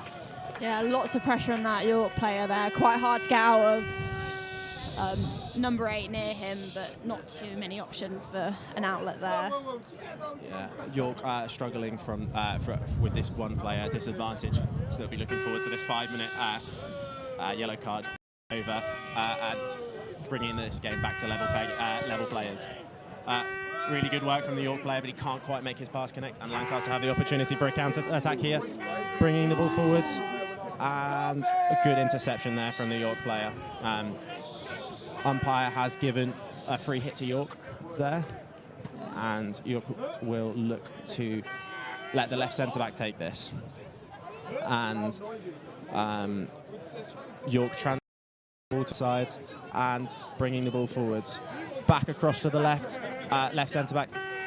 A ball towards, connected towards the left channel, and it is a free hit to Lancaster there. York not happy with that decision. Yeah, Lancaster making substitution there. Both teams are back to 11 on the pitch, I believe. So that Lancaster opportunity has now gone. Didn't quite make the most of that there. Lancaster goes for the transfer, but York high press managed to get the ball off them. York gets the counter-attack. Lancaster player falls over very close to the D there. York going for a shot at goal. But it gets saved by the keeper, another shot, and then defender gets in the way, so the umpire has called for a penalty flick here.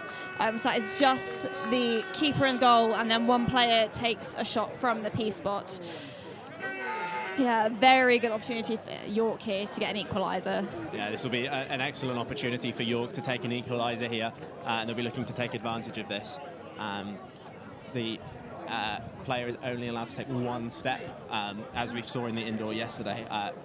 A flick ruled out because of a player taking too long of a run-up. So York number 3 here, Fred Keegan. Yeah, Fred Keegan, yeah, second-year engineering student. His second Roses, he's also been playing indoor And goal by Fred Keegan. That's 2-2. York back in the game here. Keeper Vasil Demir throwing his water whistle up in celebration there. But York is with us all. York.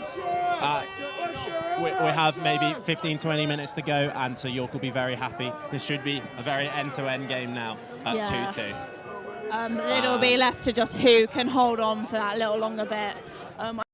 Teams want that final goal here, don't want to split the points, win roses for their university. Lancaster trying to get the ball up the left line, but pressure by the York side means he loses. Umpire calls for a Lancaster ball. Now another turnover by York. York captain Samuel Boone, number 10, taking the ball from a free hit, leaving it for number 42. So as it stands, the 4 points available for this fixture will be split between the two sides. That would be 2 points to each in the Roses battle. That would be a better result for Lancaster than it will be for York, because they are currently ahead in the standings. So York will be looking for this win, and Lancaster have the ball from a sideline, moving the ball forwards, and taking the ball into the middle now, looking for that. But no, so trying to take it back. Intercepted by number 44 from York, but just can't quite get the ball through.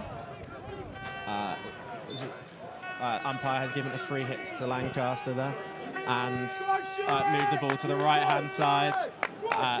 Good skill there from the right winger, bringing the ball into the central area. Lancaster that pass doesn't quite connect, and York will look to intercept that, but that has come off a foot. And Lancaster have a free hit just outside the D. They're not allowed to go straight into the D. Has to go 5 first. Yeah, putting himself in a threatening position here. Ball intercepted by number 13 for York. But that is a free hit for York. So York will take their time at the back, ball just on their 16, able to give them a bit of time and space. York forwards getting high up the pitch, looking to stretch the game, creating some space here. Oh, that's a dangerous interception from Lancaster, too close to a York player. York free hit from the centre of the pitch, back to the defence. York having some possession in the middle, just not too many options, but that ball is played down the right-hand side. But and York remain in possession. Some good 3D skills there, and York moving towards the D.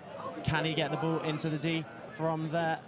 He can, and a free hit awarded to Lancaster there. Yeah, York did well to move that ball around Lancaster midfield until they found a break, but couldn't quite get the finish on it. So Lancaster 16 here. Some good dribbling there from the York number 5. Able to get past a couple of Lancaster players there. Oh, it's a bit of a loose pass there, but the Lancaster centre-back regains possession. But that hit forward is intercepted by the York centre-back, who's bringing the ball forwards. That pass is slightly overhit for the York forward, though, and Lancaster get back in possession of the ball. Looking to move the ball down the left-hand channel is a good interception by the York right-back. Yeah, number 42 there. Lancaster take that ball quickly, trips over a York stick, but no foul, so Lancaster keep possession. Lancaster looking to move the ball to the right-hand side, moving into the York half, and a good interception there from York in the D. And they get the ball out. Can they remain in possession? They can. Good there from York's number 42. And just lost possession there around the yellow lines. That's about a third of the way down. Lancaster ball, playing it back, looking for the transfer, trying to create some space, looking for that opportunity there. Lancaster moving to the right-hand side, bringing the and into the D, left by all the York players, but Lancaster player can't quite take advantage of that. Keeper not happy with the Lancaster player there from York, and but York will have a 16 here, an opportunity to move towards the goal. Ball transferred across from Sam Aldous to Johnny McCain. Ball played into the middle, and York looking to go wide. That channel is blocked, so looking to go backwards. Yeah, forward pressing high here, putting pressure on Sam Aldous. York here, 9. Ball up to the right halfway line. And hit off a Lancaster stick, and that will be a York sideline. You can feel the intensity in this game from both the teams and the crowd here. game of the day. I think everyone really wants to end this game on a high. York have the ball in their centre-back position on the left centre-back, switch to the right centre-back. Ball hit into the middle, but intercepted by the Lancaster forwards, and too much contact between the two players, and that will be a Lancaster free hit. Lancaster, a bit more intensity of Lancaster's play since the York goal, but that is a good take from the aerial ball from the York player.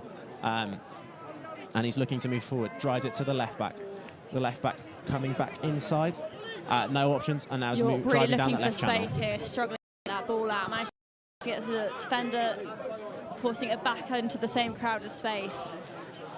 And York have been awarded a free hit on that left-hand side, an aerial pass from the York president in the scrum hat there, and has reached its target, and York's number 4 will drive forward. So it goes back to the centre-backs, transferred across to this right-hand side. Number 37 with possession, a lot of space there, goes for the pass to number 42 on the right-hand corner. Ball played into the D, and it's now over to the left-hand side with York's left back. Still kept in by York, looking to transfer, but hit off the Lancaster sideline again. York plays the ball into the middle, inside the Lancaster half, trying to drive forward, and the player's gone down there. That looks like York try and take it quickly into the D, but the umpire stops the game there. Umpires didn't stop time though, clearly not too concerned. York players back up though, interesting to see. Looks to be staying on the pitch, that's not too bad We've for him. not seen a goal since that York penalty flick, so the game remains at 2-2. Yes. Almost an interception nearly there from intercepted there, gone back to York defence. And I'd say York has definitely had the majority possession in this game, but Lancaster are putting a lot of pressure on, which you can see York is struggling with a bit. It's definitely been a tense game now. Now it's back to 2-2. Who do you think would be most likely to nick a goal towards the end of this game? I think York are pressing higher and higher. I think they've created more opportunities for themselves. Lancaster, I think, are doing very well in the counter-attacks in the middle of the pitch. They're just not quite managing to get it into the D. You can see here the crowd are getting closer and closer to the edge of the pitch, everyone getting more and more invested in the game. It's the last game of the day. Everyone's been here since about 9:15, probably about 8 o'clock if you've been playing in that first game. So it's been a long day, it's been a hot day, and I think everyone are keen to see how it'll end. A late goal in this could really create a reaction in the crowds. I think everyone's edging towards, as you said, edging towards this pitch, hoping for some last-minute action. York have possession of the ball on the left-hand side, but lose possession, and Lancaster can now drive down their right-hand channel, but it's off for a sideline. Ball moved towards the middle for Lancaster, back down that right-hand channel, and off the pitch, off a York stick, and Lancaster have a sideline. Looking to go backwards and back towards the centre-back, looking across back, and Lancaster now come down their left-hand side, back towards the centre-back. Lancaster doing well here to keep possession in their defence. They're in a lot of space, quite high up the pitch, putting a lot of pressure on the York team, but if they get an interception here, they've got a very clear line to goal. So it's a bit of a risk here taken by Lancaster's defence. Lots of transferring, but going very high up. Ball up to the top left corner. Tackle by number 23. York take a bit of a scuffle for possession there. And looks to go down the right-hand side. And York's number 30 can down this channel now. He's got empty space, but are trying to and have successfully trapped him in that corner. And looking, but it's really good work from the number 30. Spins past the defenders, but there's no one in the D to pass to. And Lancaster regain possession of the ball. Yeah, good run by York, just not enough people there to support him with that shot on goal. And I think that's telling the heat and this last game of the season that players on this pitch are tiring. That will change the game, but that might mean that there are more opportunities late in this game for both sides as the game gets more end-to-end as both sides search for a winning goal. Yeah, I'm sure neither side are keen to end on a draw. It's just who gets that last goal in first. Played forward by Lancaster, off a York stick, lifted dangerously, and that will be a Lancaster free hit. It's definitely a tense end to the game.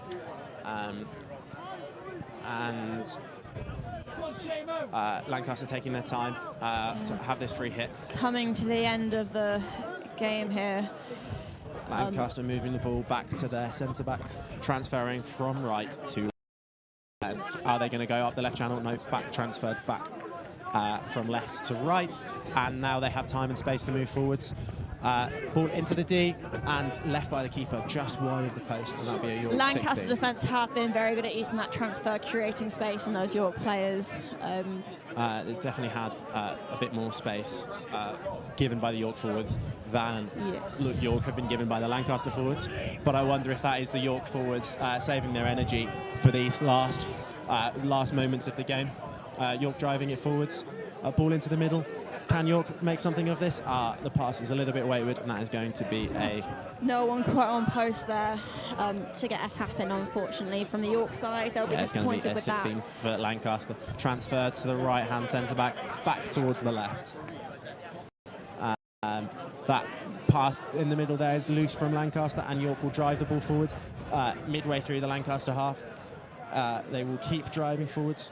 Ball played out wide to the right back, intercepted by Lancaster, and who keep the ball in play and look to beat the York player. Lancaster they still have possession, but York are trying to win this back. There's a free hit there for Lancaster, stick tackle. Lancaster looking to get some height here. York tracking back with them. Lancaster transferring again. They've been very successful at this. Both keeping hold of possession quite well, both centre-backs that is. And a good ball through the middle. And Lancaster have done well with those transfers this game, just struggling a little bit with getting it up in that last third of that pitch there. Intercepted by York number 3, both very quick with that sprint in. And York have the ball in their right back position with number 3, Fred Keegan. And that is a stick tackle, and so that will be a York free hit. And that will be taken just in front of us here on the York's right-hand side. York number 29 signalling to push the ball up further up the pitch, up the line. Goes to number 10, Captain Sam Boone. Into the foot of Lancaster, the defender. And so as we head into the ends of this game, it is 2-2 in this open ones fixture. That aerial ball is played into the Lancaster stick, and they drive up their left-hand side into a York foot. Yeah, number 8 there, unfortunate. Lancaster will have a free hit just on the halfway line on the left-hand side. Getting close to the end of the game now. Both teams have to be disciplined. A little mistake there from number 17, giving York an opportunity to sprint through, but York can't capitalise on that mistake. That might have been an opportunity to get the winning goal here. Lancaster will bring the ball forwards down the right-hand channel into a York foot, so that'll be a free hit. a couple of last-minute substitutions here from the York side, hoping that that might make a difference in the last couple of minutes of the game. Lancaster driving up the right-hand channel. Oh, it's a good take. Can they get the ball into the D? They can, but it's intercepted by York, and York can try and bring the ball out. Well intercepted by York defence there. That ball was in a very dangerous spot.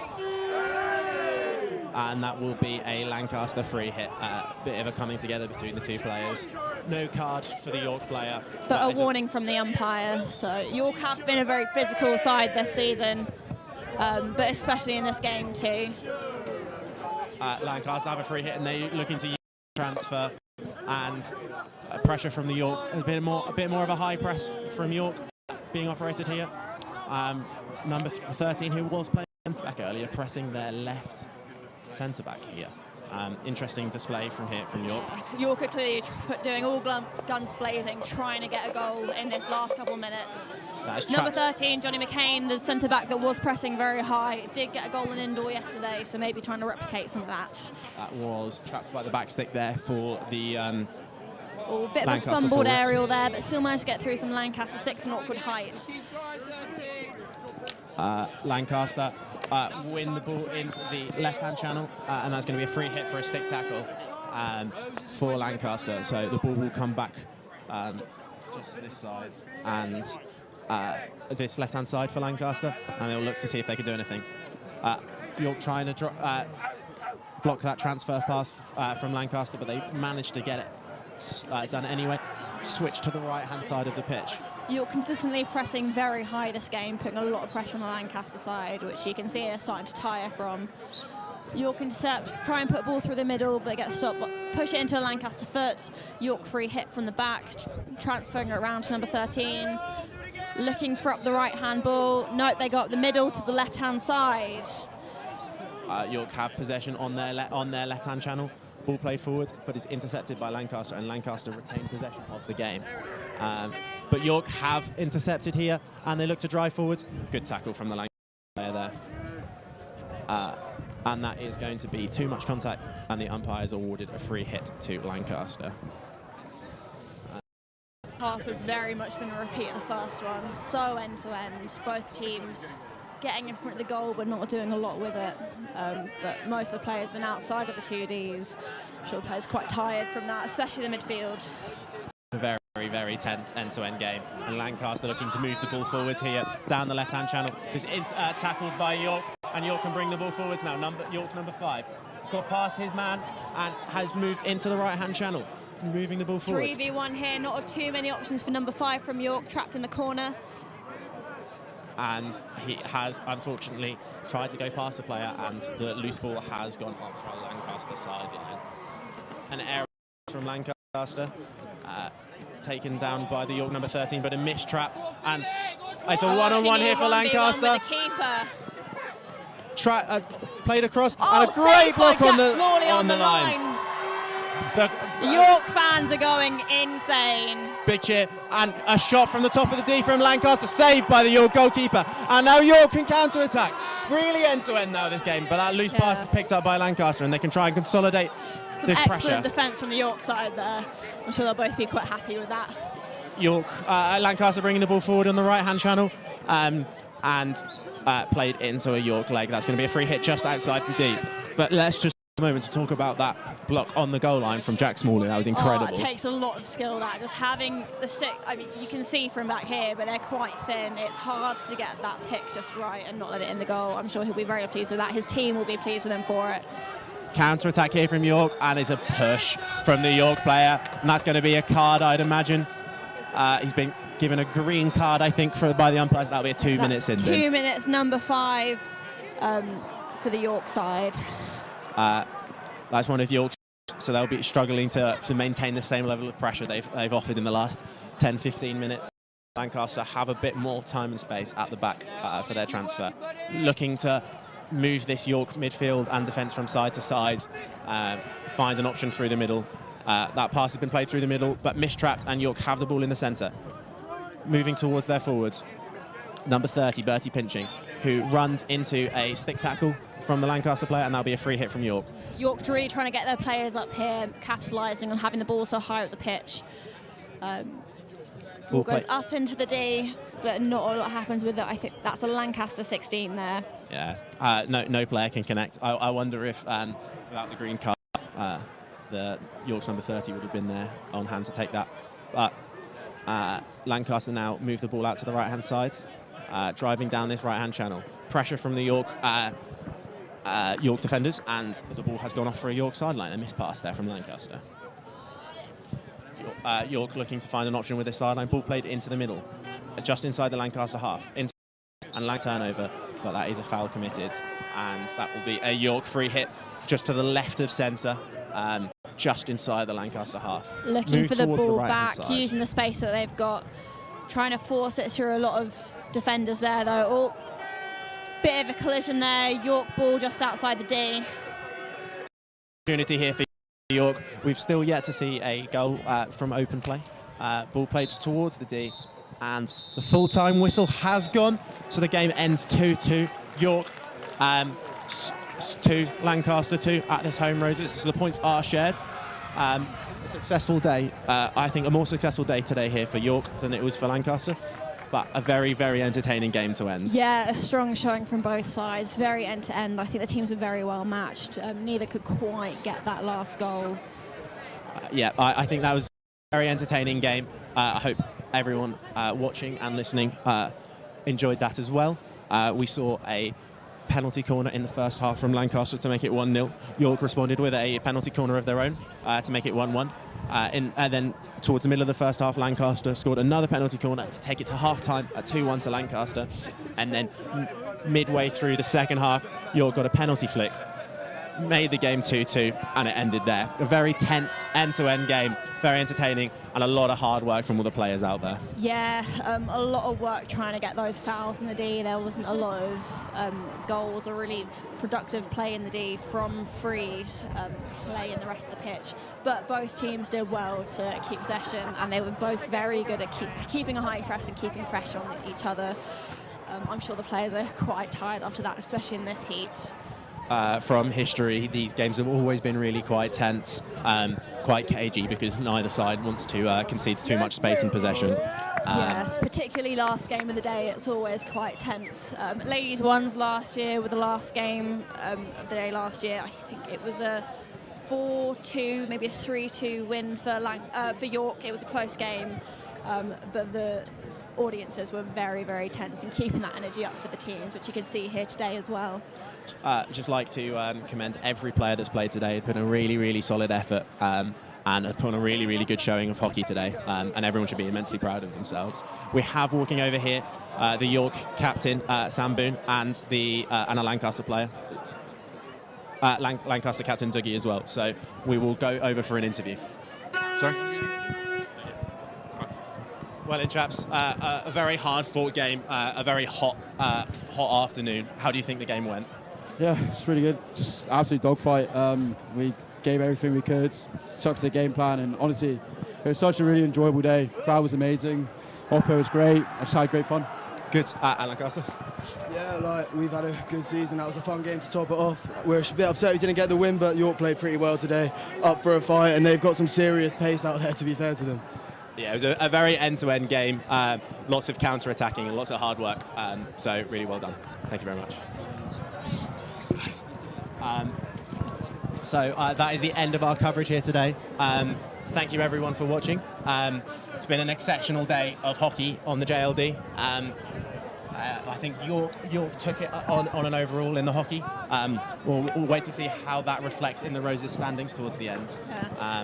At the minute, I think Lancaster ahead, but the day is not done and there's games tomorrow, so we'll see what happens. So yeah, thank you very much everyone for watching on Roses television and listening on the radio. Hope you've enjoyed and caught as much sport as possible. I believe there is some more sport taking place later in the evening, so catch that if you get the chance.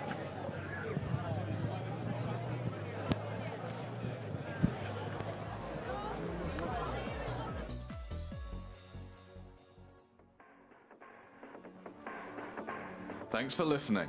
Roses Live is brought to you by URY and Bailrig FM.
Hello and welcome back to the Roses studio on Channel 1. We've just come from the Hockey Open First, which was a draw, interestingly enough. Some fun scores on the doors with Roses is that currently York are on 102 and Lancaster are on 129, so it's pretty close at the moment. Yeah, so it looks like York have just tipped over that 100-point mark. There's now only 27 points in it. So I believe that there's a chance of Lancaster winning today. York won't be able to win today, but it's still all to play for tomorrow, and we have a lot more sports on. Yeah. I think coming up shortly, we have an adaptation of a YSTV show, Final Whistle, which has been adapted for a Roses format in a York versus Lancaster style. That'll be coming up shortly, but for now, we'll just have a little chat about what's been going on today. Yeah, it's been really exciting, especially with the scores, York being closer to Lancaster and Lancaster after winning. Yeah. Crazy stuff. Still all to play for. We've been saying it a lot, but it is true. You know, it could still go either way. We've got lots of exciting things coming up. We've got the MMA. Yes, the MMA. That's something to look forward to. I know I've heard lots of people talk about the volleyball as well. Volleyball's popular. That's a very popular sport. Yeah. In fact, no, it's not quite the same. I don't believe it's uni level anyway, but when I do my badminton training on Fridays, whenever I walk in, you always see there's so many people there to play volleyball. It's such a good, accessible sport. You don't need any equipment. You just need your hands and a ball, maybe a net. Some aggression, maybe. Some aggression, yeah. It's a good, fun one to play, and it draws a lot of both players and also spectators as well. Yeah. I remember hearing that the volleyball has been very well attended, very well cheered, and it was nice with this warmer good weather fixture. as well. Yes, yeah. Nice and although summery. I don't think we quite have the facilities here to do beach volleyball. No, shame. Nowhere like that, unfortunately, on the lake shores. Guys, by the lake. New pitch By the lake, idea. yeah. Can we have a beach? Yeah, see if they can. The uni can put some money into making us a beach, so we could do beach volleyball fixtures as well as indoor. Yeah. I mean, either way, the indoor volleyball is still got a good bit of equipment to it. The nets are remarkably high. Yeah, it makes you feel much shorter than I actually am. Yeah. Up next, as well as MMA, I've been told we've got a very fancy courtside studio going on. Sadly, we won't be there, but it's going to be very cool. Yes, the commentators will be holding that one. Also, more darts. Yes, more darts coming up as well. Produced by our very own presenter here, Jordan. Yeah. And I Who know they've that head off. Francis is going to be producing volleyball. So lots of wonderful studio people will be involved. Tomorrow, we've been chatting about tomorrow a bit. Yeah. There's dance, which I think we're all quite excited for, it sounds like, as well as It's a men's popular rugby. And the women's basketball for the closing ceremony. So really Yes. coming full circle. Yes, it's nice to sort of open and close both on basketball as well. It'll be interesting to see how the closing ceremony goes. With the opening ceremony being such a spectacle yesterday, it'll be interesting to see how they do it. I wonder if it will be the same kind of event, having the whole arena ticketed and everything. It was wonderful. I just hope I can regain my full hearing again after Yes. how noisy it was. Yeah. You could tell that everyone there who'd paid for a ticket, they were really getting their money's worth. They were cheering with everything they've got. The megaphone as well. Yeah. A fun addition. Yes, that, of course. How could we forget about the megaphone? I've seen it courtside today at various other events and fun buzzers and other sound effects. A great addition. Really to added to the what's going atmosphere in on. there. Even though we weren't cheering for either side, you know, I still came out with a sore throat purely from trying to present while it was going on and just trying to talk about the game. Felt like I was shouting down my microphone the entire time, but well worth it. Also, considering the time of day it is, we're kind of drawing into the afternoon, evening. There is loads of nice food in the fan zone. Of course, the fan zone. I know you've done York Bites. Yes, we have done an episode of York Bites. We got to sample some of the best that Yuzu has to offer, some of the tofu noodles, which are tofu curry noodles, which were vegan, as well as some vegetable gyoza, which were very good. And it was a fried chicken bao bun with pulled pork fries. So we were eating good at the same time as presenting. Yeah. Giving Yuzu a bit of marketing as well. Of course. And I remember on the first day, bagels. You said those were good. Yes, of course. It was the new bagels were new, I think, or at least I haven't seen them. Not since I left in my second year to do my year abroad. Since coming back, I don't remember the bagels. I I think they couldn't are tell you new. what they're called. Yeah, we didn't have them up before Christmas. I mean, they were popular because when I went to go look for them today, they were completely sold out. Oh, wow, really? I'm glad I got one yesterday. It was the Korean pulled pork. It was twice in one day I had pulled pork, but I don't mind. It was nice. Well, it's nice, Yeah. It's and worth it. today they completely sold out. There's massive queues. It's heaving. In that all You the can food, amazing. You can really tell that today is like the first proper day of Roses really getting underway. Absolutely. With all of Lancaster coming effectively. You can tell like all the buses and everyone coming over, it now being the weekend. There's so much support for Lancaster. It's amazing to see everyone coming. I was going to say all this way.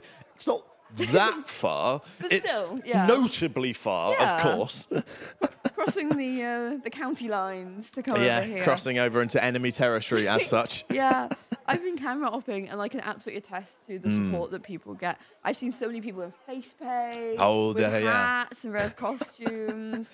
The fans really go all out with their, all of the fancy dress and the face paint going all in. There's so much red. Go outside. I'm sure, like you'll see. I can't see anyone now, unfortunately. Kind of on the opposite side of the campus to where the sports are happening. But you go look out into a crowd. The amount of red there is just remarkable. Yeah, it must be lovely, for the people from Lancaster to see. But I've also seen loads of people turning up from York. Yes, of course. People that I know. I'm like, I don't know that many people, and I've wandered around Roses, and there's so many people that I've bumped into. Loads of people from other student media, which is lovely to see. Everyone's clearly really getting involved, and I'm really excited to see what kind of things they'll be writing, and like the photos they've got. I do believe some photos can be found on Roses Live. As well as all of the other streams. Yeah, the other streams, some of the schools on the doors. Check it out, maybe. There's a lot to see in Roses Live. So roseslive.co.uk if you're looking for anything and everything related to Roses. We've got all the sports streams there, including earlier. It was, I believe, 11 or 12 concurrent streams, which is remarkable. 12, because 12, there was just so many sports going on at the same time. Coverage of everything, as well as, you say, it was live photos and live transcriptions or live articles being posted as well from the other creative societies.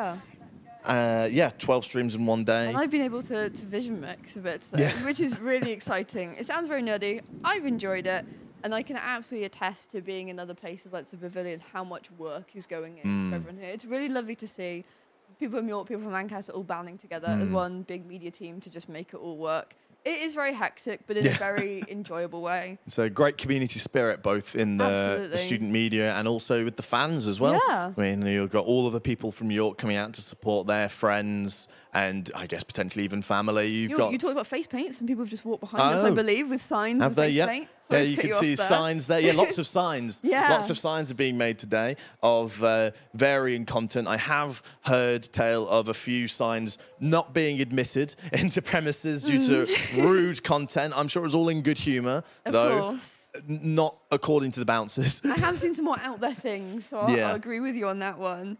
There's been so much going on today. Yeah, and of course, especially today, was the dedicated Women in Sport Day. Yeah, it's been so lovely to see. Lots of really great women's fixtures, the rugby, the football. Yeah, the women's first football, one of my good friends was on the team, and it was amazing to hear how many people pulled through. They've had so much injury, so much illness.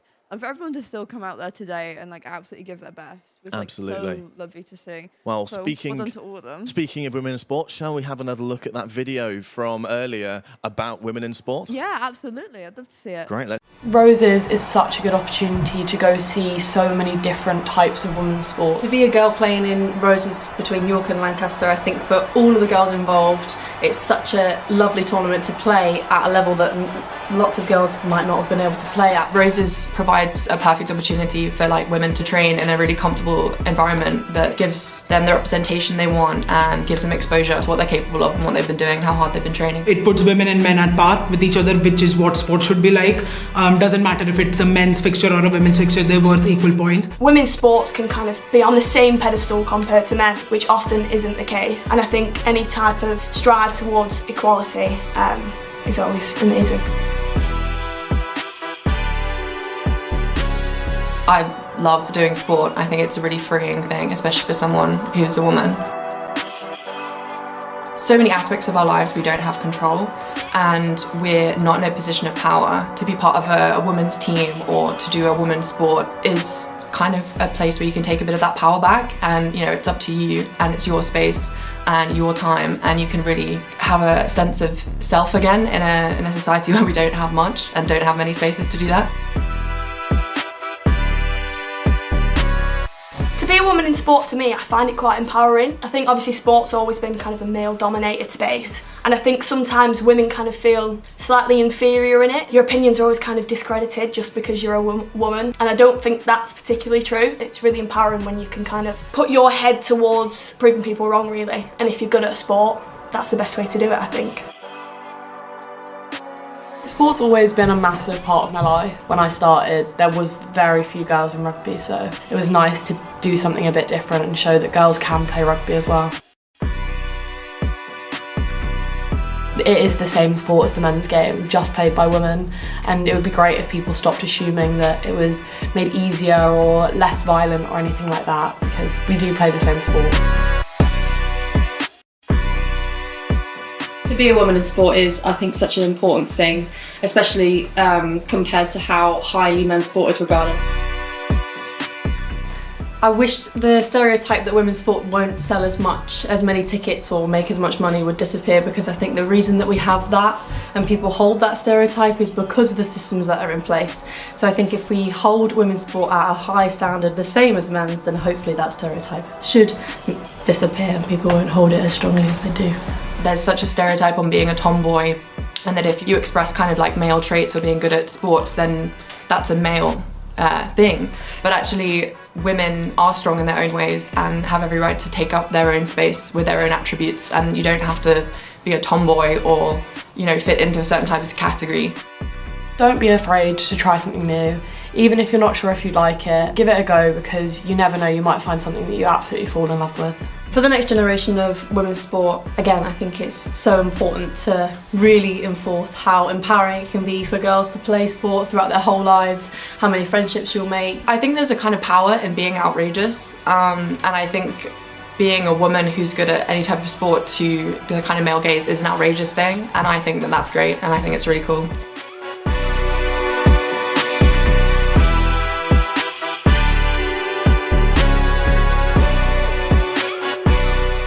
Could go back, I'd tell my younger self to not give up and kind of don't miss out on opportunities just because you think you're not good enough. You're inspiring the future generation, just as the previous generation of women in sport have inspired us.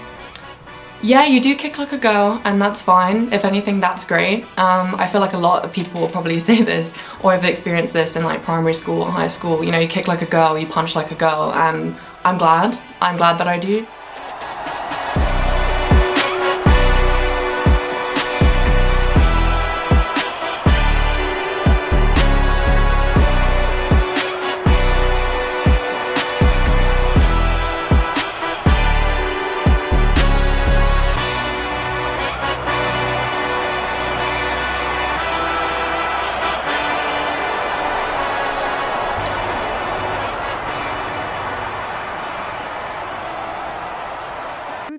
I hope you enjoyed that short video on women in sport. We were just saying it's been great to see so many women in sport, and today we've made such leaps and bounds in inclusion. Absolutely. Unfortunately, we're not going to be able to show the final whistle quite yet. We had some technical difficulties there, but hopefully we'll be able to get that to you tomorrow. It's a really entertaining game. It looks like a lot of fun from what I've seen, so definitely tune in tomorrow to catch that. In the meantime, we'll cut shortly to the women's first volleyball. We've been told that both sides have a lot of freshers. We'll see which way it goes. Absolutely, could go either way. It's lots of freshers, meaning lots of first-time roses.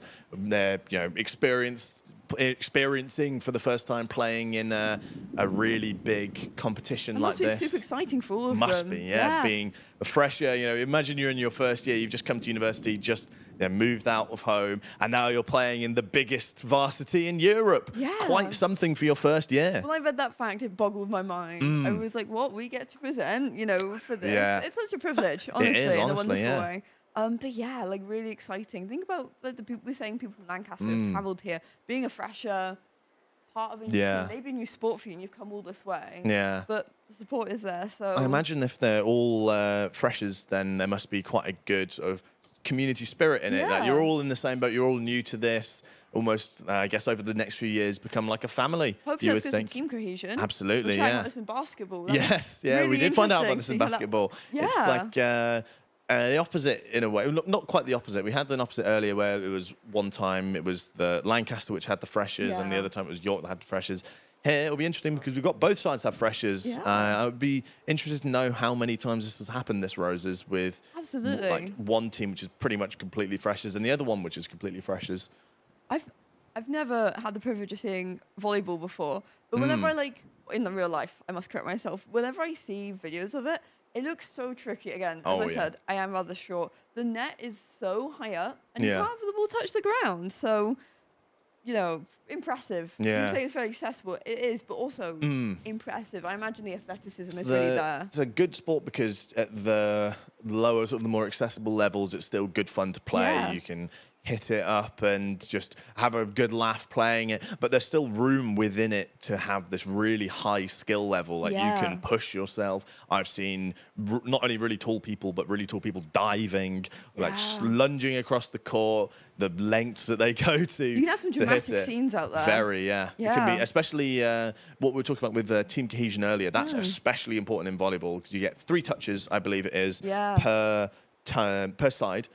Before it counts as a foul, meaning you really have to be coordinated. I think Because there's more than that, one person can't be hitting the ball twice in a go. So you've really got to be locked in. You've got to mentally connect with your team and just preempt what they're going to do. Yeah, it's a visual spectacle as well because it leads to some interesting combos in a way where I guess akin to like a fighting game, you can use a couple of these touches to set up a really good smash, and then you've got one really tall person just coming in to finish off the job.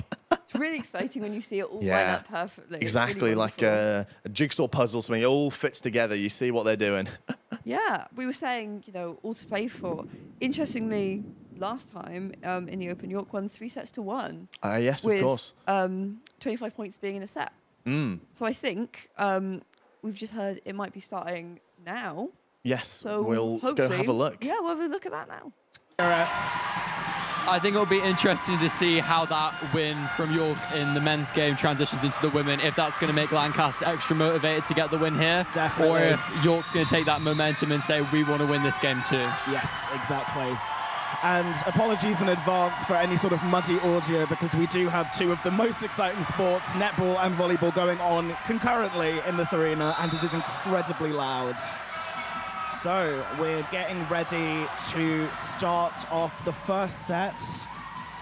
Volleyball sets go up to 25, if I'm not mistaken. Yes, 25, best of 5.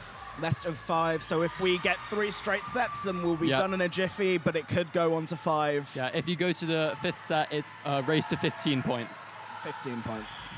Slightly merciful, I suppose. Yeah, it's a very quick game, so if it does go to 5, you really have to be on it. It'll be lightning. We've got number 11 of York starting up with the serve. Yeah, York here starting in rotation 1 with Ezgi out of Turkey to serve. She's the setter. So she's going to be taking every second contact on the ball to set up her hitters. And there's a lot of cheering to ramp up for the serve. I don't know if I'd be able to concentrate during all that. A really nice serve there. Out of system there a little bit for Lancaster. 91 of Lancaster putting it over. Really nice dig there from Alyssa. A set from 11 and... Oh, that's a point for York. A great deep swing there from Grace Barkley. Number 6. She's the opposite, so she's focusing on blocking and attacking. And straight off the bat there with a great attack. Another serve from number 11. Let's see where this goes. And we're up. Steady one. Received by number 7 of Lancaster to 99. Back over by 6. We're on the York side. We've got a nice little tap from number 7, but it was a Lancaster. The off speed just not clearing the net there. I think the key is to be aggressive out of the gate. Yunja there is a little bit of an undersized outside hitter, but she's super crafty, so she's just got to trust her shot selection. I think it was a good choice. We've got Lancaster serve here. Received very well by number 7 of York. And we've got an out, which means it's Lancaster's point yet again. Yeah, just a bit too much angle there from Grace. I like how she's aggressive. She's going inside of the block, but just too long there.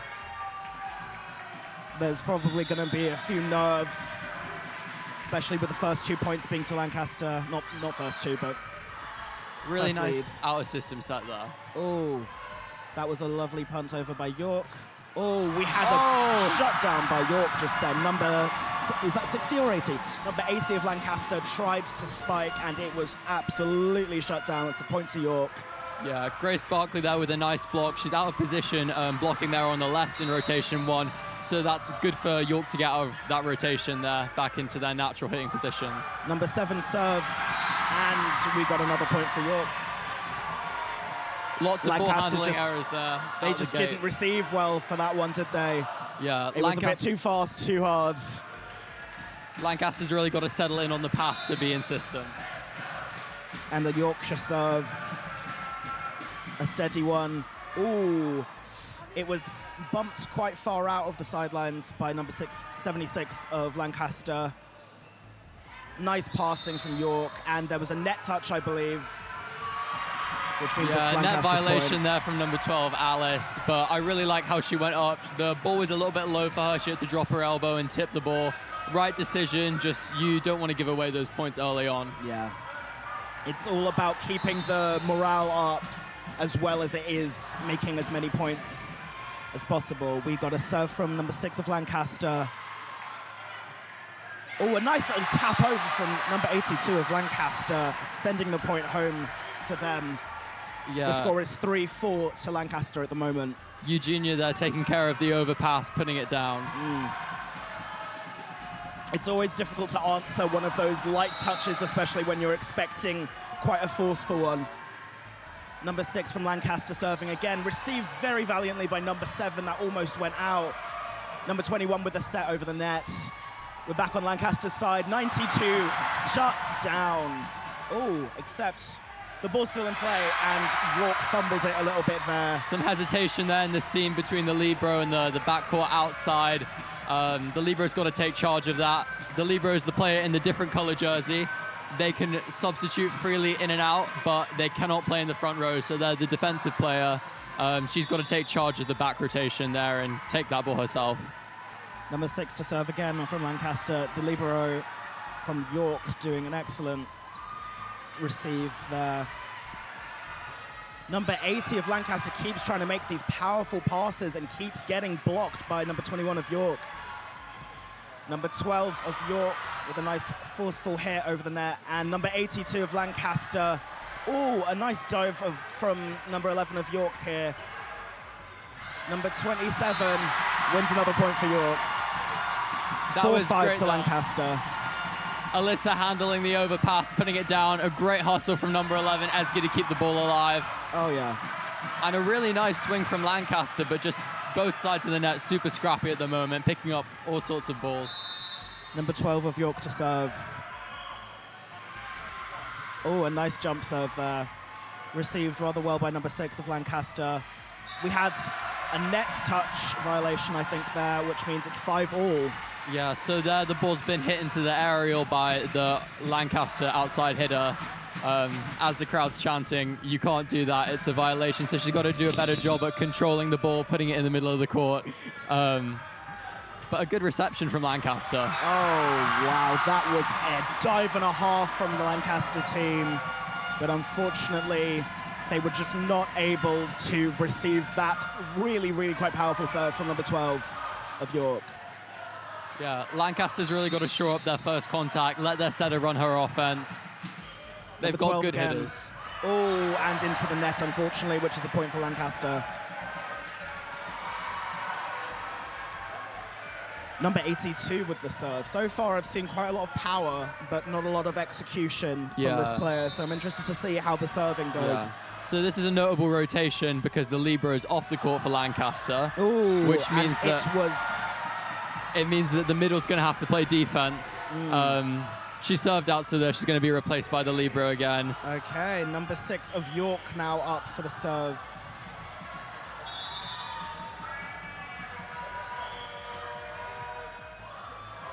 And that was out, which means it's a point to Lancaster. Sometimes it's just an exchange of serves, Yeah, isn't it? it's quite a mental game serving. I mean, the men's team previously struggled with it a little bit. I think they just got to get it in. Lancaster's having trouble with reception, so just getting a clean ball in the court. But I like the pace they're putting on it. Number 80 of Lancaster serving quite beautifully there. Wow. Number 22 trying to return the ball with her back by the looks of it. But unfortunately, it just wasn't enough, and Lancaster won the point that round. Yeah, that's 8-7 to Lancaster. Great block there from Tess. Waiting on Lancaster serve. Yeah, number 11, Esgy for York's in the front row now. She's a smaller setter, so look for Lancaster to exploit that and set that outside hitter over her smaller block. But I have a feeling we're going to see some really scrappy plays here. Oh, a lot of anticipation for this one.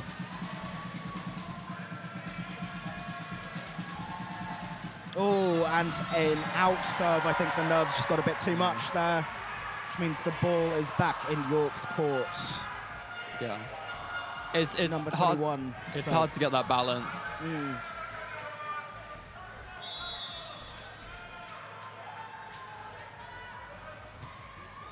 A nice controlled serve received quite well by 96 of Lancaster. It's over on York's side. The libero punts it up, and the 7 does a wonderful pass there, but it is received rather well by Lancaster, but ultimately York wins the point. Yeah, error into the net there. Their opposite's coming out of the back row, so she can't jump in front of the 3-meter line. So it's a little harder to hit from back there, but you just got to make that over the net. Number 21 to serve again of York. Another, ooh. Good lead just there. out there. It's 9-all. Yeah, and we're back on Lancaster's side for a serve. Lancaster's doing a good job at following the ball to the end line, making sure it's out before they leave it.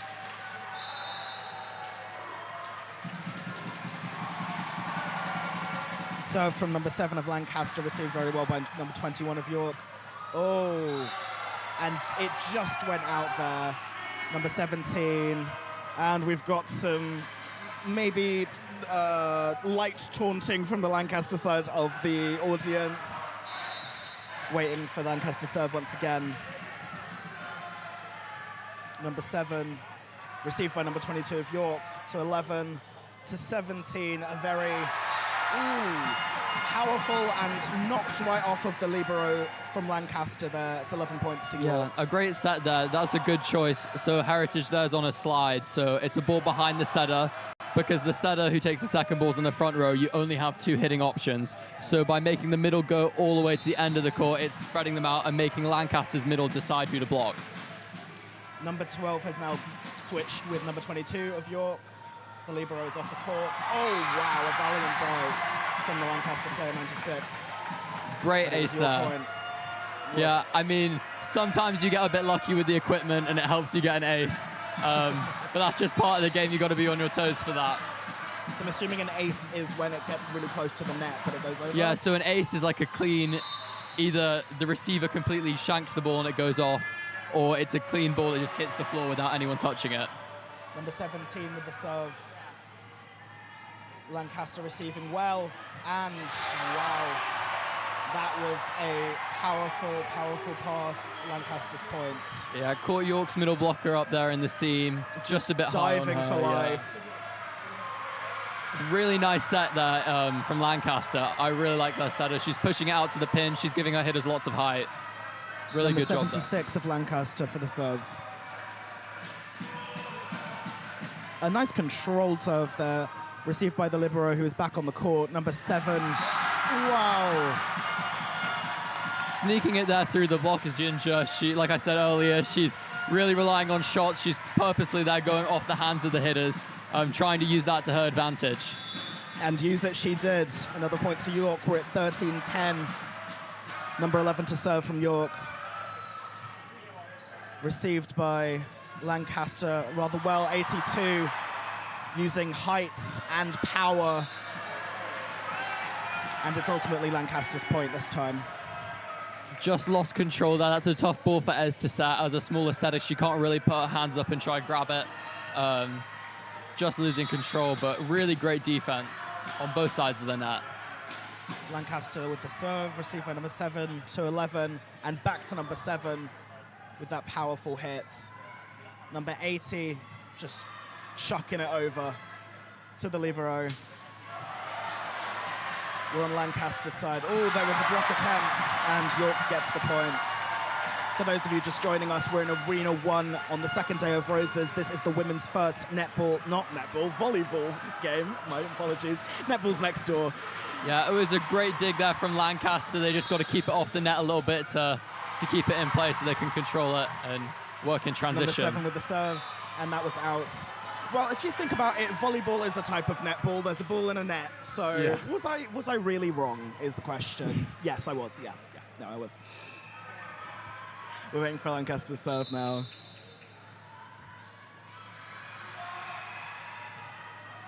Solid. Received by the libero. A nice set over the net, and it's a point for York. Yeah, a low seam hit there from Alyssa, just taking advantage of the split in the block. Number 82 for Lancaster's taking up a lot of space in her cross court, so she's just going straight through. She's got the mismatch there, so I like the decision from Ez. She's up against a smaller blocker on the right pin, so great hit there from Alyssa. Number 12 to serve from York, received by number 6 of Lancaster. Oh, we had a nice block there from the York player, which got them the point ultimately. 17-11 to York. And if they can keep this momentum going, I think this set might go to York, but it's still all to play for. Yeah. Number 12 serving. Ooh, we've got a little bit of a scramble from Lancaster's side, received by number 7 of York. To 11 to 17, who gets blocked by 82 with the high, and it's Lancaster's point. Called a lift there on Heritage. She tried to cover herself. She was set in front of Lancaster's middle blocker there, who did a really good job being disciplined and press over the net, Eugenia Gomez. And Lancaster returning the "you can't do that" chant that York threw at them earlier. 92 with the serve. Seems to be a lot of power in 92 from Lancaster, but just the execution on serves is not there so far. Yeah, you really got to balance being tough, but also getting the ball in the court, because you want to give yourself that chance to work in defense. Number 6 of York with the serve. Oh, there was a net touch, and it was a Lancaster point there. Bit of confusion. I think the ball there actually snuck onto York's side, and she touched it twice, so double contact. Oh. It's a tricky one. Lancaster's libero there, poaching the ball in serve receive. She did a really good job taking that ball off one of the outside hitters. Really great pass there from number 96. Wow, the libero from York absolutely diving for that ball, but number 6 of York unfortunately just missed the boat on that receive. The liberos for both sides, Hannah and Nat, doing an incredible job on their toes all the time. They're ready to dive for them. Yeah. Lancaster's in a good offensive rhythm right now. Number 21 of York with the serve, and it was received valiantly by Lancaster, but unfortunately it was just too powerful. No, I've accidentally given them too many points. Yeah. I'm using my own scorekeeper here. That was a really nice deep float serve by Alyssa, just catching number 6 for Lancaster up. She can take a step back, choose a side, and have a better reception for that. Alyssa there yo-yoing the serve. She went deep on the first one and then caught them out, standing deep, expecting another deep serve. Took a bit of pace off it and it landed forward in the seam. So Lancaster's lib there doing a really good job trying to get to the ball, but too much heat from York on the serve. I believe that's 20 for York now. Oh, and that was a serve. That Another was in ace. for York.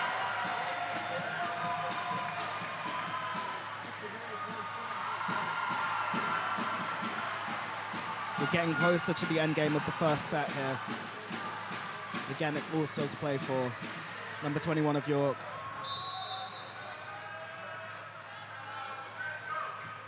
Does not fumble the serve by any means. Number 80 of Lancaster punting it back over the net. Received by number 6. A nice setup. Received by Lancaster rather well. Number 76 returning it back over that net. Oh, and 17 just taps it over of York, but unfortunately, number 7 with the sneak attack there. Excellent point for York. Yeah, really great read there from number 7. She did a good job getting off the net, getting a hand under it, playing off-block defense. There's those scrappy plays we were talking about. York with the serve.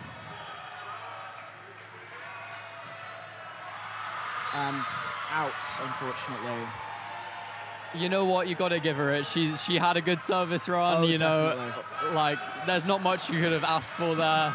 More from her. Good aggressive serve. She didn't take the pace off of it. Sometimes you miss. Number 7 for Lancaster. Up to serve. Sarah Suarez. Received by the libero of York to 11. Oh, who just sets it over the net. We've got a nice...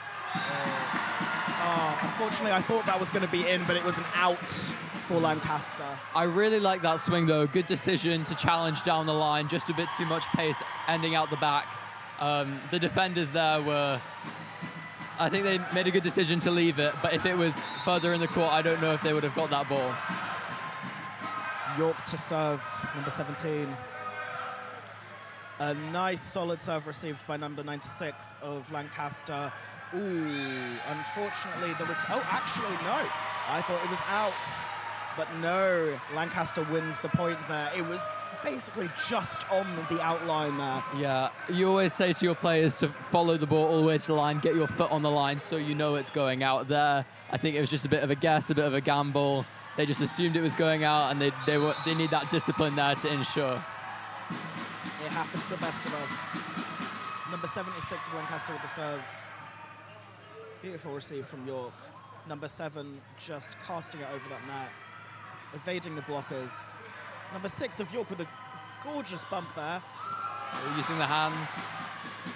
91 sets it, and unfortunately 80 of Lancaster just couldn't get it over the line. And I believe this is set points for York. Number 11, Ezgi serving here for the set. Oh. Okay, we might not be at set point. We're playing best of 5, so just the start. York serve. Lancaster are really trying to shut down as much of this momentum as possible. They do not want to lose the first set. I mean, who would? And they got a point back. Lancaster had a really good positive block touch there. So a positive block touch is when the ball goes off your blockers, but you can still control it and then score, which Lancaster did a really good job that. The hands weren't used, they were disciplined, they were pressed over the net. Really great job there from Lancaster.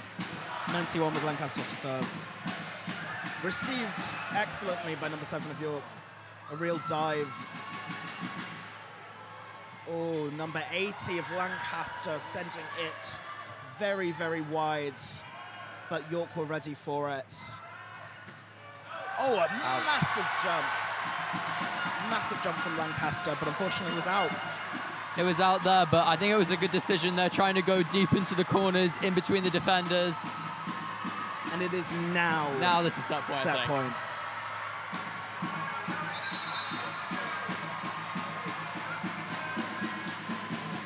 Serve from number 7. Received by the number 7 of Lancaster. Oh, we've got a little bit of falling from Lancaster's side, but we got back up. Number 76 of Lancaster unfortunately hits it out, and that is York's set. Yeah, so I think Lancaster here, they're going to want to forget this, have a short memory, new ball, new point, you know. If someone wins the first set, doesn't mean anything. Exactly. Yeah. I mean, I think earlier for the men, Lancaster won the first set, and York came back and won the next 3. In this situation, Lancaster can come back and win the next 3 sets, so York's going to want to keep their foot on the pedal and, you know, stay disciplined, stay alert. Lancaster's going to have a quick memory, forget about what happened, shore up their reception, and something I'd really like to see them do more is get their middle involved. I think right now they're a bit too one-dimensional through the pins. They've had a really good blocking presence in the middle, but I think they need to get their middle more sets. Their setter, however, though, number 91, she's done an incredible job, Tess, pushing the ball out to the pin, getting her outside hitters nice looks. We're switching sides of the court now, I believe, which is done between sets. Yeah, so each set you switch sides, except for in the 5th set, you switch sides at 7. So, because it's only going to 15, it's fair to switch it. Yeah, so I think Lancaster's going to want to keep the service pressure up. York was in system a bit too much, I think. They had all the options to run. Ezgi did a good job getting the middle involved, getting the outside involved. I think there was a few sets to the opposite, specifically in rotation 1, though. I'd like to see her maybe go backwards a little bit more and try to get her hands on the ball a little bit. In out-of-system situations, she's bump setting the ball, pushing it out, which is good, but ideally you want to get your hands on it. Yeah, and I do wonder what is going through the minds of Lancaster's team right now and what they might be talking about in their huddle over there. Just trying to strategize, think about the ways that they can bring this I think they've got to do what's been working, so going for the seams between the players and causing hesitation on York's side, because I think there's been a few times where players have been caught out in the seam, the seam is in between two players, so the ball lands in between the two, causing a bit of hesitation. I think that's really working well for Lancaster. I think going for deep corners, especially when the outside's hitting into the deep cross, that's really working for them. So I think they've got to keep doing that and get the middle more involved. For York, I think just keep staying disciplined. They've done a really good job picking up the setter dumps, which is over on 2 from the setter. The setter's trying to catch York out, being undisciplined on their defense. I believe number 7, Yunja's done a really good job at picking those up. I think she had a one-arm stab, which scored them the point, and she had another one where she picked up the dump, and York were able to run it in transition, so set the ball on off of a dig. But yeah, excited for this next set. Yep, number 2. Let's see what we're at. Yeah. 91 for Lancaster's going to serve, so she's the setter. So they're going to have 3 hitters in the front row. They've got their opposite middle and outside hitter. I want to see them go to number 82.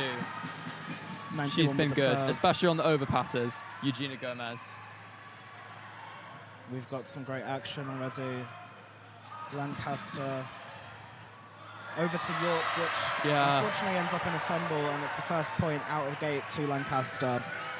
Yeah, so they went there for what's called the donut in the middle of the court. It's kind of where all 3 defenders, it's their ball. Like it's just whoever gets there first. So that caused a bit of confusion. Like I was saying at the start of the set, I think they want to cause a bit more confusion. Lancaster with the serve. Free ball for Lancaster. Oh, wow. That was a very, very wide angle. Number 72 of Lancaster with that powerful, powerful hit. Number 76 of Lancaster back again with the receive. Ooh, and that is a York point. Just squeaking it through the block is Yunja there. She's been really tricky. I think Lancaster's got to be a bit more disciplined, a bit pressed a little bit more. They can't let her use them. But really nice sets, really good transition play from Lancaster. They just got to score more. York with the serve. Number 11 back out again. Number 7 of Lancaster. Oh my goodness, assassination attempts. Complete and utter assassination attempts. Yeah, float serve there, catching her. Oh my gosh. Which is followed by another over. assassination attempt, this time from the crowd. York here looking to my life just flashed that. before my eyes. Not the assassination attempt, they're looking to replicate the ace. The ball just catching the outside hitter up a bit high. York with the serve again. Number Nice 7 pass. from Lancaster receiving. A nice pass to 6, who just gets over the net. But it's received well by York. Goes through the block on Lancaster again. 82 with that forceful hit. York's number 7, unfortunately hitting it out there. Just but long. that was an impressively high jump. I like how they got the middle involved there in the play. I think the ball was a little bit too low for her, so she had to stand. She couldn't make a full approach. She couldn't get that power. It was dug, but York with the error in transition, hitting out. Number 6 of Lancaster to serve. Received by number 7 of York. Ooh, I believe that was a net touch violation now, which means it's Lancaster's point. I don't know if I like that setting decision there from Ezgi. She's setting Alice right an A ball, which is right in front of her, right in front of the opposing middle blocker. She doesn't have to worry about moving. She can kind of just stay there and stay on Alice. So I'd like to see her kind of move Alice around offensively to make the Lancaster middle move to stay with her. We had a service error just now, which means it was York's point, which means the serve is back with them. Number 7, stepping up to the baseline. A nice controlled serve from 7, received by 76, and it went a bit awry, but Lancaster ultimately won the point there. York's just got to be better here at the simple things. Free ball like that should be taken. It should be a good ball. The setter should have all 3 options, and it should be a kill, splitting the block. There was just like a lack of awareness, and Lancaster's not going to let anything go down. So York's got to be scrappy and kind of meet that scrappy level of Lancaster. 82 from Lancaster with the serve. Number 21 of York with a very, very powerful return, which ultimately wins them the point. And for those of you just tuning in, we're in Arena 1 with the women's first volleyball. In the second set, York up 1, and the current score is 4-all.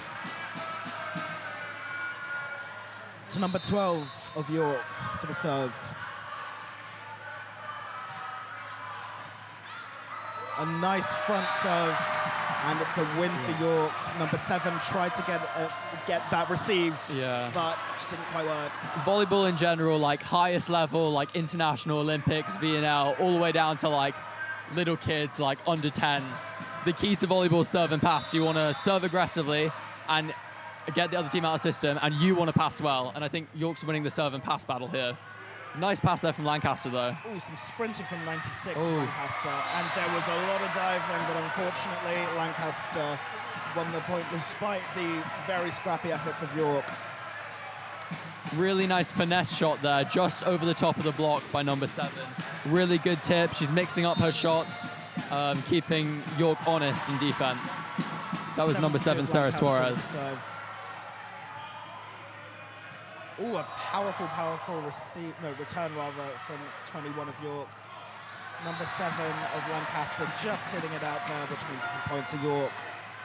Just long there from number 7. I like how she's being aggressive. I like how she's trying to hit the end line. Just a bit long there. Was a great set from Tesla, number 91. Number 6 of York with the serve, received by number 6 of Lancaster, and it went into the ref box for a second. Yeah. Diana, first ref up there, trying to play dodgeball. And it's York's serve and York's point. Grace Barkley serving here. She's got a really good flat float serve, so it might cause some trouble. 96 with the receive. She was right on it. Number 7 of Lancaster, just tossing it back over. 11 with the set, which went to 6, which was unfortunately not received well by Lancaster, meaning the point was for York. Lancaster there wanting a double contact on Esgy. She set the ball there, was a bit of spin. However, when you're looking at a double contact, you can't touch the ball twice, so usually a sign of that is a bit of spin, but sometimes you can have a clean contact and the ball could spin. So Lancaster there contesting that call, but it's a judgment call. It's up to Diana, our first referee, and she thought it was a clean ball, 1 contact. 6 of York with a really nice serve there. Great return from 21 of York. And number 7 of Lancaster with that effortless little tap. Number 7 of York with the return, received by number 72. 76, just lightly setting it over the net there, keeping them on their toes. 17 with the tip. And it's still York's ball. Number 21 with a very, very powerful hit, but it was received really well by Lancaster, who ultimately won the point there. Just painting the sideline there as Lancaster, number 72.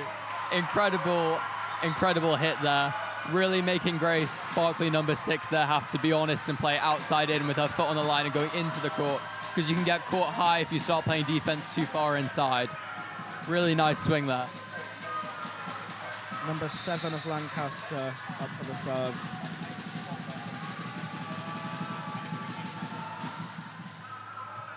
And that was a great receive from number 7 of York. Oh, we've got number 76 of Lancaster just diving, jumping everywhere. Great effort, unfortunately to no avail. That is 9 points to York, 6 to Lancaster. Yeah, 3-point difference here. York's going to want to increase the lead. Alyssa's at the service line. It's something to watch. She went on a service run earlier. 21 of York with the serve. A nice low receive from 96 of Lancaster. Really getting down there. Number 7 of York, unfortunately, just returning that ball out. touch there. The point goes to York. Yunja using the hands of Lancaster. Diane calling a touch. Lancaster's not happy with that call. Oh, okay. The line judge on this line here near the score table is calling it out. However, she's not standing on the baseline. That's the other line judge's call for the touch. Serve from 21 of York again. And 96 usually on it with the receives, just unfortunately couldn't get it off. York there taking a page out of Lancaster's book, forcing the serve in between the seam of the two players. Lancaster, they're having a bit of confusion. Previously, though, they've been really good in that, so they've got to stay disciplined and keep that level before, you know, keep it going. Hesitation is killer in this game. 1 second means everything. And we're on a little timeout. Yeah. Once again, a momentum break. Yeah, this sort of atmosphere as well makes it so much harder in those sort of situations, because normally you call the ball, you can't really hear anything, to be honest. Like, it's going to be really hard if someone's calling for help on a ball, if someone's saying me, if someone's saying you can't hear them. So, really challenging there. I think we should get them all lav mics, and they can all have their own in-ears. Yeah.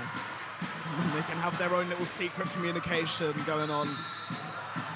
Yeah, their set is in the front row, so she might try go over on 2, though. York's been really good at that so far, as taking the first ball.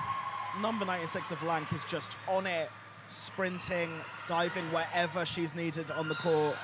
Ooh, ball handling error there from Ezgi. That was a double contact. Her hands it didn't come out of her hands clean. But it was some ugly volleyball, to be honest. It was just ping-pong back and forth at the net. No one really tried to control it. No one tried to get a swing on it. It was just kind of like swatting back and forth. You want to control it. You want to let your team play their game. 76 with the serve. And it was out. Just long. Power is excellent, but sometimes it needs to be reined in. That's 12-7 to York. Heritage, number 17, back to serve for York. She's got a good serve, but York's not got the libero on Nat. Neither does Lancaster. They've got their middle in the service rotation, which is extremely rare. Number 6 of Lancaster. Ooh, great dig from nice Heritage. Cross-court shot there. 12-72 of Lank. 91. Just an easy service over by number 6 of Lancaster. Number 12 of York with that nice hit. And, a solid block afterwards as well. But Lancaster on it. We're on York's side. A nice setup for a good old return from number 6 of York. Number 72. I thought that we were not in play anymore. Lancaster on the point there. I got confused by the netball. The whistles all sound the same. A really interesting decision here from Lancaster. They've put their middle blocker in the back row. So number 76 for Lancaster, she's in the passing rotation now instead of their libero. Their libero is not subbing onto the court for her. I think maybe this is just to give her a little break, give her a little breather on the side. Maybe they want a short reception. They think number 76 can do that for them. 91 serving into the net. That's unfortunate. Alexandra Fernandez, number 76. She's Spanish and Russian. Number 11 of York with service.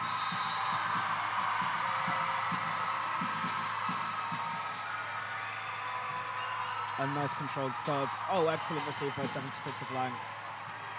And just a bump over to York. Number 12 with a nice light tap. Lancaster receiving readily. Number 6 hitting it back over to York's side. The libero getting in on the action. Number 6 to number 7 of Lank. 91, back to number 7 of Lank over the net. Some good setups. Oh, wow, that was a good move by number 6 of York, but the ball's still in net play. Violation. That was a really great dig there from number 76, Alexandra. Typically, that's the libero's role. I mean, middles will play defense for one rotation when they have to serve because the libero can't serve. But she's playing back row. She's been thrown into an unusual situation. She's doing a really good job adjusting. Great defense for that. Number 6 of Lancaster serve. Received well by number 7 of York, and my phone has dropped on the ground, which means no more score for me. York's reception here getting a little shaky. Exactly. I'm just worried the ball's going to fly near us again. Yeah. I was scared last time. Number 6 of Lanc to serve again. A nice solid serve. Ooh, But some net blocking. violation. That was a York point. Onto, Was that a net touch or double hand? Yeah, net violation from Lancaster there. That means it's 14-10 to York currently, if my maths isn't off, which it very well might be. Yeah, the second ref there, Matthew, it's his job to look for net violation, centerline violation, so he's keeping his eyes on the net. Ooh, wow. Number 21 of York with a very, very, very solid shot right down the middle of the court. There was just no one there to receive it. Yeah, really great. She's dealing with the overpass well. Nice step close. Lots of power on the ball, lots of topspin. Really great from Alyssa there. She's been great all match in all aspects of the game. Free ball passing, serving, defense as well, hitting especially, as she just showed us there. 7 of York with the serve, received by 7 of Lanc. 82 with a nice dig over the nets. 21 with a really excellent hit, which was passed to 12, which won York the point. Yeah, Alice redirecting the ball there, sorry. But she's doing very well. Helen there, the outside for Lancaster in the first dig of the rally there. She did a really good job at crashing the seam. There was a bit of a hole in between the blocks, so the middle blocker hadn't closed to the blocker who is all the way on the pin there. And she did a good job getting in between there, digging that ball up. Just couldn't get the second one, though. Number 7 of York, unfortunately, serving out. Great leave there from number 7, Sarah Suarez. Sarah's Portuguese, and she's a 4th year. She's played in the last 2 Roses. Number 82 of Lanc to serve now. Oh, that was solid and received by the libero. Number 12 with that nice easy tap over, but Lancaster received well. Number 11 of York over to the libero, who then passes it to number 7 with that nice powerful one. But number 76 of Lancaster wins that point. Yeah, she's been doing it all in the back row, in the front row. Lancaster's been getting a lot of positive block touches, so they've been able to control balls that York's been trying to send off the block, and they've been able to score on those. Really, really hard thing to do there, being disciplined in the block, which is hard when you have to be over and you have to be over the net fast with your hands. 82 with a great serve off to the side. Received well by 21, Ooh. who is on it with that block. Libero of York receiving. And an excellent pass by 21 of York, but it's just received like it's nothing by 82 of Lancaster. We're really doing quite a few wide angles, some cross-court shots. Ooh. And I believe there might have been a net touch. I'm not quite sure what happened there. Yeah, what? Sorry, that was an interesting call there. Okay. The ball hit the net. From what I saw, the ball didn't clear the tape of the net, right? So it would have been 4 contacts on Lancaster, which I think York was calling. They caught the ball, though. They should have played to the whistle, because Diane there, she saw some sort of touch off the block. She thought it was allowed the rally to continue. Lancaster recycled that, and York just caught it because they thought the point was over. You really got to play to the whistle in that situation. We got a timeout called now, so it's a good time to welcome everybody who might be tuning in for the first time. We're in Arena 1 on York hosting Roses Day 2. My goodness, I'm glitching today. This is the women's first volleyball. We're in the second set. The current score is 16-13 to York. Yeah, I think Lancaster's really come alive here in the second set. They've gained that confidence. They're playing very free. They look like they're having fun, which is really the most important. When you get too tense and you feel that pressure, sometimes that can you can go off the rails a bit. They're having really, really strong mentality in this set, and super locked in, especially the middles. and number 7, I believe, as well, Sarah Suarez. She's done a really good job on the outside. 82 of Lank with the serve. And that was unfortunately out. Service error there. York's points. We've got the libero back on the court, number 96 of Lancaster. Ready to do some damage, I imagine. Yeah, We've got number 12 of York for the serve. It's a good serving rotation for York. They should look to try and keep the ball a little bit. And that was an just out long. serve. A bit too much pace. A bit too much calling for defense in the crowds. Sorry. A bit too much pace there from York. Both sides are putting a bit too much on the ball, serving it out. 72 of Lancaster with the serve. A nice run up. Received very well by the libero of York. And there was a... That's a backcourt setter call, though. So number 11 there, Ezgi, she can't contact the ball above the plane of the net, which is the top of the tape. So because she touched the ball and it went over onto Lancaster's side, that's an illegal play. She can do that when she's up on the net in the front row, but she can't do that when she's in the back. Libero back on for Lancaster with a great dig straight out the gate. 21 of York, they look very similar. Goes over to 76 of Lancaster, who again is just on it with these blocks, with these jumps.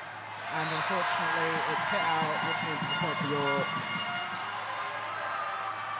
Number 7 there, just running, trying to get it. Really good hustle into the score table. But you know what?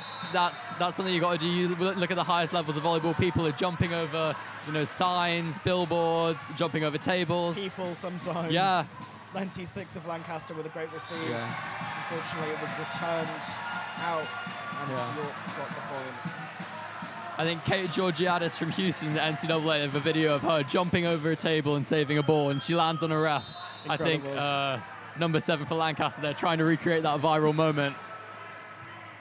Ooh. Unfortunately, a poor receive from 6 of Lancaster just fumbled the ball a little bit there. We're 20 points to York, 15 to Lancaster. In the second set. Yep, I'm right. Lancaster's going to want to side out here. Good serve from York. Great receive from 96 of Lancaster. Number 6 with the return service, back over. 72 with a great dig, which was then answered by 7 of Lancaster, right back over the net. Some nice light touches going on. Excellent ball control, received by number 7 of York. Number 17 with a great little return. And I think there was another net touch, which means... Alyssa there looking a bit confused. I think Diane thought she was in the net, or Matthew called her in the net. I think she just went up to joust the ball. Maybe she didn't feel that she was in the net. She looked quite shocked at that call there. Number 16, not number 16, sorry. Score 16 to Lancaster. So Lancaster here only has 2 hitters in their front row. They've got 1 setter. She might look to go over on 2, catch York off guard. I want to see them get number 76 involved. She's done an incredible job so far. Oh, yeah. I believe that was a double touch. Yeah. So that's Lancaster's that was a shank point. pass there from York. They were trying to get it over on the last ball. Alyssa in a tough position. York taking an extra long huddle, to kind of stop the momentum from Lancaster, get things together, and just play the next point as if it's a whole new thing.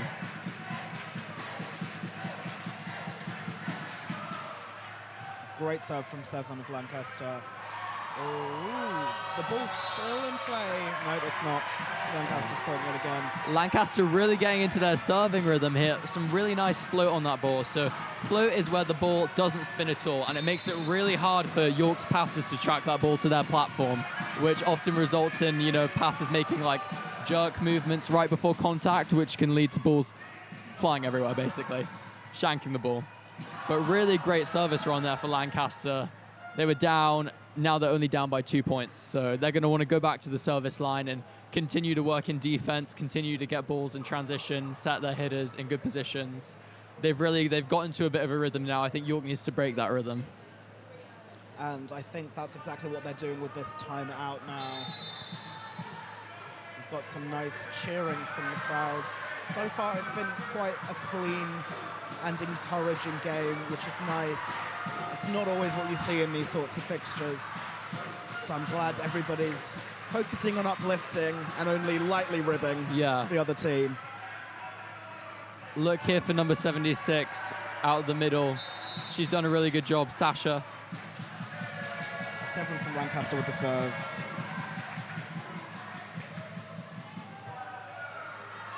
7 with a good receive of York. 91 sets to number 6 of Lancaster, returning over the net. Number 21 with a mammoth power. Net touch. Okay. Our down ref there has seen Lancaster in the net trying to set that ball, but 21. A lot of net touches in this game, but I think that speaks to how aggressive the girls are being at the net. They're up, they're over, they're ready to contest, they're ready to block. They're not hesitating with Yeah, those exactly. jumps. I think sometimes it's just a sign of kind of not controlling your body, not being aware of your surroundings. But I think in this case here, the girls are really trying to save every ball out of the net. They're really trying to block everyone. Ooh, 21 with a great serve. 96 of Lancaster, just unfortunately not quite hitting the return there. The receive, rather. Who else with the ace but Alyssa? She's done an incredible job.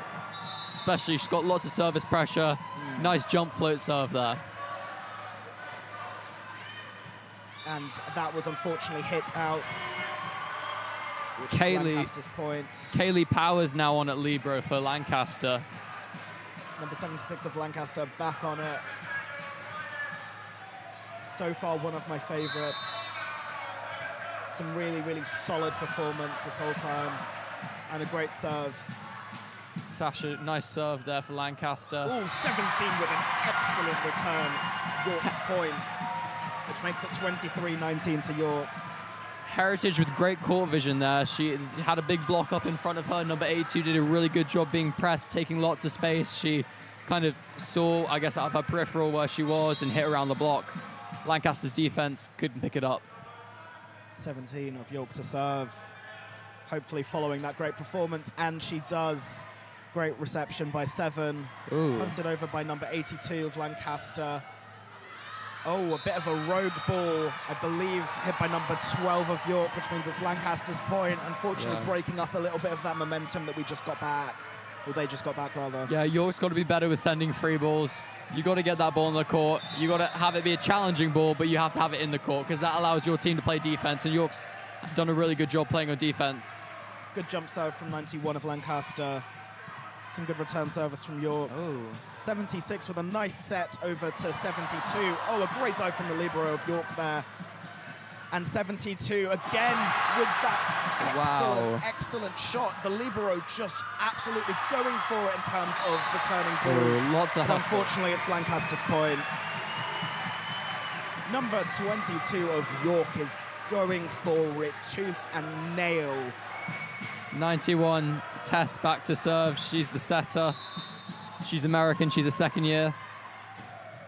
Received by 21 of York. 72 of Lancaster off. No hesitation with that block. With a great set back over the net to York. 21 with a nice, powerful, powerful hit. 82 only just hitting the ball with her fingertips on that block.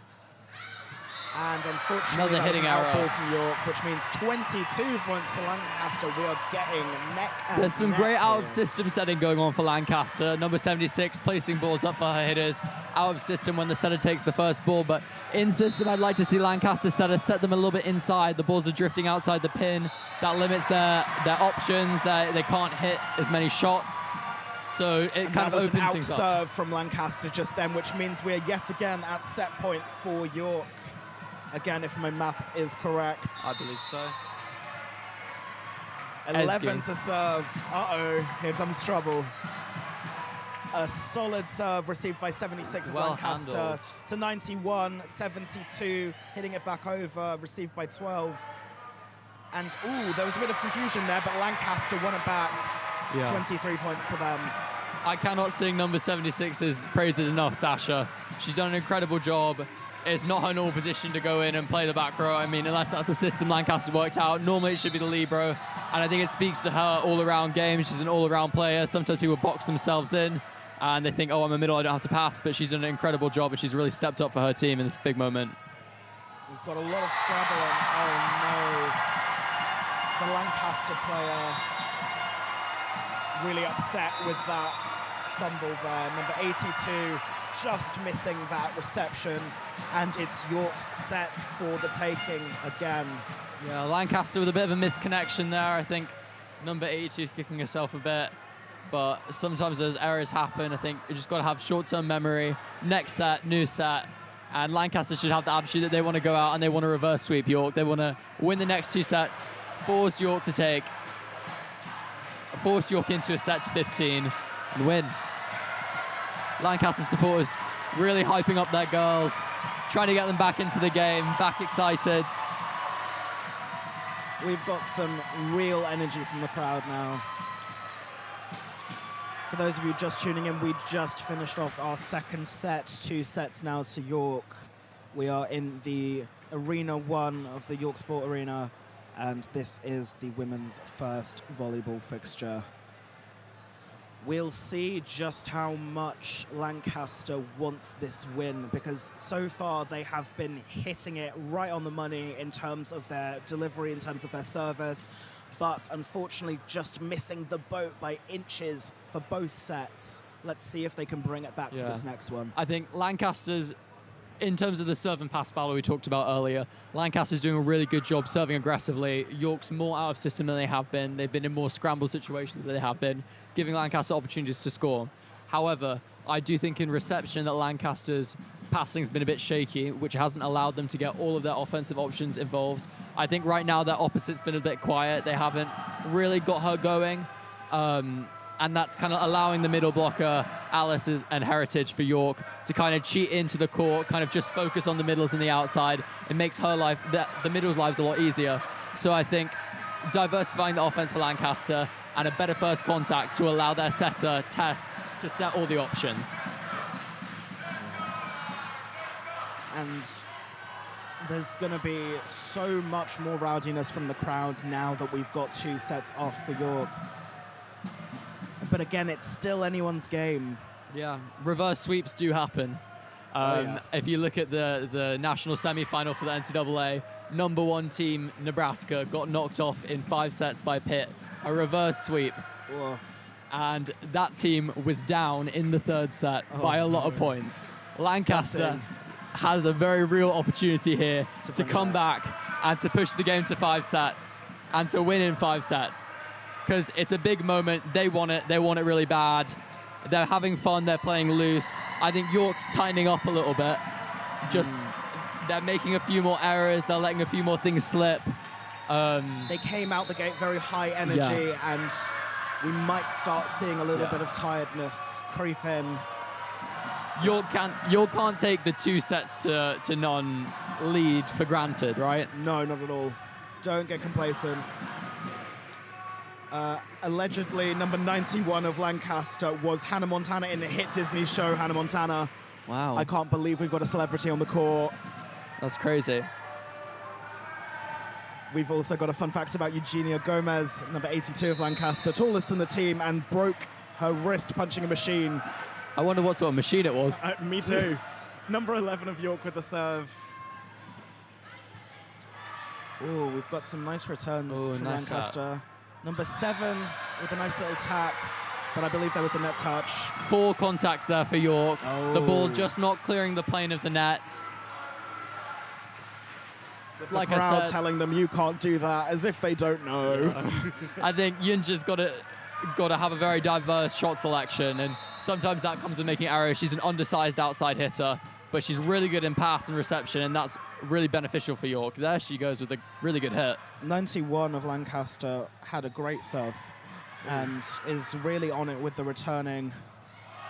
Oh, Lancaster dives and unfortunately hits out, which means it's 1-1.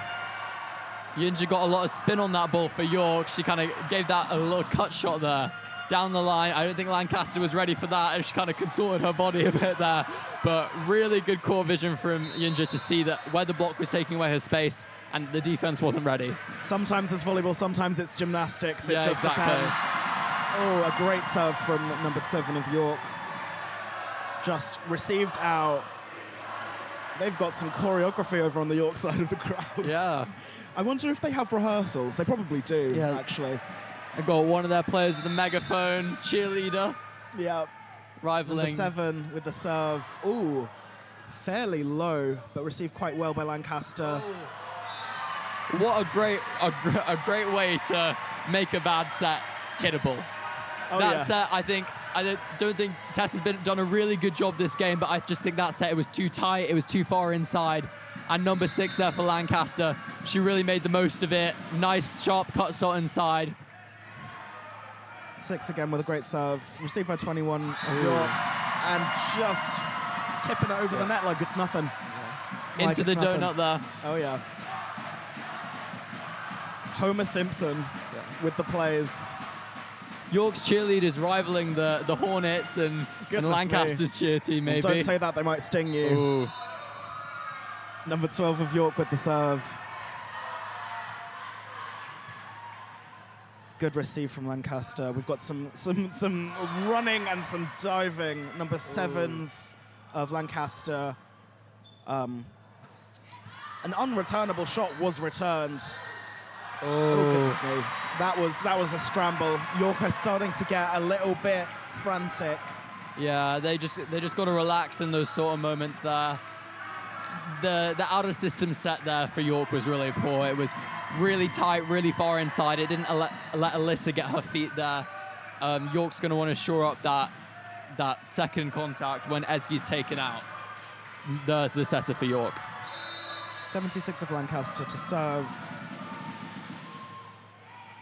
The libero of York just not even letting it drop, not even once.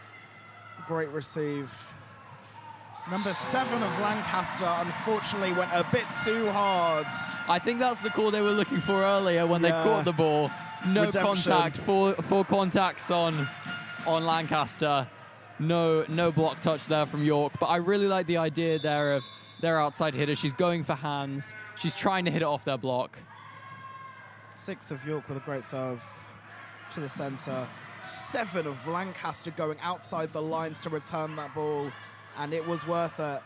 Or was it? Well, only time will tell. 7-7.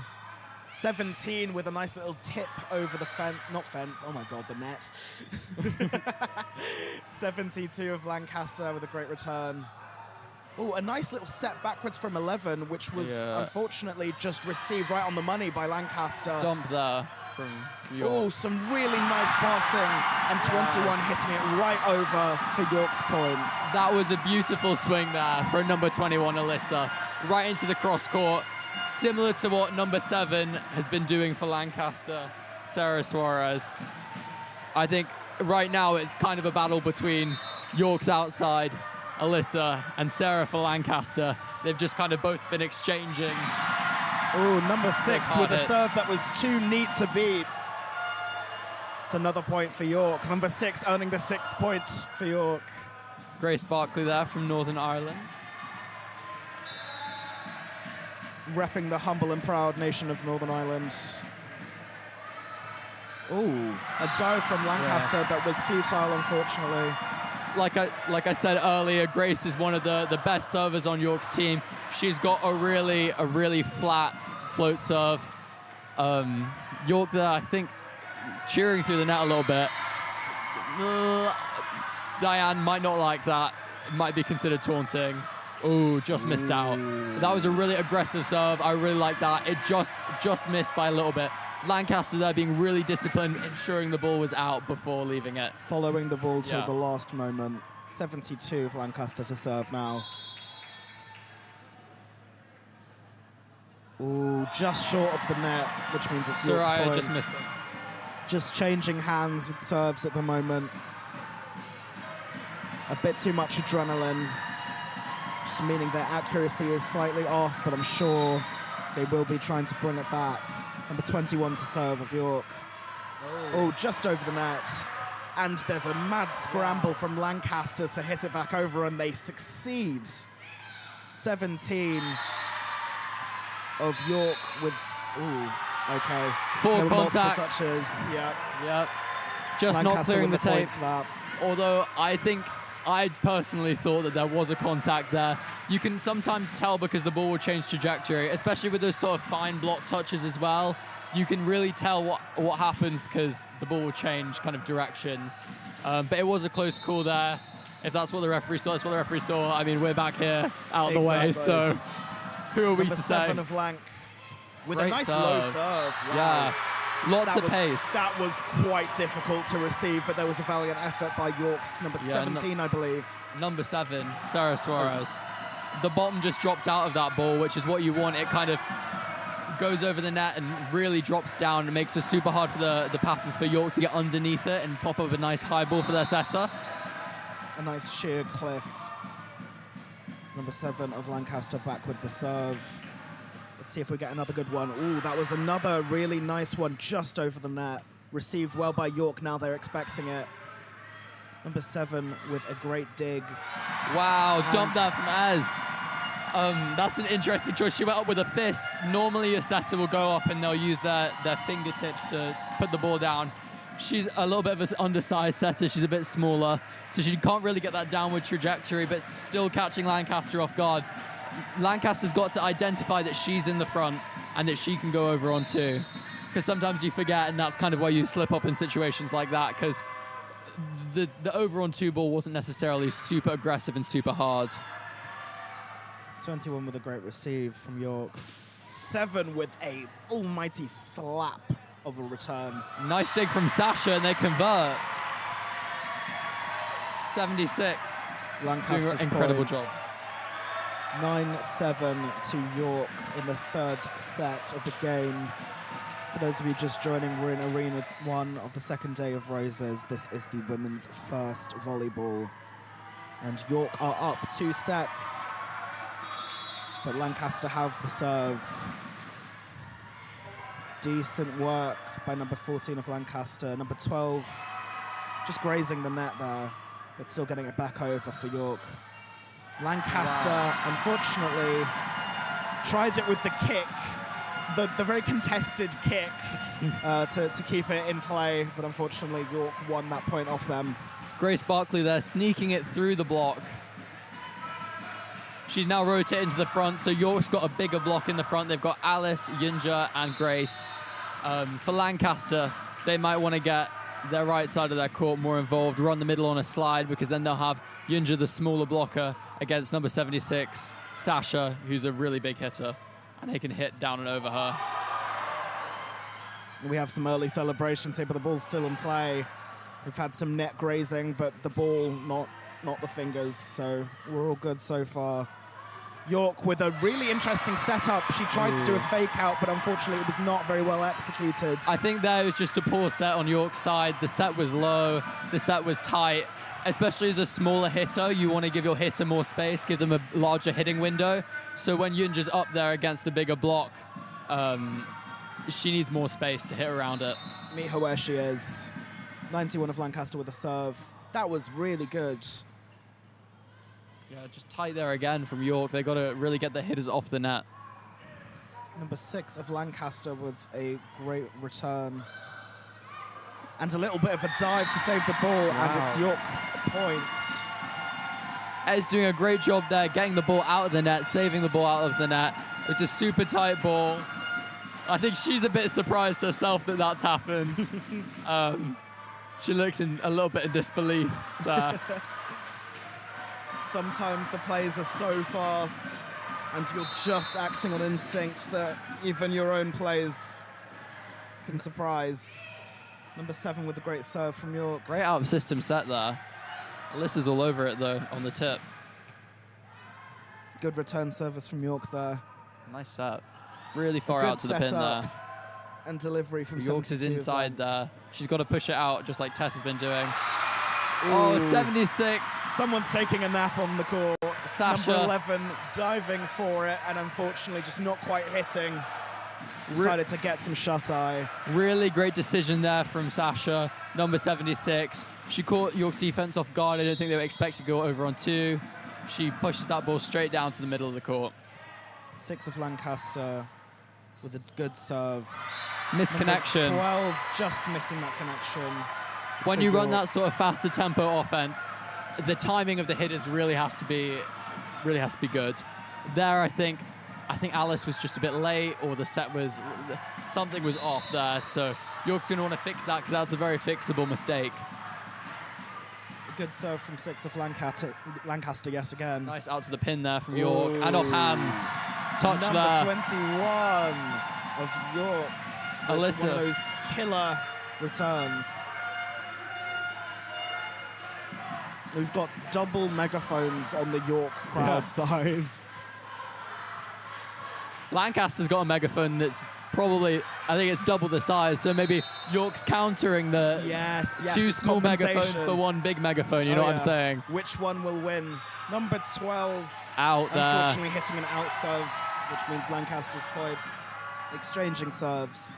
That's one of York's better serving rotations, particularly when Alyssa's back of the line and when Alice is back of the line. York does a really good job at getting Lancaster out of the system. They're going to be kicking themselves that they served that one out. 76 with a very close serve. Nice tip. For Lancaster. Wow. Number 7 of Lancaster with... Let's go. Oh, trying some tactics that just didn't quite pan out the way that she'd hoped. 13-11 to York currently. I don't think the ball cleared the tape there. I'm not too sure what happened in that play. But Lancaster going to look side out. They're only down by 2. They really can get back in this game. Great pass there. And a great receive from able to run the middle, but Lancaster. Net touch. 14 there. New middle in for Lancaster, number 14. That is Natasha Lawrence. She's a middle, and she's British and Dutch. She's a fresher. Wow. And she's seeing the court now for the first time in the middle. Number 6 of York, unfortunately, serving into the nets. Yeah, York's had a lot of serving errors and rotations that they're going to want to keep serving. And Grace went on a service run, and she just put that one in the bottom of the net there. I think it's always better to miss long, because at least then you make your opponent choose to let the ball go. If you get it in the net, no one can do anything. You know, no one can decide to take it even when it's out. Oh, and number 6 yet again into the net. Not over the net there. And Lancaster are steadily narrowing the gap. 14-13, still to York, but Lancaster have the serve. Lancaster's within 1 here, number 72 back. One of the powerhouses of the team. Yeah, that's Soraya. The 70 lineup is just quite solid for Lancaster. The libero of York doing a great receive of that serve. Number 7 to number 7 of York. To 11 to 21 with one of those ultra powerful returns. Oh, number wow. 17 tossing it back over, and the libero of 22 returning that service. Free ball number for 7 York. of Lancaster, received by number 7 of York. And 21 tried again, but she just misses unfortunately hits it. out, which means we're neck and neck. Yeah. Third set, Lancaster have to win this one if they want to stay in it, and they are now in it to win it. Yeah. Knotted at 14s here. I think Lancaster's just gained a bit of composure. They've figured out the system. They've kind of settled in. They kind of know what's going on with York's team. I think York's just got to play their game, not let Lancaster affect them. Yeah. And I think as well, York's got to be ready for those scrappy plays over the ball. Lancaster's done an incredible job picking balls up on defense. I mean, York has too, but I think to the extent that Lancaster gets it over and York's not ready for it. But when York gets it over, Lancaster's ready for it. And they just keep coming at York. They're chipping away, chipping away, chipping away. And we're getting to the late end of the set here. I'd say 20 is the red zone. 20 is when you really want to lock in and go fast. So York's going to want to break away, get into the red zone, and then finish it. Well, I think York would probably be hoping that they're not going to be in the red zone. Well, no, they are. No, I meant Lancaster's. Oh, yeah. Both Terrible teams are going to want to joke on get to my part. 20, yeah. 72. I wasn't comprehending that. No, you're all good. 72 from Lancaster with a great serve. Oh, a really nice run up from the libero of York. 21 just out the gate with the merciless returns. Number 91 with a nice clean set to number 7, but it was unfortunately out, which means York are net violation, net violation on Never York. Mind. 15 Our down to ref Lancaster, Matthew. 14 to York. And that's how quickly the game can change, folks. That's how quickly the game can change. Yeah, York's just got to settle in, take a breath, minimize these sort of errors that they can control. These aren't really errors that are like a ball, like a really, like they've hit a good ball at them, they just can't get it up. These are balls that 72, they can let go. Unfortunately hitting it out. Oh, and into the crowds a little bit. Yeah. Which means we're back on neck and neck, and number 21 is serving, which Alyssa means back. trouble for Lancaster. Great serving rotation here for York. And a solid one straight into the middle, and York just get the point. They normally talk about the commentators curse in volleyball. You hype someone up before they serve and they miss it. I feel like Alyssa's proved that that's not true. Hopefully she doesn't miss this one. Fingers crossed. Sorry, guys. 21 again with a great Wow. serve. Oh, Out we've got system, saved it. They're really rattling Lancaster with these serves now. Number 11 with the dig. Over to 7 on Lancaster's side. They're keeping it easy, they're keeping it controlled, but 14 unfortunately hits it out for them, which means York is back up. Yeah. And they're going to try and widen that gap as much as possible. York's going to want to find some more consistent setting out to the pins. Oh, you're just trying her shoe there. I think they're trying to get Diane's attention. The balls are dying inside, which means...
Artek, and we will be taking you for the coverage of Rose's fight night tonight.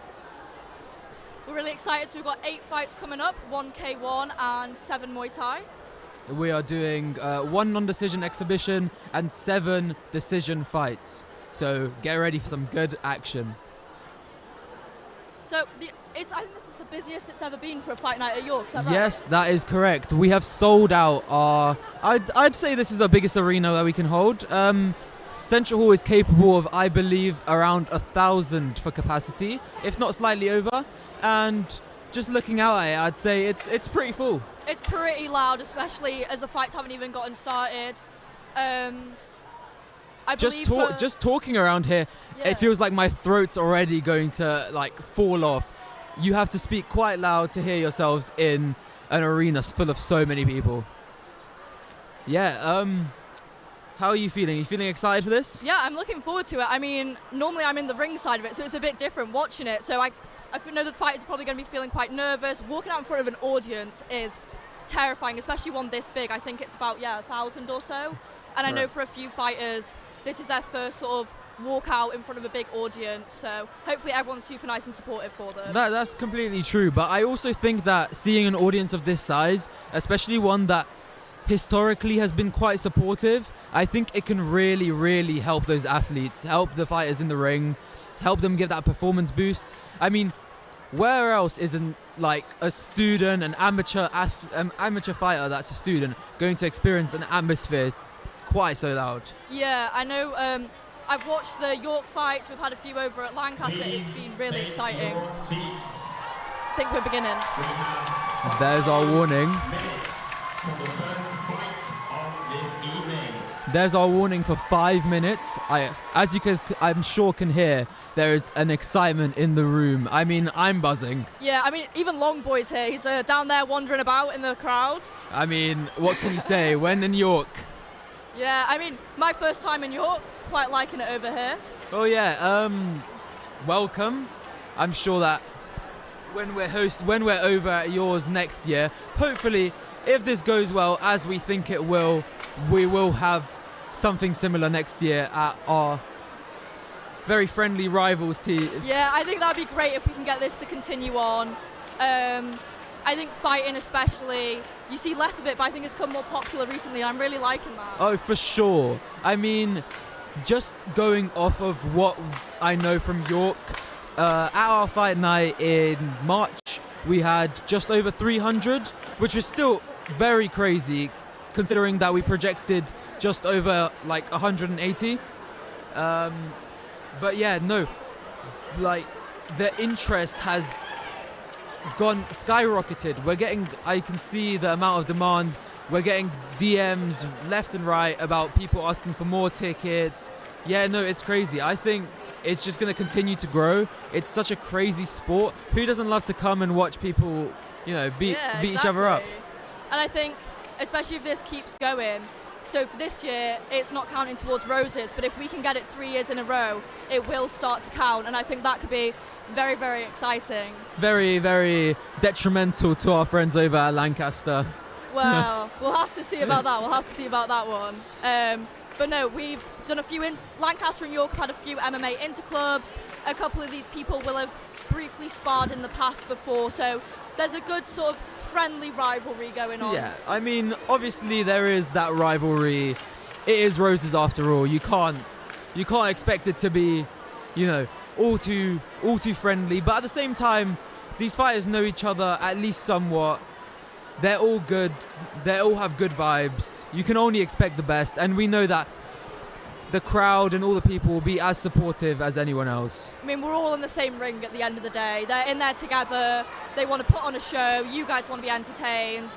They want to come out of it, hopefully not knocked out, and it should be a good, fun night for everyone. Yeah, 100%. I mean, you can only congratulate anyone from just getting in that ring. Honestly, what is it, 2-3 steps up? That feels like 1,000 steps when you're standing right there. It is a incredible task to get in that ring, face someone who wants to shut your lights out, and stand there and know that you are able to do your own. And we can see Longboy waving over at us.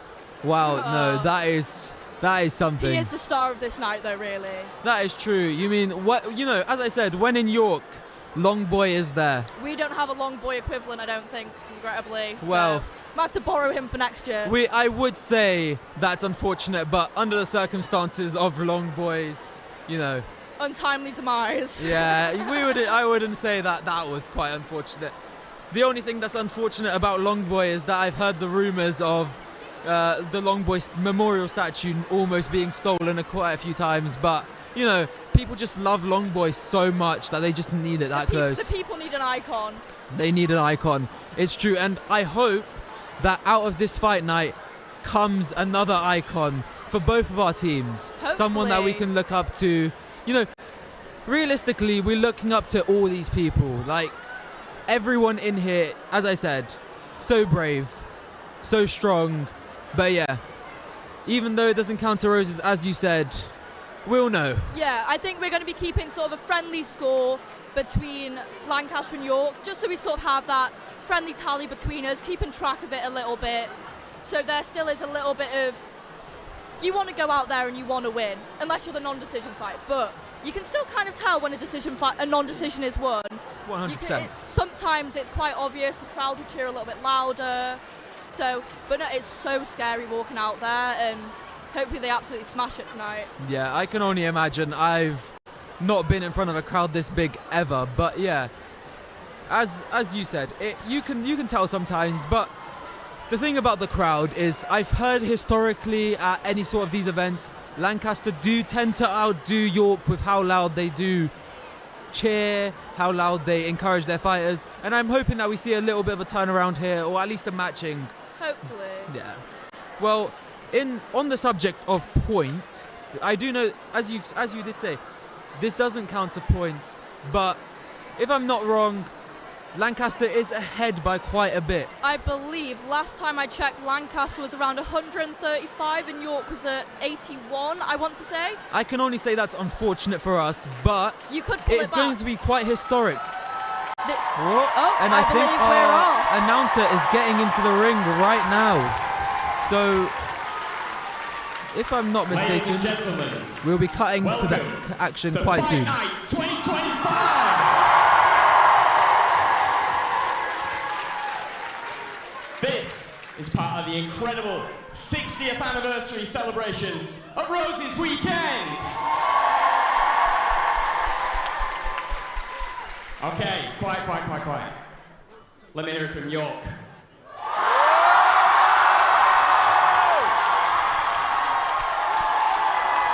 Okay. Let me hear it from Lancaster.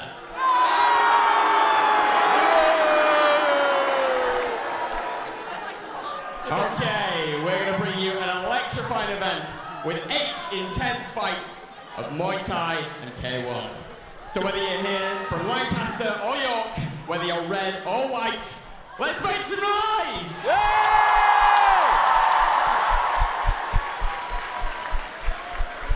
Okay, a quick rundown of tonight's event. Muay Thai will feature 5 rounds, each lasting 1.5 minutes, while K1 will have 3 rounds of 2 minutes. After the 4th fight, we'll take a 20-minute interval. Before we get into the show, we've got some house rules for everyone. Please show respect to your fellow attendees, the fighters, and everyone involved in making this event possible. Sportsmanship is key in both in and out of the ring. While we encourage passion and excitement, we ask that all fans remain courteous and mindful of each other throughout the event. Now with that said, let's hear it for Team York!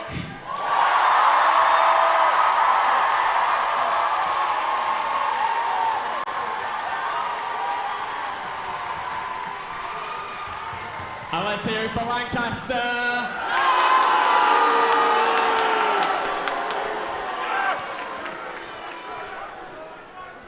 Okay, are we ready for the first fight? I don't think you're ready. Are we ready for the first fight? Okay, the first fight will be an exhibition Muay Thai. In the red corner, representing Lancaster, Ella Capru.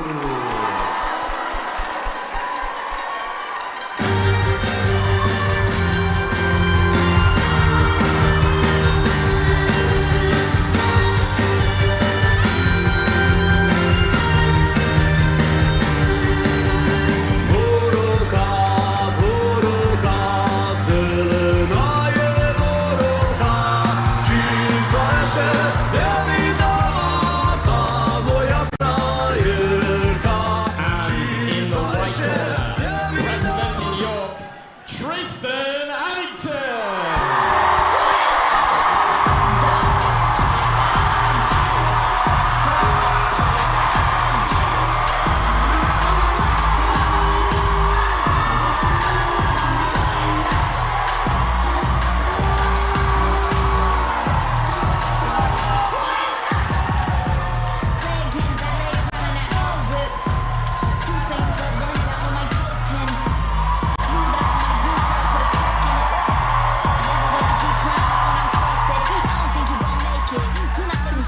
first walkouts of the night there. This ain't staying in Vegas. Quite interesting. I actually really liked it, if I'm honest. The American flag, it was all very patriotic. Triss, as you guys may not know actually, is originally from Vegas and moved here to study for university. And yeah, this is her first year of Muay Thai. So I believe this is Ella's second fight. She fought at Muay Thai Bucks for a non-decision. This is also a non-decision and here we fight. go. So we'll be looking for some nice, clean exchange of shots, and just for them to get into the swing of things and feel out the ring a bit more. While this is not their first time feeling the power of those shots, it is the first time they're feeling it in front of such a big crowd. Realistically, the effect a crowd can have on you, that adrenaline, it really is something. As we see the teep there from Ella, and another kick. They're clinching up, and they're broken out. Ella's getting loads of those nice, lovely kicks in. What we don't want to see, though, is either of them gassing out too early on, as the Muay Thai fights are 5 rounds of 1.5 minutes. I think they're doing quite well managing their cardio right now. I think neither of them are swinging too hard. Neither of them are doing too much. I think they're both feeling each other out as you do in the first round. There's a nice exchange of punches, a nice back and forth going on right now, getting a feel for how each other fights. Just Ella so they can is build going up. back for that right kick constantly, over and over again. And Triss is seeing that. And I feel like she's taking it a little bit, but to give back, that knee is landing again. Ella's got her against the ropes there, trying to get those knees in. They're working close range in the clinch here. They're trading knees and a separation. And that is the end of round number 1 as they go back into their corners. They're going to be feeling it from those knees, but they look quite energized, quite ready to go, quite get him trading with those blows. They might feel it now, but they're going to feel that properly tomorrow. Those knees looked powerful, if I'm honest. I assume that they're going to be getting some big advice in this round. Triss not even choosing to sit on the stool. I think it's a powerful statement, but I don't know if she won't come to regret that. It does get really tiring after a few rounds. You can see Ella, she's nodding over to her corners there. I think she's getting a little bit of motivation. She should be okay. Hopefully she'll get back up and we'll see some wonderful fighting. You can see they were breathing a little bit heavy, but nothing too bad. 10 seconds out. I think Triss would have got some advice on stopping that right kick from her corner. Honestly, it does build up. Taking that kick to the body is big. And the knee comes again with the clinch. Ella's going in for the body a lot there with her knees and her kicks. I think that must be her strategy here. Rush in, get close range, whack in some knees. The aggression really is on display here. We know that they like aggression in Muay Thai, but this is really something. They're both fainting, they're both thinking about it, but this does not look like nerves to me. This just looks like pure fighting. They both look composed. Regardless of both of them trading shots and taking shots, they're still doing very well. Ella was doing some lovely jab crosses there. For beginners, both of these girls are really quite new to the sport. You couldn't tell too much. They are doing really, really well. I know I certainly wouldn't have been able to do that when I was so new to the sport. Oh no, I would never. Honestly, I don't even know how they get the nerve and the bravery to go out there. Lovely kick from Ella there. And they're squaring back up. But that left kick is there for Triss. And again, but it doesn't land too flush. She's only like feeling it out. I know that it's a non-decision fight, but if this is what we have in store for us, it's going to be a good night. Squaring up again. Got them so measuring, and we're 10 seconds that's out. End of the second round there. Oh, never mind. Sometimes I get those mixed up. Back in the corner, Triss still choosing not to take the stool. I mean, it is something I commend, but if I was there, I would definitely be sitting down right now. You do need the breaks, however you don't want to trick your body into thinking it's done by sitting down. That is true. The fighters do know themselves best. If I was in Triss's corner right now, I'd be talking about not allowing that knee to land. Making sure that that left body kick is also not landing. Because regardless if it's on the right or the left, it's going to take a toll. It really, really negates your conditioning. It can really take away your cardio, especially heading into the later rounds where they're going to both want to show themselves off, knowing that it's a non-decision. So unless they show that, they won't really truly know to themselves who won. I think what we want to see from Ella this round, a bit more setting up those kicks and knees, a bit of jabbing in, a bit of boxing in, just to set them up a bit more. Here we go for round number 3, I believe. Lovely body shot there. Triss jabs and left kick. There's a right kick from Ella. Triss is shooting it up. Throwing those punches. Punches and bunches from Ella now. Double stiff jab, knocking Triss back. And there's a sweep. That's Triss on the floor. She's got back up though, she's got back up. She's got the fighter spirit. I mean, if you can get up those stairs and into that ring, you can get off that canvas. Absolutely. Got a bit of punching out from Ella now. Oh, Triss is down and again. Triss goes down again, but it's okay. She's got her hands up, her spirit's up. You can't take a spirit away from a fighter like that. Massive kudos. Ella coming in with a rampage of her own again. And a break from the ref. Is that an 8 count or is it just a break? I'm not too sure what's going on right now, if I'm honest. Oh, time from the ref there, time. I assume it is. Oh. And we're restarting again. Here we go. There we go. Squaring back up. Lovely jab to the face there from Ella. I'm assuming that the corner right now for Triss is shouting to tell her to stop taking that stiff jab. A jab, we know, is one of the basics in every striking sport. And it's said to be the softest, but oh, as we go for a clinch here, the knees are big. And that's time for the 3rd round. That is correct. As I was saying, the jab is said to be one of the softer punches, but truly, when it's a stiff jab and when it's adding up with doubles or triples, it can really knock you back. You start feeling your chin much more than if it was just a random hook out of nowhere. Ella's got that just a little bit of that boxing experience before she started Muay Thai at uni. Around a year of it, so it is nice to see her utilising that experience and landing those jabs. 100%, but we can't limit her to that. She's been doing great with her kicks. Yeah, those knees and kicks to the body are insane. I think Triss will be heading out into this 4th round, trying to take away from that. She's probably going to try to keep her guard a little bit higher, a little bit stiffer, and try to check some of those low kicks, try to maintain more distance, but it's only advice you can give.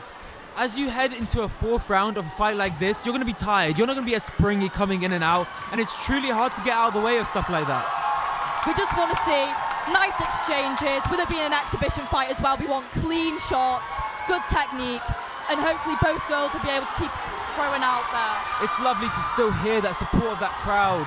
I really think that is giving both of them another boost of energy. There we go, squaring up again. Both going in for a knee there. Knee to the ribs from Ella. And another one, and another. Close against the ropes. I think Ella's strategy here is to try and get Triss up into the corner and the ropes, and it seems to be working for her. I see it. Another break from the ref. But there's the crowd cheering her on. You really, really can't predict how hard stuff like this is. And the ref calls it there. Ending the fight. Early, albeit a war, it was truly something. Despite not going the distance, it was still a great fight. A good bit of sportsmanship from the girls there, congratulating each other. And the crowd cheering for them both. It's what you love to see.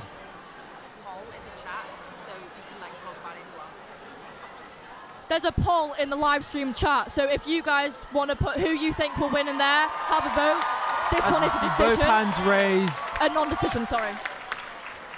So brilliant. Beautiful work and a great kick-off to the night, I think.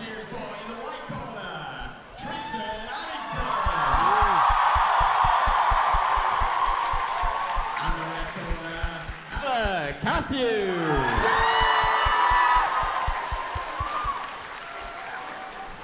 No, yeah, it's brilliant. I think getting into that ring is so much work. In the second fight and we're getting ready for the second this fight. evening. In the red corner, representing Lancaster, Josh Sherrington.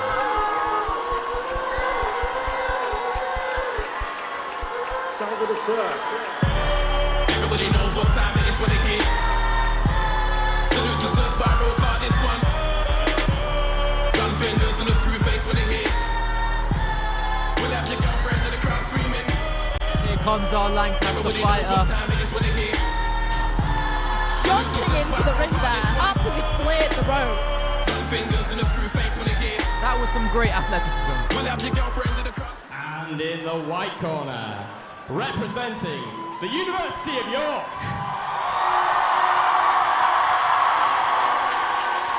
Tyler Nolan Green.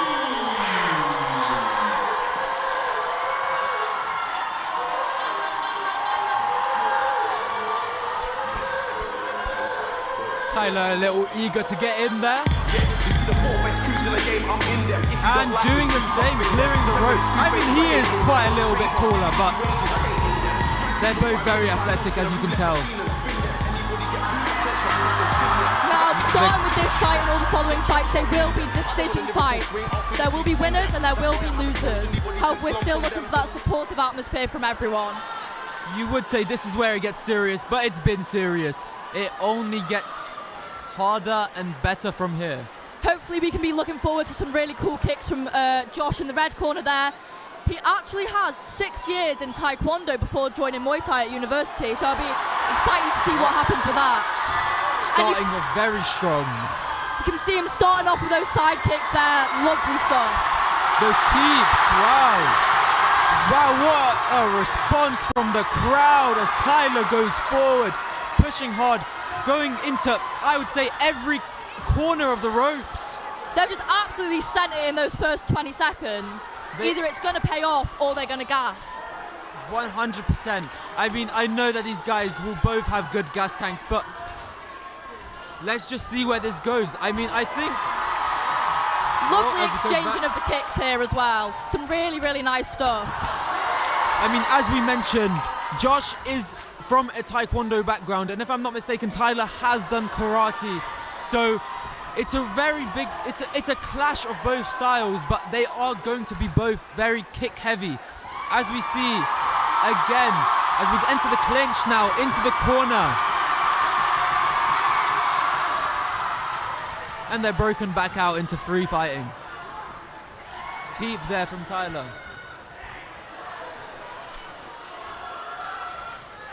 Lovely teep there.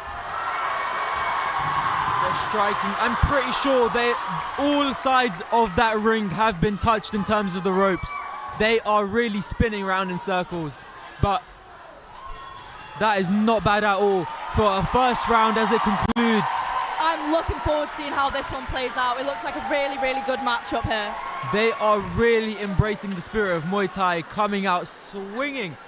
I'm loving these side kicks from Josh. It does look like he's trying to get a head kick in, and if he gets that hard enough, it could be Tyler on the floor. Oh, 100%.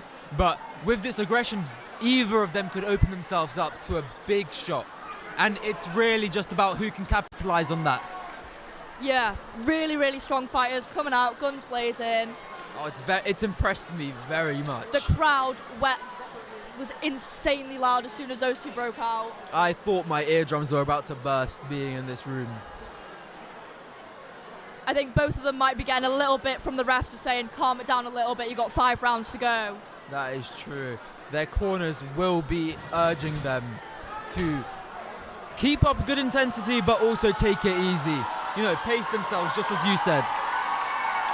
Here we go again for the second round as the fighters go together. And here's the start of round number 2 as we get right back into it. See them going back to those body kicks, to those teeps.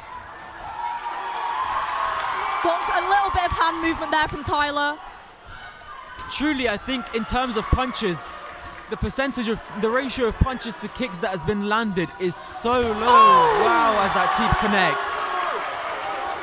He's back up though, he's back up. I mean, if you were in that ring and you got knocked down like that, swept like that, you wouldn't want that to keep you down. Yeah, you get fought way up too and hard. you come out flying. You can put me down like that, get back up and put you down just the same. I hope Tyler is coming up with that mindset exactly. You can see Tyler sort of attempting to work Josh into the corners there. He managed it earlier, landed a lovely teep in there.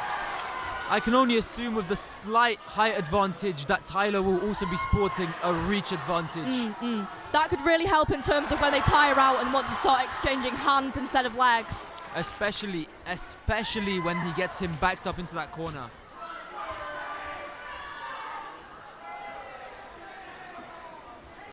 You can see them sort of trading blows here. Josh walking, lovely body shot from Tyler there. Oh, Josh's on the ropes. They're getting a bit scrappy with it. You can really see that Taekwondo style when he turns to his side.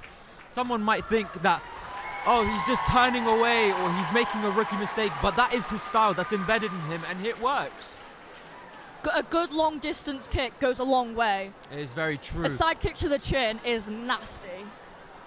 People do like to talk down on karate, on Taekwondo, but truly, the foundation of kicks it gives you, especially in a fight like this, can end it any moment.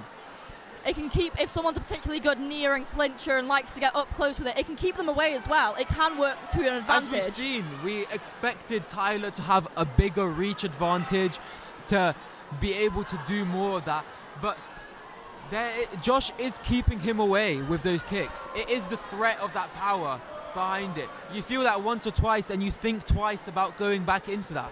But the aggression is high. They're keeping it very entertaining. I think it's looking quite even. However, because Tyler did go down, I think the judges will sort of be favouring the fact that he fell down. I do agree with you there. And I believe we're starting the 3rd round here. They come out of the corner. Straight in there from both of them. Josh on his kick still. I believe both of their corners will be talking to them now about preserving their stamina should this go to distance. Josh against the ropes there by Tyler. The ropes have seen some action today. A swing and a miss there with a right hook. You can see Tyler's hands dropping a little bit, but with the distance of the kicks they're doing. I don't think he's doing it out of being tired. I don't think it's lazy either. I think he understands the range and he's letting them down slightly. As they go back into the clinch, those knees are huge. It's definitely stylistic and you can see the way these fighters fight. Both of them have their quirks about them, but their styles do work against each other. As we've seen this is not one-sided at all. Tyler had Josh against the ropes there, trying to work some knees in. He managed to land them, but there's not enough work being done there as they return to the center. Exchanging some nice face shots. Big kicks from both fighters.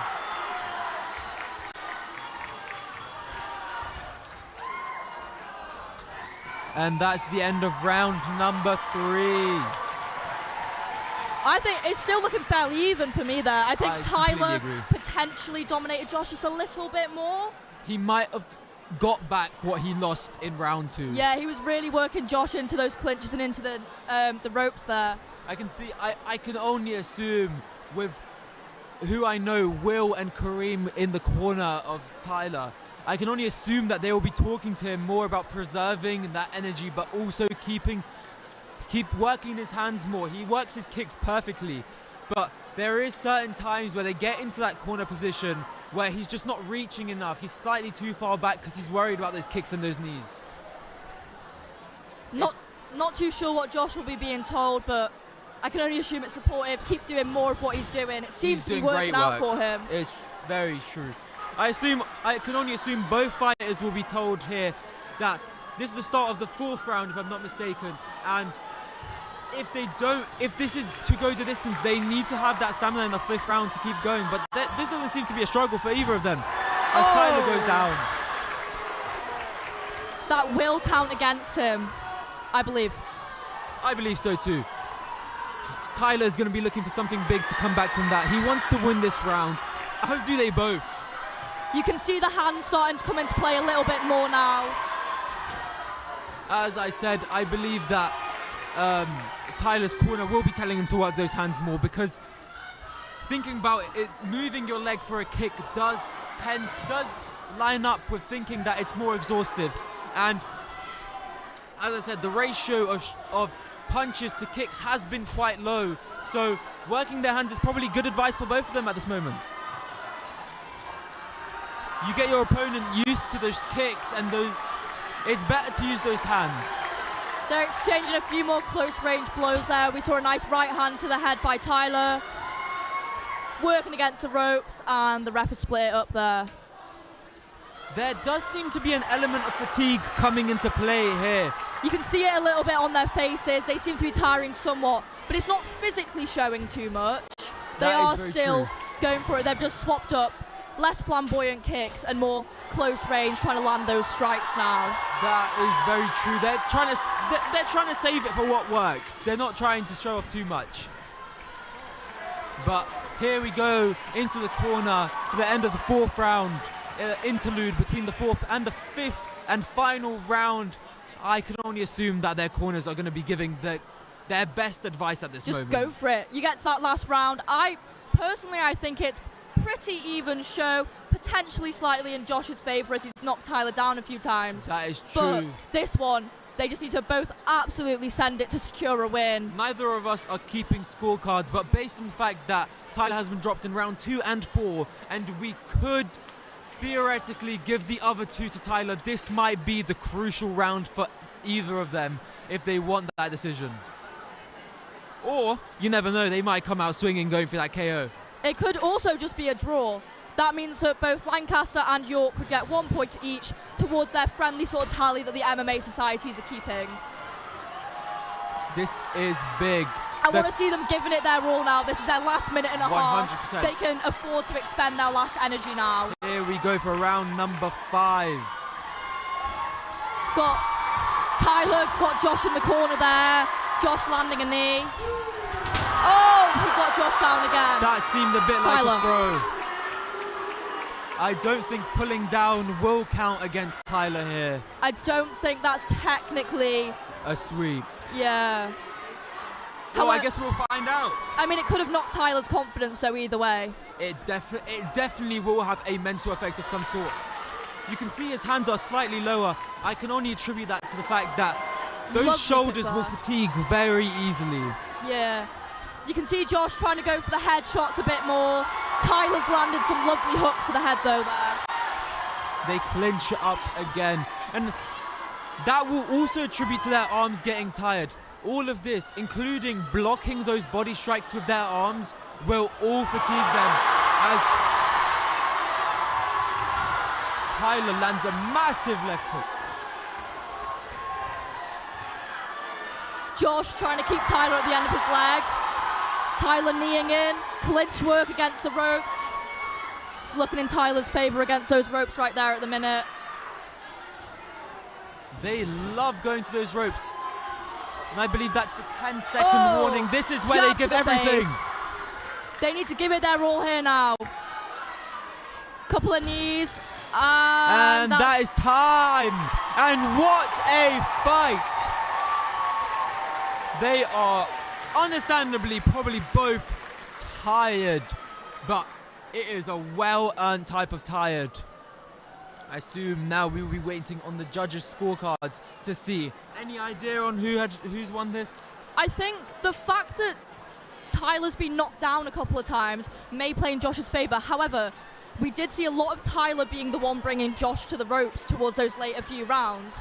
I think it's up in the air. I'd argue that at some point when Josh fell against the ropes after a big kick, it is a very big strike. I know it's not the same as a sweep or a knockdown, but he did get rocked. And there was many times where Tyler swung that hook. But here we go for decision. To your announcer. Okay. After that fight, the judges have decided that it is a split draw. Well, as you said, it definitely could go that way.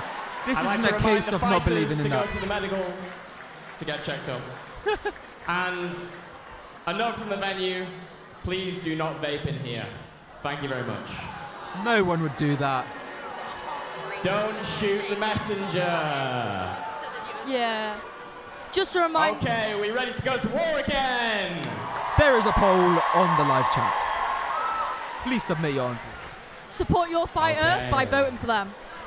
In the red corner, representing Lancaster University, Igli Liko.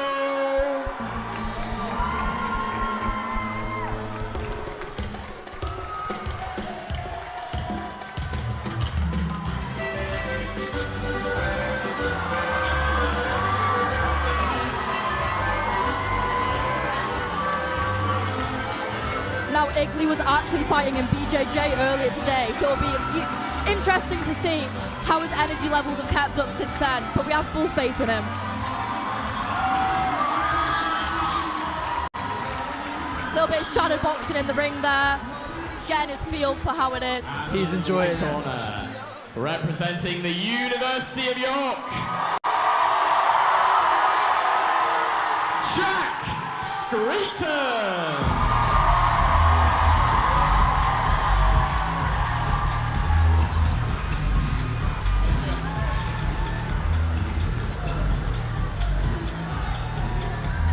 Now, this is actually our only K1 fight of the night, so there will be 3 2-minute rounds with a minute break in between.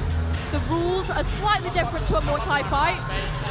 When they get in the clinch, they're only allowed to exchange 1 knee, no throws, sweeps are allowed, leg kicks are allowed, no knees, no elbows, and when in the clinch, they're only allowed to exchange a little bit before the ref will break them up. I think you could argue that that makes for equally exciting rules. You know, doesn't take away from anything. I enjoy K1 just as much as Muay Thai. There's still all those opportunities for landing strikes. Starting off the round heavy. Igli comes out swinging. Jack gets his own back though. Jack needs to keep his hands up in this situation. His head is rocking about. Igli may be taunting him a little bit there with his arms being quite so wide out. I mean, they've earned the right. He caught Igli's kick there, but he landed some massive headshots before that. Igli does seem to be enjoying himself in the ring. Almost swinging for spinning back fist, and maybe accidental, but they are just exchanging those throws there. Jack took some big hits at the start, but it seems that he's recovering very well. Coming back, he's really got that fighter spirit in him. He is getting that guard back up every time he's done throwing his hands out. I think Igli's getting a warning for spinning back fists. Spinning back fists are banned from this. Hey, Jack Screeton lands a sweep. And I think that might hit Igli a little bit. Now that he's been taunting, it really might tank his confidence just a little bit, make him level, give him back into that fight, acknowledging and respecting the power of Jack. He is absolutely going for it, and that's either going to work in his favour by off-putting Jack, or it's going to get him in a bit of trouble with the ref. And he's leaving his hands down. What was this? I don't know if this is some type of taunt, or if he's just simply fighting in this style, but it certainly is interesting as we get the 10-second warning. Igley turning around once again for whatever reason. And that's time on the first round. Definitely going to be one to watch. This looks like an interesting sort of pairing. That is one to watch right back. I want to see the replays on that. Started off crazy. Igley swinging out of the corner. Jack getting back a sweep, getting back his respect. And honestly, it's just amazing. I thought that they would go slightly lower on the intensity, going 2 minutes instead of that minute and a half, despite it being less rounds. But they're fighting like it's just any other Muay Thai fight. They're just absolutely going for it. I mean, it's a very entertaining watch over here. Oh, 100%. I would not want to be in there myself. I would not want to be in there with Igley, personally. Yeah, I wouldn't be in there with either of them. They look like they both want it so bad. They are there to fight. They are there to win. I think if I took one of those shots that Igley delivered in the first bit of that first round, I might have just given up right there, right then. Yeah, my head might not be on my shoulders anymore. That is very true. Here they we were go, very second powerful. round.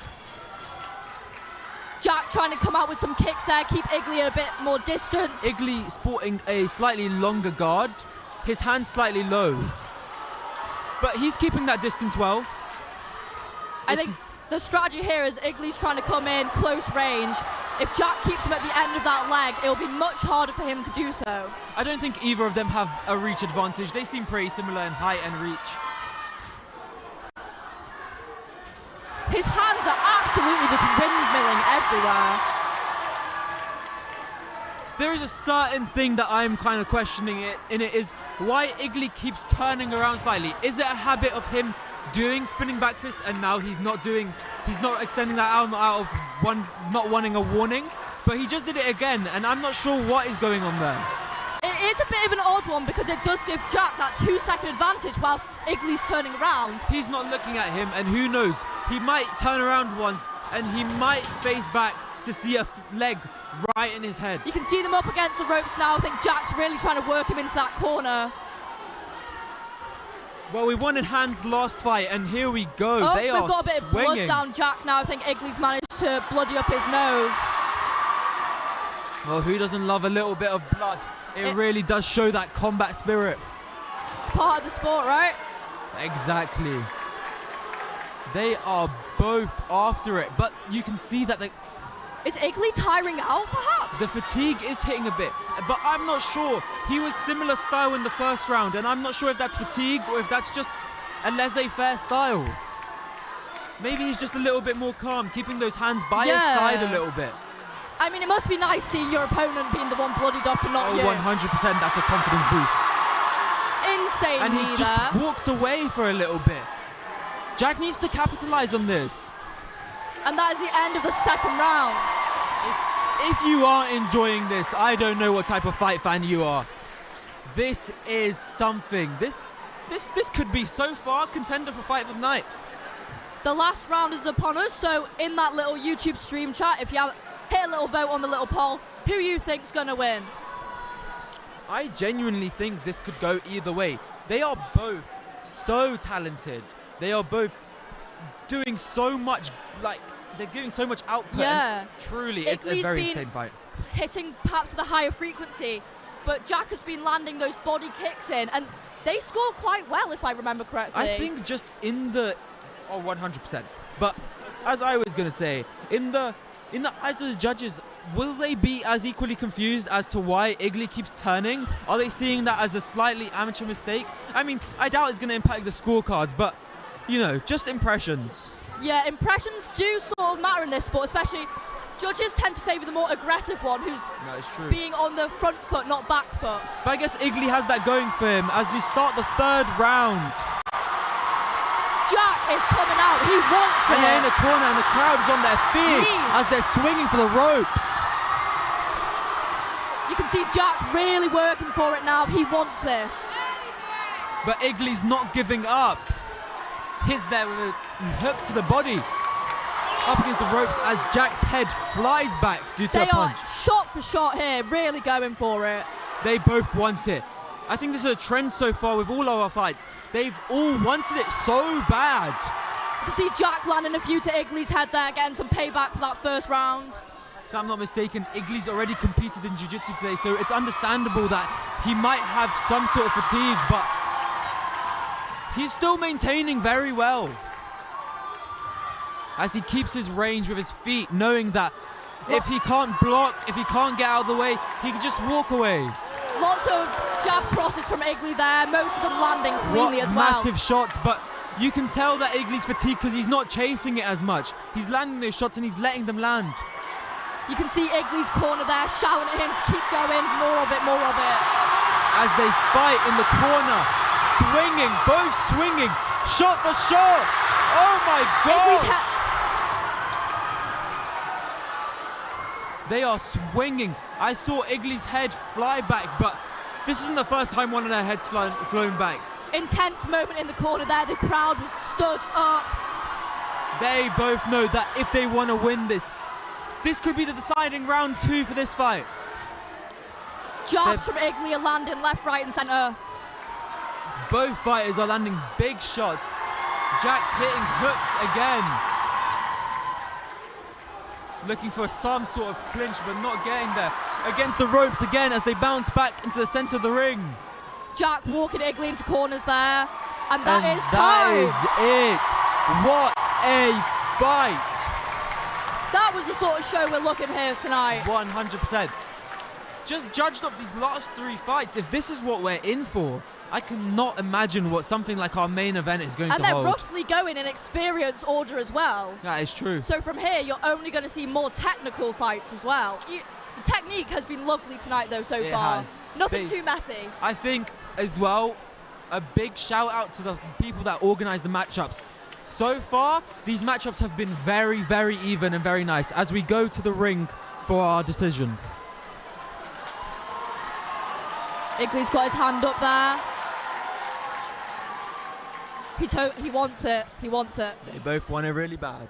Oh, there we go. After got that Jackson. match, the winner by split decision from Lancaster University, Igley. Well done to both fighters.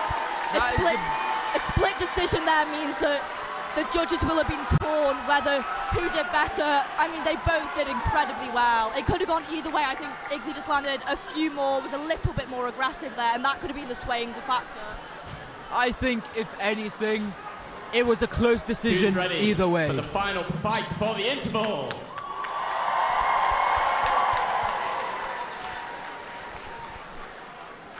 It's my pleasure to introduce, in the red corner, representing Lancaster University, Ciao Vitorino.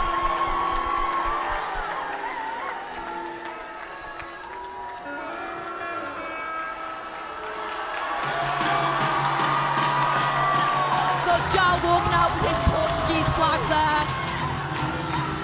Red roses for Lancaster. Understandably so. Nicely matching the Lancaster Muay Thai shorts.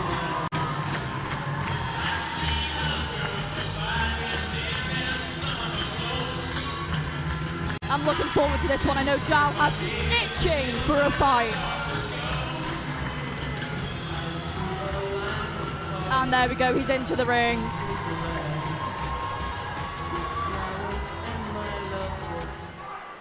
And in the white corner, representing the University of York,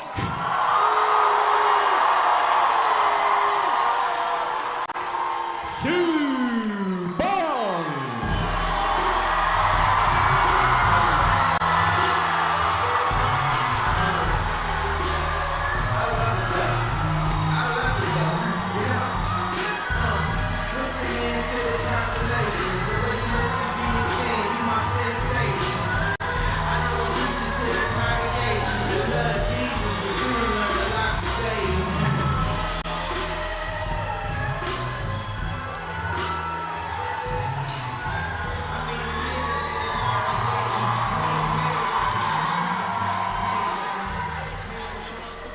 I'm not mistaken, Hugh has a little bit of judo experience. I mean, I doubt that really helps him in a ring like this, but it is, I guess it is, any martial arts experience does prepare you for fights. It could make a takedown a little more likely. However, there are certain rules within Muay Thai. That is very true. Stuff, so you never... I mean, Hugh is, Hugh says that he sees red, so let's see if he sees red in this ring tonight. Teep to the face there. That must have irritated Zhao. There we are, retaliation there. Hugh, the more slender, I'd say slightly longer fighter, using that to his advantage with that high kick, landing again on the guard, but even on the guard, a high kick can shake you. Especially when they're up on your head, you've got your hands there, you're nervous, you get whacked in the head. It's not pleasant. We've seen people's heads go flying back. Your neck doesn't support as much as you think when something like that comes your way, and your hands can only block so much. You can see them sort of, I think they're pacing it a little bit, trying to feel each other out as we are back to a Muay Thai round, so there will be 5 rounds here. This is very true. We're yet to see a knockout or a stoppage on this fight card so far. Another head kick there from Hugh. I believe there might have been a low blow there. I think Zhao is getting told to keep his head up and his hands up, perhaps there from the ref. That makes sense. I mean, it is defend yourself at all times, especially in a ring where the other person wants to knock you out. Good little combo there. Beautiful. I think Hugh has landed more than Zhao in this round, but that could just be Zhao waiting for his right moment here. It is true. You can never judge a fight by the 2 seconds that it starts with. Absolutely. You could see, they were exchanging some blows, but I think Hugh sort of dominated that round a bit more there. I think, judging off the first rounds that we've seen, it's a feeling out process. Regardless of how intensive and how rushed and how powerful they want to go, you don't know anything about how your opponent feels until you're in there with them. So I believe that we will see this even out very quickly, as the corners advise them on what they need to do. You could see in the red corner there a little bit of punching motion from the corner, so perhaps they're suggesting that Zhao sort of gets punching out a bit, gets in there, gets into the guard. You can't complain with advice like that. It's solid. We know that the best type of striking is fundamental striking. Doing anything too much, it gets you knocked out if you're not good enough. In an environment like this as well, sometimes you forget your more technical things, and what will save you is a jab cross round. We love the basics. They get it done. There we are, yeah. Zhao's come out with a little bit more energy there, throwing out a few low kicks. As I said, especially in a 5-round fight, it doesn't matter what that first round is like if you can make it work later. There's only a minute and a half in each of these. You can only make so much of it, but that also means you can only lose so much of it. Got a bit more exchanging of hands and knees and legs here. We love when our Muay Thai fighters use all of their limbs. Body shot there from Zhao, swinging hook. Hugh's gonna wanna circle around a little bit more technically. He dropped his hands like he just finished a bit of pad work. He walked around like he was gonna get back into it, but it's moments like those where you can get caught really badly. You can see Zhao, as soon as he's done this twice now, where he's walked Hugh down into that corner and then swung out with that right hook. And that's something to watch out for Hugh. It definitely is. But patterns like that, hopefully it's something that when they get to the corner will advise them on, because that can't be allowed to keep happening. When a big shot like a hook is let to keep landing, he's going to recognize that, and he's eventually going to put so much power on it that when it lands flush, they're going to drop. As we end our second round. Much more even there, nice exchanging of throws. Hopefully it only increases and gets more better from here. Very true. I think it's been a great start, but as we get to the midpoint of this fight, we're going to see them start to settle down a little bit more. This is where the nerves kind of flow away, and all that you're left with is a bit of silence in your head. You can hear the crowd, but when you're in there, you do have that tunnel vision. Some fighters have told me that they don't even hear their own coaches when they're talking to them in the corner. They have to be told to refocus. Sometimes they get into that and they're going to want to listen to their coaches. They're going to want to listen to their corner. They're going to want to refocus. This is the second half of their fight. So hopefully we sort of see the peak of what these fighters can do, really see them start to give it their all. So I think they're both holding back a little bit of their full extent of their ability. They do seem to be indeed. I think that there's a little bit of a worry that they might gas out. We saw that in the first round, right after Q finished his big exchanges. And here we go, attempted head kick there from Zhao. I think it might have landed, hard to tell from this angle. I have to say that despite being a York person myself, I do love those shorts on Lancaster. We had a good designer for those, I believe. I can see that they are something. You got some long distance kicks from Hugh there, keeping Zhao out of his guard. If I was in Hugh's corner right now, I'd be saying abuse those few extra inches. You know, a few extra inches can count here. Oh, a taunting arms up there from Zhao. It'd be cool to see him try those spinning kicks again and land them, get the range correct and try again. While we know that spinning back fists aren't allowed, spinning kicks are, and they really do some damage. The amount of momentum you can wind up on a spinning kick is massive, but there is again the risk to reward ratio. If you miss that, you are open for something big. You could also just fly onto the floor. Massive head kick lands, but Zhao doesn't seem phased. They have good chins. Caught his leg there, got him in the corner. Broken up by the ref, probably due to inactivity of what they were doing in the clinch there. Yeah, they were just holding each other. I didn't see many knees there. And that's the end of the third round. Third round. If I'm not mistaken, I would like to go back to what you said. They do both seem to be holding back a little bit. I mean, I see Zhao slightly leaning on his corner, but you can only get so fatigued in there, especially with that adrenaline. You can be tired, very tired, but you see it on a fighter, and he doesn't seem too tired. He just seems like he's not giving it his all yet. There might be that fear of not wanting to put it all in just yet, knowing that there's 2 more rounds. It's a very intensive sport.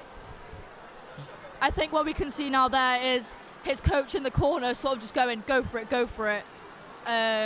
He seems to be sort of having some words with him, and I can only assume that it is sort of, come on, keep going, keep throwing them out. He is doing well when he strikes. It's just those moments where he, I don't know, falters in belief or fatigues too much that he takes those punches right back.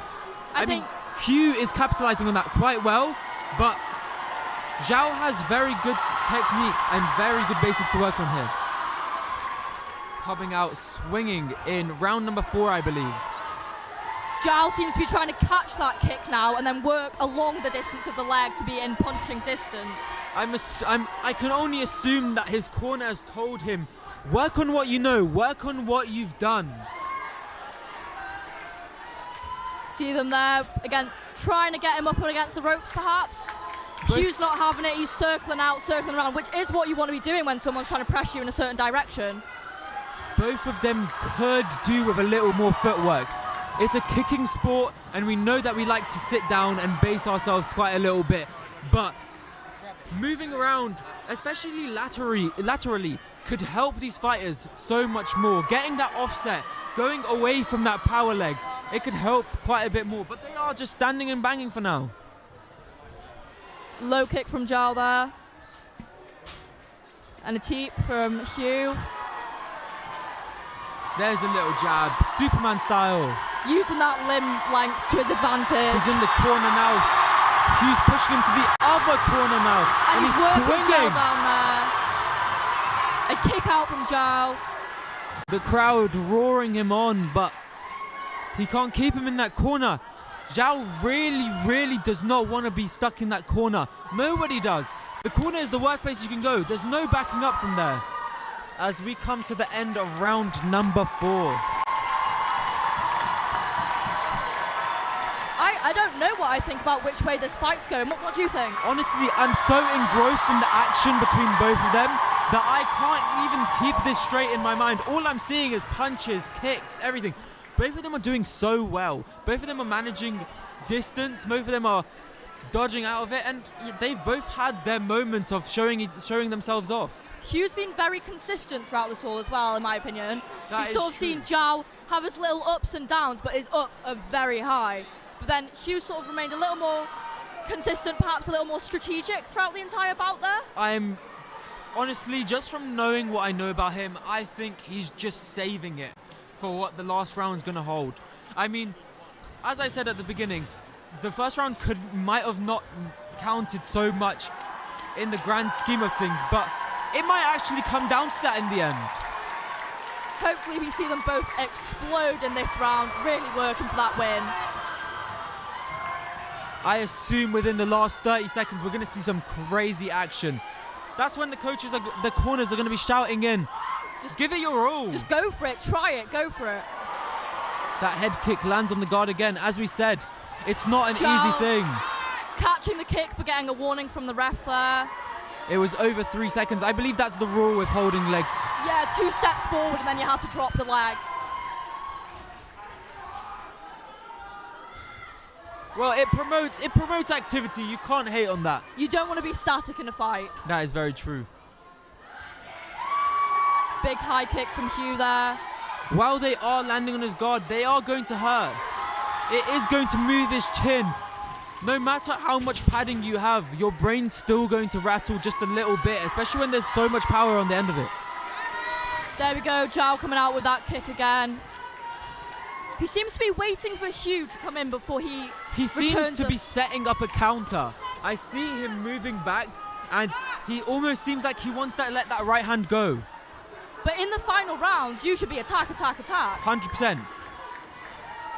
Especially since we know that the judges like big punches. They're going to count these strikes. Massive kick to the chest there from Hugh to Zhao. I believe that was our 10-second warning.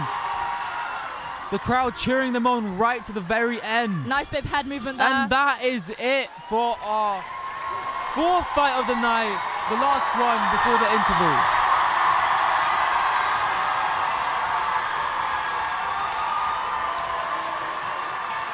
That was something. Are loving these guys.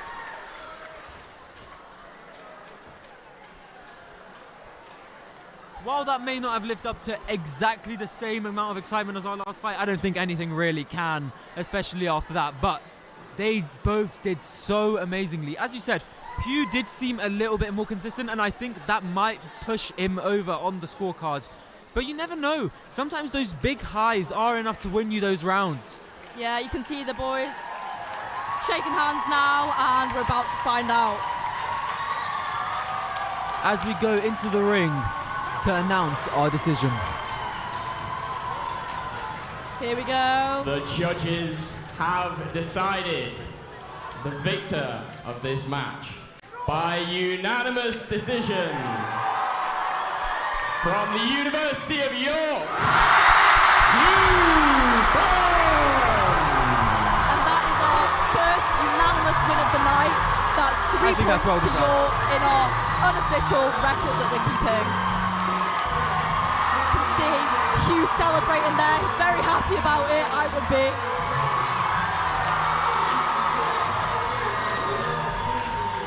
And Zhao returning to his corner there. He fought consistently. We've got 20 minutes before the next fight, so make sure to go down to the bar, get your refreshments. Thank you very much. We'll be back.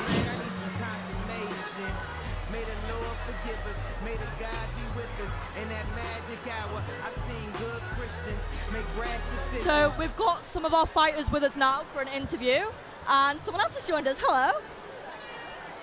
Hi, how did you find your fight?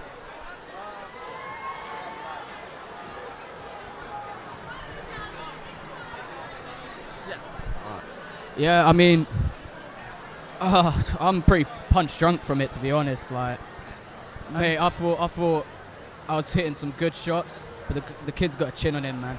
He's got a chin on him, and I was. Both of you do. Yeah, I was cracking him every now and then in each round, and he just kept on fighting. So massive respect to him. He's a warrior. I can only start with, first of all, congratulations on your win. Thank you. And secondly, have you been to the doctors for your medical check post that? Yeah. Both of your heads went flying back a few times. They didn't say I was concussed, to be honest, so well, I believe them. We trust them. We trust our doctors. Man. Yeah. I mean, that was an incredible fight. We noticed a little bit you were sort of spinning around, so your back was on show a few times. Is that out of habit or? I can't lie. I do like my spinning back fist, but we can't. That is what I said. That's what we thought. I tried working on some spinning kicks, but I'm not really good at that. I don't really have the balance for it. You know, I'm not really a kickboxer. I'm more of a grappler, and I just, like to have boxing in my backhand, in my back pocket. And I took this opportunity just to try and prove myself, advance my skills in kickboxing, because I do train MMA, and that is a part of MMA. Well, as to that point, two things. First of all, congratulations on stepping up here, especially after the grappling match that you had earlier today. Thank you. That is very impressive. I had a grappling fight earlier today, and I'm fatigued just sitting in here. You had many, so I I couldn't heard. imagine. Yes, but still, regardless, that is very impressive. Thank you. And and secondly, I think you've more than proved yourself out there. That was Appreciate very it. incredible Thank you. striking. Thank you. Really, I think one of my idols when it comes to MMA is Nick Diaz, and I've spent a lot of time just studying the way that he fights, the way that he boxes and uses his strikes for full efficiency. And whilst this may not be, the most effective, especially in the modern game, I think there's a lot to take away from it, especially when it comes to, self-confidence, punching with chest. 100%. You didn't give up that whole fight, and it's really admirable. I mean, nobody has, but it's just there's something to looking at that ring and seeing someone get punched so many times and continue to keep going. It's something. You have to, crazy. man. You have to. Do you have any people you want to shout out? Any coaches? Shout out Shea Walsh MMA, the best MMA gym in Lancaster, since it's kind of the only one, but in Lancashire as well, the greater Lancashire area. I mean, it is a top gym with top coaches. Shea Walsh himself, BAMA champion, and I've been going to his gym since last year. I've just been improving my game ever since. It's been skyrocketing. And also I'd like to give a shout out to the BJJ Society and the Muay Thai Society, who've supported me through this whole journey. And I think this fight night, especially for Lancaster, it's really a call to the SU to start, promoting martial arts, combat sports a bit more in their general agenda when it comes to sports events in Lancaster. So I hope the SU are seeing this and taking notes. Fantastic. And over to our other fighter, Tris. So, I believe we've got Jack now to talk a little bit now. Tris? I'm Tristan. You're Tris? Yeah. I didn't recognize you outside of your fight kit. Wow. Oh, you look yeah. so scary out there and you look so nice here. Thank you so much. So, how was your fight? How did you find it? It was really fun. I really enjoyed my fight. We both teams, I mean, Mia was amazing out there. We both prepared to the best of our abilities. We both worked so hard for this. And everybody, I mean, yeah, it is white versus red, but we both worked so hard to put this all together this weekend. And just seeing everybody perform, seeing everybody showcase their skills, it's been absolutely amazing. I could see you were both going for it there. Really well done. You were working so hard. Was this your first sort of fight in front of a big audience like this? Yeah, so I've not even a full year of martial art experience. This was my first martial art. I joined for uni.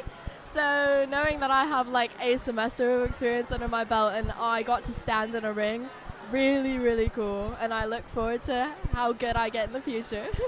I did specifically enjoy your walkout with the very patriotic. We really liked it. Very patriotic. Got to represent my home country. But yeah, honestly, I had so much fun, and part of my walkout was just walking out to so many people, no matter where they were from, York, Lancaster, anybody else who's come to watch.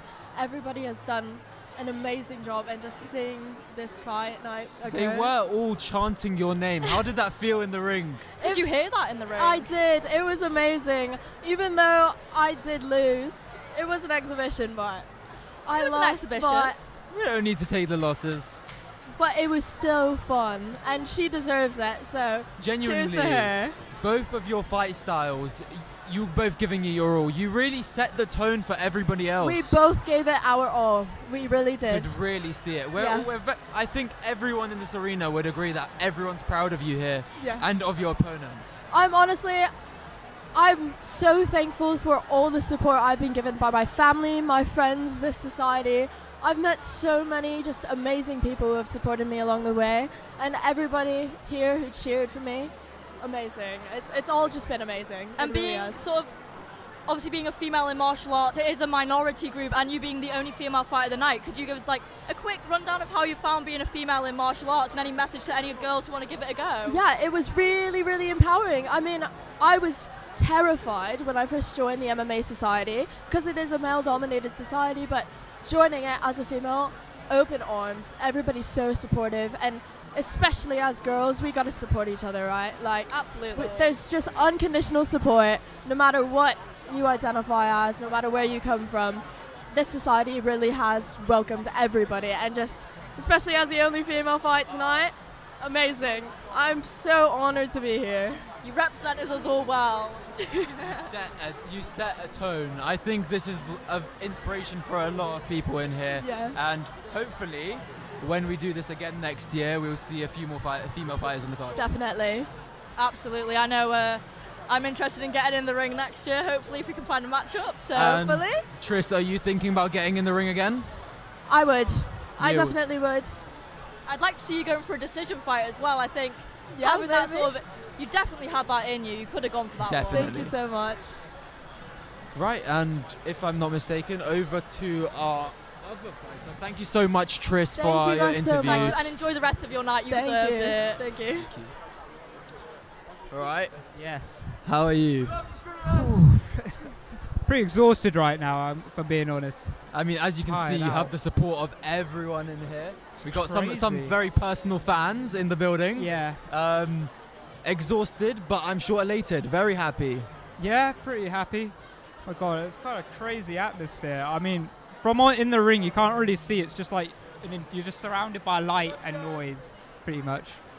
As we can hear, people are loving it. It's the fans. It's the fans. It's the number one fans.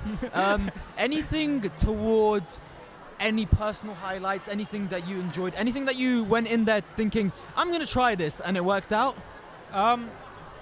Well, something that didn't. I wanted to try just keep my head covered, which I think didn't work as well in the first round, but maybe worked a bit. I wanted to land a lot of kicks, and I did land some good kicks, I felt, so I'm happy with that. 100%. I mean, your striking output was quite crazy. If I'm not mistaken, during your fight, your opponent came out swinging. As we were saying in this commentary booth, it would, for me personally, it would be quite hard to recover off something that quick. So just your will and spirit coming off of that to come back and just keep fighting is something for us very inspirational. Well, I kind of sort of thought after I was taking a few hits, this isn't going to end anytime soon, so I might as well try swing back a lot. Talk us through your decision making, going between rounds. Like, what were you thinking? Well, I was just trying to listen to like my two guys in my corner. Could you hear them quite well? Not during the match. When the ref was like splitting us up, and they were, I looked over and they're just shouting at me. I'm like, I cannot make out a single word. But no, yeah, I get it. I would also I also want to ask regarding like, how did you feel your matchup was in terms of like skill, and do you feel like you were challenged, or do you feel like you were quite level? I mean, I'd say I was a bit challenged because this is my first bout sort of fight, while my other guy had not kickboxing experience, but he'd done a lot of grappling competitions and he did some interclubs, so he'd like maybe a bit more prepared for the atmosphere. But I mean, we were matched well in terms of weight, and I think in terms of like ability, probably. I mean, in terms of the atmosphere, did you? I mean, we've spoken to the fighters, and we've heard from other fighters before that you can kind of hear it, but you kind of zone it out. How was your experience with that? I did kind of zone, like, it was just noise. It was kind of like, I could hear it, but like the only thing I could really make out clearly was just my thoughts. Again, like anybody shouting advice to me in the ring, none of that was not in. really hearing it. But It is hard to hear what's going on when you're in the ring. Loud. Trust me, like with this crowd, when we're talking here, sometimes, apologies to the stream, obviously, we overlap just because we can't hear each other from this distance apart. I can only imagine what it's like for you in the ring. People's lungs must just be gone after this Yeah, event. Like, yeah, it's going to be a 100%. quiet Sunday, that's for sure. Do we have any shout-outs? Anyone that you want to thank personally? Which camera am I looking at? That one. Yeah, okay. I think it's that one. One of We're them. unsure yeah, as well. Shout out the guys who came to support me, Joseph, Theo, Edward, Guy, everybody else that came, the whole of Abet Pemina. I love you guys. Thank you so much. And how's your experience with, leading up to this and the fight camp and all your training partners? Oh my God, I just got to thank the club so much. I couldn't have done it without the people at Legions and the people who run the York MMA Society. Like, they're supporting me. It's the sparring and the sessions that made this happen. I I'm mean, very grateful. unbelievably so. I'm pretty sure, being there myself, pretty sure you showed up to almost every 7 a.m. session. Show up to a lot of them. Yeah, so that dedication it really transpired in the ring. I'm glad it paid off because those suck to go to. And now, what are we looking forward to in the future? A bit of eating, a bit of. I think I'm just not going to get up before 7 o'clock. That makes sense. I think you've earned that. All the way, yeah. And as one final question, before I hand over to you, if you have any extra questions, do you have any future plans for getting back in the ring? Any more fights, or is this more of a I'll take it as I see it? I mean, this was. So, like, before I did this, I kind of did want to do this as a one-off thing. I don't think I'm going to be doing many amateur fights, but I want to do this because I'm not really going to get many opportunities outside of uni to do this. I wanted something special at uni to remember and to get it done in second year. I mean, it was fun. I might do one in the future, but at the same time, I don't know if I can be asked to be getting up and doing the training. Should you do one in the future, I'm sure it will go even better. And if not, you can be an inspiration to all your teammates, showing that you got in the ring, showing that you 100%. Well, thank you so much for this interview. Thank you for interviewing me. Well done on your fight. Thank you so much. Well done, well done. 100%. Do you have any extra questions? I think you covered it pretty well there. I think now we've got TJ from the York SU Sport joining us. Okay, thank you so much. Well done on your fight again.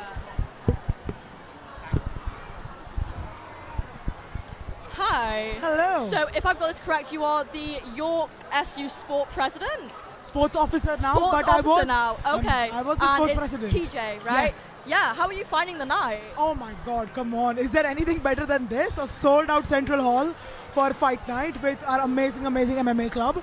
I don't think it gets better than this. I was just saying it to one of my friends, being like, whatever you say, York can put on a good show. We can put on a great night, and I mean, just look around you. Isn't this what it's all about? Absolutely. It is an insane turnout. And, oh, there goes one of the lights. We'll ignore that. Hopefully you can see us still. There's these beautiful faces sat here in front of you guys. So, are you sort of happy that this is...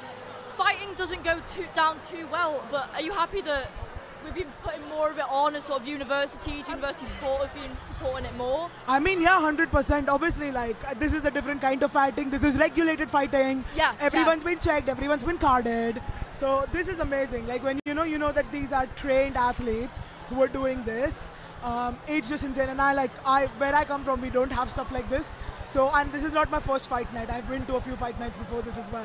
It just seems to get better every time I'm here. Surely it's only just growing now. Hopefully next year we can put in even bigger shows, even outside of Roses, but especially on the next Roses card, which is in Lancaster, if I'm not mistaken. I believe that we can put on an equally as great show. I see that you're here supporting in full spirit. Lovely. I'm always got to represent. We love this. Unfortunately for us, where roses are pink today. Roses are pink, guys. Roses are pink. But we can secretly support. We love it. How do you feel about the performances of our fighters today? Oh, I mean, sorry. How do you feel about the performances of our fighters today? Oh, yeah. I mean, it's been amazing. Right from the first fight, like I said, Tristan, I think, was the girl. She was amazing. Then I think it was Josh, who was a fantastic. It got aggressive very quickly, I have to say that. It's sort of like, I was like, oh, this is nice, like they were all hugging each other. They were like, oh yeah, and then they just went at it, and I was like, oh my god. I think we are getting a 5-minute warning. Here we go, I think. 5 minutes. Okay, 5 minutes out, 5 minutes out. We have one more interview, if I'm not mistaken. Thank you very much. Thank you for having me. So thank you very much. Enjoy the rest of your night. Okay, you too. Hello again, and we are here with... Hello, I am Aravind. I am the president of the Lancaster University Muay Thai Society. I've had the great pleasure of messaging back and forth with Aravind quite a few times over our shared group chat in the organisation of this. You've been very instrumental in the organisation of this. How are you feeling about how it's turned out so far? It's been absolutely amazing. From everything I've seen, the organisation, the crowd, absolutely electric. I did not expect this much of a show to be put on. I'm absolutely blown away by everything. I mean, I think we owe this all to our collaborative TV societies and also just all our supporters. Like, there's so much voice for everyone. You can hear it. It's so loud. Absolutely. We can't even hear each other sitting next to each other. Wow. Yeah, I know. But yeah, how are you looking forward to the next half of the card? Obviously, I'm going to be supporting my lot, Lancaster. 100%. We're going to be chasing these wins because at the minute I think we're on a draw. We're both 4-4. I absolutely want to push for these wins. I'm going to keep screaming. I'm dripping buckets in the corner, screaming orders at people, and I'm going to continue doing that. How is sitting in the corner? How is that being that close to the action, telling your fighters what to do? Are you finding that quite exciting? Yes, it is very exciting. It's quite intense, to be honest. As I said, I'm currently still drenched in sweat. I'm going to go back out now. I'm going to be drenched in sweat again. But I'm more than happy screaming and losing my voice just to do this anytime. We do love this. This sort of passion is everything behind this sport. If I can get one more question, it would be, is there anything you think we should be looking out for from one of your next 4 fighters? Any specials? I mean, obviously we love everyone, and everyone's equally great. But surely you have someone or something about someone that you think is going to shock us all. I've got a few things actually. I don't remember the exact order, but my friend Eunice, he's got a lovely spot kick. His left kick will come straight up, whip into someone's liver. That can drop someone. Got Max. He might look like a small lad, but he's shredded and he's got a lot of fucking power behind him. No worries. We apologise for any language used on stream. And finally, we've got Joel, big, a lot tall, lanky lad. He will teep someone in the face and snap their head back every single time. We do love that, but only as viewers, not as fighters. Of course. Don't want to be on the receiving end. It's good to look, but not good to experience. Of course, absolutely. Would you say that the fighters have lived up to your expectations? I know you work quite closely with them in training. Have they sort of performed better than you hoped for? Absolutely. Every single person is putting their heart out on every single fight. Be it the 5-round Muay Thai or the 3-round K1, everyone's giving it their absolute best every single time. I believe, if I'm not mistaken, that our announcer is making his way to the ring now. So we're going to thank you so much for your interview. Thank you very much. And enjoy the next 4 fights. I hope that is great. Thank you very much. Apart from the drench and sweat part. Thank you very so much. much. Have a good day. Thank you. And we're starting the second half now, I believe. I think our announcer is making his way to the ring.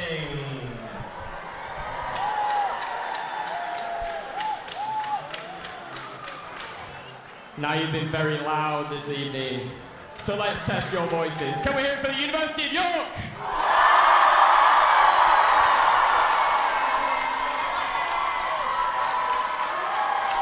I check my phone now. Okay. And can we hear it for Lancaster University?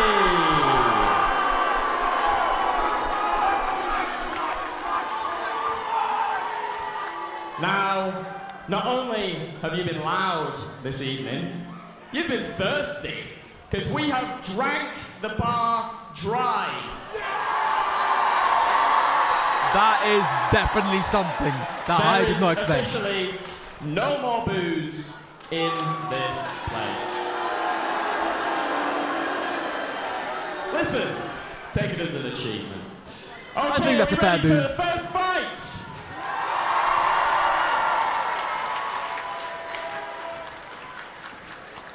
In the red corner, representing Lancaster University, Yunus Al-Huari.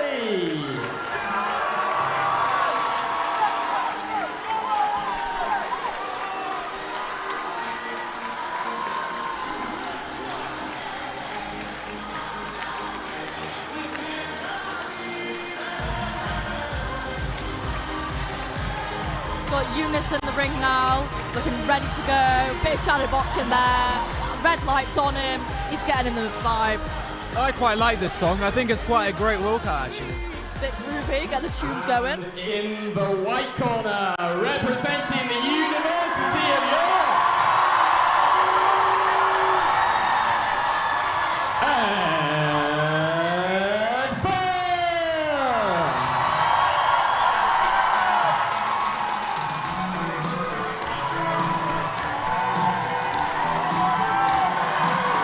Another fantastic walkout song. They've both gone for great vibes here. But I know Ed loves the song. We've heard it over and over again in training, but you know, he bleeds Volt. He is from down under. What can you say?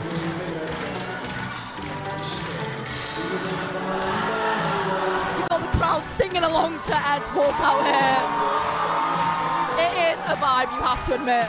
They've both been great walkout songs. Sometimes you just gotta enjoy the vibes. You just gotta love it. Nice hype songs to start out after the interval. And they make their way to the center of the ring. Got an even sort of height by the looks of it, almost. I would say so. And as we get the start of the very first round, and there we go, and start the action. Ed out with the low kick first. It didn't land, but he's letting him know it's there. Once again, this is the first round, so we'll just be they'll be feeling each other out, getting a taste for what's going on. You would think so, but after a heavy head kick like that, even on the guard, that is heavy. He is going for it there. Eunice, Ed already with standing 8, and it's over. What is that? We have a stoppage. Oh, heavy hit perhaps. It was there. quite a heavy hit. I think Ed got stunned quite badly by that flurry of shots. And can you blame him? I mean, those were heavy shots. It is very overwhelming as well. Sometimes you just don't expect that amount of pressure and that amount of volume to come at you so quickly. Hopefully he's going to get checked out and be able to keep fighting, but if not, the safety is important here. We don't want anyone to be seriously injured. I believe they're going to call it. I think they've called it right there. This round, by first round stoppage, goes to Lancaster University. Eunice Al-Houari.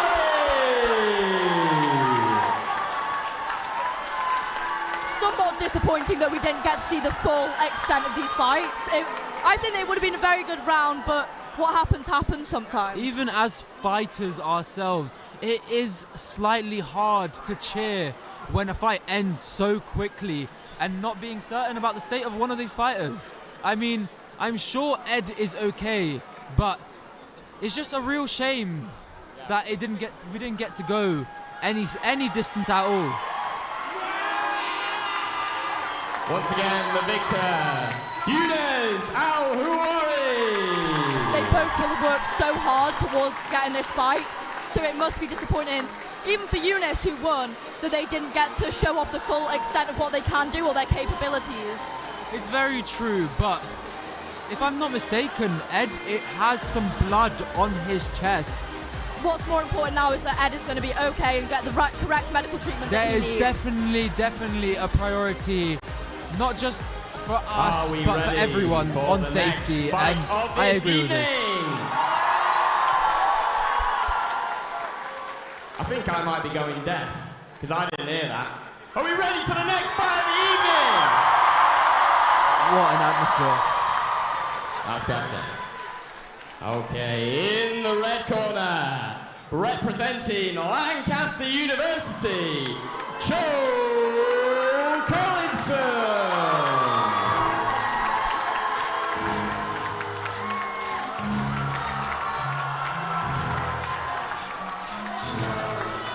What a song choice. J. Cole, if I'm not mistaken, she knows. Joel is a very tall fighter with long limbs, so hopefully he'll be using those to his advantage. However, we are yet to see the height of the York fighter here.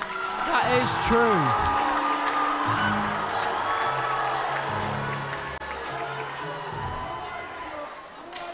And in the white corner, representing the University of York,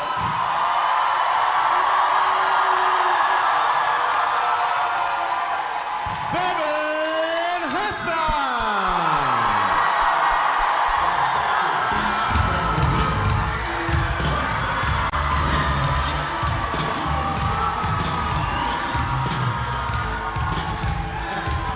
Crowd going absolutely wild.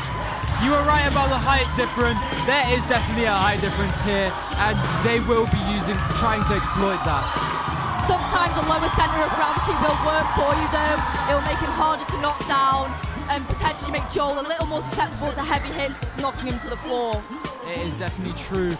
On the note of their walkout songs, this was definitely a little bit more menacing, or more serious than vibey like we saw recently. Walkout songs are definitely a personal choice. You've got to choose with the vibe that you want to give out. 100%. But I think they've been quite good so far this evening. I've not disliked any of them too much. And here we go, first round. Straight to the head there from Joel.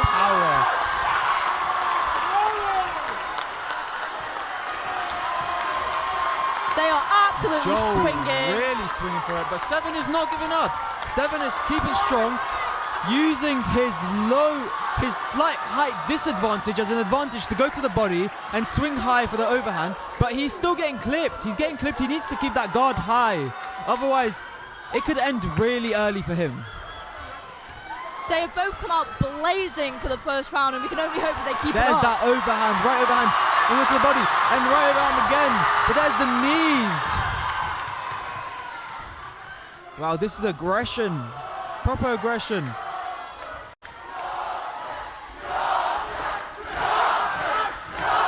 Got their swing. Apologies for the language in our chant.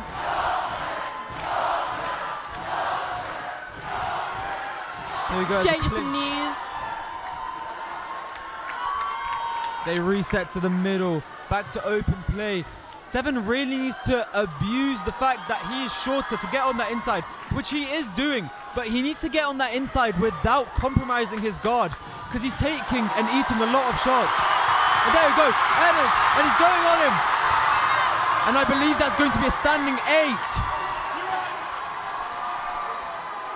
They are exchanging those blows when they're up on the ropes. That would be a massive confidence booster for Seven and a confidence knocker for Joel, if I'm honest. And a reminder to keep his head. He may be tall, but his head can still get hit. That is true. I said before. Whoa, and he's coming for it again. And I think that's the end of the round. Wow. Wow, that was an electric round. I said before that when Seven goes in, he needs to keep those hands up, but so does Joel. He's coming. He's in that. He's against those ropes. He's in that corner, and he knows that those body strikes are coming. But he's compromising his guard up high, going for it. And Seven's recognizing it, giving him 1-2 hooks to the body, and then shooting that overhand. And it worked for him that first round. And I have no doubt that he will go back to that again, throwing some knees against the ropes when we know that there is nowhere to go back to. They might be elastic, but they are as hard a barrier as you can think. Hopefully what we see from Joel is a little bit more. He's got long limbs. He needs to use that to his advantage, keep him at the ends of them.